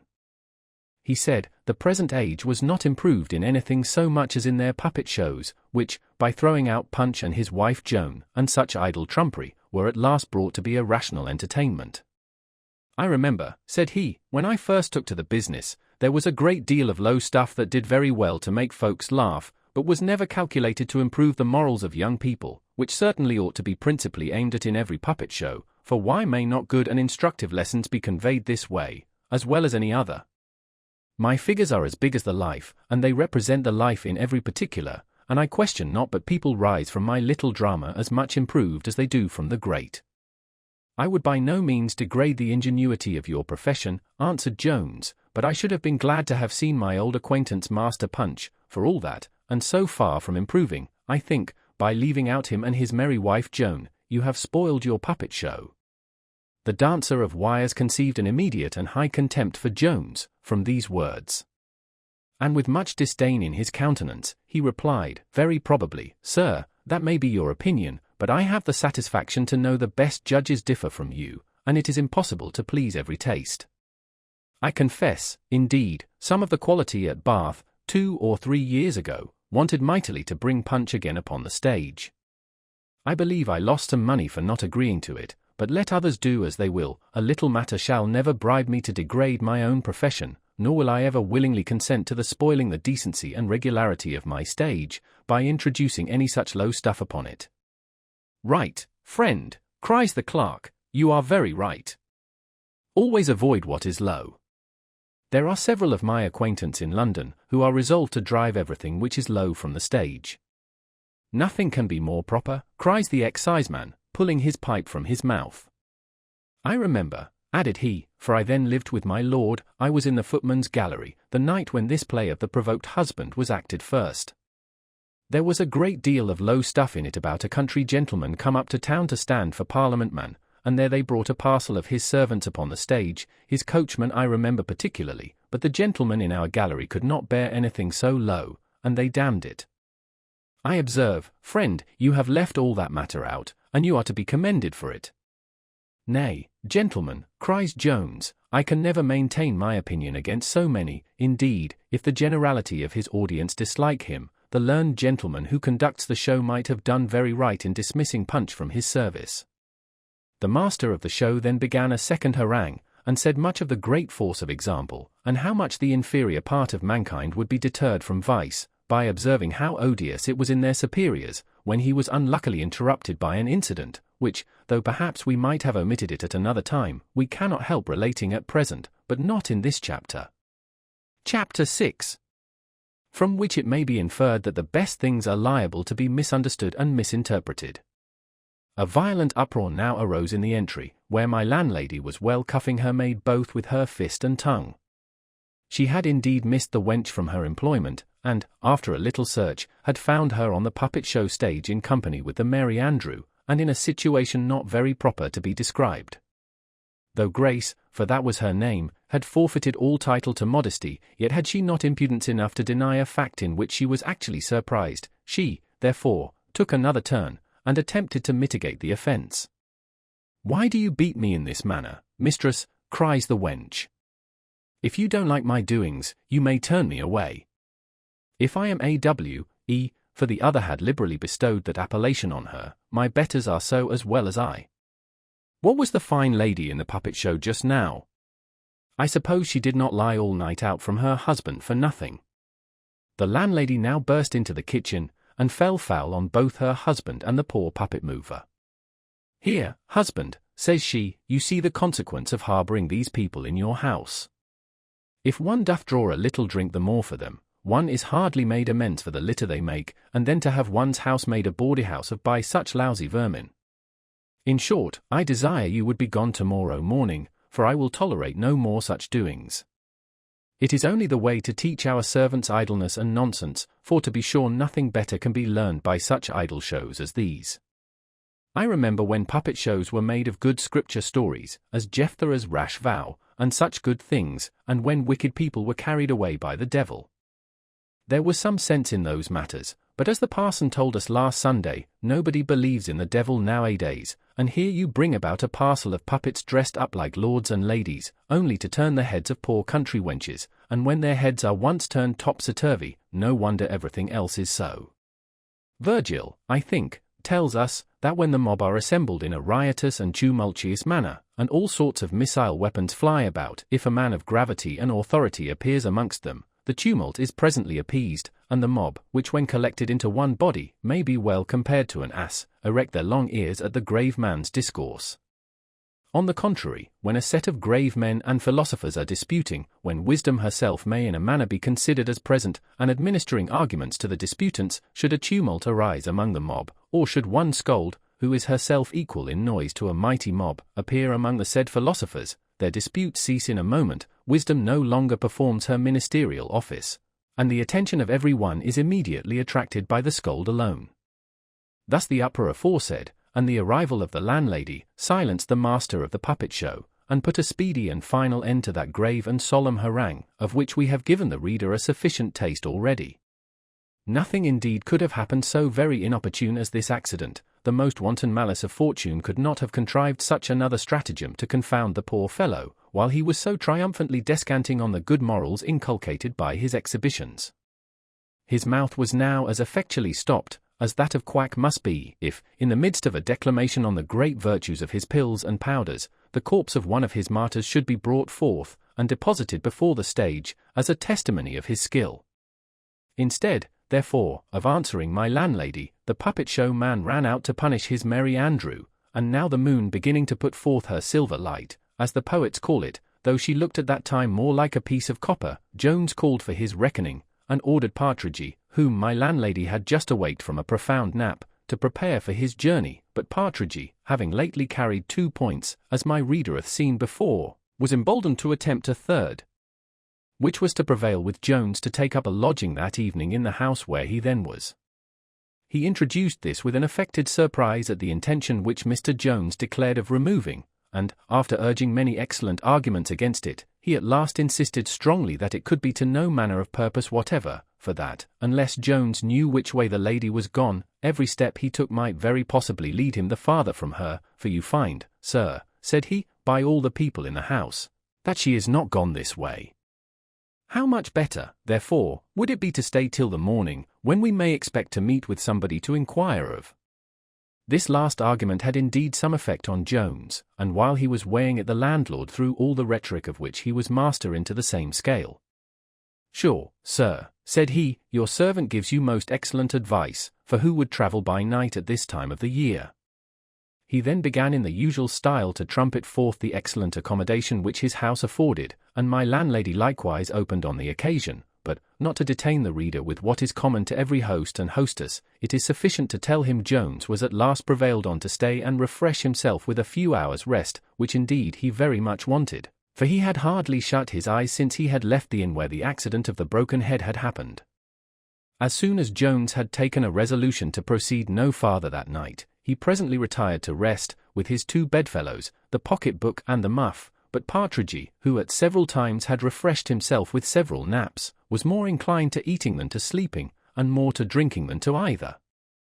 And now the storm which Grace had raised being at an end, and my landlady being again reconciled to the puppet-man, who on his side forgave the indecent reflections which the good woman in her passion had cast on his performances, a face of perfect peace and tranquillity reigned in the kitchen, where sat assembled round the fire the landlord and landlady of the house, the master of the puppet show, the attorney's clerk, the exciseman, and the ingenious Mr. Partridge, in which company passed the agreeable conversation which will be found in the next chapter. Chapter 7. Containing a remark or two of our own and many more of the good company assembled in the kitchen. Though the pride of Partridge did not submit to acknowledge himself a servant, yet he condescended in most particulars to imitate the manners of that rank.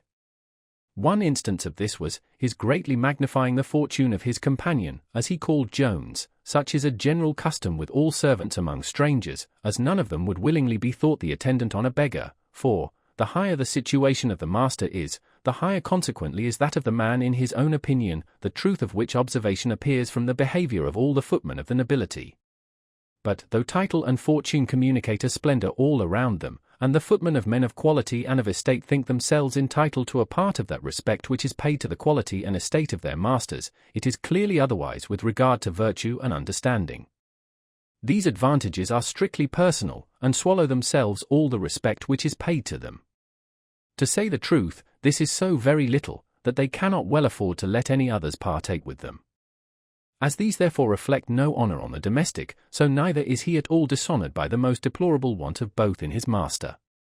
Indeed it is otherwise in the want of what is called virtue in a mistress, the consequence of which we have before seen, for in this dishonour there is a kind of contagion, which, like that of poverty, communicates itself to all who approach it. Now for these reasons we are not to wonder that servants, I mean among the men only, should have so great regard for the reputation of the wealth of their masters, and little or none at all for their character in other points, and that, though they would be ashamed to be the footman of a beggar, they are not so to attend upon a rogue or a blockhead, and do consequently make no scruple to spread the fame of the iniquities and follies of their said masters as far as possible, and this often with great humour and merriment. In reality, a footman is often a wit as well as a beau, at the expense of the gentleman whose livery he wears. After Partridge, therefore, had enlarged greatly on the vast fortune to which Mr. Jones was heir, he very freely communicated an apprehension, which he had begun to conceive the day before, and for which, as we hinted at that very time, the behaviour of Jones seemed to have furnished a sufficient foundation. In short, he was now pretty well confirmed in an opinion that his master was out of his wits, with which opinion he very bluntly acquainted the good company round the fire. With this sentiment the puppet show man immediately coincided. "I own," said he, "the gentleman surprised me very much, when he talked so absurdly about puppet shows. It is indeed hardly to be conceived that any man in his senses should be so much mistaken. What you say now accounts very well for all his monstrous notions. Poor gentleman! I am heartily concerned for him. Indeed he hath a strange wildness about his eyes, which I took notice of before, though I did not mention it." The landlord agreed with this last assertion, and likewise claimed the sagacity of having observed it. "And certainly," added he, "it must be so, for no one but a madman would have thought of leaving so good a house to ramble about the country at that time of night." The exciseman, pulling his pipe from his mouth, said, he thought the gentleman looked and talked a little wildly, and then turning to Partridge, "If he be a madman," says he should not be suffered to travel thus about the country, for possibly he may do some mischief. It is a pity he was not secured and sent home to his relations. Now some conceits of this kind were likewise lurking in the mind of Partridge, for, as he was now persuaded that Jones had run away from Mr. Allworthy, he promised himself the highest rewards if he could by any means convey him back. But fear of Jones, of whose fierceness and strength he had seen, and indeed felt, some instances, had however represented any such scheme as impossible to be executed, and had discouraged him from applying himself to form any regular plan for the purpose. But no sooner did he hear the sentiments of the exciseman than he embraced that opportunity of declaring his own, and expressed a hearty wish that such a matter could be brought about. Could be brought about, says the exciseman, why, there is nothing easier. Ah, sir, answered Partridge, you don't know what a devil of a fellow he is. He can take me up with one hand, and throw me out at window, and he would, too, if he did but imagine. Poh, says the exciseman, I believe I am as good a man as he. Besides, here are 5 of us. I don't know what 5, cries the landlady, my husband shall have nothing to do in it. Nor shall any violent hands be laid upon anybody in my house. The young gentleman is as pretty a young gentleman as ever I saw in my life, and I believe he is no more mad than any of us. What do you tell of his having a wild look with his eyes? They are the prettiest eyes I ever saw, and he hath the prettiest look with them, and a very modest civil young man he is. I am sure I have beppeted him heartily ever since the gentleman there in the corner told us he was crossed in love. Certainly that is enough to make any man, especially such a sweet young gentleman as he is, to look a little otherwise than he did before. Lady, indeed! What the devil would the lady have better than such a handsome man with a great estate? I suppose she is one of your quality folks, one of your townly ladies that we saw last night in the puppet show, who don't know what they would be at. The attorney's clerk likewise declared he would have no concern in the business without the advice of counsel. Suppose, says he, an action of false imprisonment should be brought against us, what defence could we make? Who knows what may be sufficient evidence of madness to a jury? But I only speak upon my own account, for it don't look well for a lawyer to be concerned in these matters, unless it be as a lawyer. Juries are always less favourable to us than to other people. I don't therefore dissuade you, Mr. Thompson, to the exciseman, nor the gentleman, nor anybody else. The exciseman shook his head at this speech, and the puppet show man said, madness was sometimes a difficult matter for a jury to decide, for I remember, says he, I was once present at a trial of madness, where 20 witnesses swore that the person was as mad as a March hare, and 20 others, that he was as much in his senses as any man in England. And indeed it was the opinion of most people, that it was only a trick of his relations to rob the poor man of his right. Very likely, cries the landlady. I myself knew a poor gentleman who was kept in a madhouse all his life by his family, and they enjoyed his estate, but it did them no good, for though the law gave it them, it was the right of another. Poh, cries the clerk, with great contempt, who hath any right but what the law gives them? If the law gave me the best estate in the country, I should never trouble myself much who had the right. If it be so, says Partridge, felix quem facient aliena pericula cortum. My landlord, who had been called out by the arrival of a horseman at the gate, now returned into the kitchen, and with an affrighted countenance cried out, what do you think, gentlemen? The rebels have given the Duke the slip, and are got almost to London. It is certainly true, for a man on horseback just now told me so. I am glad of it with all my heart, cries Partridge, then there will be no fighting in these parts. I am glad, cries the clerk, for a better reason, for I would always have right take place. But, answered the landlord, I have heard some people say this man hath no right. I will prove the contrary in a moment, cries the clerk, if my father dies seized of a right, do you mind me, seized of a right, I say, doth not that right descend to his son, and doth not one right descend as well as another? But how can he have any right to make us papishes, says the landlord. Never fear that, cries Partridge. As to the matter of right, the gentleman there hath proved it as clear as the sun, and as to the matter of religion, it is quite out of the case. The papists themselves don't expect any such thing. A popish priest, whom I know very well, and who is a very honest man, told me upon his word and honour they had no such design. And another priest, of my acquaintance, said the landlady, hath told me the same thing, but my husband is always so afraid of papishes. I know a great many papishes that are very honest sort of people, and spend their money very freely, and it is always a maxim with me, that one man's money is as good as another's. Very true, mistress, said the puppet show man, I don't care what religion comes, provided the Presbyterians are not uppermost, for they are enemies to puppet shows. "And so you would sacrifice your religion to your interest," cries the exciseman, "and are desirous to see popery brought in, are you?" "Not I, truly," answered the other. "I hate popery as much as any man, but yet it is a comfort to one, that one should be able to live under it, which I could not do among Presbyterians. To be sure, every man values his livelihood first, that must be granted, and I warrant, if you would confess the truth, you are more afraid of losing your place than anything else, but never fear, friend, there will be an excise under another government as well as under this." "Why, certainly," replied the exciseman, "I should be a very ill man if I did not honor the king, whose bread I eat. That is no more than natural, as a man may say, for what signifies it to me that there would be an excise office under another government, since my friends would be out, and I could expect no better than to follow them?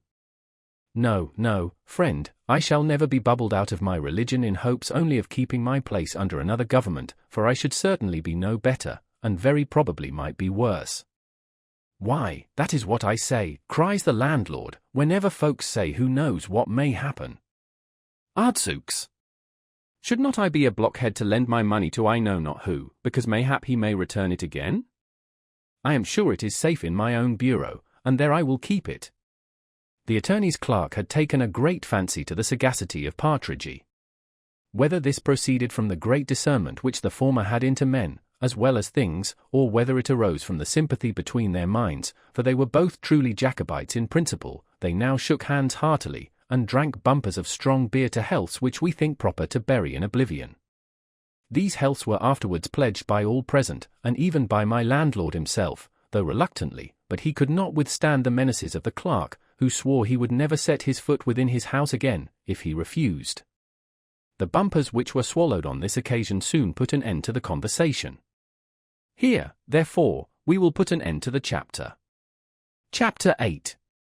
In which Fortune seems to have been in a better humour with Jones than we have hitherto seen her. As there is no wholesomer, so perhaps there are few stronger sleeping potions than fatigue. Of this Jones might be said to have taken a very large dose, and it operated very forcibly upon him.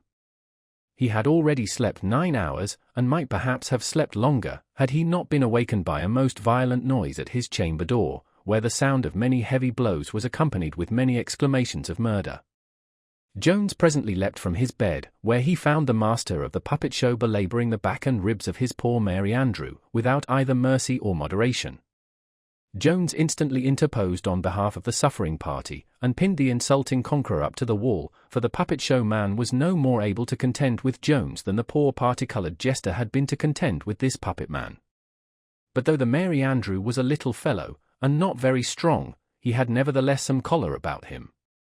He therefore no sooner found himself delivered from the enemy, than he began to attack him with the only weapon at which he was his equal. From this he first discharged a volley of general abusive words, and thence proceeded to some particular accusations. "D.N. your B.L. D. you rascal," says he, "I have not only supported you, for to me you owe all the money you get, but I have saved you from the gallows. Did you not want to rob the lady of her fine riding habit, no longer ago than yesterday, in the back lane here? Can you deny that you wished to have her alone in a wood to strip one of the prettiest ladies that ever was seen in the world? And here you have fallen upon me, and have almost murdered me, for doing no harm to a girl as willing as myself, only because she likes me better than you." Jones no sooner heard this than he quitted the master, laying on him at the same time the most violent injunctions of forbearance from any further insult on the Mary Andrew, and then taking the poor wretch with him into his own apartment, he soon learned tidings of his Sophia, whom the fellow, as he was attending his master with his drum the day before, had seen pass by. He easily prevailed with the lad to show him the exact place, and then having summoned Partridge, he departed with the utmost expedition. It was almost 8 of the clock before all matters could be got ready for his departure, for Partridge was not in any haste, nor could the reckoning be presently adjusted, and when both these were settled and over, Jones would not quit the place before he had perfectly reconciled all differences between the master and the man. When this was happily accomplished, he set forwards, and was by the trusty Mary Andrew conducted to the spot by which Sophia had passed, and then having handsomely rewarded his conductor, he again pushed on with the utmost eagerness, being highly delighted with the extraordinary manner in which he received his intelligence.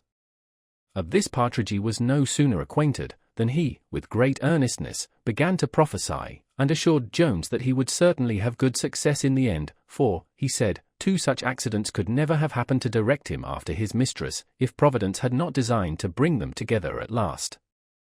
And this was the first time that Jones lent any attention to the superstitious doctrines of his companion. They had not gone above 2 miles when a violent storm of rain overtook them, and, as they happened to be at the same time in sight of an alehouse, Partridge, with much earnest entreaty, prevailed with Jones to enter, and weather the storm. Hunger is an enemy, if indeed it may be called one, which partakes more of the English than of the French disposition, for, though you subdue this never so often, it will always rally again in time, and so it did with Partridge, who was no sooner arrived within the kitchen, than he began to ask the same questions which he had asked the night before. The consequence of this was an excellent cold chine being produced upon the table, upon which not only Partridge, but Jones himself, made a very hearty breakfast, though the latter began to grow again uneasy, as the people of the house could give him no fresh information concerning Sophia. Their meal being over, Jones was again preparing to sally, notwithstanding the violence of the storm still continued, but Partridge begged heartily for another mug, and at last casting his eyes on a lad at the fire, who had entered into the kitchen, and who at that instant was looking as earnestly at him, he turned suddenly to Jones, and cried, "Master, give me your hand, a single mug shan't serve the turn this bout. Why, here's more news of Madam Sophia come to town. The boy there standing by the fire is the very lad that rode before her. I can swear to my own plaister on his face."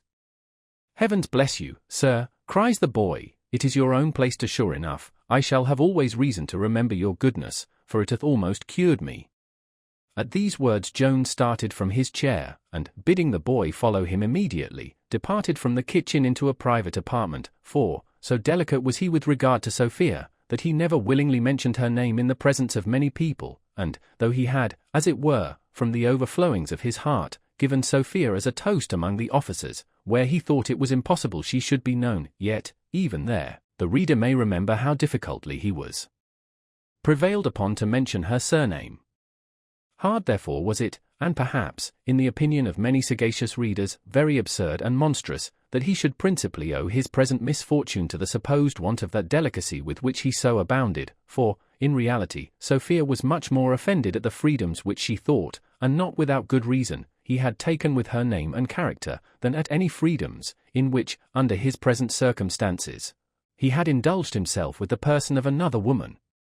And to say truth, I believe honour could never have prevailed on her to leave Upton without her seeing Jones, had it not been for those 2 strong instances of a levity in his behaviour, so void of respect, and indeed so highly inconsistent with any degree of love and tenderness in great and delicate minds.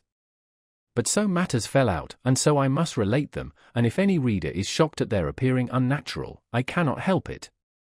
I must remind such persons that I am not writing a system, but a history, and I am not obliged to reconcile every matter to the received notions concerning truth and nature.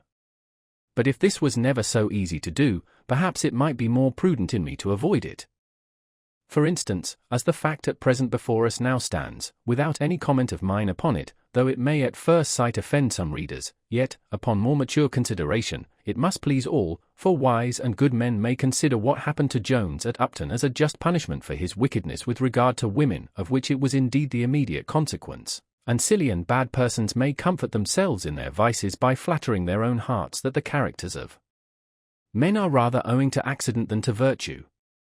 Now, perhaps the reflections which we should be here inclined to draw would alike contradict both these conclusions, and would show that these incidents contribute only to confirm the great, useful, and uncommon doctrine, which it is the purpose of this whole work to inculcate, and which we must not fill up our pages by frequently repeating, as an ordinary parson fills his sermon by repeating his text at the end of every paragraph. We are contented that it must appear, however unhappily Sophia had erred in her opinion of Jones, she had sufficient reason for her opinion, since, I believe, every other young lady would, in her situation, have erred in the same manner. Nay, had she followed her lover at this very time, and had entered this very alehouse the moment he was departed from it, she would have found the landlord as well acquainted with her name and person as the wench at Upton had appeared to be. For while Jones was examining his boy in whispers in an inner room, Partridge, who had no such delicacy in his disposition, was in the kitchen very openly catechising the other guide who had attended Mrs. Fitzpatrick, by which means the landlord, whose ears were open on all such occasions, became perfectly well acquainted with the tumble of Sophia from her horse, and C, with the mistake concerning Jenny Cameron, with the many consequences of the punch, and, in short, with almost everything which had happened at the inn whence we despatched our ladies in a coach and six when we last took our leaves of them. Chapter 9. Containing little more than a few odd observations. Jones had been absent a full half-hour when he returned into the kitchen in a hurry, desiring the landlord to let him know that instant what was to pay. And now the concern which Partridge felt at being obliged to quit the warm chimney-corner, and a cup of excellent liquor, was somewhat compensated by hearing that he was to proceed no farther on foot, for Jones, by golden arguments, had prevailed with the boy to attend him back to the inn whither he had before conducted Sophia, but to this however the lad consented, upon condition that the other guide would wait for him at the alehouse, because, as the landlord at Upton was an intimate acquaintance of the landlord at Gloucester, it might some time or other come to the ears of the latter that his horses had been let to more than one person, and so the boy might be brought to account for money which he wisely intended to put in his own pocket. We were obliged to mention this circumstance, trifling as it may seem, since it retarded Mr. Jones a considerable time in his setting out, for the honesty of this latter boy was somewhat high, that is, somewhat high-priced, and would indeed have cost Jones very dear, had not Partridge, who, as we have said, was a very cunning fellow, artfully thrown in half-a-crown to be spent at that very alehouse, while the boy was waiting for his companion. This half-crown the landlord no sooner got scent of, than he opened after it with such vehement and persuasive outcry, that the boy was soon overcome, and consented to take half-a-crown more for his stay. Here we cannot help observing, that as there is so much of policy in the lowest life, great men often overvalue themselves on those refinements in imposture, in which they are frequently excelled by some of the lowest of the human species.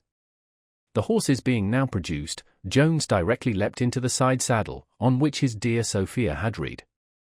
The lad, indeed, very civilly offered him the use of his, but he chose the side saddle, probably because it was softer. Partridge, however, though full as effeminate as Jones, could not bear the thoughts of degrading his manhood, he therefore accepted the boy's offer, and now, Jones being mounted on the side saddle of his Sophia, the boy on that of Mrs. Honour, and Partridge bestriding the third horse, they set forwards on their journey, and within 4 hours arrived at the inn where the reader hath already spent so much time. Partridge was in very high spirits during the whole way, and often mentioned to Jones the many good omens of his future success which had lately befriended him, and which the reader, without being the least superstitious, must allow to have been particularly fortunate. Partridge was moreover better pleased with the present pursuit of his companion than he had been with his pursuit of glory, and from these very omens, which assured the pedagogue of success, he likewise first acquired a clear idea of the amour between Jones and Sophia, to which he had before given very little attention, as he had originally taken a wrong scent concerning the reasons of Jones's departure, and as to what happened at Upton. He was too much frightened just before and after his leaving that place to draw any other conclusions from thence than that poor Jones was a downright madman, a conceit which was not at all disagreeable to the opinion he before had of his extraordinary wildness, of which, he thought, his behaviour on their quitting Gloucester so well justified all the accounts he had formerly received. He was now, however, pretty well satisfied with his present expedition, and henceforth began to conceive much worthier sentiments of his friend's understanding. The clock had just struck 3 when they arrived, and Jones immediately bespoke post-horses, but unluckily there was not a horse to be procured in the whole place, which the reader will not wonder at when he considers the hurry in which the whole nation, and especially this part of it, was at this time engaged, when expresses were passing and repassing every hour of the day and night. Jones endeavoured all he could to prevail with his former guide to escort him to Coventry, but he was inexorable. While he was arguing with the boy in the inn-yard, a person came up to him, and saluting him by his name, inquired how all the good family did in Somersetshire, and now Jones, casting his eyes upon this person, presently discovered him to be Mr. Dowling, the lawyer, with whom he had dined at Gloucester, and with much courtesy returned the salutation. Dowling very earnestly pressed Mr. Jones to go no further that night, and backed his solicitations with many unanswerable arguments, such as, that it was almost dark, that the roads were very dirty, and that he would be able to travel much better by daylight, with many others equally good, some of which Jones had probably suggested to himself before, but as they were then ineffectual, so they were still, and he continued resolute in his design, even though he should be obliged to set out on foot. When the good attorney found he could not prevail on Jones to stay, he has strenuously applied himself to persuade the guide to accompany him.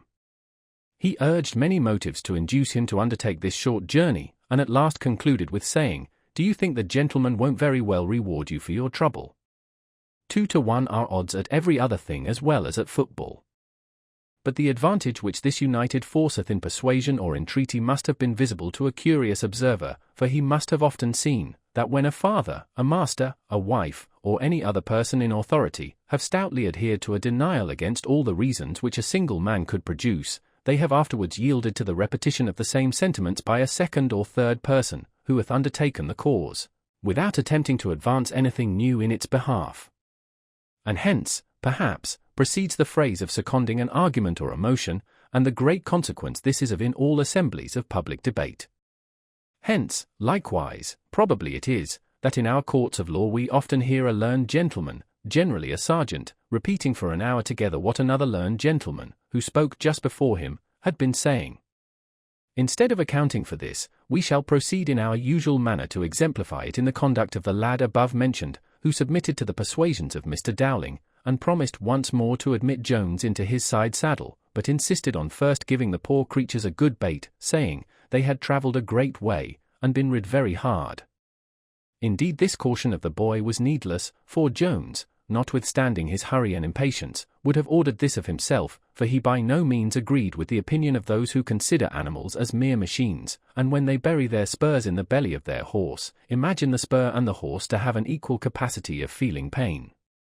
While the beasts were eating their corn, or rather were supposed to eat it, for, as the boy was taking care of himself in the kitchen, the ostler took great care that his corn should not be consumed in the stable, Mr. Jones, at the earnest desire of Mr. Dowling, accompanied that gentleman into his room, where they sat down together over a bottle of wine. Chapter 10, in which Mr. Jones and Mr. Dowling drink a bottle together. Mr. Dowling, pouring out a glass of wine, named the health of the good Squire Allworthy, adding, "If you please, sir, we will likewise remember his nephew and heir, the young squire. Come, sir, here's Mr. Blyfield to you, a very pretty young gentleman, and who, I dare swear, will hereafter make a very considerable figure in his country. I have a borough for him myself in my eye." "Sir," answered Jones, "I am convinced you don't intend to affront me, so I shall not resent it, but I promise you, you have joined 2 persons very improperly together, for one is the glory of the human species, and the other is a rascal who dishonors the name of man." Dowling stared at this. He said, he thought both the gentlemen had a very unexceptionable character. As for Squire Allworthy himself, says he, I never had the happiness to see him, but all the world talks of his goodness.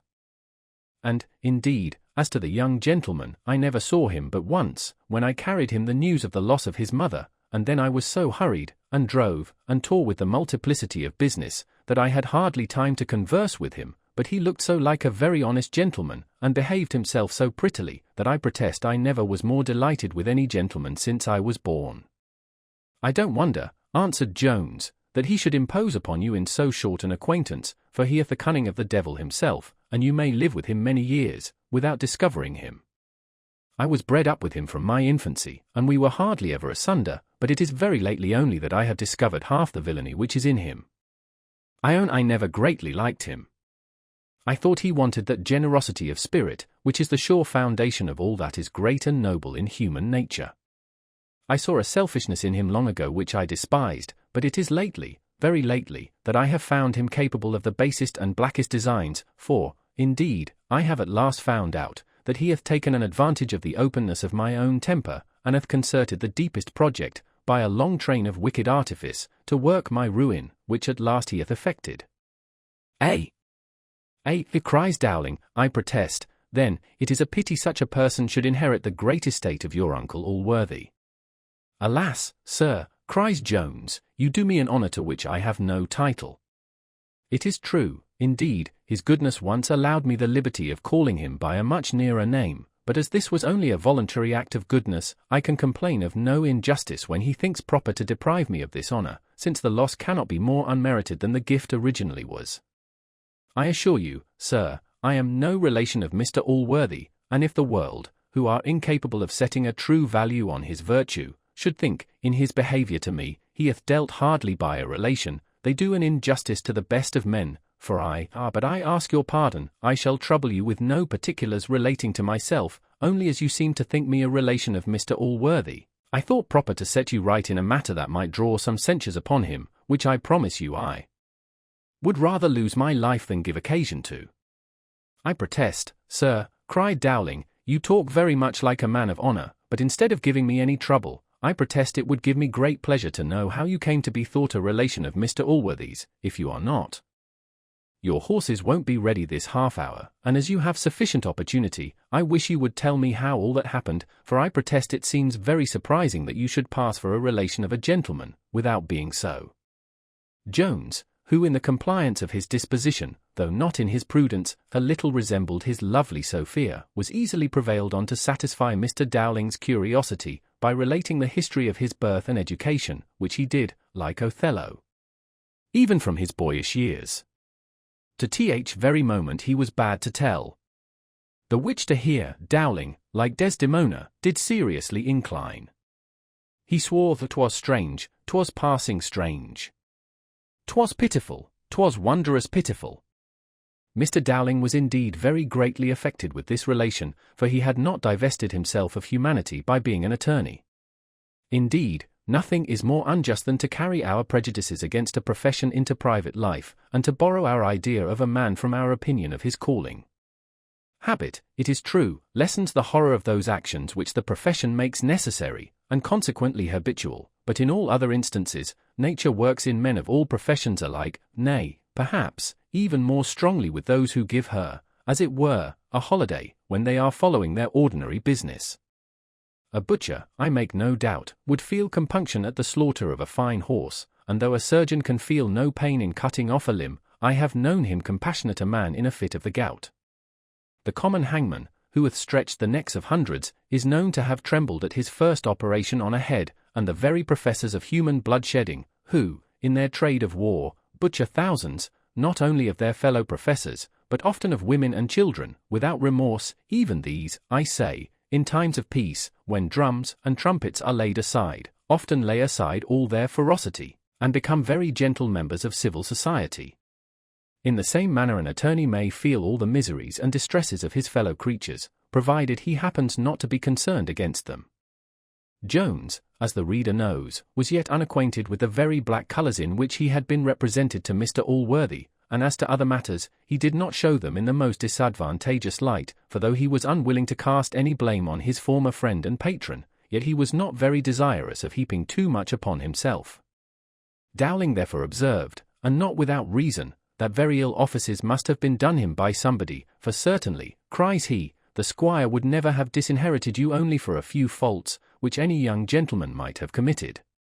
Indeed, I cannot properly say disinherited, for to be sure by law you cannot claim as heir. That's certain, that nobody need go to council for.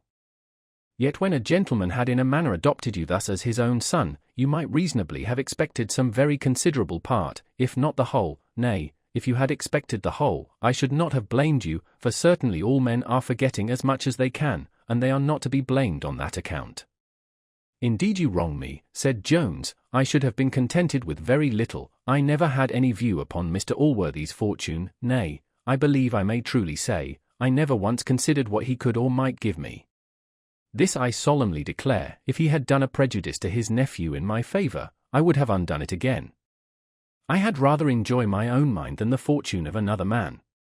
What is the poor pride arising from a magnificent house, a numerous equipage, a splendid table, and from all the other advantages or appearances of fortune, compared to the warm, solid content, the swelling satisfaction, the thrilling transports, and the exulting triumphs, which a good mind enjoys, in the contemplation of a generous, virtuous, noble, benevolent action?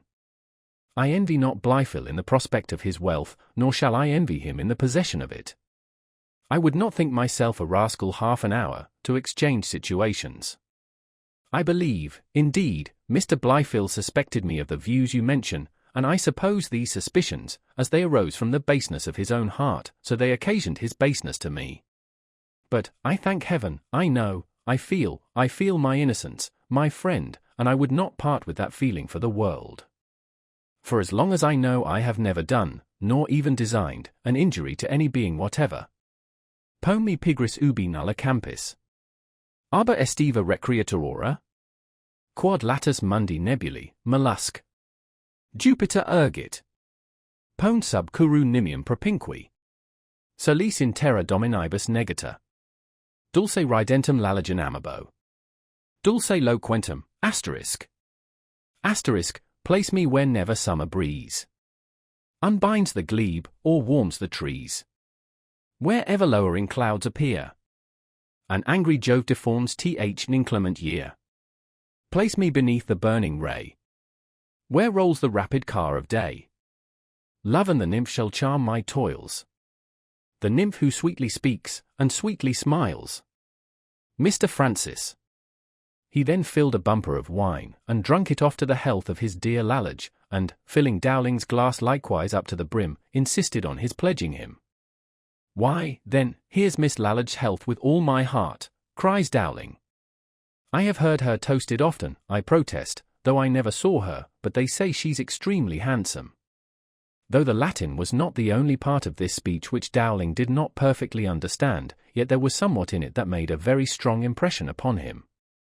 And though he endeavoured by winking, nodding, sneering, and grinning, to hide the impression from Jones, for we are as often ashamed of thinking right as of thinking wrong, it is certain he secretly approved as much of his sentiments as he understood, and really felt a very strong impulse of compassion for him. But we may possibly take some other opportunity of commenting upon this, especially if we should happen to meet Mr. Dowling any more in the course of our history. At present we are obliged to take our leave of that gentleman a little abruptly, in imitation of Mr. Jones, who was no sooner informed, by Partridge, that his horses were ready, than he deposited his reckoning, wished his companion a good night, mounted, and set forward towards Coventry, though the night was dark, and it just then began to rain very hard. Chapter 11. The disasters which befell Jones on his departure for Coventry, with the sage remarks of Partridge. No road can be plainer than that from the place where they now were to Coventry, and though neither Jones, nor Partridge, nor the guide, had ever travelled it before, it would have been almost impossible to have missed their way, had it not been for the two reasons mentioned in the conclusion of the last chapter. These two circumstances, however, happening both unfortunately to intervene, our travellers deviated into a much less frequented track, and after riding full 6 miles, instead of arriving at the stately spires of Coventry, they found themselves still in a very dirty lane, where they saw no symptoms of approaching the suburbs of a large city. Jones now declared that they must certainly have lost their way, but this the guide insisted upon was impossible, a word which, in common conversation, is often used to signify not only improbable, but often what is really very likely, and, sometimes, what hath certainly happened, an hyperbolical violence like that which is so frequently offered to the words infinite and eternal, by the former of which it is usual to express a distance of half a yard, and by the latter, a duration of 5 minutes. And thus it is as usual to assert the impossibility of losing what is already actually lost. This was, in fact, the case at present, for, notwithstanding all the confident assertions of the lad to the contrary, it is certain they were no more in the right road to Coventry, than the fraudulent, griping, cruel, canting miser is in the right road to heaven. It is not, perhaps, easy for a reader, who hath never been in those circumstances, to imagine the horror with which darkness, rain, and wind fill persons who have lost their way in the night, and who, consequently, have not the pleasant prospect of warm fires, dry clothes, and other refreshments, to support their minds in struggling with the inclemencies of the weather. A very imperfect idea of this horror will, however, serve sufficiently to account for the conceits which now filled the head of Partridge, and which we shall presently be obliged to open. Jones grew more and more positive that they were out of their road, and the boy himself at last acknowledged he believed they were not in the right road to Coventry, though he affirmed, at the same time, it was impossible they should have missed the way.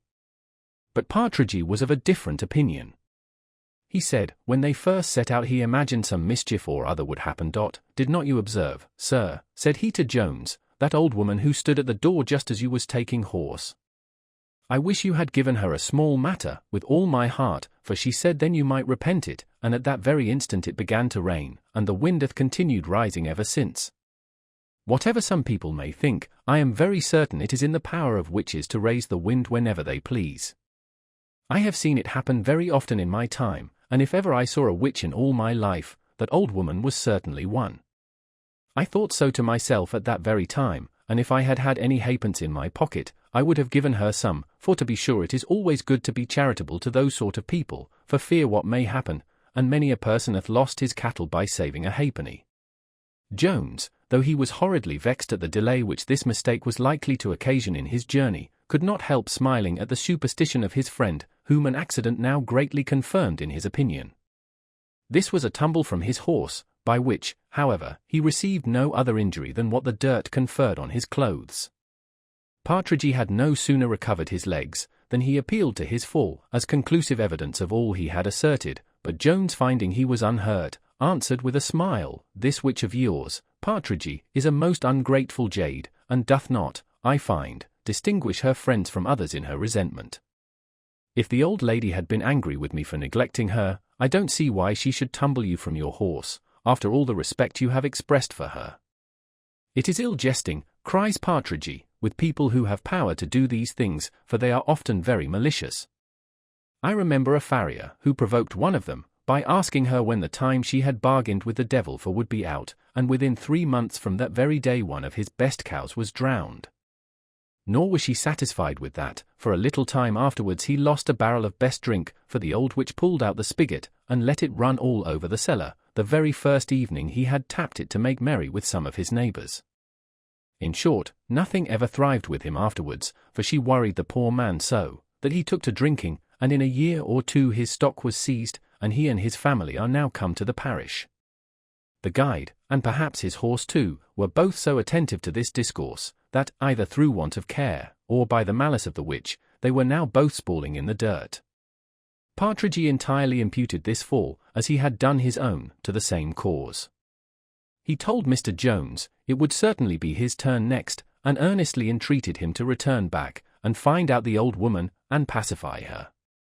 "We shall very soon," added he, "reach the inn, for though we have seemed to go forward, I am very certain we are in the identical place in which we were an hour ago, and I dare swear, if it was daylight, we might now see the inn we set out from."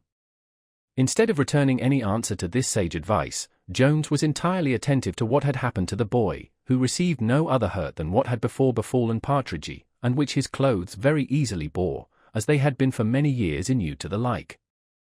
He soon regained his side saddle, and by the hearty curses and blows which he bestowed on his horse, quickly satisfied Mr. Jones that no harm was done.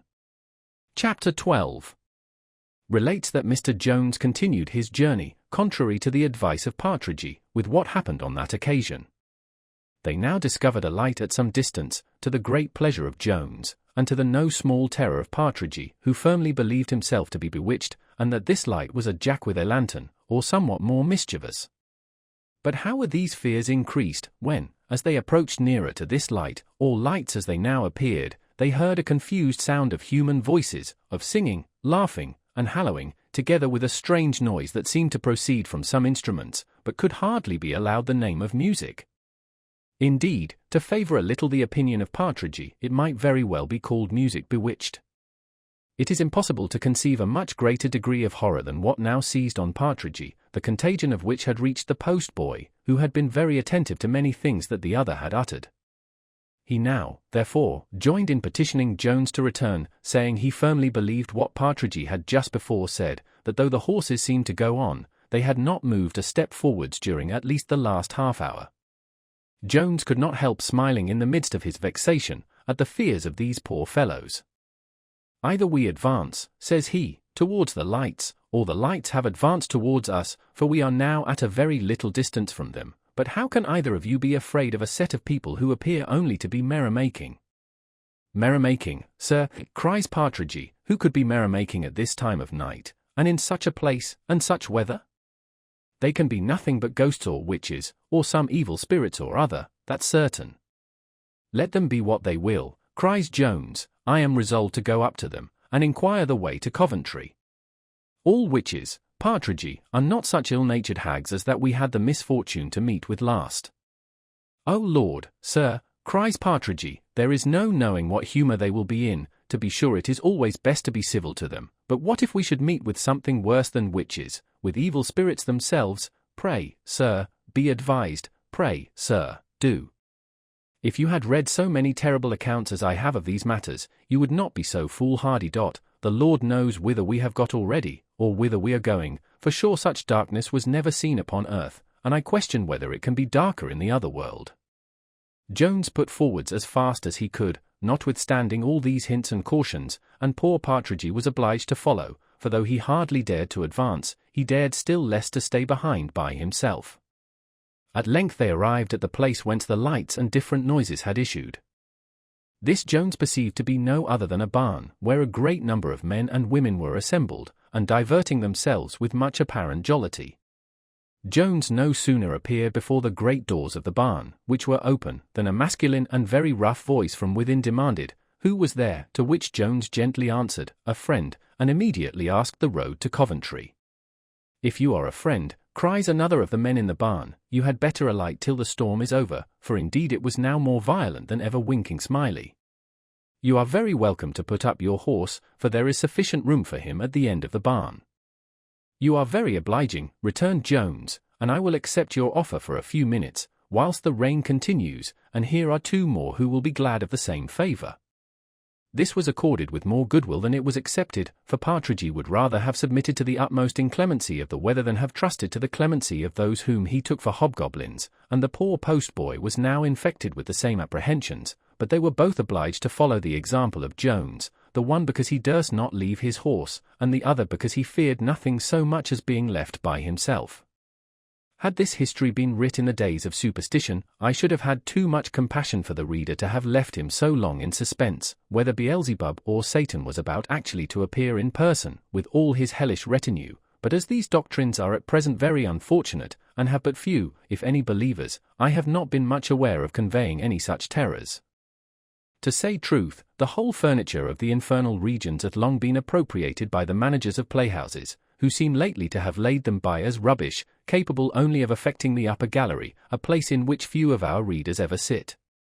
However, though we do not suspect raising any great terror on this occasion, we have reason to fear some other apprehensions may here arise in our reader, into which we would not willingly betray him. I mean that we are going to take a voyage into fairyland, and introduce a set of beings into our history, which scarce any one was ever childish enough to believe, though many have been foolish enough to spend their time in writing and reading their adventures. To prevent, therefore, any such suspicions, so prejudicial to the credit of an historian, who professes to draw his materials from nature only, we shall now proceed to acquaint the reader who these people were, whose sudden appearance had struck such terrors into Partridge, had more than half frightened the postboy, and had a little surprised even Mr. Jones himself. The people then assembled in this barn were no other than a company of Egyptians, or, as they are vulgarly called, gypsies, and they were now celebrating the wedding of one of their society. It is impossible to conceive a happier set of people than appeared here to be met together. The utmost mirth, indeed, showed itself in every countenance, nor was their ball totally void of all order and decorum. Perhaps it had more than a country assembly is sometimes conducted with, for these people are subject to a formal government and laws of their own, and all pay obedience to one great magistrate, whom they call their king. Greater plenty, likewise, was nowhere to be seen than what flourished in this barn. Here was indeed no nicety nor elegance, nor did the keen appetite of the guests require any. Here was good store of bacon, fowls, and mutton, to which every one present provided better sauce himself than the best and dearest French cook can prepare. Aeneas is not described under more consternation in the temple of Juno. Dum stupetum tutuque haeret defixus in Juno. Than was our hero at what he saw in this barn. While he was looking everywhere round him with astonishment, a venerable person approached him with many friendly salutations, rather of too hearty a kind to be called courtly. This was no other than the king of the gypsies himself. He was very little distinguished in dress from his subjects, nor had he any regalia of majesty to support his dignity, and yet there seemed, as Mr. Jones said, to be somewhat in his air which denoted authority, and inspired the beholders with an idea of awe and respect, though all this was perhaps imaginary in Jones, and the truth may be that such ideas are incident to power, and almost inseparable from it. There was somewhat in the open countenance and courteous behaviour of Jones which, being accompanied with much comeliness of person, greatly recommended him at first sight to every beholder. These were, perhaps, a little heightened in the present instance, by that profound respect which he paid to the king of the gypsies, the moment he was acquainted with his dignity, and which was the sweeter to his Gypsy and majesty, as he was not used to receive such homage from any but his own subjects. The king ordered a table to be spread with the choicest of their provisions for his accommodation, and, having placed himself at his right hand, his majesty began to discourse with our hero in the following manner. Me doubt not, sir, but you have often seen some of my people, who are what you call de parties detache, for they go about everywhere, but me fancy you imagine not we be so considerable body as we be, and maybe you will be surprised more when you hear de Gypsy be as orderly and well-governed people as any upon face of de earth. Me have honour, as me say, to be de king, and no monarch can do boast of more dutiful subject, any no more affectionate. How far me deserve de goodwill, me no say, but dis me can say, that me never design anything but to do dem good. Me soul no do boast of that neither, for what can me do otherwise dan consider of the good of those poor people who go about all day to give me always the best of what they get. They love and honour me therefore, because me do love and take care of dem, that is all, me no owed a reason. About a tusand or 2 tusand year ago, me cannot tell to a year or 2, as can neither write nor read, dear was a great what you call, evolution among the Gypsy, for dear was the Lord Gypsy in those days, and dis Lord did quarrel vid one another about the place, but the king of the Gypsy did demolish dem all, and made all his subject equal vid each other, and since that time they have agree very well, for they no tick of being king, and maybe it be better for dem as they be, for me assure you it be ver. Troublesome ting to be king, and always to do justice, me have often wished to be de private Gypsy when me have been forced to punish my dear friend and relation, for though we never put to death, our punishments be ver severe. They make de Gypsy ashamed of themselves, and that be ver terrible punishment, me ave scarce ever known de Gypsy so punished do harm any more. The king then proceeded to express some wonder that there was no such punishment as shame in other governments. Upon which Jones assured him to the contrary, for that there were many crimes for which shame was inflicted by the English laws, and that it was indeed one consequence of all punishment. That be ver strange, said the king, for me know and hears good deal of your people, though me no live among dem, and me have often hear that sham is the consequence and the cause too of many of your rewards. Are your rewards and punishments then the same thing?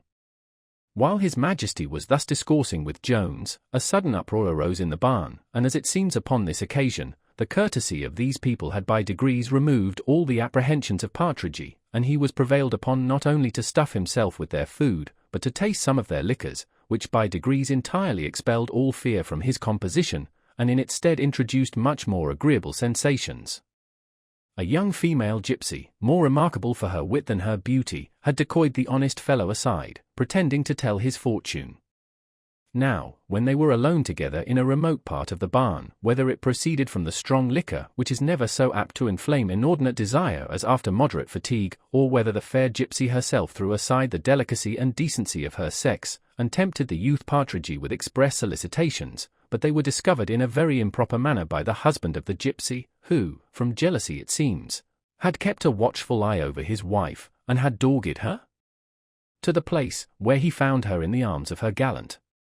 To the great confusion of Jones, Partridge was now hurried before the king, who heard the accusation, and likewise the culprit's defence, which was indeed very trifling, for the poor fellow was confounded by the plain evidence which appeared against him, and had very little to say for himself. His Majesty, then turning towards Jones, said, Sir, you have heard what they say, what punishment do you think your man deserve? Jones answered, he was sorry for what had happened, and that Partridge should make the husband all the amends in his power. He said, he had very little money about him at that time, and, putting his hand into his pocket, offered the fellow a guinea. To which he immediately answered, he hoped his honour would not think of giving him less than 5.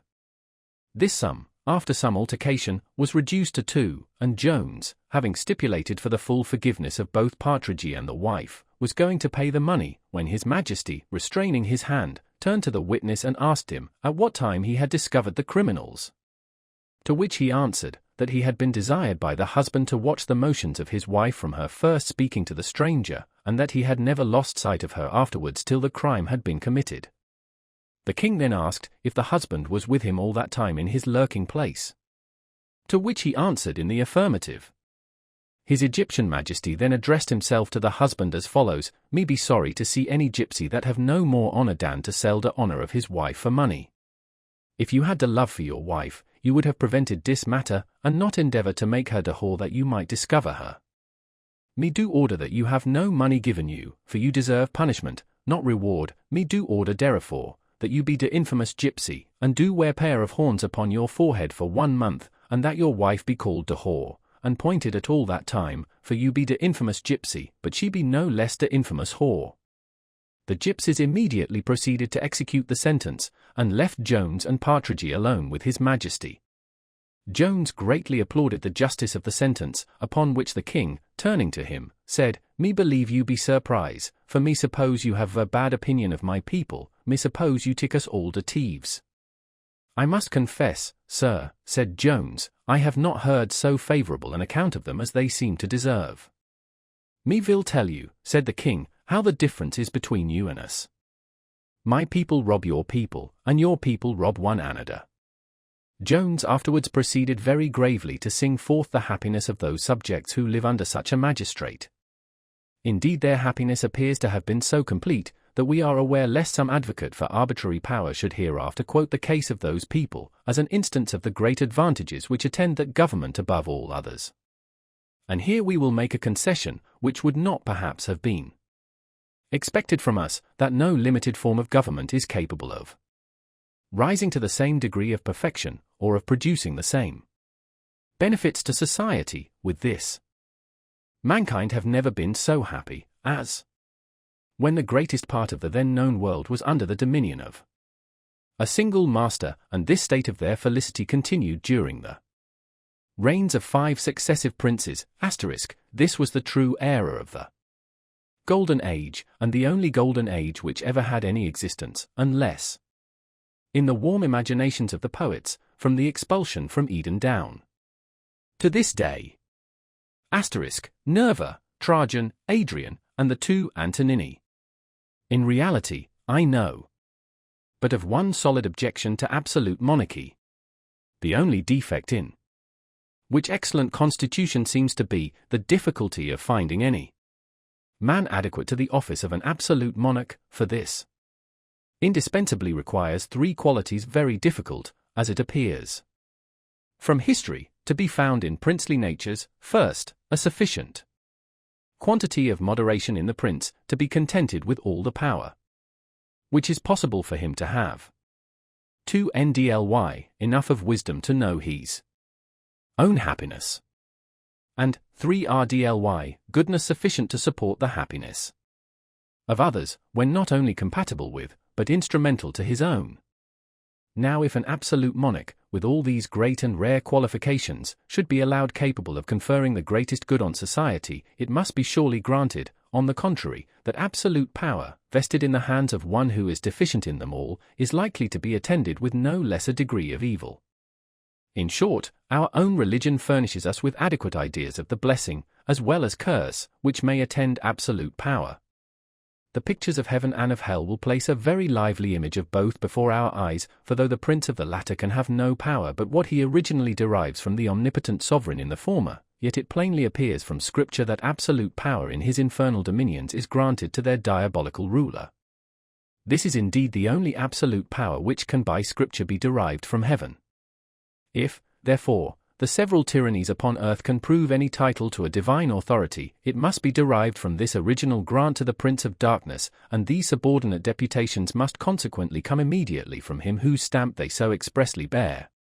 To conclude, as the examples of all ages show us that mankind in general desire power only to do harm, and, when they obtain it, use it for no other purpose, it is not consonant with even the least degree of prudence to hazard an alteration, where our hopes are poorly kept in countenance by only 2 or 3 exceptions out of 1,000 instances to alarm our fears.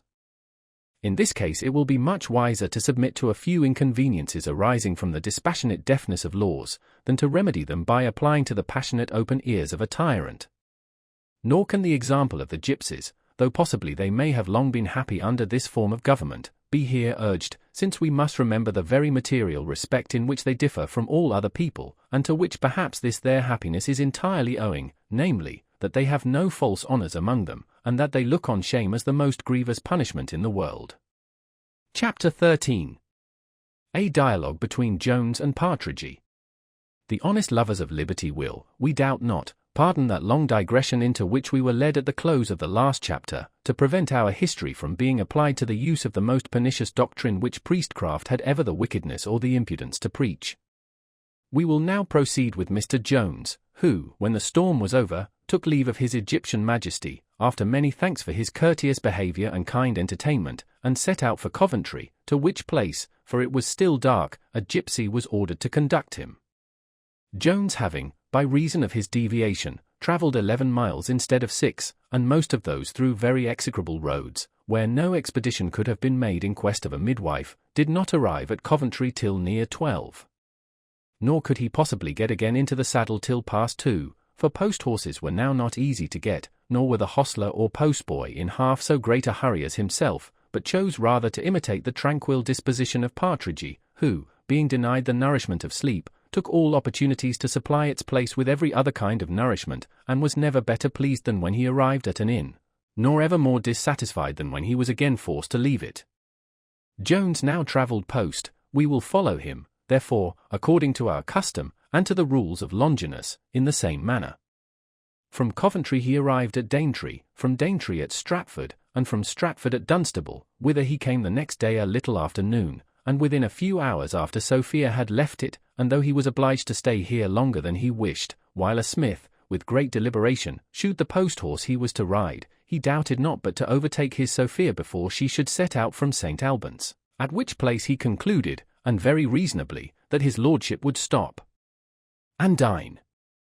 And had he been right in this conjecture, he most probably would have overtaken his angel at the aforesaid place, but unluckily my lord had appointed a dinner to be prepared for him at his own house in London, and, in order to enable him to reach that place in proper time, he had ordered a relay of horses to meet him at St. Albans. When Jones therefore arrived there, he was informed that the coach and 6 had set out 2 hours before. If fresh post-horses had been now ready, as they were not, it seemed so apparently impossible to overtake the coach before it reached London, that Partridge thought he had now a proper opportunity to remind his friend of a matter which he seemed entirely to have forgotten. What this was the reader will guess, when we inform him that Jones had eaten nothing more than 1 poached egg since he had left the alehouse where he had first met the guide returning from Sophia, for with the gypsies he had feasted only his understanding. The landlord so entirely agreed with the opinion of Mr. Partridge, that he no sooner heard the latter desire his friend to stay and dine, than he very readily put in his word, and retracting his promise before given of furnishing the horses immediately, he assured Mr. Jones he would lose no time in bespeaking a dinner, which, he said, could be got ready sooner than it was possible to get the horses up from grass, and to prepare them for their journey by a feed of corn. Jones was at length prevailed on, chiefly by the latter argument of the landlord, and now a joint of mutton was put down to the fire. While this was preparing, Partridge, being admitted into the same apartment with his friend or master, began to harangue in the following manner.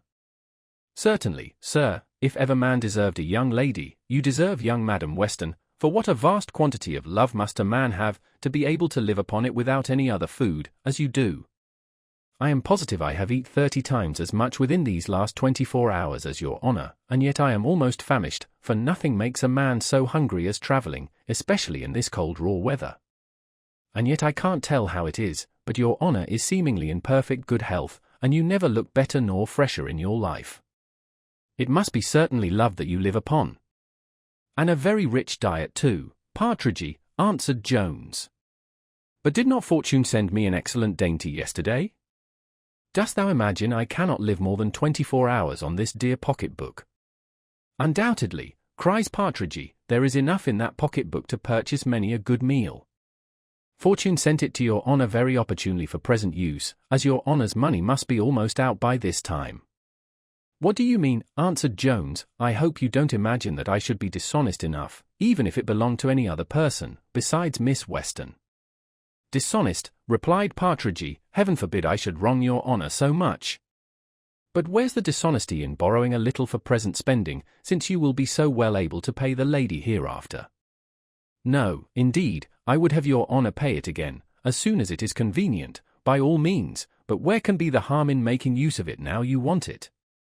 Indeed, if it belonged to a poor body, it would be another thing, but so great a lady, to be sure, can never want it, especially now as she is along with a lord, who, it can't be doubted, will let her have whatever she hath need of.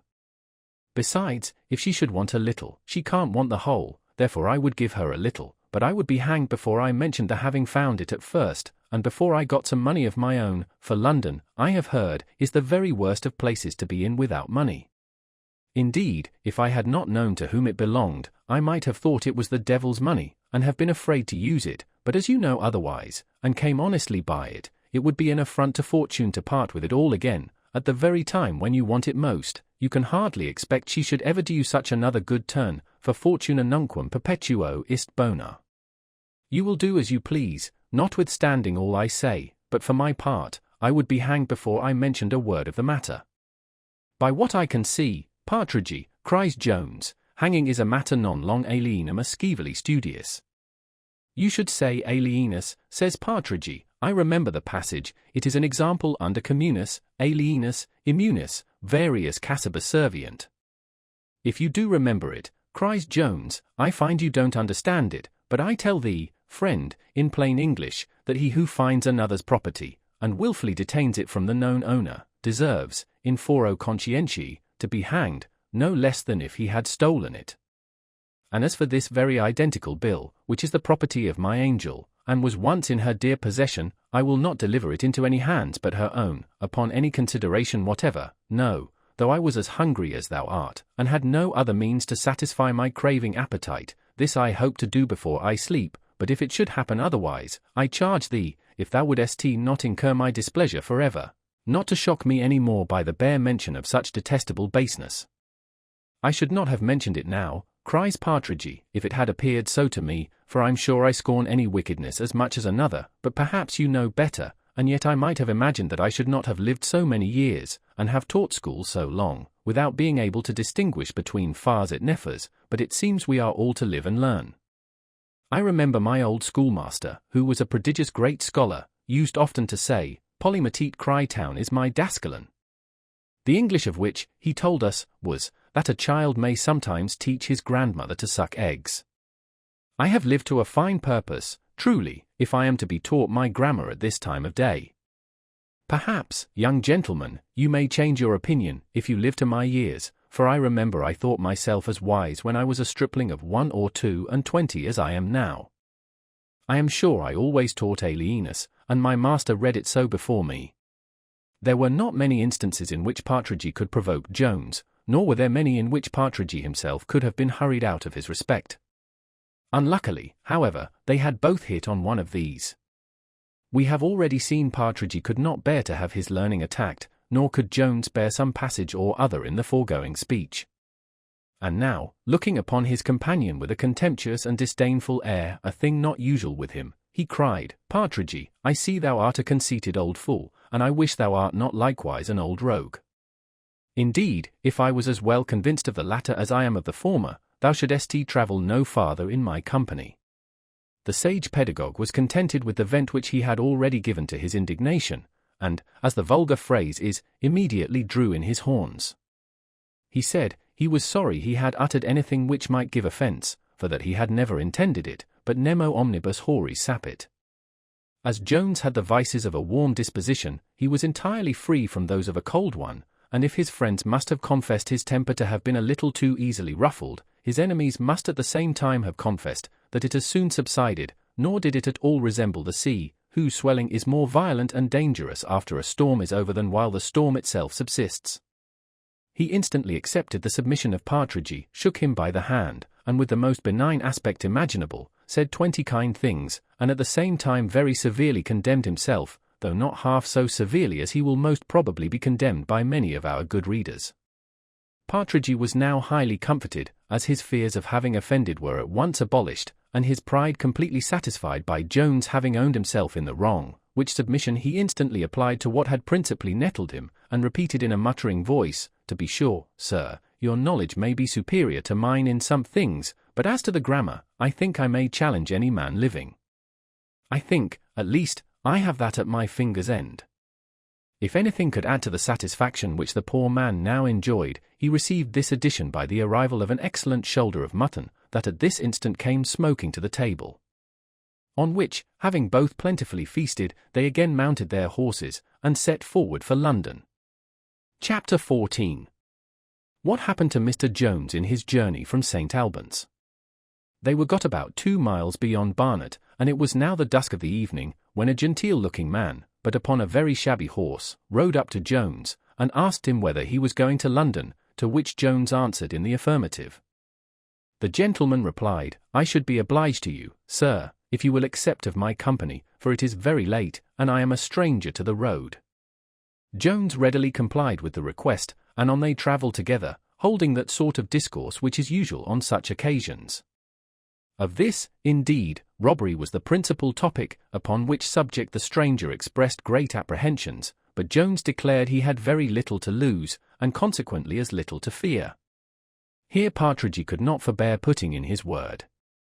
"Your honour," said he, "may think it a little, but I am sure if I had £100 banknote in my pocket, as you have, I should be very sorry to lose it, but, for my part, I never was less afraid in my life, for we are 4 of us, and if we all stand by one another, the best man in England can't rob us. Suppose he should have a pistol, he can kill but one of us, and a man can die but once. That's my comfort, a man can die but once. Besides the reliance on superior numbers, a kind of valour which hath raised a certain nation among the moderns to a high pitch of glory, there was another reason for the extraordinary courage which Partridge now discovered, for he had at present as much of that quality as was in the power of liquor to bestow. Our company were now arrived within a mile of Highgate, when the stranger turned short upon Jones, and pulling out a pistol, demanded that little banknote which Partridge had mentioned. Jones was at first somewhat shocked at this unexpected demand. However, he presently recollected himself, and told the highwayman all the money he had in his pocket was entirely at his service, and so saying, he pulled out upwards of 3 guineas, and offered to deliver it, but the other answered with an oath, that would not do. Jones answered coolly, he was very sorry for it, and returned the money into his pocket. The highwayman then threatened, if he did not deliver the banknote that moment, he must shoot him, holding his pistol at the same time very near to his breast. Jones instantly caught hold of the fellow's hand, which trembled so that he could scarce hold the pistol in it, and turned the muzzle from him. A struggle then ensued, in which the former wrested the pistol from the hand of his antagonist, and both came from their horses on the ground together, the highwayman upon his back, and the victorious Jones upon him. The poor fellow now began to implore mercy of the conqueror, for, to say the truth, he was in strength by no means a match for Jones.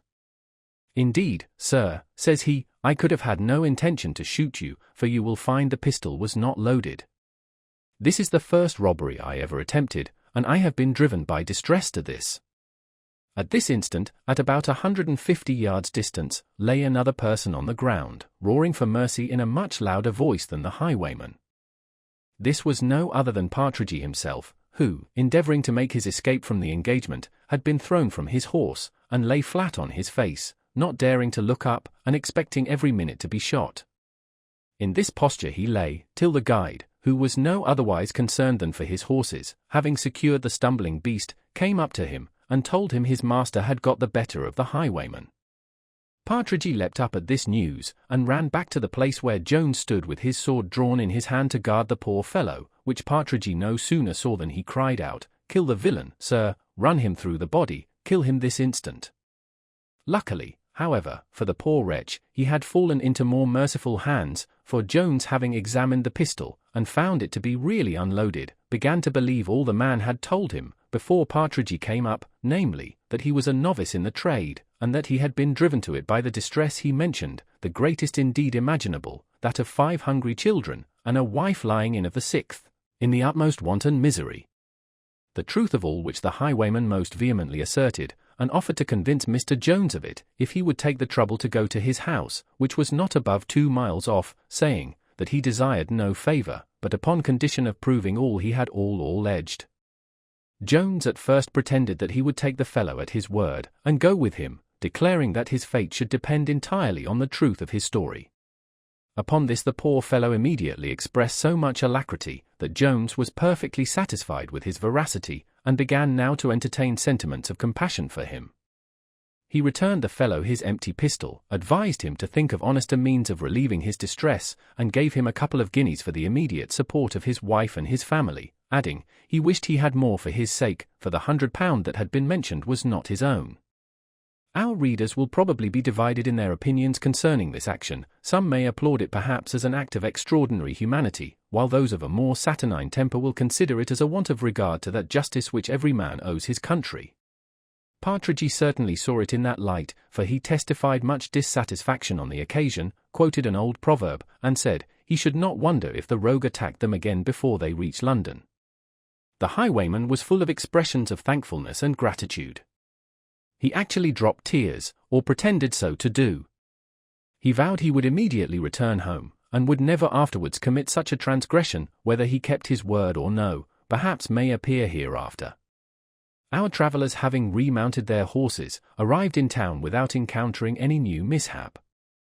On the road much pleasant discourse passed between Jones and Partridge on the subject of their last adventure, in which Jones expressed a great compassion for those highwaymen who are, by unavoidable distress, driven, as it were, to such illegal courses, as generally bring them to a shameful death. I mean, said he, those only whose highest guilt extends no farther than to robbery, and who are never guilty of cruelty nor insult to any person, which is a circumstance that, I must say, to the honour of our country, distinguishes the robbers of England from those of all other nations, for murder is, amongst those, almost inseparably incident to robbery. No doubt, answered Partridge, it is better to take away one's money than one's life, and yet it is very hard upon honest men, that they can't travel about their business without being in danger of these villains. And to be sure it would be better that all rogues were hanged out of the way, than that one honest man should suffer. For my own part, indeed, I should not care to have the blood of any of them on my own hands, but it is very proper for the law to hang them all. What righteth any man to take sixpence from me, unless I give it him? Is there any honesty in such a man? No, surely, cries Jones, no more than there is in him who takes the horses out of another man's stable, or who applies to his own use the money which he finds, when he knows the right owner. These hints stopped the mouth of Partridge, nor did he open it again till Jones, having thrown some sarcastical jokes on his cowardice, he offered to excuse himself on the inequality of firearms, saying, 1,000 naked men are nothing to one pistol, for though it is true it will kill but one at a single discharge, yet who can tell but that one may be himself? Book 13. Containing the space of 12 days. Chapter 1, An Invocation. Come, bright love of fame, inspire my glowing breast, not thee I will call, who, over swelling tides of blood and tears, dost bear the hero on to glory, while sighs of millions waft his spreading sails, but thee, fair, gentle maid, whom Nesis, happy nymph, first on the banks of Hebrus did produce. Thee, whom Maeonia educated, whom Mantua charmed, and who, on that fair hill which overlooks the proud metropolis of Britain, satst, with thy Milton, sweetly tuning the heroic lyre, fill my ravished fancy with the hopes of charming ages yet to come. Foretell me that some tender maid, whose grandmother is yet unborn, hereafter, when, under the fictitious name of Sophia, she reads the real worth which once existed in my Charlotte, shall from her sympathetic breast send forth the heaving sigh. Do thou teach me not only to foresee, but to enjoy, nay, even to feed on future praise. Comfort me by a solemn assurance, that when the little parlour in which I sit at this instant shall be reduced to a worse furnished box, I shall be read with honour by those who never knew nor saw me, and whom I shall neither know nor see. And thou, much plumper dame, whom no airy forms nor phantoms of imagination clothe, whom the well-seasoned beef, and pudding richly stained with plums, delight, thee I call, of whom in a trekshoot, in some Dutch canal, the fat Juffrouw Gelt, impregnated by a jolly merchant of Amsterdam, was delivered, in Grub Street School didst thou suck in the elements of thy erudition. Hearest thou, in thy majorer age, taught poetry to tickle not the fancy, but the pride of the patron. Comedy from thee learns a grave and solemn air, while tragedy storms aloud, and rends affrighted theatres with its thunders. To soothe thy wearied limbs in slumber, Alderman History tells his tedious tale, and, again, to awaken thee, Monsieur Romance performs his surprising tricks of dexterity. Nor less thy well-fed bookseller obeys thy influence. By thy advice the heavy, unread, folio lump, which long had dozed on the dusty shelf, piecemealed into numbers, runs nimbly through the nation. Instructed by thee, some books, like quacks, impose on the world by promising wonders, while others turn bows, and trust all their merits to a gilded outside. Come, thou jolly substance, with thy shining face, keep back thy inspiration, but hold forth thy tempting rewards, thy shining, chinking heap, thy quickly convertible bank bill, big with unseen riches, thy often varying stock, the warm, the comfortable house, and, lastly, a fair portion of that bounteous mother, whose flowing breasts yield redundant sustenance for all her numerous offspring, did not some too greedily and wantonly drive their brethren from the teat. Come thou, and if I am too tasteless of thy valuable treasures, warm my heart with the transporting thought of conveying them to others. Tell me, that through thy bounty, the prattling babes, whose innocent play hath often been interrupted by my labours, may one time be amply rewarded for them. And now, this ill-yoked pair, this lean shadow and this fat substance, have prompted me to write, whose assistance shall I invoke to direct my pen? First, genius, thou gift of heaven, without whose aid in vain we struggle against the stream of nature. Thou who dost sow the generous seeds which art nourishes, and brings to perfection. Do thou kindly take me by the hand, and lead me through all the mazes, the winding labyrinths of nature. Initiate me into all those mysteries which profane eyes never beheld. Teach me, which to thee is no difficult task, to know mankind better than they know themselves. Remove that mist which dims the intellects of mortals, and causes them to adore men for their art, or to detest them for their cunning, in deceiving others, when they are, in reality, the objects only of ridicule, for deceiving themselves. Strip off the thin disguise of wisdom from self-conceit, of plenty from avarice, and of glory from ambition. Come, thou that hast inspired thy Aristophanes, thy Lucian, thy Cervantes, thy Rabelais, thy Molière, thy Shakespeare, thy Swift, thy Marivaux, fill my pages with humour, till mankind learn the good nature to laugh only at the follies of others, and the humility to grieve at their own. And thou, almost the constant attendant on true genius, humanity, bring all thy tender sensations. If thou hast already disposed of them all between thy Allen and thy Littleton, steal them a little while from their bosoms. Not without these the tender scene is painted.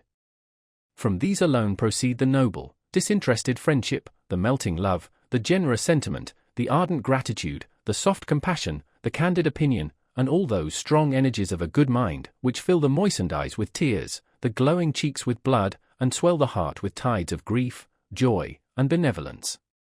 And thou, O learning! For without thy assistance nothing pure, nothing correct, can genius produce, do thou guide my pen. Thee in thy favourite fields, where the limpid, gently rolling Thames washes thy Etonian banks, in early youth I have worshipped. To thee, at thy Birchen altar, with true Spartan devotion, I have sacrificed my blood. Come then, and from thy vast, luxuriant stores, in long antiquity piled up, pour forth the rich profusion. Open thy Meonian and thy Mantuan coffers, with whatever else includes thy philosophic, thy poetic, and thy historical treasures, whether with Greek or Roman characters thou hast chosen to inscribe the ponderous chests, give me a while that key to all thy treasures, which to thy Warburton thou hast entrusted. Lastly, come experience, long conversant with the wise, the good, the learned, and the polite. Nor with them only, but with every kind of character, from the minister at his levee, to the bailiff in his sponging house, from the duchess at her drum, to the landlady behind her bar. From thee only can the manners of mankind be known, to which the recluse pedant, however great his parts or extensive his learning may be, hath ever been a stranger. Come all these, and more, if possible, for arduous is the task I have undertaken, and, without all your assistance, will, I find, be too heavy for me to support.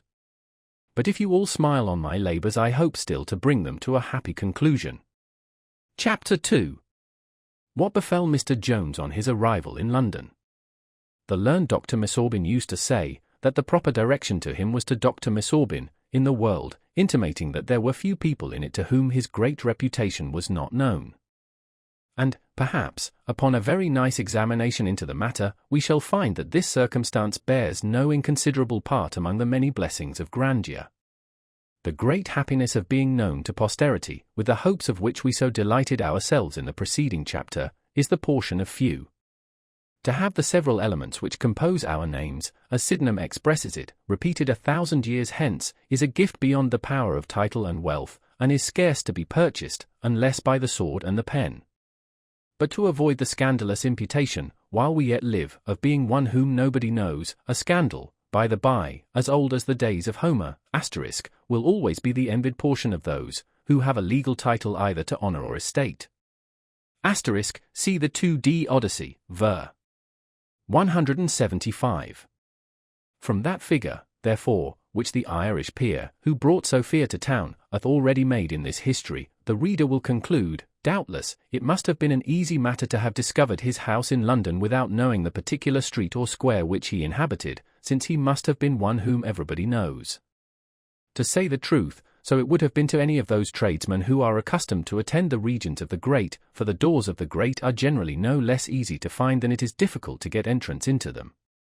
But Jones, as well as Partridge, was an entire stranger in London, and as he happened to arrive first in a quarter of the town, the inhabitants of which have very little intercourse with the householders of Hanover or Grosvenor Square, for he entered through Gray's Inn Lane, so he rambled about some time before he could even find his way to those happy mansions where fortune segregates from the vulgar those magnanimous heroes, the descendants of antient Britons, Saxons, or Danes, whose ancestors, being born in better days, by sundry kinds of merit, have entailed riches and honor on their posterity.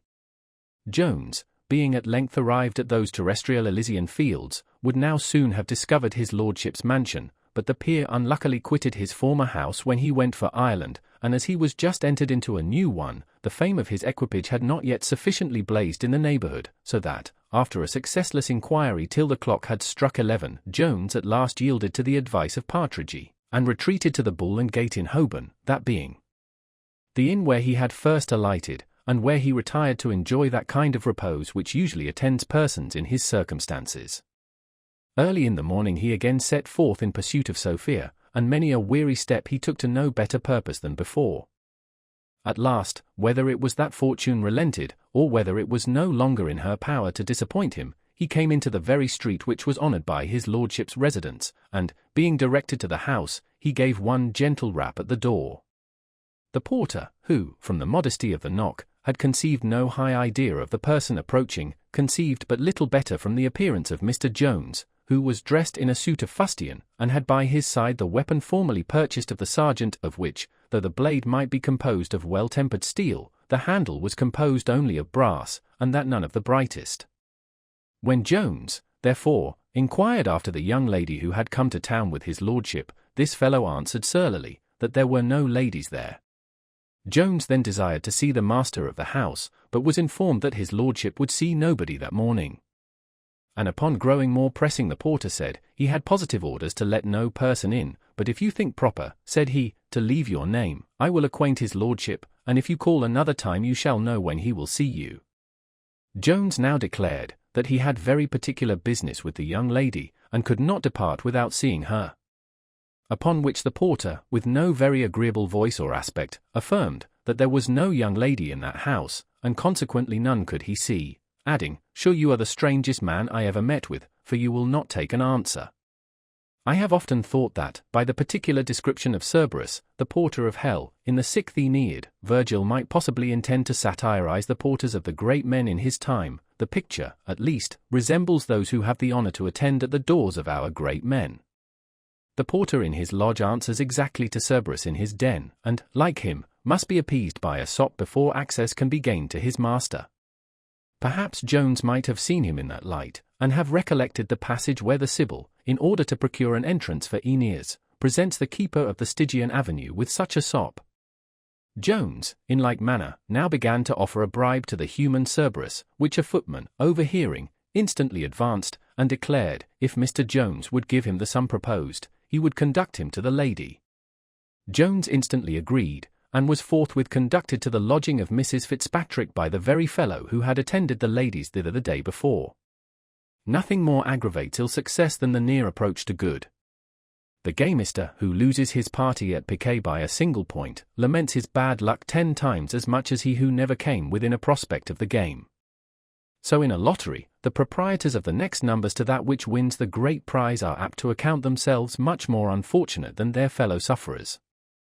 In short, these kind of hair-breadth missings of happiness look like the insults of fortune, who may be considered as thus playing tricks with us, and wantonly diverting herself at our expense.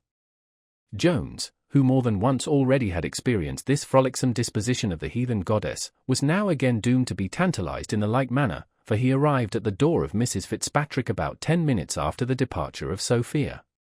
He now addressed himself to the waiting woman belonging to Mrs. Fitzpatrick, who told him the disagreeable news that the lady was gone, but could not tell him whither, and the same answer he afterwards received from Mrs. Fitzpatrick herself. For as that lady made no doubt but that Mr. Jones was a person detached from her uncle Weston, in pursuit of his daughter, so she was too generous to betray her. Though Jones had never seen Mrs. Fitzpatrick, yet he had heard that a cousin of Sophia was married to a gentleman of that name. This, however, in the present tumult of his mind, never once recurred to his memory, but when the footman, who had conducted him from his lordship's, acquainted him with the great intimacy between the ladies, and with their calling each other cousin, he then recollected the story of the marriage which he had formerly heard, and as he was presently convinced that this was the same woman, he became more surprised at the answer which he had received, and very earnestly desired leave to wait on the lady herself, but she as positively refused him that honour. Jones, who, though he had never seen a court, was better bred than most who frequented, was incapable of any rude or abrupt behaviour to a lady. When he had received, therefore, a peremptory denial, he retired for the present, saying to the waiting woman, that if this was an improper hour to wait on her lady, he would return in the afternoon, and that he then hoped to have the honour of seeing her. The civility with which he uttered this, added to the great comeliness of his person, made an impression on the waiting woman, and she could not help answering, "Perhaps, sir, you may," and, indeed, she afterwards said everything to her mistress, which she thought most likely to prevail on her to admit a visit from the handsome young gentleman, for so she called him. Jones very shrewdly suspected that Sophia herself was now with her cousin, and was denied to him, which he imputed to her resentment of what had happened at Upton. Having, therefore, dispatched Partridge to procure him lodgings, he remained all day in the street, watching the door where he thought his angel lay concealed, but no person did he see issue forth, except a servant of the house, and in the evening he returned to pay his visit to Mrs. Fitzpatrick, which that good lady at last condescended to admit.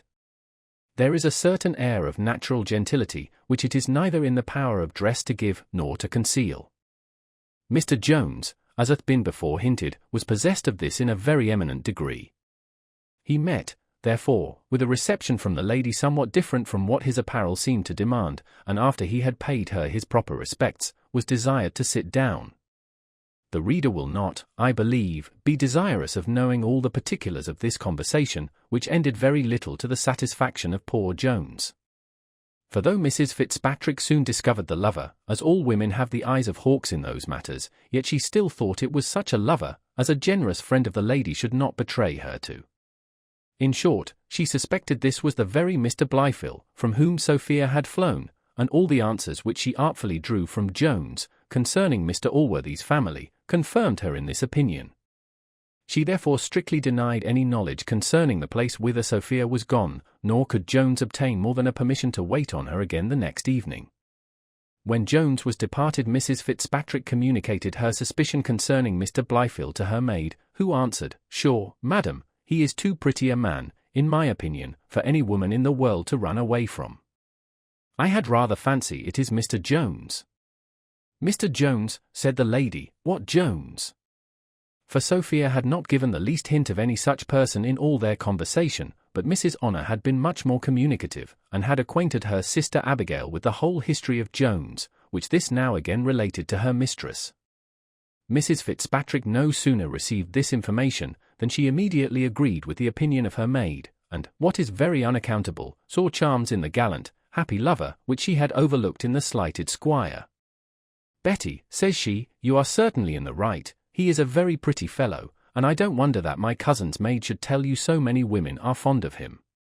I am sorry now I did not inform him where my cousin was, and yet, if he be so terrible a rake as you tell me, it is a pity she should ever see him any more, for what but her ruin can happen from marrying a rake and a beggar against her father's consent?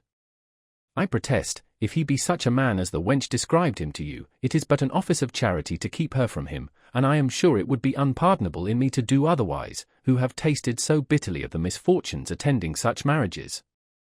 Here she was interrupted by the arrival of a visitor, which was no other than his lordship, and as nothing passed at this visit either new or extraordinary, or any ways material to this history, we shall here put an end to this chapter. Chapter 3. A project of Mrs. Fitzpatrick, and her visit to Lady Bellaston. When Mrs. Fitzpatrick retired to rest, her thoughts were entirely taken up by her cousin Sophia and Mr. Jones.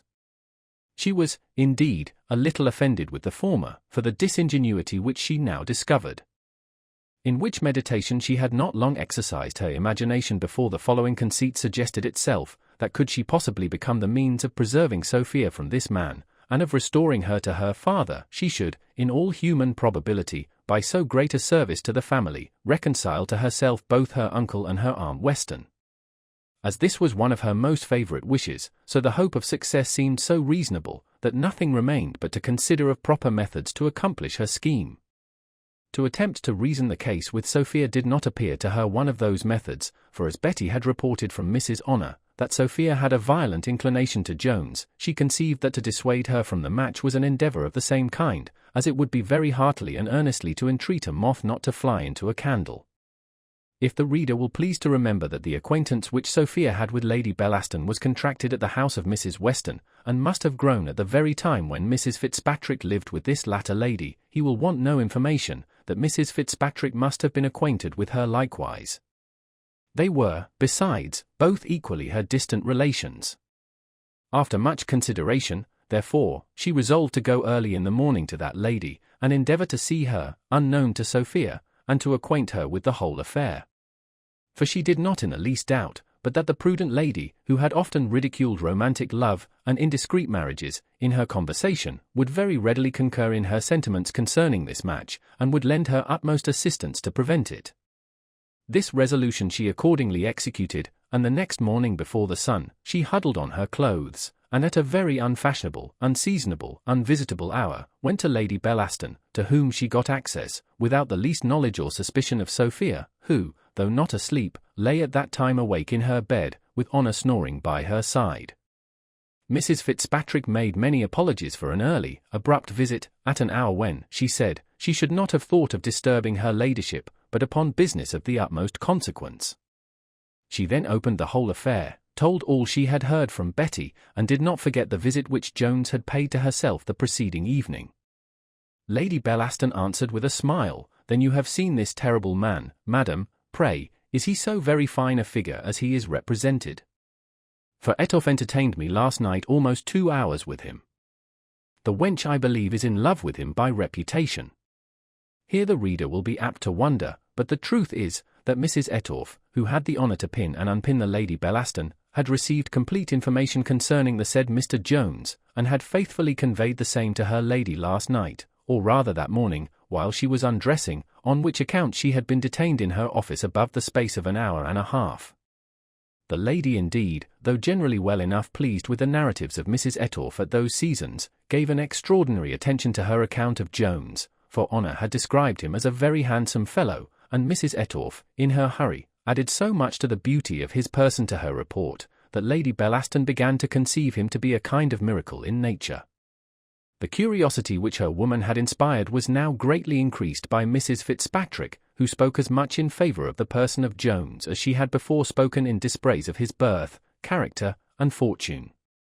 When Lady Bellaston had heard the whole, she answered gravely, "Indeed, madam, this is a matter of great consequence. Nothing can certainly be more commendable than the part you act, and I shall be very glad to have my share in the preservation of a young lady of so much merit, and for whom I have so much esteem. Doth not your ladyship think," says Mrs. Fitzpatrick eagerly, "that it would be the best way to write immediately to my uncle, and acquaint him where my cousin is?" The lady pondered a little upon this, and thus answered, "Why, no, madam, I think not. D.I. Weston hath described her brother to me to be such a brute, that I cannot consent to put any woman under his power who hath escaped from it.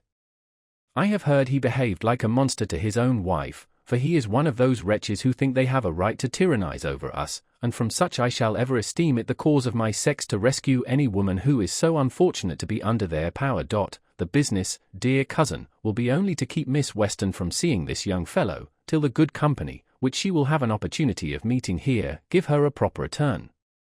If he should find her out, madam, answered the other, your ladyship may be assured he will leave nothing unattempted to come at her. But, madam, replied the lady, it is impossible he should come here, though indeed it is possible he may get some intelligence where she is, and then may lurk about the house. I wish therefore I knew his person. Is there no way, madam, by which I could have a sight of him? For, otherwise, you know, cousin, she may contrive to see him here without my knowledge.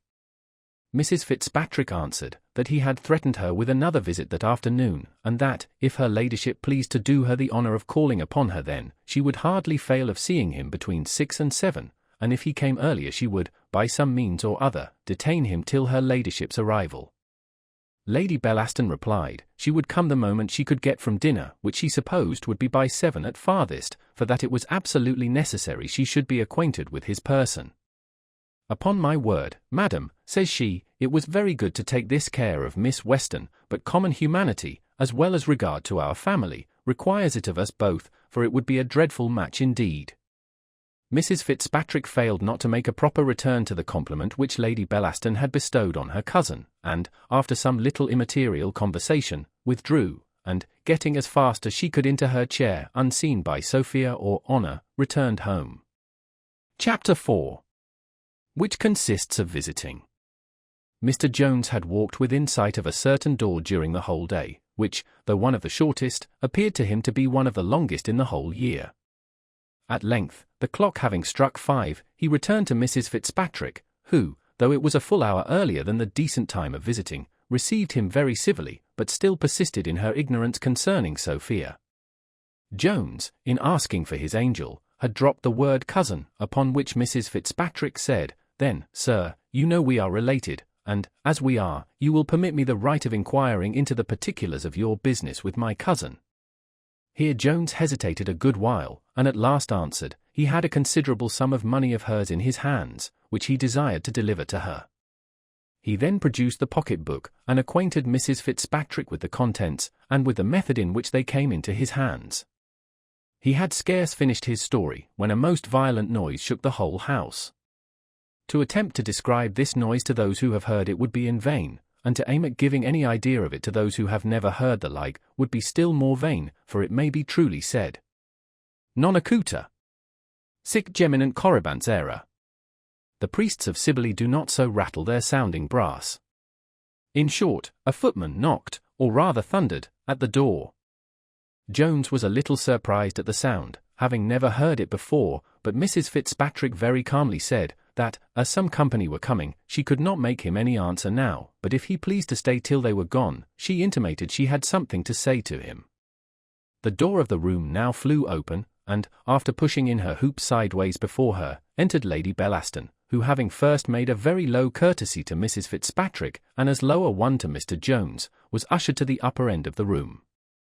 We mention these minute matters for the sake of some country ladies of our acquaintance, who think it contrary to the rules of modesty to bend their knees to a man. The company were hardly well settled, before the arrival of the peer lately mentioned, caused a fresh disturbance, and a repetition of ceremonials. These being over, the conversation began to be, as the phrase is, extremely brilliant. However, as nothing passed in it which can be thought material to this history, or, indeed, very material in itself, I shall omit the relation, the rather, as I have known some very fine polite conversation grow extremely dull, when transcribed into books, or repeated on the stage. Indeed, this mental repast is a dainty, of which those who are excluded from polite assemblies must be contented to remain as ignorant as they must of the several dainties of French cookery, which are served only at the tables of the great. To say the truth, as neither of these are adapted to every taste, they might both be often thrown away on the vulgar. Poor Jones was rather a spectator of this elegant scene, than an actor in it, for though, in the short interval before the P's arrival, Lady Bellaston first, and afterwards Mrs. Fitzpatrick, had addressed some of their discourse to him, yet no sooner was the noble lord entered, than he engrossed the whole attention of the two ladies to himself, and as he took no more notice of Jones than if no such person had been present, unless by now and then staring at him, the ladies followed his example. The company had now stayed so long, that Mrs. Fitzpatrick plainly perceived they all designed to stay out each other. She therefore resolved to rid herself of Jones, he being the visitant to whom she thought the least ceremony was due. Taking therefore an opportunity of a cessation of chat, she addressed herself gravely to him, and said, "Sir, I shall not possibly be able to give you an answer tonight as to that business, but if you please to leave word where I may send to you tomorrow, dash." Jones had natural, but not artificial good breeding. Instead therefore of communicating the secret of his lodgings to a servant, he acquainted the lady herself with it particularly, and soon after very ceremoniously withdrew. He was no sooner gone than the great personages, who had taken no notice of him present, began to take much notice of him in his absence. But if the reader hath already excused us from relating the more brilliant part of this conversation, he will surely be very ready to excuse the repetition of what may be called vulgar abuse, though, perhaps, it may be material to our history to mention an observation of Lady Bellaston, who took her leave in a few minutes after him, and then said to Mrs. Fitzpatrick, at her departure, "I am satisfied on the account of my cousin, she can be in no danger from this fellow." Our history shall follow the example of Lady Bellaston, and take leave of the present company, which was now reduced to 2 persons, between whom, as nothing passed, which in the least concerns us or our reader, we shall not suffer ourselves to be diverted by it from matters which must seem of more consequence to all those who are at all interested in the affairs of our hero. Chapter 5. An adventure which happened to Mr. Jones at his lodgings, with some account of a young gentleman who lodged there, and of the mistress of the house, and her 2 daughters. The next morning, as early as it was decent, Jones attended at Mrs. Fitzpatrick's door, where he was answered that the lady was not at home, an answer which surprised him the more, as he had walked backwards and forwards in the street from break of day, and if she had gone out, he must have seen her. This answer, however, he was obliged to receive, and not only now, but to 5 several visits which he made her that day. To be plain with the reader, the noble peer had from some reason or other, perhaps from a regard for the lady's honour, insisted that she should not see Mr. Jones, whom he looked on as a scrub, any more, and the lady had complied in making that promise to which we now see her so strictly adhere.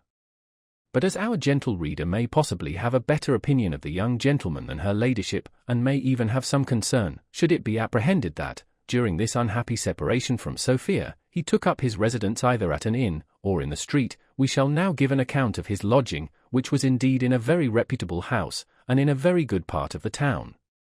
Mr. Jones, then, had often heard Mr. Allworthy mention the gentlewoman at whose house he used to lodge when he was in town. This person, who, as Jones likewise knew, lived in Bond Street, was the widow of a clergyman, and was left by him, at his decease, in possession of 2 daughters, and of a complete set of manuscript sermons. Of these 2 daughters, Nancy, the elder, was now arrived at the age of 17, and Betty, the younger, at that of 10. Hither Jones had despatched Partridge, and in this house he was provided with a room for himself in the 2nd floor, and with one for Partridge in the 4th. The 1st floor was inhabited by one of those young gentlemen, who, in the last age, were called men of wit and pleasure about town, and properly enough, for as men are usually denominated from their business or profession, so pleasure may be said to have been the only business or profession of those gentlemen to whom fortune had made all useful occupations unnecessary. Playhouses, coffee-houses, and taverns were the scenes of their rendezvous. Wit and humour were the entertainment of their looser hours, and love was the business of their more serious moments. Wine and the muses conspired to kindle the brightest flames in their breasts, nor did they only admire, but some were able to celebrate the beauty they admired, and all to judge of the merit of such compositions. Such, therefore, were properly called the men of wit and pleasure, but I question whether the same appellation may, with the same propriety, be given to those young gentlemen of our times, who have the same ambition to be distinguished for parts, which certainly they have nothing to do with. To give them their due, they soar a step higher than their predecessors, and may be called men of wisdom and virtue. Take heed you do not read virtue. Thus at an age when the gentlemen above mentioned employ their time in toasting the charms of a woman, or in making sonnets in her praise, in giving their opinion of a play at the theatre, or of a poem at Will's or Button's, these gentlemen are considering the methods to bribe a corporation, or meditating speeches for the House of Commons, or rather for the magazines. But the science of gaming is that which above all others employs their thoughts. These are the studies of their graver hours, while for their amusements they have the vast circle of connoisseurship, painting, music, statuary, and natural philosophy, or rather unnatural, which deals in the wonderful, and knows nothing of nature, except her monsters and imperfections. When Jones had spent the whole day in vain inquiries after Mrs. Fitzpatrick, he returned at last disconsolate to his apartment. Here, while he was venting his grief in private, he heard a violent uproar below stairs, and soon after a female voice begged him for heaven's sake to come and prevent murder. Jones, who was never backward on any occasion to help the distressed, immediately ran downstairs, when stepping into the dining-room, whence all the noise issued, he beheld the young gentleman of wisdom and virtue just before mentioned, pinned close to the wall by his footman, and a young woman standing by, wringing her hands, and crying out, "He will be murdered! He will be murdered!" And, indeed, the poor gentleman seemed in some danger of being choked, when Jones flew hastily to his assistance, and rescued him, just as he was breathing his last, from the unmerciful clutches of the enemy. Though the fellow had received several kicks and cuffs from the little gentleman, who had more spirit than strength, he had made it a kind of scruple of conscience to strike his master, and would have contented himself with only choking him, but towards Jones he bore no such respect. He no sooner therefore found himself a little roughly handled by his new antagonist, than he gave him one of those punches in the guts which, though the spectators at Broughton's amphitheatre have such exquisite delight in seeing them, convey but very little pleasure in the feeling. The lusty youth had no sooner received this blow, than he meditated a most grateful return, and now ensued a combat between Jones and the footman, which was very fierce, but short, for this fellow was no more able to contend with Jones than his master had before been to contend with him. And now, fortune, according to her usual custom, reversed the face of affairs. The former victor lay breathless on the ground, and the vanquished gentleman had recovered breath enough to thank Mr. Jones for his seasonable assistance. He received likewise the hearty thanks of the young woman present, who was indeed no other than Miss Nancy, the eldest daughter of the house. The footman, having now recovered his legs, shook his head at Jones, and, with a sagacious look, cried, "Oh d—n me, I'll have nothing more to do with you, you have been upon the stage, or I'm d—nably mistaken." And indeed we may forgive this his suspicion, for such was the agility and strength of our hero, that he was, perhaps, a match for one of the first-rate boxers, and could, with great ease, have beaten all the muffled, graduates of Mr. Broughton's school.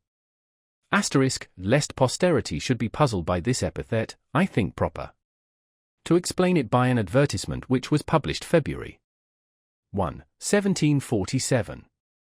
N.B. Mr. Broughton proposes, with proper assistance, to open an academy at his house in the Haymarket for the instruction of those who are willing to be initiated in the mystery of boxing, where the whole theory and practice of that truly British art, with all the various stops, blows, cross buttocks, and incident to combatants, will be fully taught and explained, and that persons of quality and distinction may not be deterred from entering into a course of those lectures. They will be given with the utmost tenderness and regard to the delicacy of the frame and constitution of the pupil, for which reason muffles are provided that will effectually secure them from the inconveniency of black eyes, broken jaws, and bloody noses. The master, foaming with wrath, ordered his man immediately to strip, to which the latter very readily agreed, on condition of receiving his wages. This condition was presently complied with, and the fellow was discharged. And now the young gentleman, whose name was Nightingale, very strenuously insisted that his deliverer should take part of a bottle of wine with him, to which Jones, after much entreaty, consented, though more out of complaisance than inclination, for the uneasiness of his mind fitted him very little for conversation at this time. Miss Nancy likewise, who was the only female then in the house, her mamma and sister being both gone to the play, condescended to favour them with her company. When the bottle and glasses were on the table, the gentleman began to relate the occasion of the preceding disturbance. "I hope, sir," said he to Jones, "you will not from this accident conclude that I make a custom of striking my servants, for I assure you this is the first time I have been guilty of it in my remembrance, and I have passed by many provoking faults in this very fellow, before he could provoke me to it, but when you hear what hath happened this evening, you will, I believe, think me excusable. I happened to come home several hours before my usual time, when I found 4 gentlemen of the cloth at whist by my fire, and my hall, sir, my best hall, which cost me a guinea, lying open on the table, with a quantity of porter spilt on one of the most material leaves of the whole book. This, you will allow, was provoking, but I said nothing till the rest of the honest company were gone, and then gave the fellow a gentle rebuke, who, instead of expressing any concern, made me a pert answer, that servants must have their diversions as well as other people, that he was sorry for the accident which had happened to the book, but that several of his acquaintance had bought the same for a shilling, and that I might stop as much in his wages, if I pleased. I now gave him a severer reprimand than before, when the rascal had the insolence to, in short, he imputed my early coming home to, in short, he cast a reflection, he mentioned the name of a young lady, in such a manner that incensed me beyond all patience, and, in my passion, I struck him. Jones answered, that he believed no person living would blame him. For my part, said he, I confess I should, on the last mentioned provocation, have done the same thing. Our company had not sat long before they were joined by the mother and daughter, at their return from the play. And now they all spent a very cheerful evening together, for all but Jones were heartily merry, and even he put on as much constrained mirth as possible. Indeed, half his natural flow of animal spirits, joined to the sweetness of his temper, was sufficient to make a most amiable companion, and notwithstanding the heaviness of his heart, so agreeable did he make himself on the present occasion, that, at their breaking up, the young gentleman earnestly desired his further acquaintance. Miss Nancy was well pleased with him, and the widow, quite charmed with her new lodger, invited him, with the other, next morning to breakfast. Jones on his part was no less satisfied. As for Miss Nancy, though a very little creature, she was extremely pretty, and the widow had all the charms which can adorn a woman near 50. As she was one of the most innocent creatures in the world, so she was one of the most cheerful. She never thought, nor spoke, nor wished any ill, and had constantly that desire of pleasing, which may be called the happiest of all desires in this, that it scarce ever fails of attaining its ends, when not disgraced by affectation. In short, though her power was very small, she was in her heart one of the warmest friends. She had been a most affectionate wife, and was a most fond and tender mother. As our history doth not, like a newspaper, give great characters to people who never were heard of before, nor will ever be heard of again, the reader may hence conclude, that this excellent woman will hereafter appear to be of some importance in our history. Nor was Jones a little pleased with the young gentleman himself, whose wine he had been drinking. He thought he discerned in him much good sense, though a little too much tainted with town foppery, but what recommended him most to Jones were some sentiments of great generosity and humanity, which occasionally dropped from him, and particularly many expressions of the highest disinterestedness in the affair of love. On which subject the young gentleman delivered himself in a language which might have very well become an Arcadian shepherd of old, and which appeared very extraordinary when proceeding from the lips of a modern fine gentleman, but he was only won by imitation, and meant by nature for a much better character. Chapter 6. What arrived while the company were at breakfast, with some hints concerning the government of daughters. Our company brought together in the morning the same good inclinations towards each other, with which they had separated the evening before, but poor Jones was extremely disconsolate, for he had just received information from Partridge that Mrs. Fitzpatrick had left her lodging, and that he could not learn whither she was gone. This news highly afflicted him, and his countenance, as well as his behaviour, in defiance of all his endeavours to the contrary, betrayed manifest indications of a disordered mind. The discourse turned at present, as before, on love, and Mr. Nightingale again expressed many of those warm, generous, and disinterested sentiments upon this subject, which wise and sober men call romantic, but which wise and sober women generally regard in a better light. Mrs. Miller, for so the mistress of the house was called, greatly approved these sentiments, but when the young gentleman appealed to Miss Nancy, she answered only, that she believed the gentleman who had spoke the least was capable of feeling most. This compliment was so apparently directed to Jones, that we should have been sorry had he passed it by unregarded. He made her indeed a very polite answer, and concluded with an oblique hint, that her own silence subjected her to a suspicion of the same kind, for indeed she had scarce opened her lips either now or the last evening. I am glad, Nanny, says Mrs. Miller, the gentleman hath made the observation. I protest I am almost of his opinion. What can be the matter with you, child? I never saw such an alteration. What is become of all your gaiety? Would you think, sir, I used to call her my little prattler? She hath not spoke 20 words this week. Here their conversation was interrupted by the entrance of a maid-servant, who brought a bundle in her hand, which, she said, was delivered by a porter for Mr. Jones. She added, that the man immediately went away, saying, it required no answer. Jones expressed some surprise on this occasion, and declared it must be some mistake, but the maid persisting that she was certain of the name, all the women were desirous of having the bundle immediately opened, which operation was at length performed by little Betsy, with the consent of Mr. Jones, and the contents were found to be a domino, a mask, and a masquerade ticket. Jones was now more positive than ever in asserting that these things must have been delivered by mistake, and Mrs. Miller herself expressed some doubt, and said she knew not what to think. But when Mr. Nightingale was asked, he delivered a very different opinion. All I can conclude from it, sir, said he, is, that you are a very happy man, for I make no doubt but these were sent you by some lady whom you will have the happiness of meeting at the masquerade.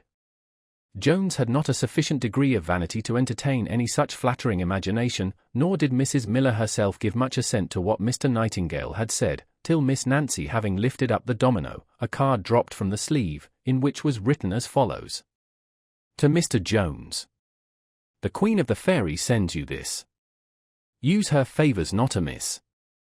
Mrs. Miller and Miss Nancy now both agreed with Mr. Nightingale, nay, Jones himself was almost persuaded to be of the same opinion. And as no other lady but Mrs. Fitzpatrick, he thought, knew his lodging, he began to flatter himself with some hopes, that it came from her, and that he might possibly see his Sophia. These hopes had surely very little foundation, but as the conduct of Mrs. Fitzpatrick, in not seeing him according to her promise, and in quitting her lodgings, had been very odd and unaccountable, he conceived some faint hopes, that she, of whom he had formerly heard a very whimsical character, might possibly intend to do him that service in a strange manner, which he declined doing by more ordinary methods. To say the truth, as nothing certain could be concluded from so odd and uncommon an incident, he had the greater latitude to draw what imaginary conclusions from it he pleased. As his temper therefore was naturally sanguine, he indulged it on this occasion, and his imagination worked up 1,000 conceits, to favour and support his expectations of meeting his dear Sophia in the evening. Reader, if thou hast any good wishes towards me, I will fully repay them by wishing thee to be possessed of this sanguine disposition of mind, since, after having read much and considered long on that subject of happiness which hath employed so many great pens, I am almost inclined to fix it in the possession of this temper, which puts us, in a manner, out of the reach of fortune, and makes us happy without her assistance. Indeed, the sensations of pleasure it gives are much more constant as well as much keener than those which that blind lady bestows, nature having wisely contrived that some satiety and languor should be annexed to all our real enjoyments, lest we should be so taken up by them as to be stopped from further pursuits. I make no manner of doubt but that, in this light, we may see the imaginary future Chancellor just called to the bar, the Archbishop in crape, and the Prime Minister at the tail of an opposition, more truly happy than those who are invested with all the power and profit of those respective offices. Mr. Jones having now determined to go to the masquerade that evening, Mr. Nightingale offered to conduct him thither. The young gentleman, at the same time, offered tickets to Miss Nancy and her mother, but the good woman would not accept them. She said, she did not conceive the harm which some people imagined in a masquerade, but that such extravagant diversions were proper only for persons of quality and fortune, and not for young women who were to get their living, and could, at best, hope to be married to a good tradesman. A tradesman, cries Nightingale, you shan't undervalue my Nancy. There is not a nobleman upon earth above her merit. Oh fie! Mr. Nightingale, answered Mrs. Miller, you must not fill the girl's head with such fancies, but if it was her good luck, says the mother with a simper, to find a gentleman of your generous way of thinking, I hope she would make a better return to his generosity than to give her mind up to extravagant pleasures.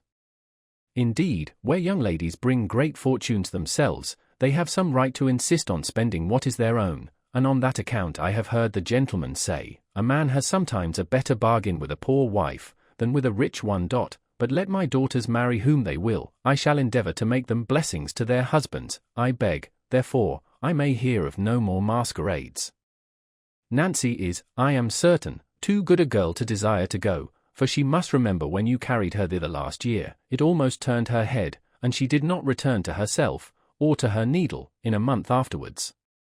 Though a gentle sigh, which stole from the bosom of Nancy, seemed to argue some secret disapprobation of these sentiments, she did not dare openly to oppose them. For as this good woman had all the tenderness, so she had preserved all the authority of a parent, and as her indulgence to the desires of her children was restrained only by her fears for their safety and future welfare, so she never suffered those commands which proceeded from such fears to be either disobeyed or disputed. And this the young gentleman, who had lodged 2 years in the house, knew so well, that he presently acquiesced in the refusal.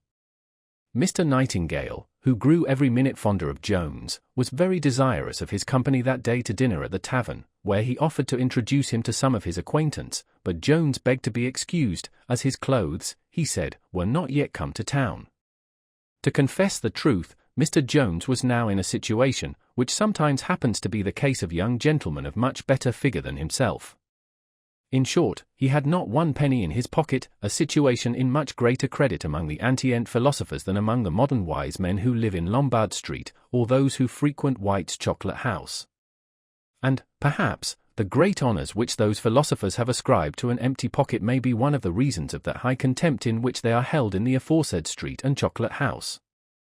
Now if the antient opinion, that men might live very comfortably on virtue only, be, as the modern wise men just above mentioned pretend to have discovered, a notorious error, no less false is, I apprehend, that position of some writers of romance, that a man can live altogether on love, for however delicious repasts this may afford to some of our senses or appetites, it is most certain it can afford none to others. Those, therefore, who have placed too great a confidence in such writers, have experienced their error when it was too late, and have found that love was no more capable of allaying hunger, than a rose is capable of delighting the ear, or a violin of gratifying the smell. Notwithstanding, therefore, all the delicacies which love had set before him, namely, the hopes of seeing Sophia at the masquerade, on which, however ill-founded his imagination might be, he had voluptuously feasted during the whole day, the evening no sooner came than Mr. Jones began to languish for some food of a grosser kind. Partridge discovered this by intuition, and took the occasion to give some oblique hints concerning the bank bill, and, when these were rejected with disdain, he collected courage enough once more to mention a return to Mr. Allworthy. Partridge, cries Jones, you cannot see my fortune in a more desperate light than I see it myself, and I begin heartily to repent that I suffered you to leave a place where you was settled, and to follow me. However, I insist now on your returning home, and for the expense and trouble which you have so kindly put yourself to on my account, all the clothes I left behind in your care I desire you would take as your own. I am sorry I can make you no other acknowledgment. He spoke these words with so pathetic an accent, that Partridge, among whose vices ill nature or hardness of heart were not numbered, burst into tears, and after swearing he would not quit him in his distress, he began with the most earnest entreaties to urge his return home. For heaven's sake, sir, says he, do but consider, what can your honour do? How is it possible you can live in this town without money? Do what you will, sir, or go wherever you please, I am resolved not to desert you. But pray, sir, consider, do pray, sir, for your own sake, take it into your consideration, and I'm sure, says he, that your own good sense will bid you return home. How often shall I tell thee, answered Jones, that I have no home to return to? Had I any hopes that Mr. Allworthy's doors would be open to receive me, I want no distress to urge me, and nay, there is no other cause upon earth, which could detain me a moment from flying to his presence, but, alas, that I am for ever banished from.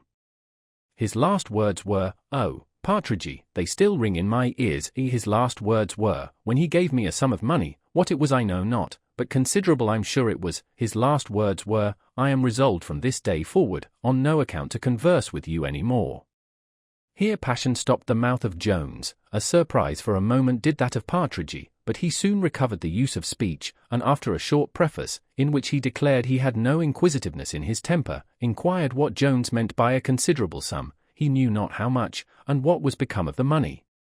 In both these points he now received full satisfaction, on which he was proceeding to comment, when he was interrupted by a message from Mr. Nightingale, who desired his master's company in his apartment. When the two gentlemen were both attired for the masquerade, and Mr. Nightingale had given orders for chairs to be sent for, a circumstance of distress occurred to Jones, which will appear very ridiculous to many of my readers. This was how to procure a shilling, but if such readers will reflect a little on what they have themselves felt from the want of £1,000, or, perhaps, of 10 or 20, to execute a favourite scheme, they will have a perfect idea of what Mr. Jones felt on this occasion. For this sum, therefore, he applied to Partridge, which was the first he had permitted him to advance, and was the last he intended that poor fellow should advance in his service. To say the truth, Partridge had lately made no offer of this kind. Whether it was that he desired to see the bank bill broken upon, or that distress should prevail on Jones to return home, or from what other motive it proceeded, I will not determine. Chapter 7. Containing the whole humours of a masquerade. Our cavaliers now arrived at that temple, where Heidegger, the great arbiter deliciarum, the great high priest of pleasure, presides, and, like other heathen priests, imposes on his votaries by the pretended presence of the deity, when in reality no such deity is there. Mr. Nightingale, having taken a turn or two with his companion, soon left him, and walked off with a female, saying, "Now you are here, sir, you must beat about for your own game." Jones began to entertain strong hopes that his Sophia was present, and these hopes gave him more spirits than the lights, the music, and the company, though these are pretty strong antidotes against the spleen. He now accosted every woman he saw, whose stature, shape, or air bore any resemblance to his angel. To all of whom he endeavoured to say something smart, in order to engage an answer, by which he might discover that voice which he thought it impossible he should mistake. Some of these answered by a question, in a squeaking voice, "Do you know me?" Much the greater number said, "I don't know you, sir," and nothing more. Some called him an impertinent fellow, some made him no answer at all, some said, "Indeed I don't know your voice, and I shall have nothing to say to you," and many gave him as kind answers as he could wish, but not in the voice he desired to hear. Whilst he was talking with one of these last, who was in the habit of a shepherdess, a lady in a domino came up to him, and slapping him on the shoulder, whispered him, at the same time, in the ear, "If you talk any longer with that trollop, I will acquaint Miss Weston." Jones no sooner heard that name, than, immediately quitting his former companion, he applied to the domino, begging and entreating her to show him the lady she had mentioned, if she was then in the room. The mask walked hastily to the upper end of the innermost apartment before she spoke, and then, instead of answering him, sat down, and declared she was tired. Jones sat down by her, and still persisted in his entreaties. At last the lady coldly answered, "I imagined Mr. Jones had been a more discerning lover, than to suffer any disguise to conceal his mistress from him." "Is she here, then, madam?" replied Jones, with some vehemence. Upon which the lady cried, "Hush, sir, you will be observed. I promise you, upon my honour, Miss Weston is not here." Jones, now taking the mask by the hand, fell to entreating her in the most earnest manner, to acquaint him where he might find Sophia, and when he could obtain no direct answer, he began to upbraid her gently for having disappointed him the day before, and concluded, saying, "Indeed, my good fairy queen, I know your majesty very well, notwithstanding the affected disguise of your voice. Indeed, Mrs. Fitzpatrick, it is a little cruel to divert yourself at the expense of my torments." The mask answered, "Though you have so ingeniously discovered me, I must still speak in the same voice, lest I should be known by others. And do you think, good sir, that I have no greater regard for my cousin, than to assist in carrying on an affair between you two, which must end in her ruin, as well as your own? Besides, I promise you, my cousin is not mad enough to consent to her own destruction, if you are so much her enemy as to tempt her to it." "Alas, madam," said Jones, "you little know my heart, when you call me an enemy of Sophia. And yet to ruin anyone, cries the other, you will allow, is the act of an enemy, and when by the same act you must knowingly and certainly bring ruin on yourself, is it not folly or madness, as well as guilt? Now, sir, my cousin hath very little more than her father will please to give her, very little for one of her fashion, you know him, and you know your own situation." Jones vowed he had no such design on Sophia, that he would rather suffer the most violent of deaths than sacrifice her interest to his desires. He said, he knew how unworthy he was of her, every way, that he had long ago resolved to quit all such aspiring thoughts, but that some strange accidents had made him desirous to see her once more, when he promised he would take leave of her forever. "No, madam," concluded he, "my love is not of that base kind which seeks its own satisfaction at the expense of what is most dear to its object. I would sacrifice everything to the possession of my Sophia, but Sophia herself." Though the reader may have already conceived no very sublime idea of the virtue of the lady in the mask, and though possibly she may hereafter appear not to deserve one of the first characters of her sex, yet, it is certain, these generous sentiments made a strong impression upon her, and greatly added to the affection she had before conceived for our young hero. The lady now, after silence of a few moments, said she did not see his pretensions to Sophia so much in the light of presumption, as of imprudence. Young fellows, says she, can never have too aspiring thoughts. I love ambition in a young man, and I would have you cultivate it as much as possible. Perhaps you may succeed with those who are infinitely superior in fortune. Nay, I am convinced there are women, but don't you think me a strange creature, Mr. Jones, to be thus giving advice to a man with whom I am so little acquainted, and one with whose behavior to me I have so little reason to be pleased? Here Jones began to apologize, and to hope he had not offended in anything he had said of her cousin Dot, to which the mask answered, "And are you so little versed in the sex, to imagine you can well affront a lady more than by entertaining her with your passion for another woman? If the Fairy Queen had conceived no better opinion of your gallantry, she would scarce have appointed you to meet her at the masquerade." Jones had never less inclination to an amour than at present, but gallantry to the ladies was among his principles of honour, and he held it as much incumbent on him to accept a challenge to love, as if it had been a challenge to fight. Nay, his very love to Sophia made it necessary for him to keep well with the lady, as he made no doubt but she was capable of bringing him into the presence of the other. He began therefore to make a very warm answer to her last speech, when a mask, in the character of an old woman, joined them. This mask was one of those ladies who go to a masquerade only to vent ill nature, by telling people rude truths, and by endeavouring, as the phrase is, to spoil as much sport as they are able. This good lady, therefore, having observed Jones, and his friend, whom she well knew, in close consultation together in a corner of the room, concluded she could nowhere satisfy her spleen better than by interrupting them. She attacked them, therefore, and soon drove them from their retirement, nor was she contented with this, but pursued them to every place which they shifted to avoid her, till Mr. Nightingale, seeing the distress of his friend, at last relieved him, and engaged the old woman in another pursuit. While Jones and his mask were walking together about the room, to rid themselves of the teaser, he observed his lady speak to several masks, with the same freedom of acquaintance as if they had been barefaced. He could not help expressing his surprise at this, saying, "Sure, madam, you must have infinite discernment, to know people in all disguises." To which the lady answered, "You cannot conceive anything more insipid and childish than a masquerade to the people of fashion, who in general know one another as well here as when they meet in an assembly or a drawing-room, nor will any woman of condition converse with a person with whom she is not acquainted. In short, the generality of persons whom you see here may more properly be said to kill time in this place than in any other, and generally retire from hence more tired than from the longest sermon. To say the truth, I begin to be in that situation myself, and if I have any faculty at guessing, you are not much better pleased. I protest it would be almost charity in me to go home for your sake." "I know but one charity equal to it," cries Jones, "and that is to suffer me to wait on you home." "Sure," answered the lady, "you have a strange opinion of me, to imagine, that upon such an acquaintance, I would let you into my doors at this time of night. I fancy you impute the friendship I have shown my cousin to some other motive. Confess honestly, don't you consider this contrived interview as little better than a downright assignation? Are you used, Mr. Jones, to make these sudden conquests?" "I am not used, madam," said Jones, "to submit to such sudden conquests, but as you have taken my heart by surprise, the rest of my body hath a right to follow, so you must pardon me if I resolve to attend you wherever you go."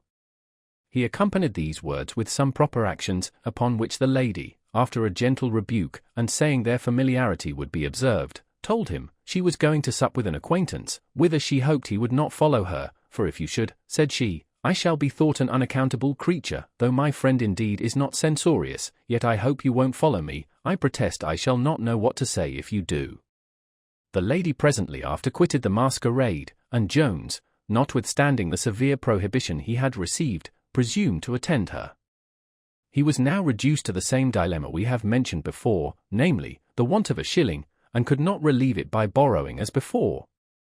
He therefore walked boldly on after the chair in which his lady rode, pursued by a grand huzzah from all the chairmen present, who wisely take the best care they can to discountenance all walking afoot by their betters.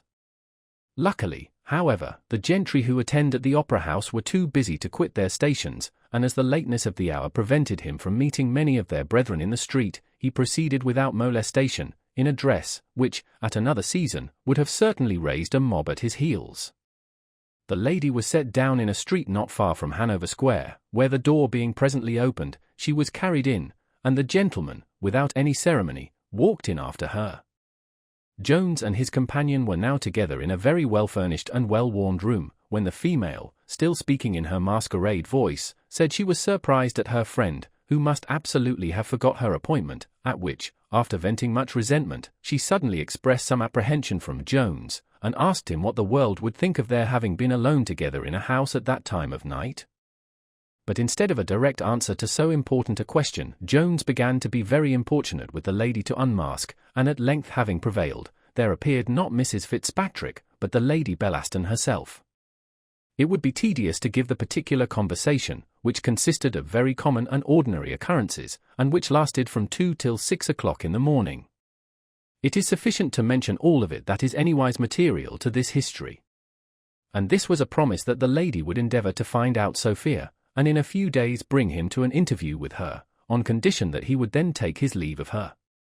When this was thoroughly settled, and a second meeting in the evening appointed at the same place, they separated, the lady returned to her house, and Jones to his lodgings.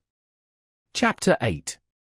Containing a scene of distress, which will appear very extraordinary to most of our readers.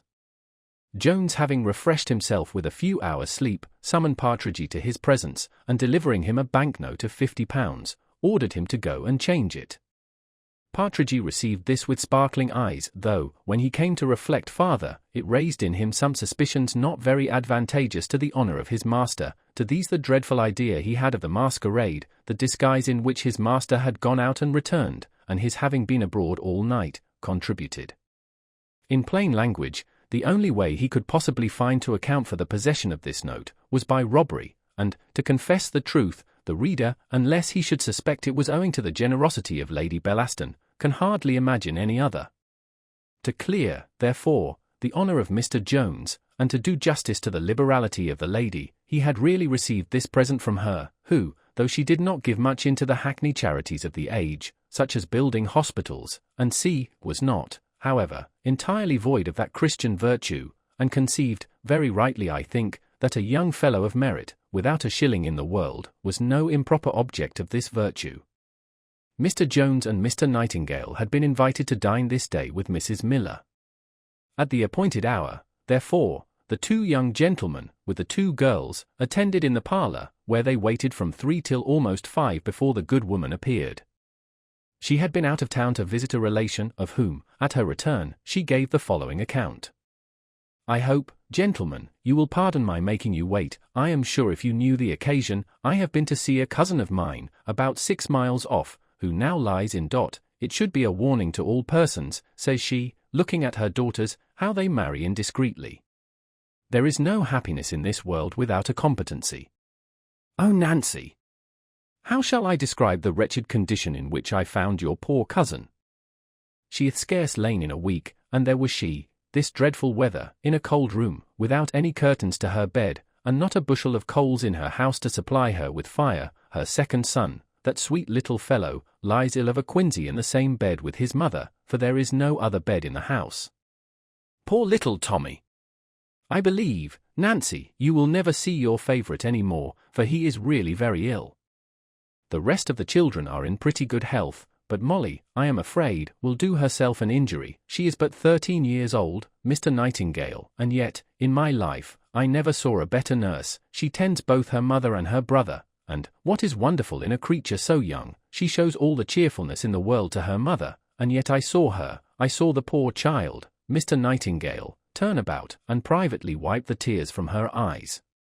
Here Mrs. Miller was prevented, by her own tears, from going on, and there was not, I believe, a person present who did not accompany her in them. At length she a little recovered herself, and proceeded thus: in all this distress the mother supports her spirits in a surprising manner. The danger of her son sits heaviest upon her, and yet she endeavours as much as possible to conceal even this concern, on her husband's account. Her grief, however, sometimes gets the better of all her endeavours, for she was always extravagantly fond of this boy, and a most sensible, sweet-tempered creature it is. I protest I was never more affected in my life than when I heard the little wretch, who is hardly yet 7 years old, while his mother was wetting him with her tears, beg her to be comforted. Indeed, mamma, cried the child, I shan't die. God Almighty, I'm sure, won't take Tommy away. Let heaven be ever so fine a place. I had rather stay here and starve with you and my papa than go to it. Pardon me, gentlemen, I can't help it, says she, wiping her eyes, such sensibility and affection in a child. And yet, perhaps, he is least the object of pity, for a day or two will, most probably, place him beyond the reach of all human evils. The father is, indeed, most worthy of compassion. Poor man, his countenance is the very picture of horror, and he looks like one rather dead than alive. Oh heavens! What a scene did I behold at my first coming into the room! The good creature was lying behind the bolster, supporting at once both his child and his wife. He had nothing on but a thin waistcoat, for his coat was spread over the bed, to supply the want of blankets. When he rose up at my entrance, I scarce knew him. As comely a man, Mr. Jones, within this fortnight, as you ever beheld, Mr. Nightingale hath seen him. His eyes sunk, his face pale, with a long beard. His body shivering with cold, and worn with hunger too, for my cousin says she can hardly prevail upon him to eat. He told me himself in a whisper, he told me, I can't repeat it, he said he could not bear to eat the bread his children wanted. And yet, can you believe it, gentlemen? In all this misery his wife has as good caudle as if she lay in the midst of the greatest affluence. I tasted it, and I scarce ever tasted better. The means of procuring her this, he said, he believed was sent him by an angel from heaven. I know not what he meant, for I had not spirits enough to ask a single question. This was a love match, as they call it, on both sides, that is, a match between two beggars. I must, indeed, say, I never saw a fonder couple, but what is their fondness good for, but to torment each other? Indeed, mamma, cries Nancy, I have always looked on my cousin Anderson, for that was her name, as one of the happiest of women. I am sure, says Mrs. Miller, the case at present is much otherwise, for any one might have discerned that the tender consideration of each other's sufferings makes the most intolerable part of their calamity, both to the husband and wife. Compared to which, hunger and cold, as they affect their own persons only, are scarce evils. Nay, the very children, the youngest, which is not 2 years old, excepted, feel in the same manner, for they are a most loving family, and, if they had but a bare competency, would be the happiest people in the world. I never saw the least sign of misery at her house, replied Nancy. I am sure my heart bleeds for what you now tell me. O child, answered the mother, she hath always endeavoured to make the best of everything. They have always been in great distress, but, indeed, this absolute ruin hath been brought upon them by others. The poor man was bail for the villain his brother, and about a week ago, the very day before her lying in, their goods were all carried away, and sold by an execution. He sent a letter to me of it by one of the bailiffs, which the villain never delivered. What must he think of my suffering a week to pass before he heard of me? It was not with dry eyes that Jones heard this narrative. When it was ended he took Mrs. Miller apart with him into another room, and, delivering her his purse, in which was the sum of £50, desired her to send as much of it as she thought proper to these poor people. The look which Mrs. Miller gave Jones, on this occasion, is not easy to be described. She burst into a kind of agony of transport, and cried out, Good heavens! Is there such a man in the world? But recollecting herself, she said, Indeed I know one such, but can there be another? I hope, madam, cries Jones, there are many who have common humanity, for to relieve such distresses in our fellow creatures, can hardly be called more. Mrs. Miller then took 10 guineas, which were the utmost he could prevail with her to accept, and said, she would find some means of conveying them early the next morning, adding, that she had herself done some little matter for the poor people, and had not left them in quite so much misery as she found them. They then returned to the parlour, where Nightingale expressed much concern at the dreadful situation of these wretches, whom indeed he knew, for he had seen them more than once at Mrs. Miller's. He inveighed against the folly of making oneself liable for the debts of others, vented many bitter execrations against the brother, and concluded with wishing something could be done for the unfortunate family. Suppose, madam, said he, you should recommend them to Mr. Allworthy? Or what think you of a collection? I will give them a guinea with all my heart. Mrs. Miller made no answer, and Nancy, to whom her mother had whispered the generosity of Jones, turned pale upon the occasion, though, if either of them was angry with Nightingale, it was surely without reason. For the liberality of Jones, if he had known it, was not an example which he had any obligation to follow, and there are thousands who would not have contributed a single halfpenny, as indeed he did not in effect, for he made no tender of anything, and therefore, as the others thought proper to make no demand, he kept his money in his pocket. I have, in truth, observed, and shall never have a better opportunity than at present to communicate my observation, that the world are in general divided into two opinions concerning charity, which are the very reverse of each other. One party seems to hold that all acts of this kind are to be esteemed as voluntary gifts, and, however little you give, if indeed no more than your good wishes, you acquire a great degree of merit in so doing.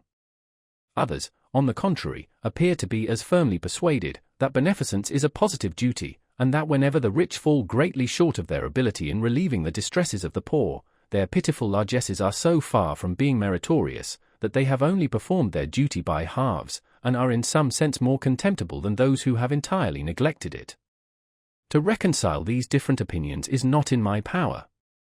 I shall only add that the givers are generally of the former sentiment, and the receivers are almost universally inclined to the latter. Chapter 9. Which treats of matters of a very different kind from those in the preceding chapter. In the evening Jones met his lady again, and a long conversation again ensued between them, but as it consisted only of the same ordinary occurrences as before, we shall avoid mentioning particulars, which we despair of rendering agreeable to the reader, unless he is one whose devotion to the fair sex, like that of the Papists to their saints, wants to be raised by the help of pictures. But I am so far from desiring to exhibit such pictures to the public, that I would wish to draw a curtain over those that have been lately set forth in certain French novels, very bungling copies of which have been presented us here under the name of translations. Jones grew still more and more impatient to see Sophia, and finding, after repeated interviews with Lady Bellaston, no likelihood of obtaining this by her means, for, on the contrary, the lady began to treat even the mention of the name of Sophia with resentment, he resolved to try some other method.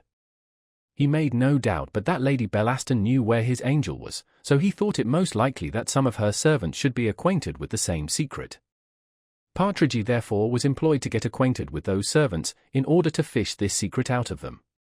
Few situations can be imagined more uneasy than that to which his poor master was at present reduced, for besides the difficulties he met with in discovering Sophia, besides the fears he had of having disobliged her, and the assurances he had received from Lady Bellaston of the resolution which Sophia had taken against him, and of her having purposely concealed herself from him, which he had sufficient reason to believe might be true, he had still a difficulty to combat which it was not in the power of his mistress to remove, however kind her inclination might have been. This was the exposing of her to be disinherited of all her father's estate, the almost inevitable consequence of their coming together without a consent, which he had no hopes of ever obtaining. Add to all these the many obligations which Lady Bellaston, whose violent fondness we can no longer conceal, had heaped upon him, so that by her means he was now become one of the best-dressed men about town, and was not only relieved from those ridiculous distresses we have before mentioned, but was actually raised to a state of affluence beyond what he had ever known. Now, though there are many gentlemen who very well reconcile it to their consciences to possess themselves of the whole fortune of a woman, without making her any kind of return, yet to a mind, the proprietor of which doth not deserve to be hanged, nothing is, I believe, more irksome than to support love with gratitude only, especially where inclination pulls the heart a contrary way. Such was the unhappy case of Jones, for though the virtuous love he bore to Sophia, and which left very little affection for any other woman, had been entirely out of the question, he could never have been able to have made any adequate return to the generous passion of this lady, who had indeed been once an object of desire, but was now entered at least into the autumn of life, though she wore all the gaiety of youth, both in her dress and manner, nay, she contrived still to maintain the roses in her cheeks, but these, like flowers forced out of season by art, had none of that lively blooming freshness with which nature, at the proper time, bedecks her own productions. She had, besides, a certain imperfection, which renders some flowers, though very beautiful to the eye, very improper to be placed in a wilderness of sweets, and what above all others is most disagreeable to the breath of love. Though Jones saw all these discouragements on the one side, he felt his obligations full as strongly on the other, nor did he less plainly discern the ardent passion whence those obligations proceeded, the extreme violence of which if he failed to equal, he well knew the lady would think him ungrateful, and, what is worse, he would have thought himself so. He knew the tacit consideration upon which all her favours were conferred, and as his necessity obliged him to accept them, so his honour, he concluded, forced him to pay the price. This therefore he resolved to do, whatever misery it cost him, and to devote himself to her, from that great principle of justice, by which the laws of some countries oblige a debtor, who is no otherwise capable of discharging his debt, to become the slave of his creditor. While he was meditating on these matters, he received the following note from the lady. A very foolish, but a very perverse accident hath happened since our last meeting, which makes it improper I should see you any more at the usual place. I will, if possible, contrive some other place by tomorrow. In the meantime, adieu. This disappointment, perhaps, the reader may conclude was not very great, but if it was, he was quickly relieved, for in less than an hour afterwards another note was brought him from the same hand, which contained as follows.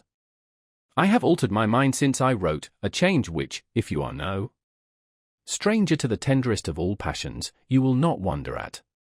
I am now resolved to see you this evening at my own house, whatever may be the consequence.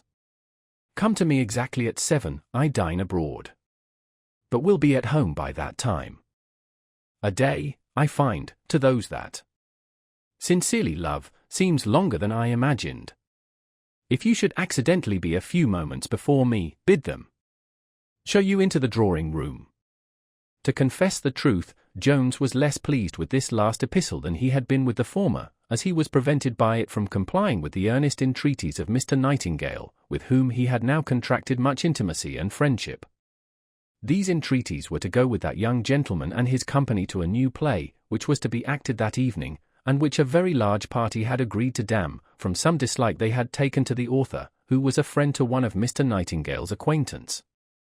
And this sort of fun, our hero, we are ashamed to confess, would willingly have preferred to the above kind appointment, but his honour got the better of his inclination. Before we attend him to this intended interview with the lady, we think proper to account for both the preceding notes, as the reader may possibly be not a little surprised at the imprudence of Lady Bellaston, in bringing her lover to the very house where her rival was lodged. First, then, the mistress of the house where these lovers had hitherto met, and who had been for some years a pensioner to that lady, was now become a Methodist, and had that very morning waited upon her ladyship, and after rebuking her very severely for her past life, had positively declared that she would, on no account, be instrumental in carrying on any of her affairs for the future. The hurry of spirits into which this accident threw the lady made her despair of possibly finding any other convenience to meet Jones that evening, but as she began a little to recover from her uneasiness at the disappointment, she set her thoughts to work, when luckily it came into her head to propose to Sophia to go to the play, which was immediately consented to, and a proper lady provided for her companion.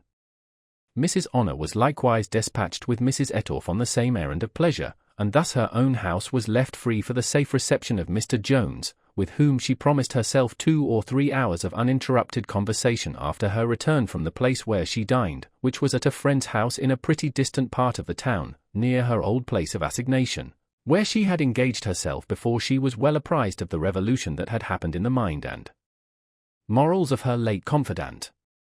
Chapter 10. A chapter which, though short, may draw tears from some eyes. Mr. Jones was just dressed to wait on Lady Bellaston, when Mrs. Miller rapped at his door, and, being admitted, very earnestly desired his company below stairs, to drink tea in the parlour. Upon his entrance into the room, she presently introduced a person to him, saying, "This, sir, is my cousin, who hath been so greatly beholden to your goodness, for which he begs to return you his sincerest thanks." The man had scarce entered upon that speech which Mrs. Miller had so kindly prefaced, when both Jones and he, looking steadfastly at each other, showed at once the utmost tokens of surprise. The voice of the latter began instantly to falter, and, instead of finishing his speech, he sunk down into a chair, crying, "It is so, I am convinced it is so. Bless me!" "What's the meaning of this?" cries Mrs. Miller. "You are not ill, I hope, cousin? Some water, a dram this instant." "Be not frighted, madam," cries Jones, "I have almost as much need of a dram as your cousin. We are equally surprised at this unexpected meeting. Your cousin is an acquaintance of mine, Mrs. Miller." "An acquaintance," cries the man. "Oh, heaven!" "An acquaintance," repeated Jones, "and an honored acquaintance too. When I do not love and honor the man who dares venture everything to preserve his wife and children from instant destruction, may I have a friend capable of disowning me in adversity." "Oh, you are an excellent young man," cries Mrs. Miller. "Yes, indeed, poor creature. He hath ventured everything. If he had not had one of the best of constitutions, it must have killed him." "Cousin," cries the man, who had now pretty well recovered himself, "this is the angel from heaven whom I meant. This is he to whom, before I saw you, I owed the preservation of my Peggy. He it was to whose generosity every comfort, every support which I have procured for her, was owing. He is, indeed, the worthiest, bravest, noblest of all human beings. Oh, cousin, I have obligations to this gentleman of such a nature." "Mention nothing of obligations," cries Jones eagerly, "not a word, I insist upon it, not a word, meaning, I suppose, that he would not have him betray the affair of the robbery to any person. If, by the trifle you have received from me, I have preserved a whole family, sure pleasure was never bought so cheap." "Oh, sir," cries the man, "I wish you could this instant see my house. If any person had ever a right to the pleasure you mention, I am convinced it is yourself. My cousin tells me she acquainted you with the distress in which she found us. That, sir, is all greatly removed, and chiefly by your goodness. My children have now a bed to lie on, and they have, eternal blessings reward you for it, they have bread to eat. My little boy is recovered, my wife is out of danger, and I am happy. All owing to you, sir, and to my cousin here, one of the best of women. Indeed, sir, I must see you at my house. Indeed, my wife must see you, and thank you. My children too must express their gratitude. Indeed, sir, they are not without a sense of their obligation, but what is my feeling when I reflect to whom I owe that they are now capable of expressing their gratitude. Oh, sir, the little hearts which you have warmed had now been cold as ice without your assistance." Here Jones attempted to prevent the poor man from proceeding, but indeed the overflowing of his own heart would of itself have stopped his words. And now Mrs. Miller likewise began to pour forth thanksgivings, as well in her own name, as in that of her cousin, and concluded with saying, she doubted not but such goodness would meet a glorious reward. Jones answered, he had been sufficiently rewarded already. "Your cousin's account, madam," said he, "hath given me a sensation more pleasing than I have ever known. He must be a wretch who is unmoved at hearing such a story. How transporting then must be the thought of having happily acted a part in this scene. If there are men who cannot feel the delight of giving happiness to others, I sincerely pity them, as they are incapable of tasting what is, in my opinion, a greater honor, a higher interest, and a sweeter pleasure than the ambitious, the avaricious, or the voluptuous man can ever obtain." The hour of appointment being now come, Jones was forced to take a hasty leave, but not before he had heartily shaken his friend by the hand, and desired to see him again as soon as possible, promising that he would himself take the first opportunity of visiting him at his own house. He then stepped into his chair, and proceeded to Lady Bellaston's, greatly exulting in the happiness which he had procured to this poor family, nor could he forbear reflecting, without horror, on the dreadful consequences which must have attended them, had he listened rather to the voice of strict justice than to that of mercy, when he was attacked on the high road. Mrs. Miller sung forth the praises of Jones during the whole evening, in which Mr. Anderson, while he stayed, so passionately accompanied her, that he was often on the very point of mentioning the circumstance of the robbery. However, he luckily recollected himself, and avoided an indiscretion which would have been so much the greater, as he knew Mrs. Miller to be extremely strict and nice in her principles. He was likewise well apprised of the loquacity of this lady, and yet such was his gratitude, that it had almost got the better both of discretion and shame, and made him publish that which would have defamed his own character, rather than omit any circumstances which might do the fullest honor to his benefactor. Chapter 11. In which the reader will be surprised. Mr. Jones was rather earlier than the time appointed, and earlier than the lady, whose arrival was hindered, not only by the distance of the place where she dined, but by some other cross accidents very vexatious to one in her situation of mind. He was accordingly shown into the drawing-room, where he had not been many minutes before the door opened, and in came no other than Sophia herself, who had left the play before the end of the first act, for this, as we have already said, being a new play, at which two large parties met, the one to damn, and the other to applaud, a violent uproar, and an engagement between the two parties, had so terrified our heroine, that she was glad to put herself under the protection of a young gentleman, who safely conveyed her to her chair. As Lady Bellaston had acquainted her that she should not be at home till late, Sophia, expecting to find no one in the room, came hastily in, and went directly to a glass which almost fronted her, without once looking towards the upper end of the room, where the statue of Jones now stood motionless. In this glass it was, after contemplating her own lovely face, that she first discovered the said statue, when, instantly turning about, she perceived the reality of the vision, upon which she gave a violent scream, and scarce preserved herself from fainting, till Jones was able to move to her, and support her in his arms. To paint the looks or thoughts of either of these lovers is beyond my power.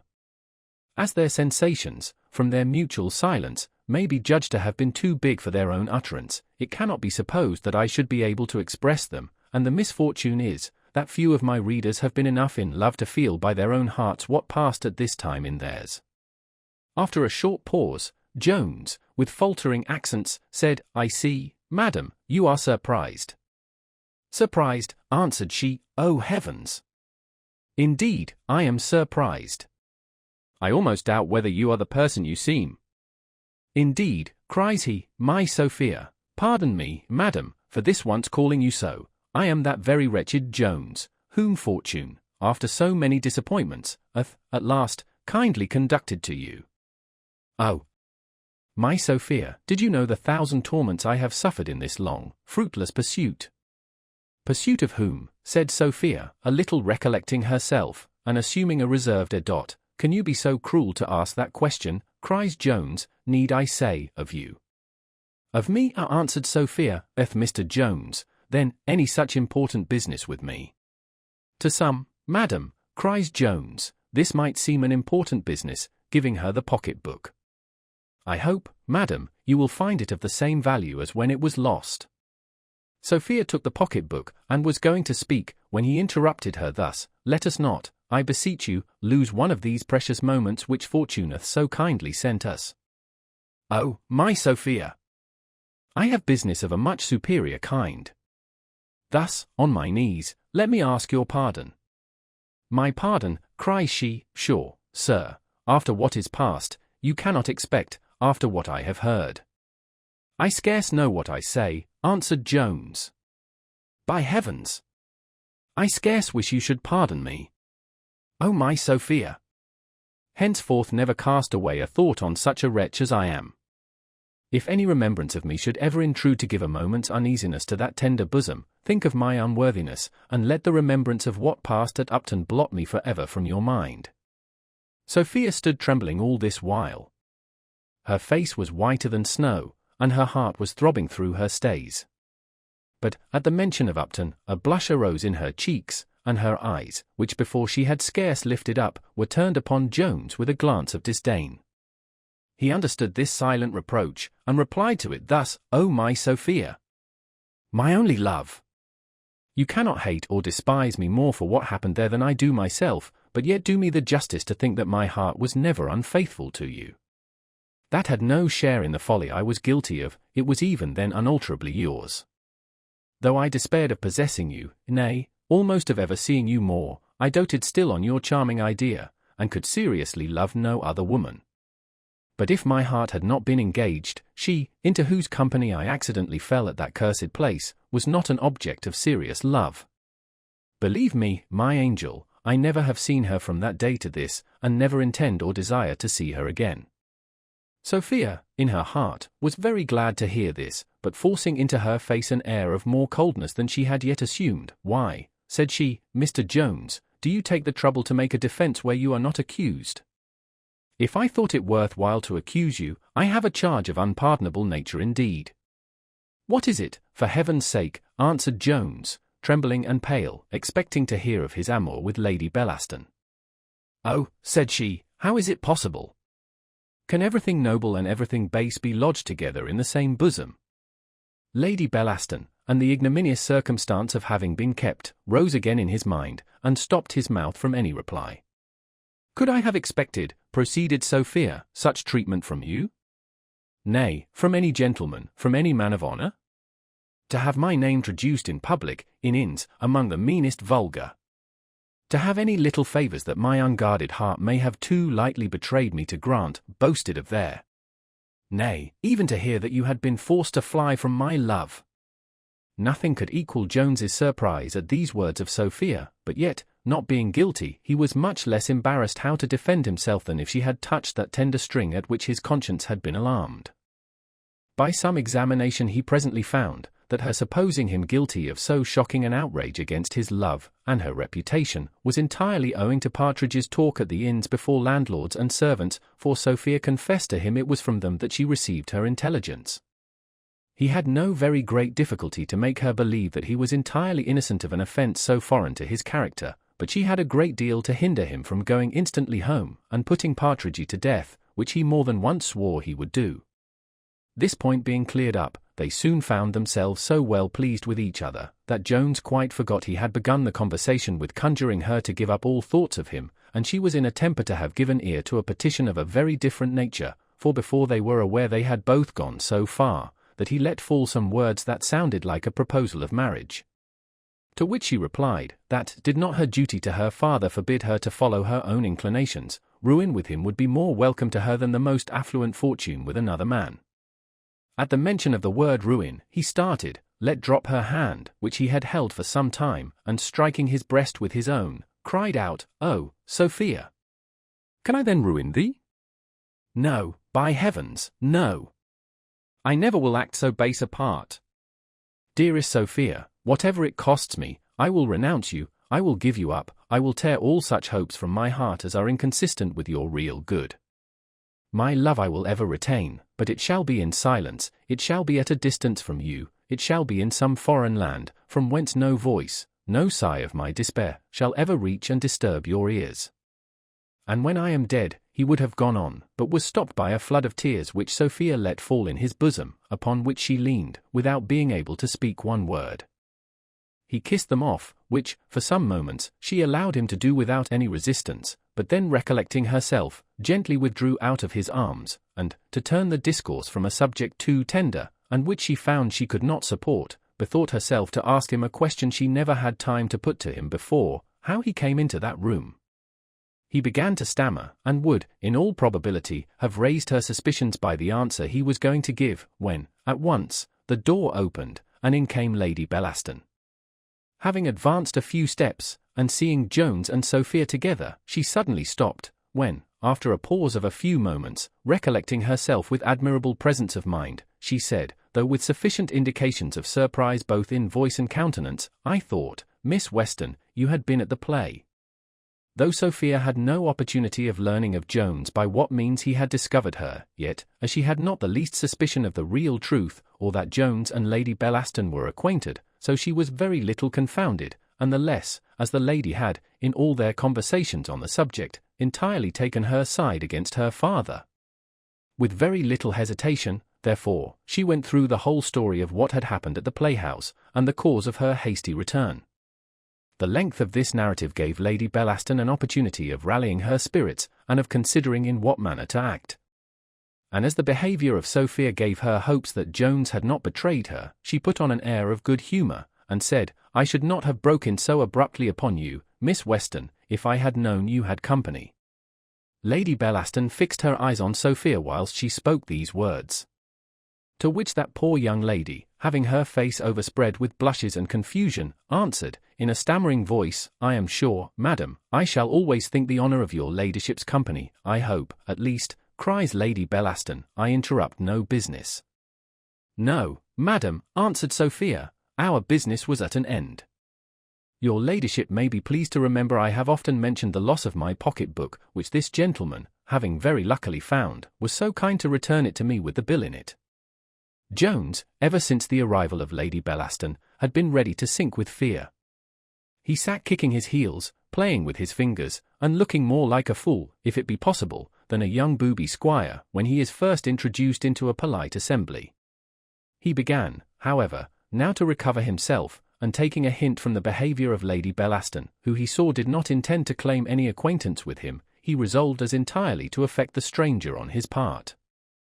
He said, ever since he had the pocket-book in his possession, he had used great diligence in inquiring out the lady whose name was writ in it, but never till that day could be so fortunate to discover her. Sophia had indeed mentioned the loss of her pocket-book to Lady Bellaston, but as Jones, for some reason or other, had never once hinted to her that it was in his possession, she believed not one syllable of what Sophia now said, and wonderfully admired the extreme quickness of the young lady in inventing such an excuse. The reason of Sophia's leaving the playhouse met with no better credit, and though she could not account for the meeting between these two lovers, she was firmly persuaded it was not accidental. With an affected smile, therefore, she said, "Indeed, Miss Weston, you have had very good luck in recovering your money. Not only as it fell into the hands of a gentleman of honour, but as he happened to discover to whom it belonged. I think you would not consent to have it advertised. It was great good fortune, sir, that you found out to whom the note belonged." "Oh, madam," cries Jones, "it was enclosed in a pocket-book, in which the young lady's name was written." "That was very fortunate, indeed," cries the lady, "and it was no less so, that you heard Miss Weston was at my house, for she is very little known." Jones had at length perfectly recovered his spirits, and as he conceived he had now an opportunity of satisfying Sophia as to the question she had asked him just before Lady Bellaston came in, he proceeded thus: "Why, madam," answered he, "it was by the luckiest chance imaginable I made this discovery.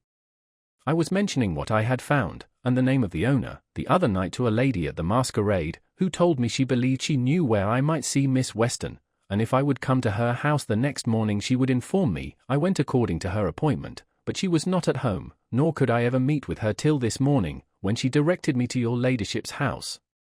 I came accordingly, and did myself the honour to ask for your ladyship, and upon my saying that I had very particular business, a servant showed me into this room, where I had not been long before the young lady returned from the play." Upon his mentioning the masquerade, he looked very slyly at Lady Bellaston, without any fear of being remarked by Sophia, for she was visibly too much confounded to make any observations. This hint a little alarmed the lady, and she was silent, when Jones, who saw the agitation of Sophia's mind, resolved to take the only method of relieving her, which was by retiring, but, before he did this, he said, "I believe, madam, it is customary to give some reward on these occasions. I must insist on a very high one for my honesty. It is, madam, no less than the honour of being permitted to pay another visit here." "Sir," replied the lady, "I make no doubt that you are a gentleman, and my doors are never shut to people of fashion." Jones then, after proper ceremonials, departed, highly to his own satisfaction, and no less to that of Sophia, who was terribly alarmed lest Lady Bellaston should discover what she knew already but too well. Upon the stairs Jones met his old acquaintance, Mrs. Honour, who, notwithstanding all she had said against him, was now so well bred to behave with great civility.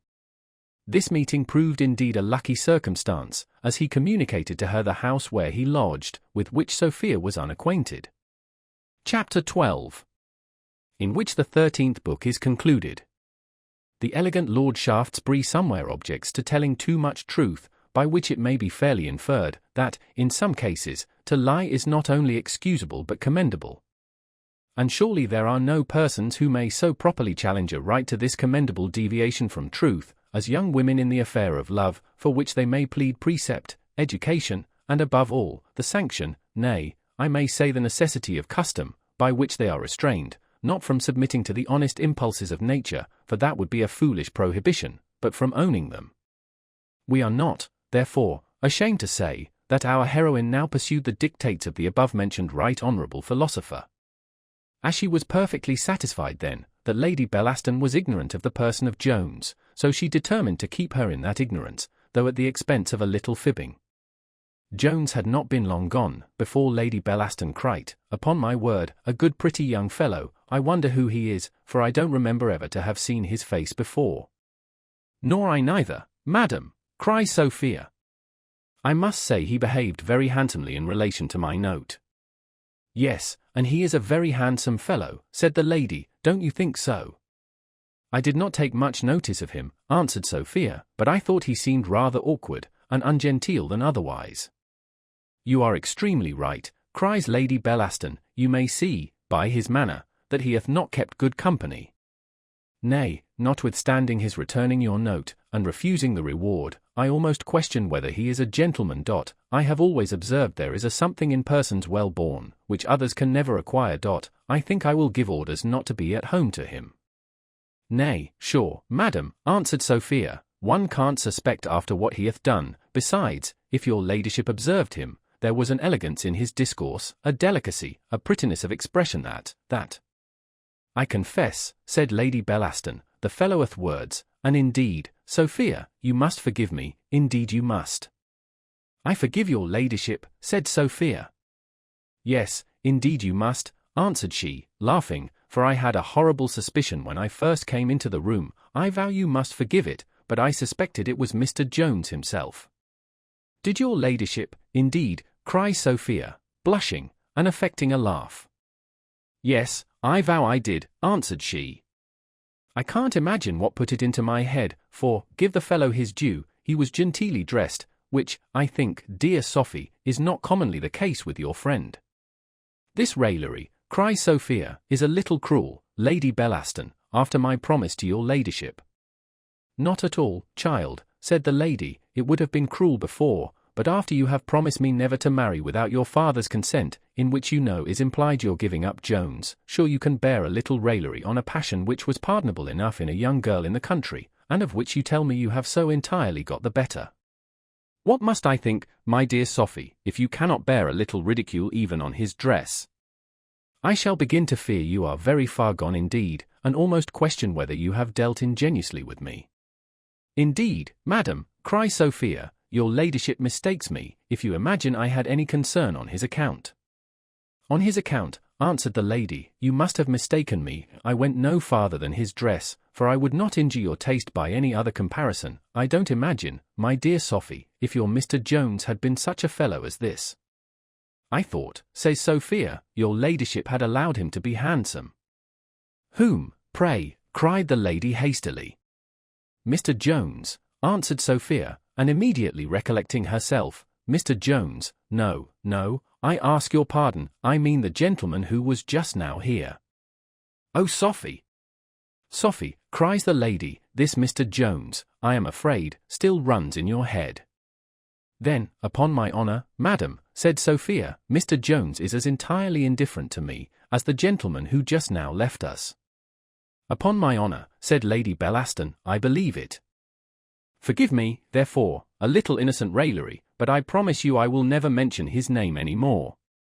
And now the two ladies separated, infinitely more to the delight of Sophia than of Lady Bellaston, who would willingly have tormented her rival a little longer, had not business of more importance called her away. As for Sophia, her mind was not perfectly easy under this first practice of deceit, upon which, when she retired to her chamber, she reflected with the highest uneasiness and conscious shame. Nor could the peculiar hardship of her situation, and the necessity of the case, at all reconcile her mind to her conduct, for the frame of her mind was too delicate to bear the thought of having been guilty of a falsehood, however qualified by circumstances. Nor did this thought once suffer her to close her eyes during the whole succeeding night. Book 14. Containing 2 days. Chapter 1. An essay to prove that an author will write the better for having some knowledge of the subject on which he writes. As several gentlemen in these times, by the wonderful force of genius only, without the least assistance of learning, perhaps, without being well able to read, have made a considerable figure in the Republic of Letters, the modern critics, I am told, have lately begun to assert, that all kind of learning is entirely useless to a writer, and, indeed, no other than a kind of fetters on the natural sprightliness and activity of the imagination, which is thus weighed down, and prevented from soaring to those high flights which otherwise it would be able to reach.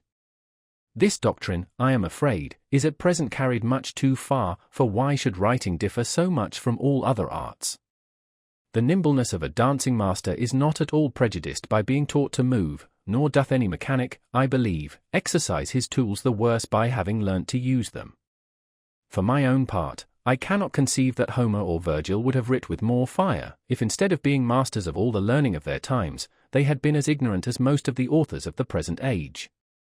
Nor do I believe that all the imagination, fire, and judgment of Pitt could have produced those orations that have made the Senate of England, in these our times, a rival in eloquence to Greece and Rome, if he had not been so well read in the writings of Demosthenes and Cicero, as to have transferred their whole spirit into his speeches, and, with their spirit, their knowledge too. I would not here be understood to insist on the same fund of learning in any of my brethren, as Cicero persuades us is necessary to the composition of an orator. On the contrary, very little reading is, I conceive, necessary to the poet, less to the critic, and the least of all to the politician. For the first, perhaps, Bystart of poetry, and a few of our modern poets, may suffice; for the second, a moderate heap of plays, and, for the last, an indifferent collection of political journals. To say the truth, I require no more than that a man should have some little knowledge of the subject on which he treats, according to the old maxim of law, quam quisque norit artem in ea se exerciat. With this alone a writer may sometimes do tolerably well, and, indeed, without this, all the other learning in the world will stand him in little stead. For instance, let us suppose that Homer and Virgil, Aristotle and Cicero, Thucydides and Livy, could have met all together, and have clubbed their several talents to have composed a treatise on the art of dancing. I believe it will be readily agreed they could not have equalled the excellent treatise which Mr. Essex hath given us on that subject, entitled, The Rudiments of Genteel Education. And, indeed, should the excellent Mr. Broughton be prevailed on to set fist to paper, and to complete the above-said rudiments, by delivering down the true principles of athletics, I question whether the world will have any cause to lament that none of the great writers, either antient or modern, have ever treated about that noble and useful art. To avoid a multiplicity of examples in so plain a case, and to come at once to my point, I am apt to conceive that one reason why many English writers have totally failed in describing the manners of upper life may possibly be that in reality they know nothing of it. This is a knowledge unhappily not in the power of many authors to arrive at. Books will give us a very imperfect idea of it, nor will the stage a much better. The fine gentleman formed upon reading the former will almost always turn out a pedant, and he who forms himself upon the latter, a coxcomb. Nor are the characters drawn from these models better supported. Van Brugh and Congreve copied nature, but they who copy them draw as unlike the present age as Hogarth would do if he was to paint a rout or a drum in the dresses of Titian and of Van Dyck. In short, imitation here will not do the business. The picture must be after nature herself. A true knowledge of the world is gained only by conversation, and the manners of every rank must be seen in order to be known. Now it happens that this higher order of mortals is not to be seen, like all the rest of the human species, for nothing, in the streets, shops, and coffee-houses, nor are they shown, like the upper rank of animals, for so much a piece. In short, this is a sight to which no persons are admitted without one or other of these qualifications, viz. Either birth or fortune, or, what is equivalent to both, the honourable profession of a gamester. And, very unluckily for the world, persons so qualified very seldom care to take upon themselves the bad trade of writing, which is generally entered upon by the lower and poorer sort, as it is a trade which many think requires no kind of stock to set up with. Hence those strange monsters in lace and embroidery, in silks and brocades, with vast wigs and hoops, which, under the name of lords and ladies, strut the stage, to the great delight of attorneys and their clerks in the pit, and of the citizens and their apprentices in the galleries, and which are no more to be found in real life than the centaur, the chimera, or any other creature of mere fiction. But to let my reader into a secret, this knowledge of upper life, though very necessary for preventing mistakes, is no very great resource to a writer whose province is comedy, or that kind of novels which, like this I am writing, is of the comic class. What Mr. Pope says of women is very applicable to most in this station, who are, indeed, so entirely made up of form and affectation, that they have no character at all, at least none which appears. I will venture to say the highest life is much the dullest, and affords very little humour or entertainment. The various callings in lower spheres produce the great variety of humorous characters, whereas here, except among the few who are engaged in the pursuit of ambition, and the fewer still who have a relish for pleasure, all is vanity and servile imitation. Dressing and cards, eating and drinking, bowing and courtesying, make up the business of their lives. Some there are, however, of this rank upon whom passion exercises its tyranny, and hurries them far beyond the bounds which decorum prescribes. Of these the ladies are as much distinguished by their noble intrepidity, and a certain superior contempt of reputation, from the frail ones of meaner degree, as a virtuous woman of quality is by the elegance and delicacy of her sentiments from the honest wife of a yeoman and shopkeeper. Lady Bellaston was of this intrepid character, but let not my country readers conclude from her, that this is the general conduct of women of fashion, or that we mean to represent them as such. They might as well suppose that every clergyman was represented by Thwackum, or every soldier by Ensign Northerton. There is not, indeed, a greater error than that which universally prevails among the vulgar, who, borrowing their opinion from some ignorant satirists, have affixed the character of lewdness to these times. On the contrary, I am convinced there never was less of love intrigue carried on among persons of condition than now. Our present women have been taught by their mothers to fix their thoughts only on ambition and vanity, and to despise the pleasures of love as unworthy their regard, and being afterwards, by the care of such mothers, married without having husbands, they seem pretty well confirmed in the justness of those sentiments, whence they content themselves, for the dull remainder of life, with the pursuit of more innocent, but I am afraid more childish amusements, the bare mention of which would ill suit with the dignity of this history. In my humble opinion, the true characteristic of the present beau monde is rather folly than vice, and the only epithet which it deserves is that of frivolous. Chapter 2. Containing letters and other matters which attend amours. Jones had not been long at home before he received the following letter. I was never more surprised than when I found you was gone.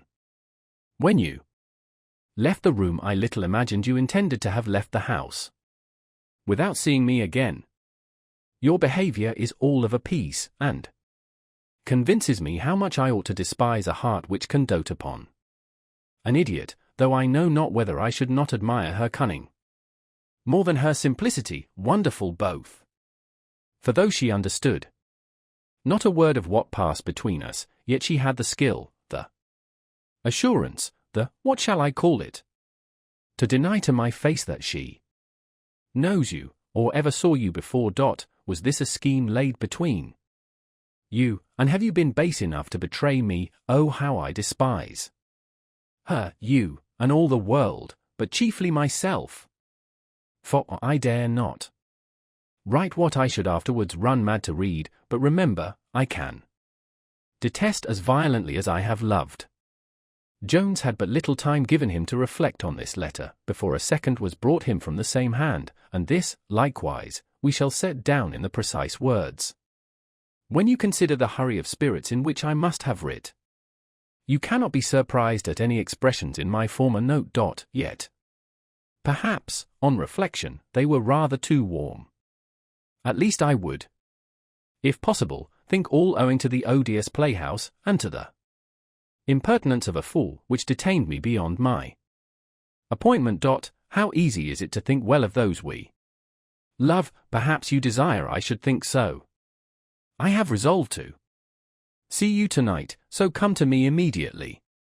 P.S. I have ordered to be at home to none but yourself. P.S. Mr. Jones will imagine I shall assist him in his defence, for I believe he cannot desire to impose on me more than I desire to impose on myself. P.S. Come immediately. To the men of intrigue I refer the determination, whether the angry or the tender letter gave the greatest uneasiness to Jones. Certain it is, he had no violent inclination to pay any more visits that evening, unless to one single person. However, he thought his honour engaged, and had not this been motive sufficient, he would not have ventured to blow the temper of Lady Bellaston into that flame of which he had reason to think it susceptible, and of which he feared the consequence might be a discovery to Sophia, which he dreaded. After some discontented walks therefore about the room, he was preparing to depart, when the lady kindly prevented him, not by another letter, but by her own presence. She entered the room very disordered in her dress, and very discomposed in her looks, and threw herself into a chair, where, having recovered her breath, she said, "You see, sir, when women have gone one length too far, they will stop at none.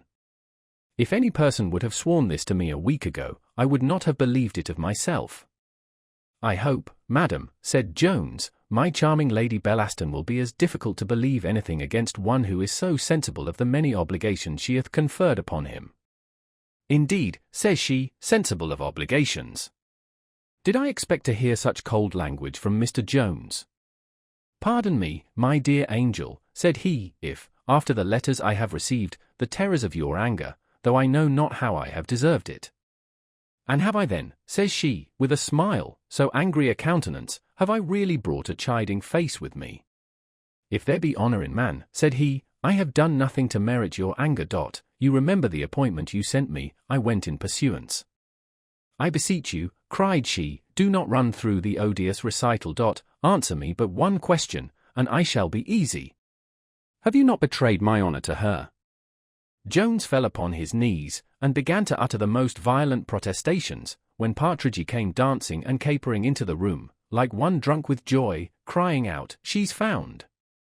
She's found, here, sir, here, she's here, Mrs. Honour is upon the stairs. Stop her a moment, cries Jones, here, madam, step behind the bed, I have no other room nor closet, nor place on earth to hide you in, sure never was so damned an accident. D.N.D. indeed, said the lady, as she went to her place of concealment, and presently afterwards in came Mrs. Honour. Heyday, says she, Mr. Jones, what's the matter? That impudent rascal your servant would scarce let me come upstairs. I hope he hath not the same reason to keep me from you as he had at Upton. I suppose you hardly expected to see me, but you have certainly bewitched my lady. Poor dear young lady! To be sure, I loves her as tenderly as if she was my own sister. Lord have mercy upon you, if you don't make her a good husband. And to be sure, if you do not, nothing can be bad enough for you. Jones begged her only to whisper, for that there was a lady dying in the next room. A lady, cries she, I suppose one of your ladies. Oh, Mr. Jones, there are too many of them in the world. I believe we are got into the house of one, for my Lady Bellaston I durst to say is no better than she should be. Hush! Hush, cries Jones, every word is overheard in the next room.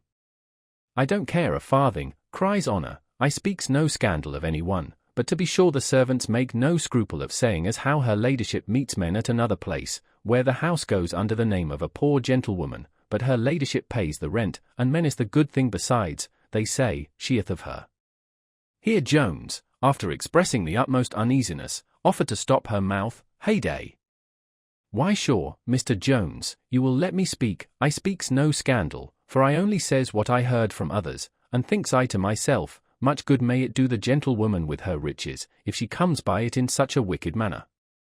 To be sure it is better to be poor and honest. The servants are villains, cries Jones, and abuse their lady unjustly. To be sure, servants are always villains, and so my lady says, and won't hear a word of it. No, I am convinced, says Jones, my Sophia is above listening to such base scandal. Nay, I believe it is no scandal, neither, cries Honour, for why should she meet men at another house? It can never be for any good, for if she had a lawful design of being courted, as to be sure any lady may lawfully give her company to men upon that account, why, where can be the sense? I protest, cries Jones, I can't hear all this of a lady of such honour, and a relation of Sophia. Besides, you will distract the poor lady in the next room. Let me entreat you to walk with me downstairs. Nay, sir, if you won't let me speak, I have done. Here, sir, is a letter from my young lady. What would some men give to have this? But, Mr. Jones, I think you are not over and above generous, and yet I have heard some servants say, but I am sure you will do me the justice to own I never saw the colour of your money. Here Jones hastily took the letter, and presently after slipped 5 pieces into her hand. He then returned 1,000 thanks to his dear Sophia in a whisper, and begged her to leave him to read her letter. She presently departed, not without expressing much grateful sense of his generosity. Lady Bellaston now came from behind the curtain. How shall I describe her rage? Her tongue was at first incapable of utterance, but streams of fire darted from her eyes, and well indeed they might, for her heart was all in a flame. And now as soon as her voice found way, instead of expressing any indignation against Honour or her own servants, she began to attack poor Jones. You see, said she, what I have sacrificed to you, my reputation, my honour, gone forever. And what return have I found? Neglected, slighted for a country girl, for an idiot. What neglect, madam, or what slight, cries Jones, have I been guilty of? Mr. Jones, said she, it is in vain to dissemble. If you will make me easy, you must entirely give her up, and as a proof of your intention, show me the letter. What letter, madam? Said Jones. Nay, surely, said she, you cannot have the confidence to deny your having received a letter by the hands of that trollop. And can your ladyship, cries he, ask of me what I must part with my honour before I grant? Have I acted in such a manner by your ladyship? Could I be guilty of betraying this poor innocent girl to you, what security could you have that I should not act the same part by yourself? A moment's reflection will, I am sure, convince you that a man with whom the secrets of a lady are not safe must be the most contemptible of wretches. Very well, said she, I need not insist on your becoming this contemptible wretch in your own opinion, for the inside of the letter could inform me of nothing more than I know already. I see the footing you are upon. Here ensued a long conversation, which the reader, who is not too curious, will thank me for not inserting at length. It shall suffice, therefore, to inform him that Lady Bellaston grew more and more pacified, and at length believed, or affected to believe, his protestations, that his meeting with Sophia that evening was merely accidental, and every other matter which the reader already knows, and which, as Jones set before her in the strongest light, it is plain that she had in reality no reason to be angry with him. She was not, however, in her heart perfectly satisfied with his refusal to show her the letter, so deaf are we to the clearest reason when it argues against our prevailing passions.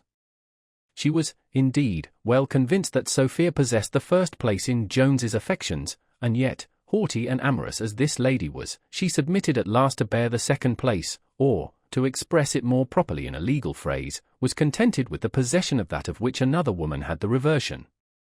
It was at length agreed that Jones should for the future visit at the house, for that Sophia, her maid, and all the servants, would place these visits to the account of Sophia, and that she herself would be considered as the person imposed upon. This scheme was contrived by the lady, and highly relished by Jones, who was indeed glad to have a prospect of seeing his Sophia at any rate, and the lady herself was not a little pleased with the imposition on Sophia, which Jones, she thought, could not possibly discover to her for his own sake. The next day was appointed for the first visit, and then, after proper ceremonials, the Lady Bellaston returned home. Chapter 3. Containing various matters. Jones was no sooner alone than he eagerly broke open his letter, and read as follows. Sir, it is impossible to express what I have suffered since you left this house, and as I have reason to think you intend coming. Here again, I have sent Honour, though so late at night, as she tells me she knows your lodgings, to prevent you. I charge you, by all the regard you have for me, not to think of visiting here, for it will certainly be discovered, nay, I almost doubt, from some things which have dropped from her ladyship, that she is not already without some suspicion. Something favourable perhaps may happen, we must wait with patience, but I once more entreat you, if you have any concern for my ease, do not think of returning hither. This letter administered the same kind of consolation to poor Jones, which Job formerly received from his friends. Besides disappointing all the hopes which he promised to himself from seeing Sophia, he was reduced to an unhappy dilemma, with regard to Lady Bellaston, for there are some certain engagements, which, as he well knew, do very difficultly admit of any excuse for the failure, and to go, after the strict prohibition from Sophia, he was not to be forced by any human power. At length, after much deliberation, which during that night supplied the place of sleep, he determined to feign himself sick, for this suggested itself as the only means of failing the appointed visit, without incensing Lady Bellaston, which he had more than one reason of desiring to avoid. The first thing, however, which he did in the morning, was to write an answer to Sophia, which he enclosed in one to Honour. He then despatched another to Lady Bellaston, containing the above-mentioned excuse, and to this he soon received the following answer. I am vexed that I cannot see you here this afternoon, but more concerned for the occasion, take great care of yourself, and have the best advice, and I hope there will be no danger. I am so tormented all this morning with fools, that I have scarce a moment's time to write to you. Adieu. P.S. I will endeavour to call on you this evening, at 9. Be sure to be alone. Mr. Jones now received a visit from Mrs. Miller, who, after some formal introduction, began the following speech: "I am very sorry, sir, to wait upon you on such an occasion, but I hope you will consider the ill consequence which it must be to the reputation of my poor girls, if my house should once be talked of as a house of ill fame. I hope you won't think me, therefore, guilty of impertinence, if I beg you not to bring any more ladies in at that time of night." The clock had struck 2 before one of them went away. "I do assure you, madam," said Jones, "the lady who was here last night, and who stayed the latest, for the other only brought me a letter, is a woman of very great fashion, and my near relation." "I don't know what fashion she is of," answered Mrs. Miller, "but I am sure no woman of virtue, unless a very near relation indeed, would visit a young gentleman at 10 at night, and stay for hours in his room with him alone. Besides, sir, the behaviour of her chairman shows what she was, for they did nothing but make jests all the evening in the entry, and asked Mr. Partridge, in the hearing of my own maid, if madam intended to stay with his master all night, with a great deal of stuff not proper to be repeated. I have really a great respect for you, Mr. Jones, upon your own account. Nay, I have a very high obligation to you for your generosity to my cousin. Indeed, I did not know how very good you had been till lately. Little did I imagine to what dreadful courses the poor man's distress had driven him. Little did I think, when you gave me the 10 guineas, that you had given them to a highwayman. Oh heavens! What goodness have you shown? How have you preserved this family? The character which Mr. Allworthy hath formerly given me of you was, I find, strictly true. And indeed, if I had no obligation to you, my obligations to him are such, that, on his account, I should show you the utmost respect in my power. Nay, believe me, dear Mr. Jones, if my daughter's and my own reputation were out of the case, I should, for your own sake, be sorry that so pretty a young gentleman should converse with these women, but if you are resolved to do it, I must beg you to take another lodging, for I do not myself like to have such things carried on under my roof, but more especially upon the account of my girls, who have little, heaven knows, besides their characters, to recommend them." Joan started and changed colour at the name of Allworthy.